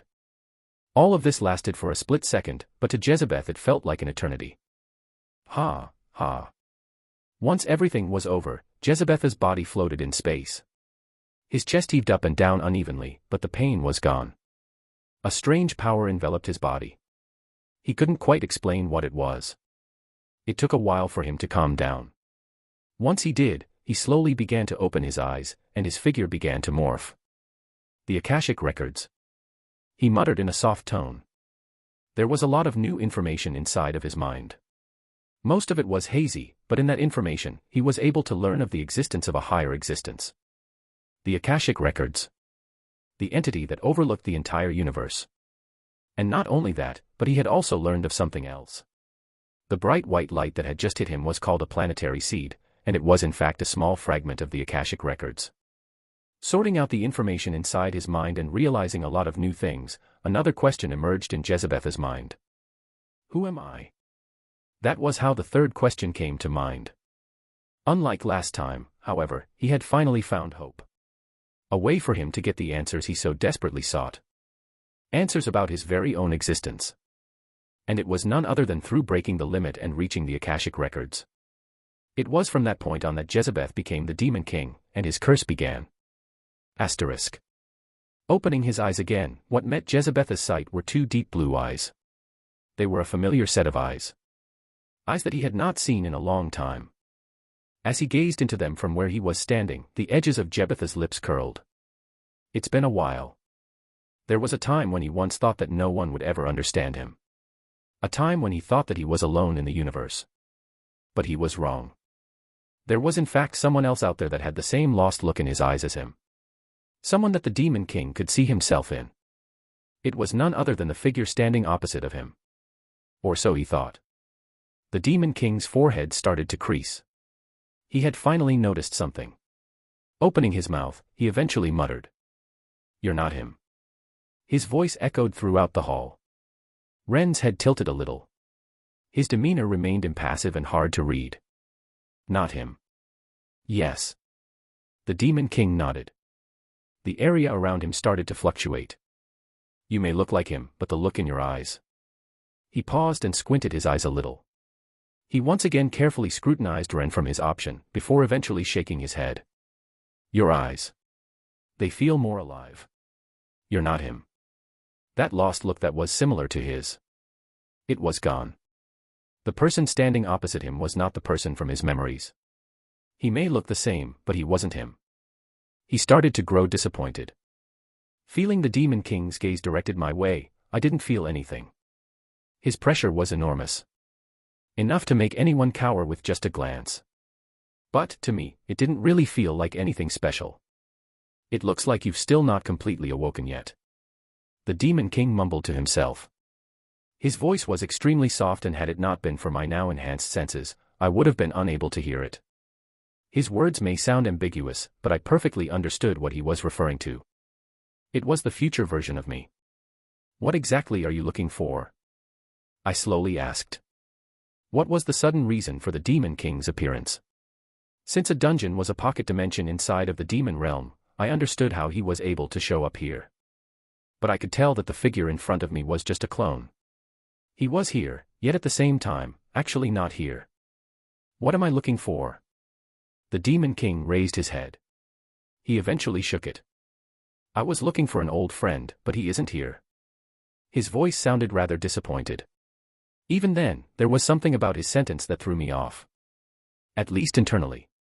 Outwardly, I kept an impassive look. An old friend. I repeated slowly.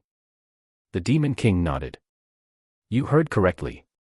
He raised his hand and opened his palm to face my direction. A pity. He once again mumbled. Rumble, rumble. The room suddenly started to quake, and torrential energy sprung out from the Demon King's body, merging toward the front of his palm, creating a black sphere. The air distorted, and the black sphere disappeared from its spot. It soon reappeared right in front of me. Click. With a low clicking sound, the sphere split into two, crashing behind me. Boom. Boom. Smoke filled the air and the castle started to crumble. With my eyes still locked on the Demon King, I waved my hand. Angelica, leave now. Before she even had the chance to realize what was going on, her body was sent flying in the distance. I had no choice. With her here, I couldn't go all out. From just that single exchange I had with the Demon King, I realized just how formidable of an opponent he was. Don't get distracted in the middle of a fight. Not even a second after I sent Angelica away, a familiar face appeared in front of me. It all happened so fast. Without even giving me the chance to react, I felt something press against my abdomen and my view distorted. Before I knew it, I found myself being flung in the air, and the castle I was previously in became a small black dot. Poochie. A red trail of blood followed my movement. Closing my eyes, I twisted my body and unsheathed my sword, and swung it toward my right. Clang. A powerful ring reverberated throughout the air, dispersing the ashen gray clouds in the air. Opening my eyes again, I found the Demon King holding onto my sword with just his bare fingers. I was left shocked by this. Only internally though. Outwardly, I didn't show it as my face refused to change. Crack. Crack. Crack. What followed after that was the sound of something cracking. I didn't need to raise my head to realize what was happening. The dungeon was about to break. My energy combined with the Demon King's was simply far too much for the dungeon to hold. It was then that I suddenly heard a faint whisper in my right ear. Your movements, they're not as polished as his. His voice grew even more disappointed. By the time I was able to process his words, something pressed against my back, and my vision warped. Bang. Crashing against the ground, my vision turned black. I didn't even have the time to groan. A familiar iron taste clung to the back of my throat, but I held it in by swallowing. Talk. Talk. A crunchy and regular sound of footsteps echoed out. Raising my head, I stared at the Demon King in the distance. KHHH. With a low groan, I placed my hand on my knee and supported my body up. For a brief moment of time, neither one of us spoke. Disappointing. But the silence was inevitably broken by the Demon King. Shaking his head, he continued. You're weak. So much so that I'm starting to doubt whether you are him or not. Without saying anything, I just listened. And here I thought I could finally appease my curiosity. Did I waste this much energy to test an incomplete version of yourself? Taking a deep breath, I softly mumbled. Sorry. Sorry. The Demon King repeated. The air around him started to stir, and I could feel his anger reach out to me. Did you? Don't misunderstand. I cut him off and finally stood up. You see. Raising my hand, I brushed my hair back and gazed at the Demon King. I'm still quite unfamiliar with this new power of mine. You were also right about me lacking experience, but... Staring at my hands, I clenched and unclenched my fists. This power. I couldn't really explain what it was and where it originated from, but it wasn't something the current me could fully control. I needed time. Time to properly get used to it. I'm slowly starting to get the hang of this. My body was slowly getting accustomed to this. So bear with it until I get used to it. Taking a step forward, my vision distorted and I appeared a couple of meters behind the Demon King. Click. What followed my appearance was a low clicking sound as a white line formed in the air. The Demon King's figure blurred, and he reappeared a couple of meters ahead of me. Drip. Drip. Drip. Raising his thumb and tracing it over his cheek, the Demon King lowered his head and looked at his thumb. He smiled. Interesting. Raising his hand and opening up his palm, he pressed it down. Crack. A large fissure formed in the sky, and a gigantic black palm the size of the castle from before came smashing down in my direction with unprecedented speed and power. Blinking my eyes once, I remained standing where I was. Crash. Lifting my head up to gaze at the palm that was headed my way, my ears picked up a glass-shattering sound that echoed throughout the world as the palm headed my way. In a fraction of a second, the palm was upon me. The closer it came to me, the slower time became for me. Blinking once more, I raised my hand and tapped the air with my index finger. Time warped and before I knew it, my finger was touching the middle of the palm, freezing it in place. A horrifying energy started to circulate out from the point of contact between my finger and the palm in the air. Golden circles started to spread out, and the glass-shattering sound became even more frequent. Crack. Crack. Crack. This persisted for a good couple of seconds before I lowered my hand and turned my head toward my right. Once I turned, the palm in the air turned into a fine black powder that scattered in the air. A fierce wind blew and my hair scattered all over my face. On the other side, the same thing happened with the Demon King as he directly gazed at me with renowned interest. With my right hand next to my face, I slowly clenched my hand into a fist. Rumble. Rumble. The area around me started to distort and the ground fiercely shook. Placing my hand on the sheath of my sword, like a vacuum, the mana in the air started to agglomerate in my direction. Positioning my body forward, my thumb pressed the hilt of my sword. Crack. Crack. Crack. Cracks started to form around the area the Demon King was standing on. Click. A familiar clicking sound rang in the air, and a glass-shattering sound rang throughout the air. Replacing the cracks were a series of fissures where bright white lights shot out at tremendous speeds. Furthermore, the number of attacks couldn't be counted with one hand. If I had to make an estimate, they numbered over 100. Responding to the sudden attack, the Demon King simply waved his hand. All the lights around him scattered, turning into bright white light particles. But because the attacks were endless, he was forced to fend them off. I took advantage of this and lightly pressed my foot on the ground before me. My vision warped, and the palm of my hand pressed onto the Demon King's face. Crash. With a loud crashing sound, I smashed the Demon King's face toward the ground. The ground started to shake, and a series of large pieces of rock the size of a regular car flew into the air. With my hand still pressed onto his face, I clenched it tightly and raised his head before smashing it again against the ground. Bang. Once again pieces of rock were sent flying in the air as the crater we were in deepened. Unsatisfied, I repeated. Bang. With each smash, the pit around me enlarged and deepened. Bang. Bang. Had it been the me of the past, I would have probably have shouted something to vent out my emotions, but at the moment, as I smashed the Demon King's head against the hard ground, I felt empty. I didn't really feel anything. The same could be said for the Demon King, who continued to stare at me through the gaps of my fingers with his scarlet red eyes. Raising my hand one more time, I prepared to smash it one more time, but I soon stopped. Eventually, I let go of his head. "Why aren't you fighting back?" I asked. I didn't realize it at first, but it only became clear to me a few moments ago that the Demon King has not been fighting back. Because there is no point. Standing up, the Demon King patted his armor. He wasn't exactly in the best of shapes as his figure was slowly starting to turn transparent. Staring at him from my spot, I moved my hand behind my back. Following that, my hand started to twitch uncontrollably. I was at my limit. I don't see the need to fight against someone who has still not fully awakened yet.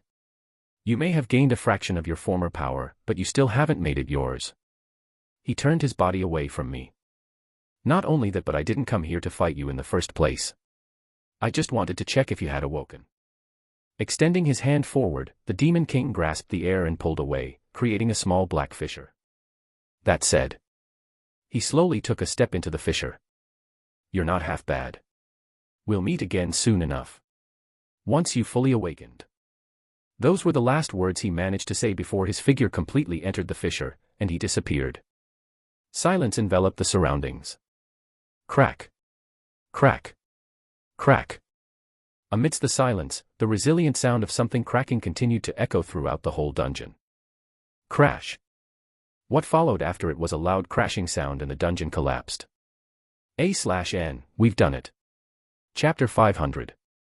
As a man who keeps his word. The novel shall end here. I'm kidding. Thank you very much for reaching this incredible milestone with me. To celebrate it, I made the chapter about double the size of a regular one. I'm incredibly grateful for all of your support. Thank you again. Chapter 501, Thoughts, 1. Crack. Crack. Crack. Gazing at the expanding cracks above me, I remained motionless. I could feel my strength sap away from my body, and all my heightened senses returned to what they were before. Not quite. My strength was indeed shrinking, but it soon stopped at A rank. I've broken through. I muttered in a low tone. Normally I would have been happy with this development, but at the moment, that was the furthest thing I was feeling. All sorts of different thoughts emerged inside of my mind as I looked back at the fight I had not too long ago. Old friend, he said. I already understood this the first time, but the Demon King could also remember the things that had happened in the past. He is also a regressor, wasn't he? But how is that possible? And are there more regressors? I wasn't sure anymore. But if there was one thing I was sure of at the moment, it was that what the other me told me wasn't a lie. Knowing this, a lot of things that happened in the past started to make more sense. But it also brought rise to more questions. What are you going to do now? It was then that a soft voice echoed beside me. The voice was very similar to mine. Without turning back, I answered. I don't know. With everything that had happened in the last couple of hours, my mind was in a bit of a mess. Especially after learning the reality of the situation. Lowering my head to stare at my hands, I opened my mouth. This strength. It's not permanent. The voice cut me off. Clank. Clank. Clank. Following the sound of footsteps was a rattling sound. Coming to a stop beside me, a figure with white hair raised his head and stared at the expanding cracks in the distance. He had a lost look in his eyes. That strength you just witnessed is only a fragment of my old strength, and it's not something that you should use carelessly. With your current body, I would say that you would only be able to use it for at most 5 seconds. 5 seconds. But didn't I just use it for a lot longer than that? It's because I lent you a helping hand. But it was only a one-time thing. MHH. My forehead creased. I didn't really understand what he was trying to say. But regardless, I nodded my head. It was then the other me spoke up. Check your status window. My status window? Yes, check it. He insisted. Though confused, I did as he asked. He was clearly trying to show me something. Status. Status. Name, Rendover. Rank, A. Strength, A. Agility, A+. Stamina, A. Intelligence, A. Mana capacity, A. Luck, A+. Charm, B+. Profession. Swordsmanship LVL.5. The degree of understanding of the sword has evolved to the next level. User will find it easier to understand previously harder concepts. Staring at my status screen, I didn't really notice anything different. Well, my stats were indeed higher, but that was it. Raising my head, I spoke up. Is there something that I'm supposed to see? Check your skills. The other Ren replied. My forehead creased even more. But I did as he asked. Skills. G. Monarch's Indifference. A skill that enables users to erase all emotions, and act as a supreme monarch that only calculates the best option regardless of circumstance. D. The One. A skill that enables the user to instill fear into the opponent's minds, resulting in them feeling like they were standing before a sovereign that overlooked everything. The skill may work on individuals who are one rank higher than them, however, if the difference between the two parties is greater than 2 ranks, the skill effect diminishes. A. Eyes of Chronos. Upon using the skill, the user will be able to see everything in slow motion. The more mana is used, the slower the time will be in their eyes. Skill can only be used for 5 seconds. Cooldown, 3 months. Equals. Huh. It was then that I finally noticed it. A new skill. Why is there no name? I questioningly looked at the other me. Apart from a few sentences below, all I could see were question marks. What was this? Is this? It's as you think. It's what you've just used. My brows furrowed. Was kind of getting pissed by all of the interruptions, but I decided to let it go after I realized that I often did the same thing. I see. I then calmly nodded my head. It didn't take me long to accept the reality of the situation. Staring at my status window, I caressed my chin and pointed at a certain area. Why is the cooldown so long? Never before had I ever had a skill that had a cooldown. Let alone one this long. Was it because I was still too weak to use it? It's exactly what you're thinking. You're still too weak. At least not now. Your mind and body can't control that strength. You will only die if you use that power carelessly. Right. This sort of made sense. During that brief moment when my power was activated, I could feel that it was something that belonged to me yet at the same time didn't. It would probably take me years to master that power. The stronger I become, the less the cooldown and more time I can use the skill, right? That's right. Crack. Crack. The cracks in the sky started to expand even more rapidly. Ren. Just then, a voice entered my head. It was Angelica. Ren, can you hear me? She sounded rather panicked. The edges of my lips curled upwards. I'm all right. So she wasn't as apathetic as she looked outwardly. Or was she just afraid that I would die eventually leading to her death? TSK. The dungeon is about to break, are you not going to leave? Leave, huh? Fixing my eyes at the expanding cracks in the distance, I closed my eyes. Feeling the cool breeze, I eventually shook my head. I won't be leaving. What? Angelica's voice raised a few pitches. I felt this even more as it was right inside of my head. You're not leaving. Do you have any idea what you're doing? If you stay here, you will be going to the demon world. The demon world. I know. If you know, why are you even doing this? It's Suik. Angelica stopped herself mid-sentence. Clearly, she must have remembered the strength that I had previously displayed. Well, I no longer had that strength anymore. But she didn't need to know this. Do me a favor, Angelica. Tell my parents and the others that I will be going for a while. Not much, about half a year or a bit more, not really too sure, but I won't be gone for too long. Half a year? Yeah.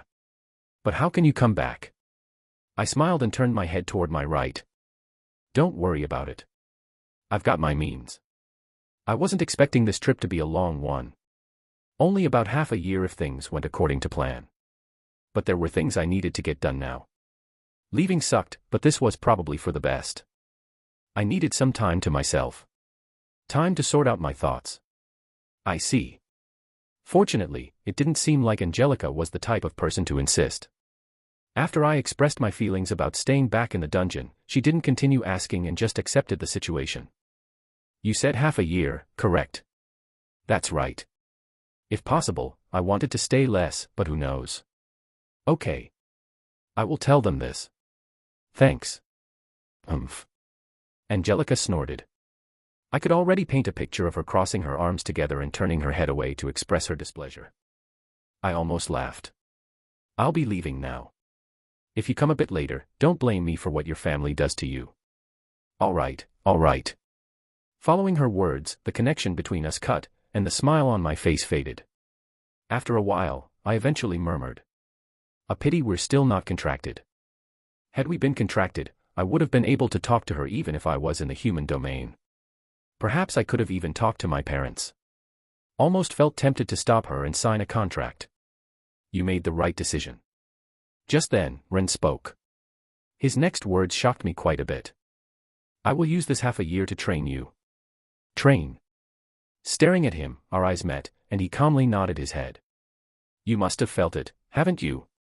The difference between you and Jezebeth. Opening my mouth, I eventually closed it. I then lowered my head and secretly clenched my fist. Yes. Despite having his strength considerably reduced due to the fact that he had only sent his clone, I could still feel how big the gap between the two of us was. Quite frankly, I wasn't sure if I could ever beat him even if I reached a similar level to him in the future. Don't worry. Ren spoke. His voice was very calm. It felt as though this was within his estimation. You may not be able to beat him now, but you will definitely be able to beat him in the future. Especially if you have me training you. Gazing at his eyes and seeing my reflection in them, I sighed. I understand. Looking up at the sky and massaging the back of my neck, my eyes became sharp. I'll say this right here and right now, but I don't trust you at all. Even if you're going to help me train and become stronger, don't expect me to become your dog. If this was his goal in training me, then tough luck. There was no way I was going to trust him that easily. This was especially so after I learned of his past, and everything that he had pulled on me in the past. He may try to help me out, but that didn't mean that he was on my side. I needed to keep this in mind. Heh. Ren chuckled. It doesn't matter if you trust me or not. I don't really care. But don't worry. It is within my best interest if you get stronger, so don't think too much. Squinting my eyes, I stared at the other me for a good minute. I could tell that he was trying to use me for his goal, but so was I. If whatever he was doing was within my best interest, I didn't see the need to refuse. Our relationship was one of mutual interest. As long as our actions held the best interest of each other, we were good. I eventually nodded my head. All right. Crash. It was then that a loud shattering sound reverberated throughout the whole dungeon, and everything started to fall apart. Chapter 502, Thoughts, 2. Crack. A thin fissure materialized out of thin air. Talk.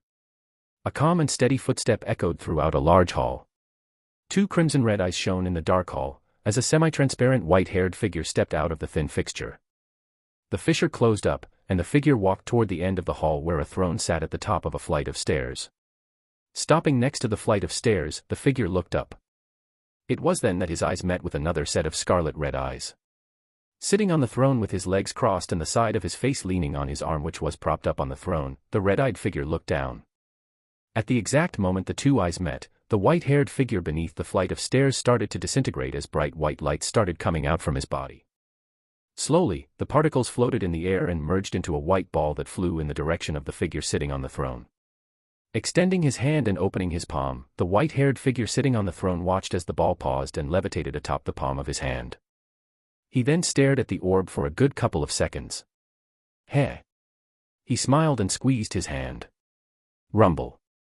Immediately after he squeezed his hand, the hall started to shake uncontrollably. This persisted for a good minute before the shaking came to an abrupt halt. Just then, the moment he squeezed the white orb, memories and images of what had transpired not too long ago began to replay inside of the Demon King's mind. Leaning his head back, the white-haired figure muttered. Not bad. For someone that had not remembered his past, this was indeed pretty good. But he's still too weak. Jezebeth shook his head. Although the figure was the same as he remembered in the past, he had still not reached the strength of his past. Old friend. Jezebeth laughed a bit. This was a bit of a stretch from his end. They couldn't quite be called friends, after all, their goals clashed. Had they not clashed, then perhaps they might have even joined hands.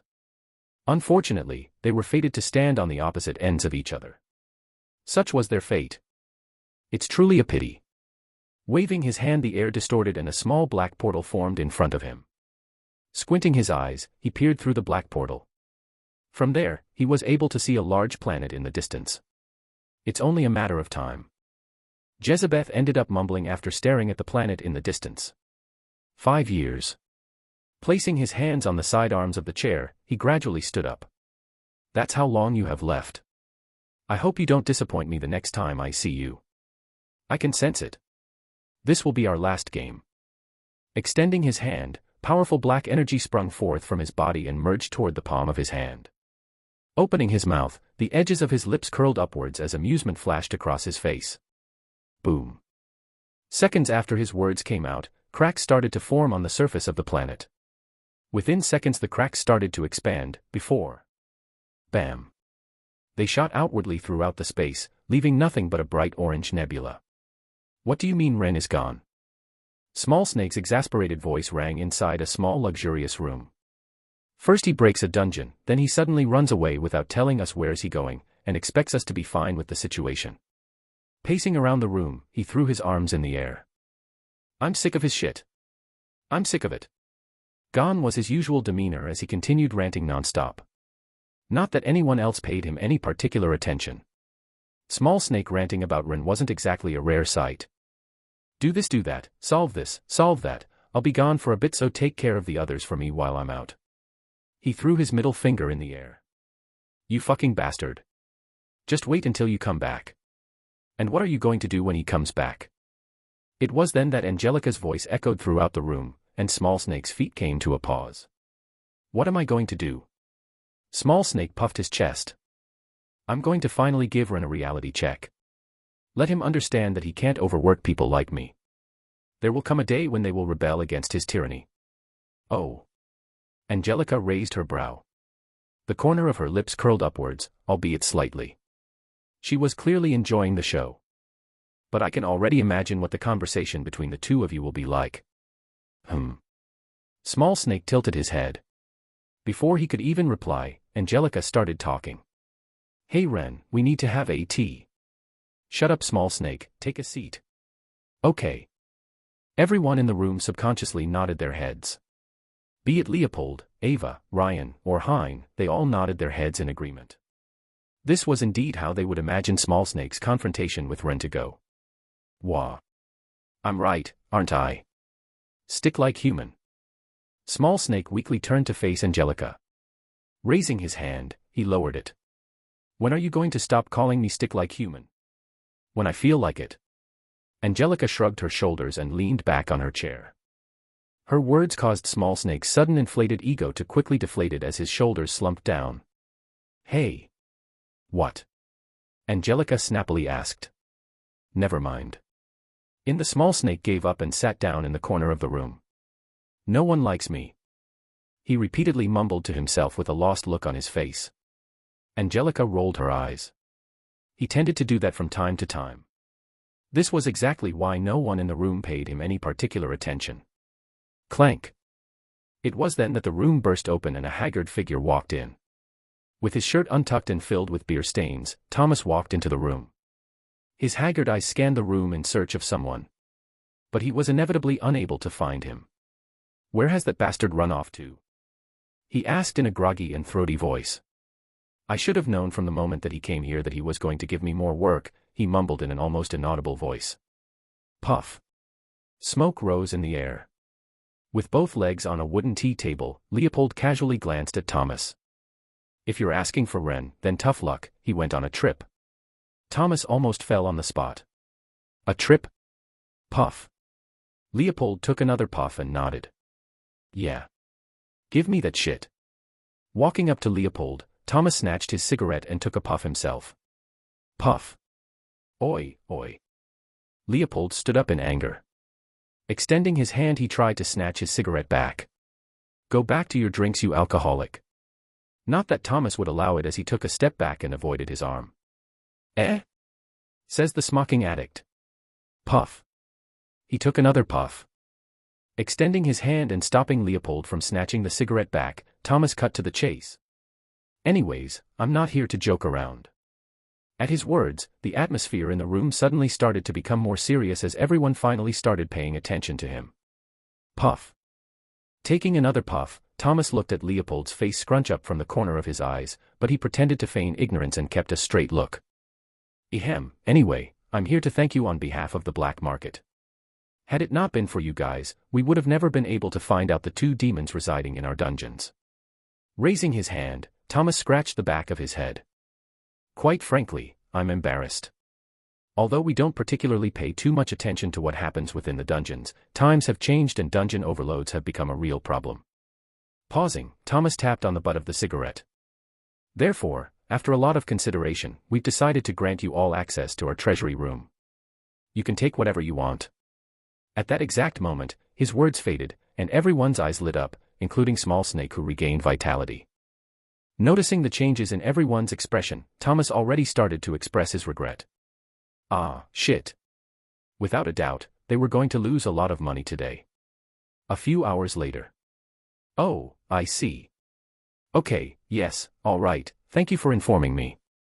Click. Hanging up the phone, Samantha turned around. Sitting on the couch of the living room, Natasha raised her head and gazed at Samantha. Is something up? Samantha smiled. Her smile sent chills down Natasha's spine. Oh, no, nothing much. She then proceeded to sit down on the sofa opposite her. Covering her mouth with her hand, her eyes opened slightly. I've just heard something funny. Funny? Natasha carefully asked as she scooched her body back a little. She didn't look like someone who had something funny. Quite the contrary, in fact. To Natasha, she looked like someone that was out for blood. Very. Samantha lowered her hand and crossed her legs. Still retaining the smile on her face darkened. Or at least, that was how it seemed to Natasha. Apparently, my filial, handsome, kind, smart son has decided to take a 6-month vacation without any prior warning. The smile on her face wiped. How sweet of him, right? He what?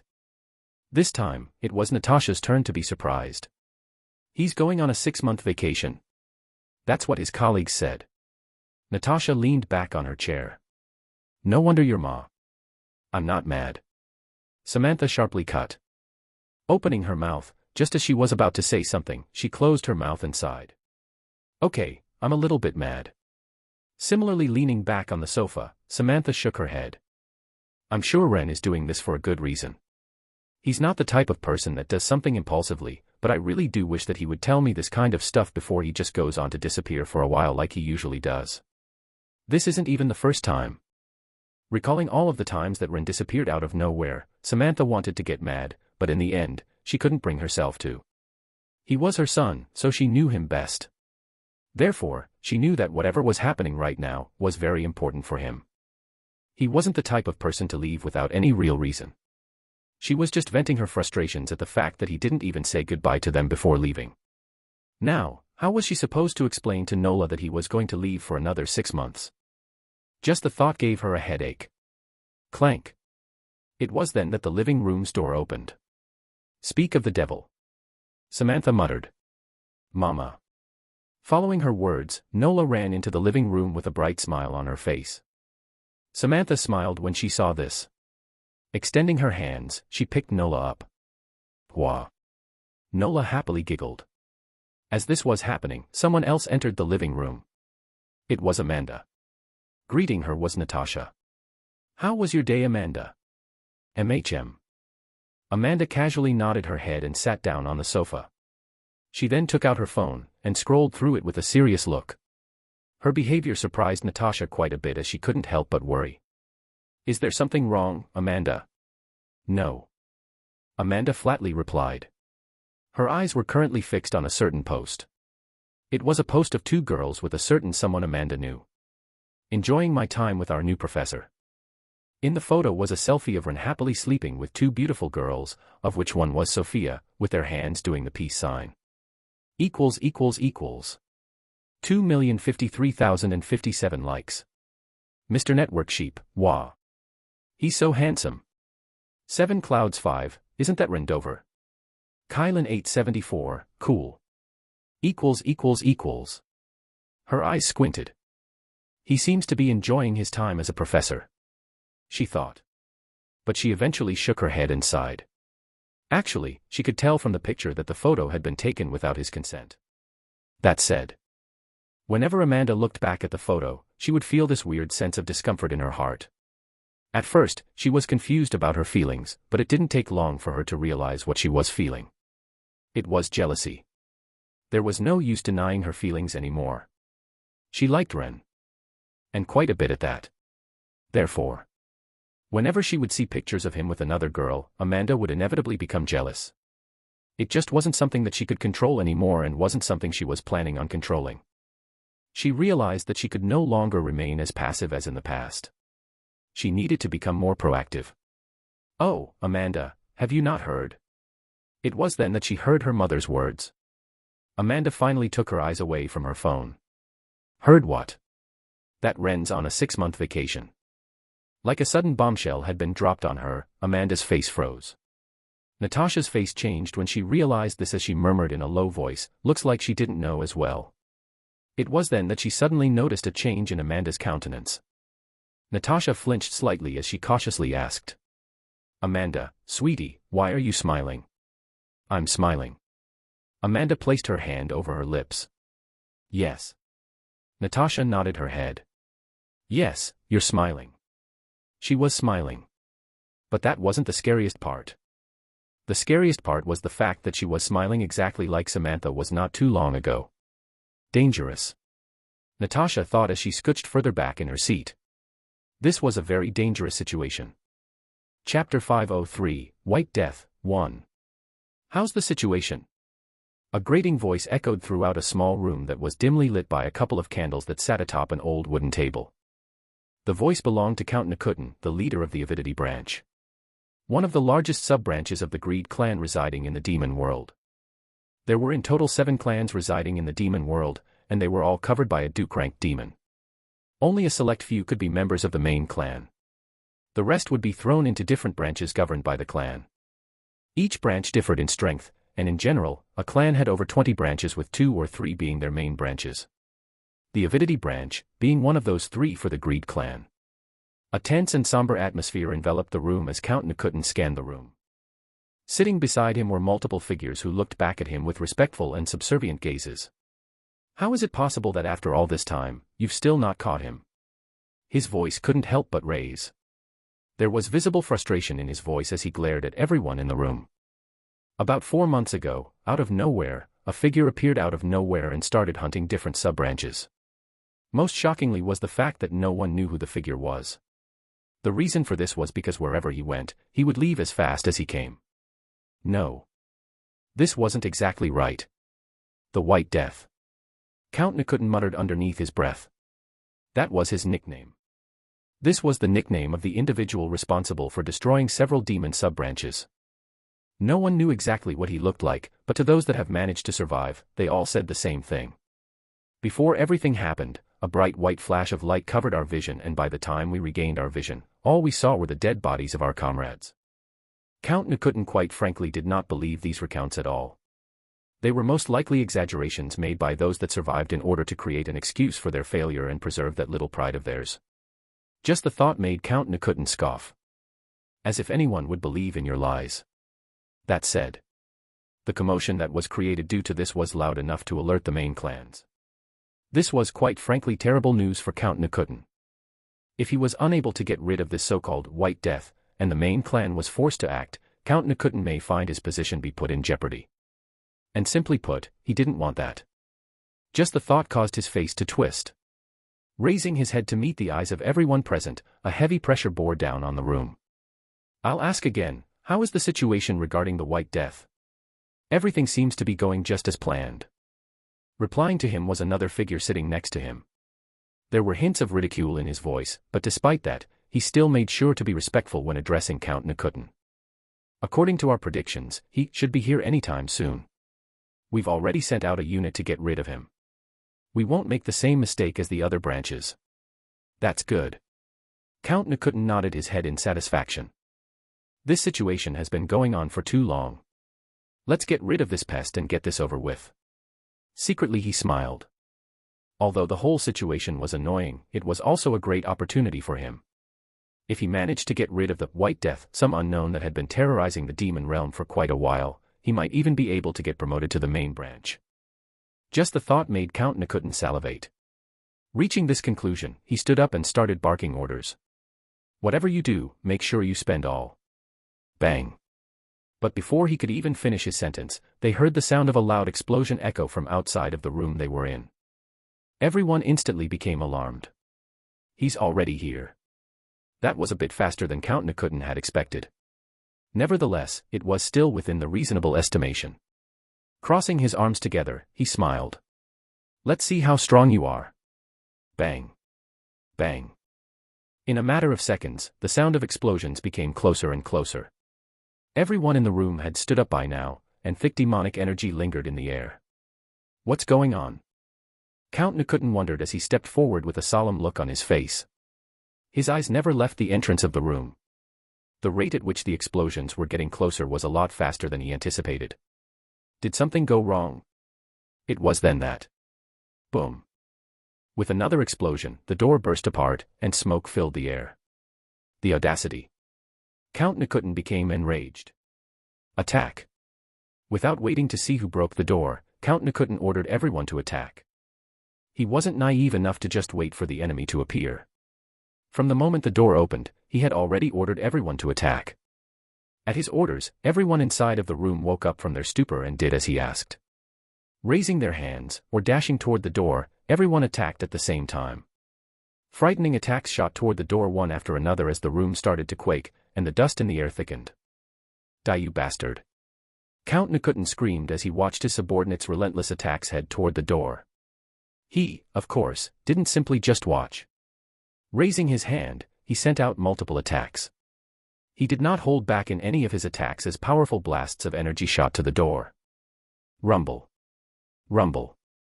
The combined attacks of multiple powerful demons caused the whole room to shake uncontrollably, and it wasn't long before the structure they were in started to crumble apart.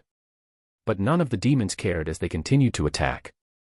This persisted for quite a bit before Count Nikuten raised his hand and shouted. Stop. Almost simultaneously, everyone stopped attacking. Although he couldn't see as the raised dust was covering his vision, a satisfied smile emerged on Count Nikuten's face. This should do it. He let out a long breath and finally relaxed his shoulders, but it was then that he heard a voice from behind him. You guys done? Huh. By the time Count Nikuten realized what had happened, it was already too late as the last thing he heard was a subtle clicking sound. Click. What came after the clicking sound was a white flash, and his vision turned upside down. Ah, I get it now. It was during the last moments of his life that he finally understood the meaning behind the nickname. But it was already too late for him as a hand reached out for his core, and crushed it into bits. Crack. Not bad, you're a lot faster than when you first arrived here. Right. Putting my sword away, I brushed my hair back. The other me asked as he sat on one of the chairs in the room. How do you like your name? Don't bother. Just thinking about the ridiculous nickname the demons attached to me made me want to kill them even more. I sort of got where they came from, but I would have rather have had a better nickname. Oh well, I can't have everything. I was already pleased with my rate of growth. Thinking back about the 4 months that I had spent here, I realized that I had indeed grown a lot. My rank may have not grown during the time that I was here, but everything other than that did. Be it my mastery over my arts, or my experience, my growth had been quite frankly, terrifying. I had never experienced such fast growth before, and this was none other thanks to me. Well, the future version of me. As he knew me the best, he was probably the best teacher that I have ever had. His explanations were pretty much tailor-made for me, and during these short months, I found myself soaking up knowledge like never before. It was quite frankly euphoric. The feeling of vividly seeing your strength rise in such a short amount of time. Crack. Clenching my fists, I broke the last demon core into bits. I did want to keep the cores with me, but that was actually quite dangerous since the demons could use them to track me. Even if they were stored in dimensional spaces. Left with no choice, I could only break them. Staring at my hand which was filled with remains of the core, I opened my mouth and asked. What next? Nothing. The other me replied. I paused for a moment. I had a hard time processing what he was trying to say. Did he just say nothing? I'm sure I didn't hear incorrectly. For someone that had been overworking me to the bone ever since I've been staying here, his words made no sense. My head snapped in his direction. What do you mean nothing? Weren't you the one that told me that we would spend all of our time training and hunting down demons? I did. Yeah. My mouth twitched. I didn't take myself for being someone that would forget something like that. He was definitely plotting something. This did not go unnoticed by him, as he asked. What's with that look? Spit it out. What are you planning me to do next? Nothing. Ren replied once more. I tilted my head and questioningly looked at him. Really? I quite frankly couldn't bring myself to trust his words. Really? Ren replied. He then paused and added. At least for now. Heh, I knew it. A laugh escaped from my lips. There it was, the catch. Caressing my chin for a bit, I thought for a moment before coming up with a conclusion. For the past few months, you've been having me attack a lot of demon sub-branches with the excuse of it being training, but I know for a fact that the branches we've been attacking were not randomly chosen. Pausing, my eyes squinted.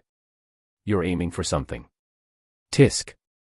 It was then that the other me clicked his tongue. Your deduction is correct. The branches you've been targeting have been selected on purpose, and that's why I'm telling you that you should rest for the next couple of days. A smile crept up on his face. I instantly had an ominous premonition. After that, I'm not sure you'll be able to rest again for quite a bit.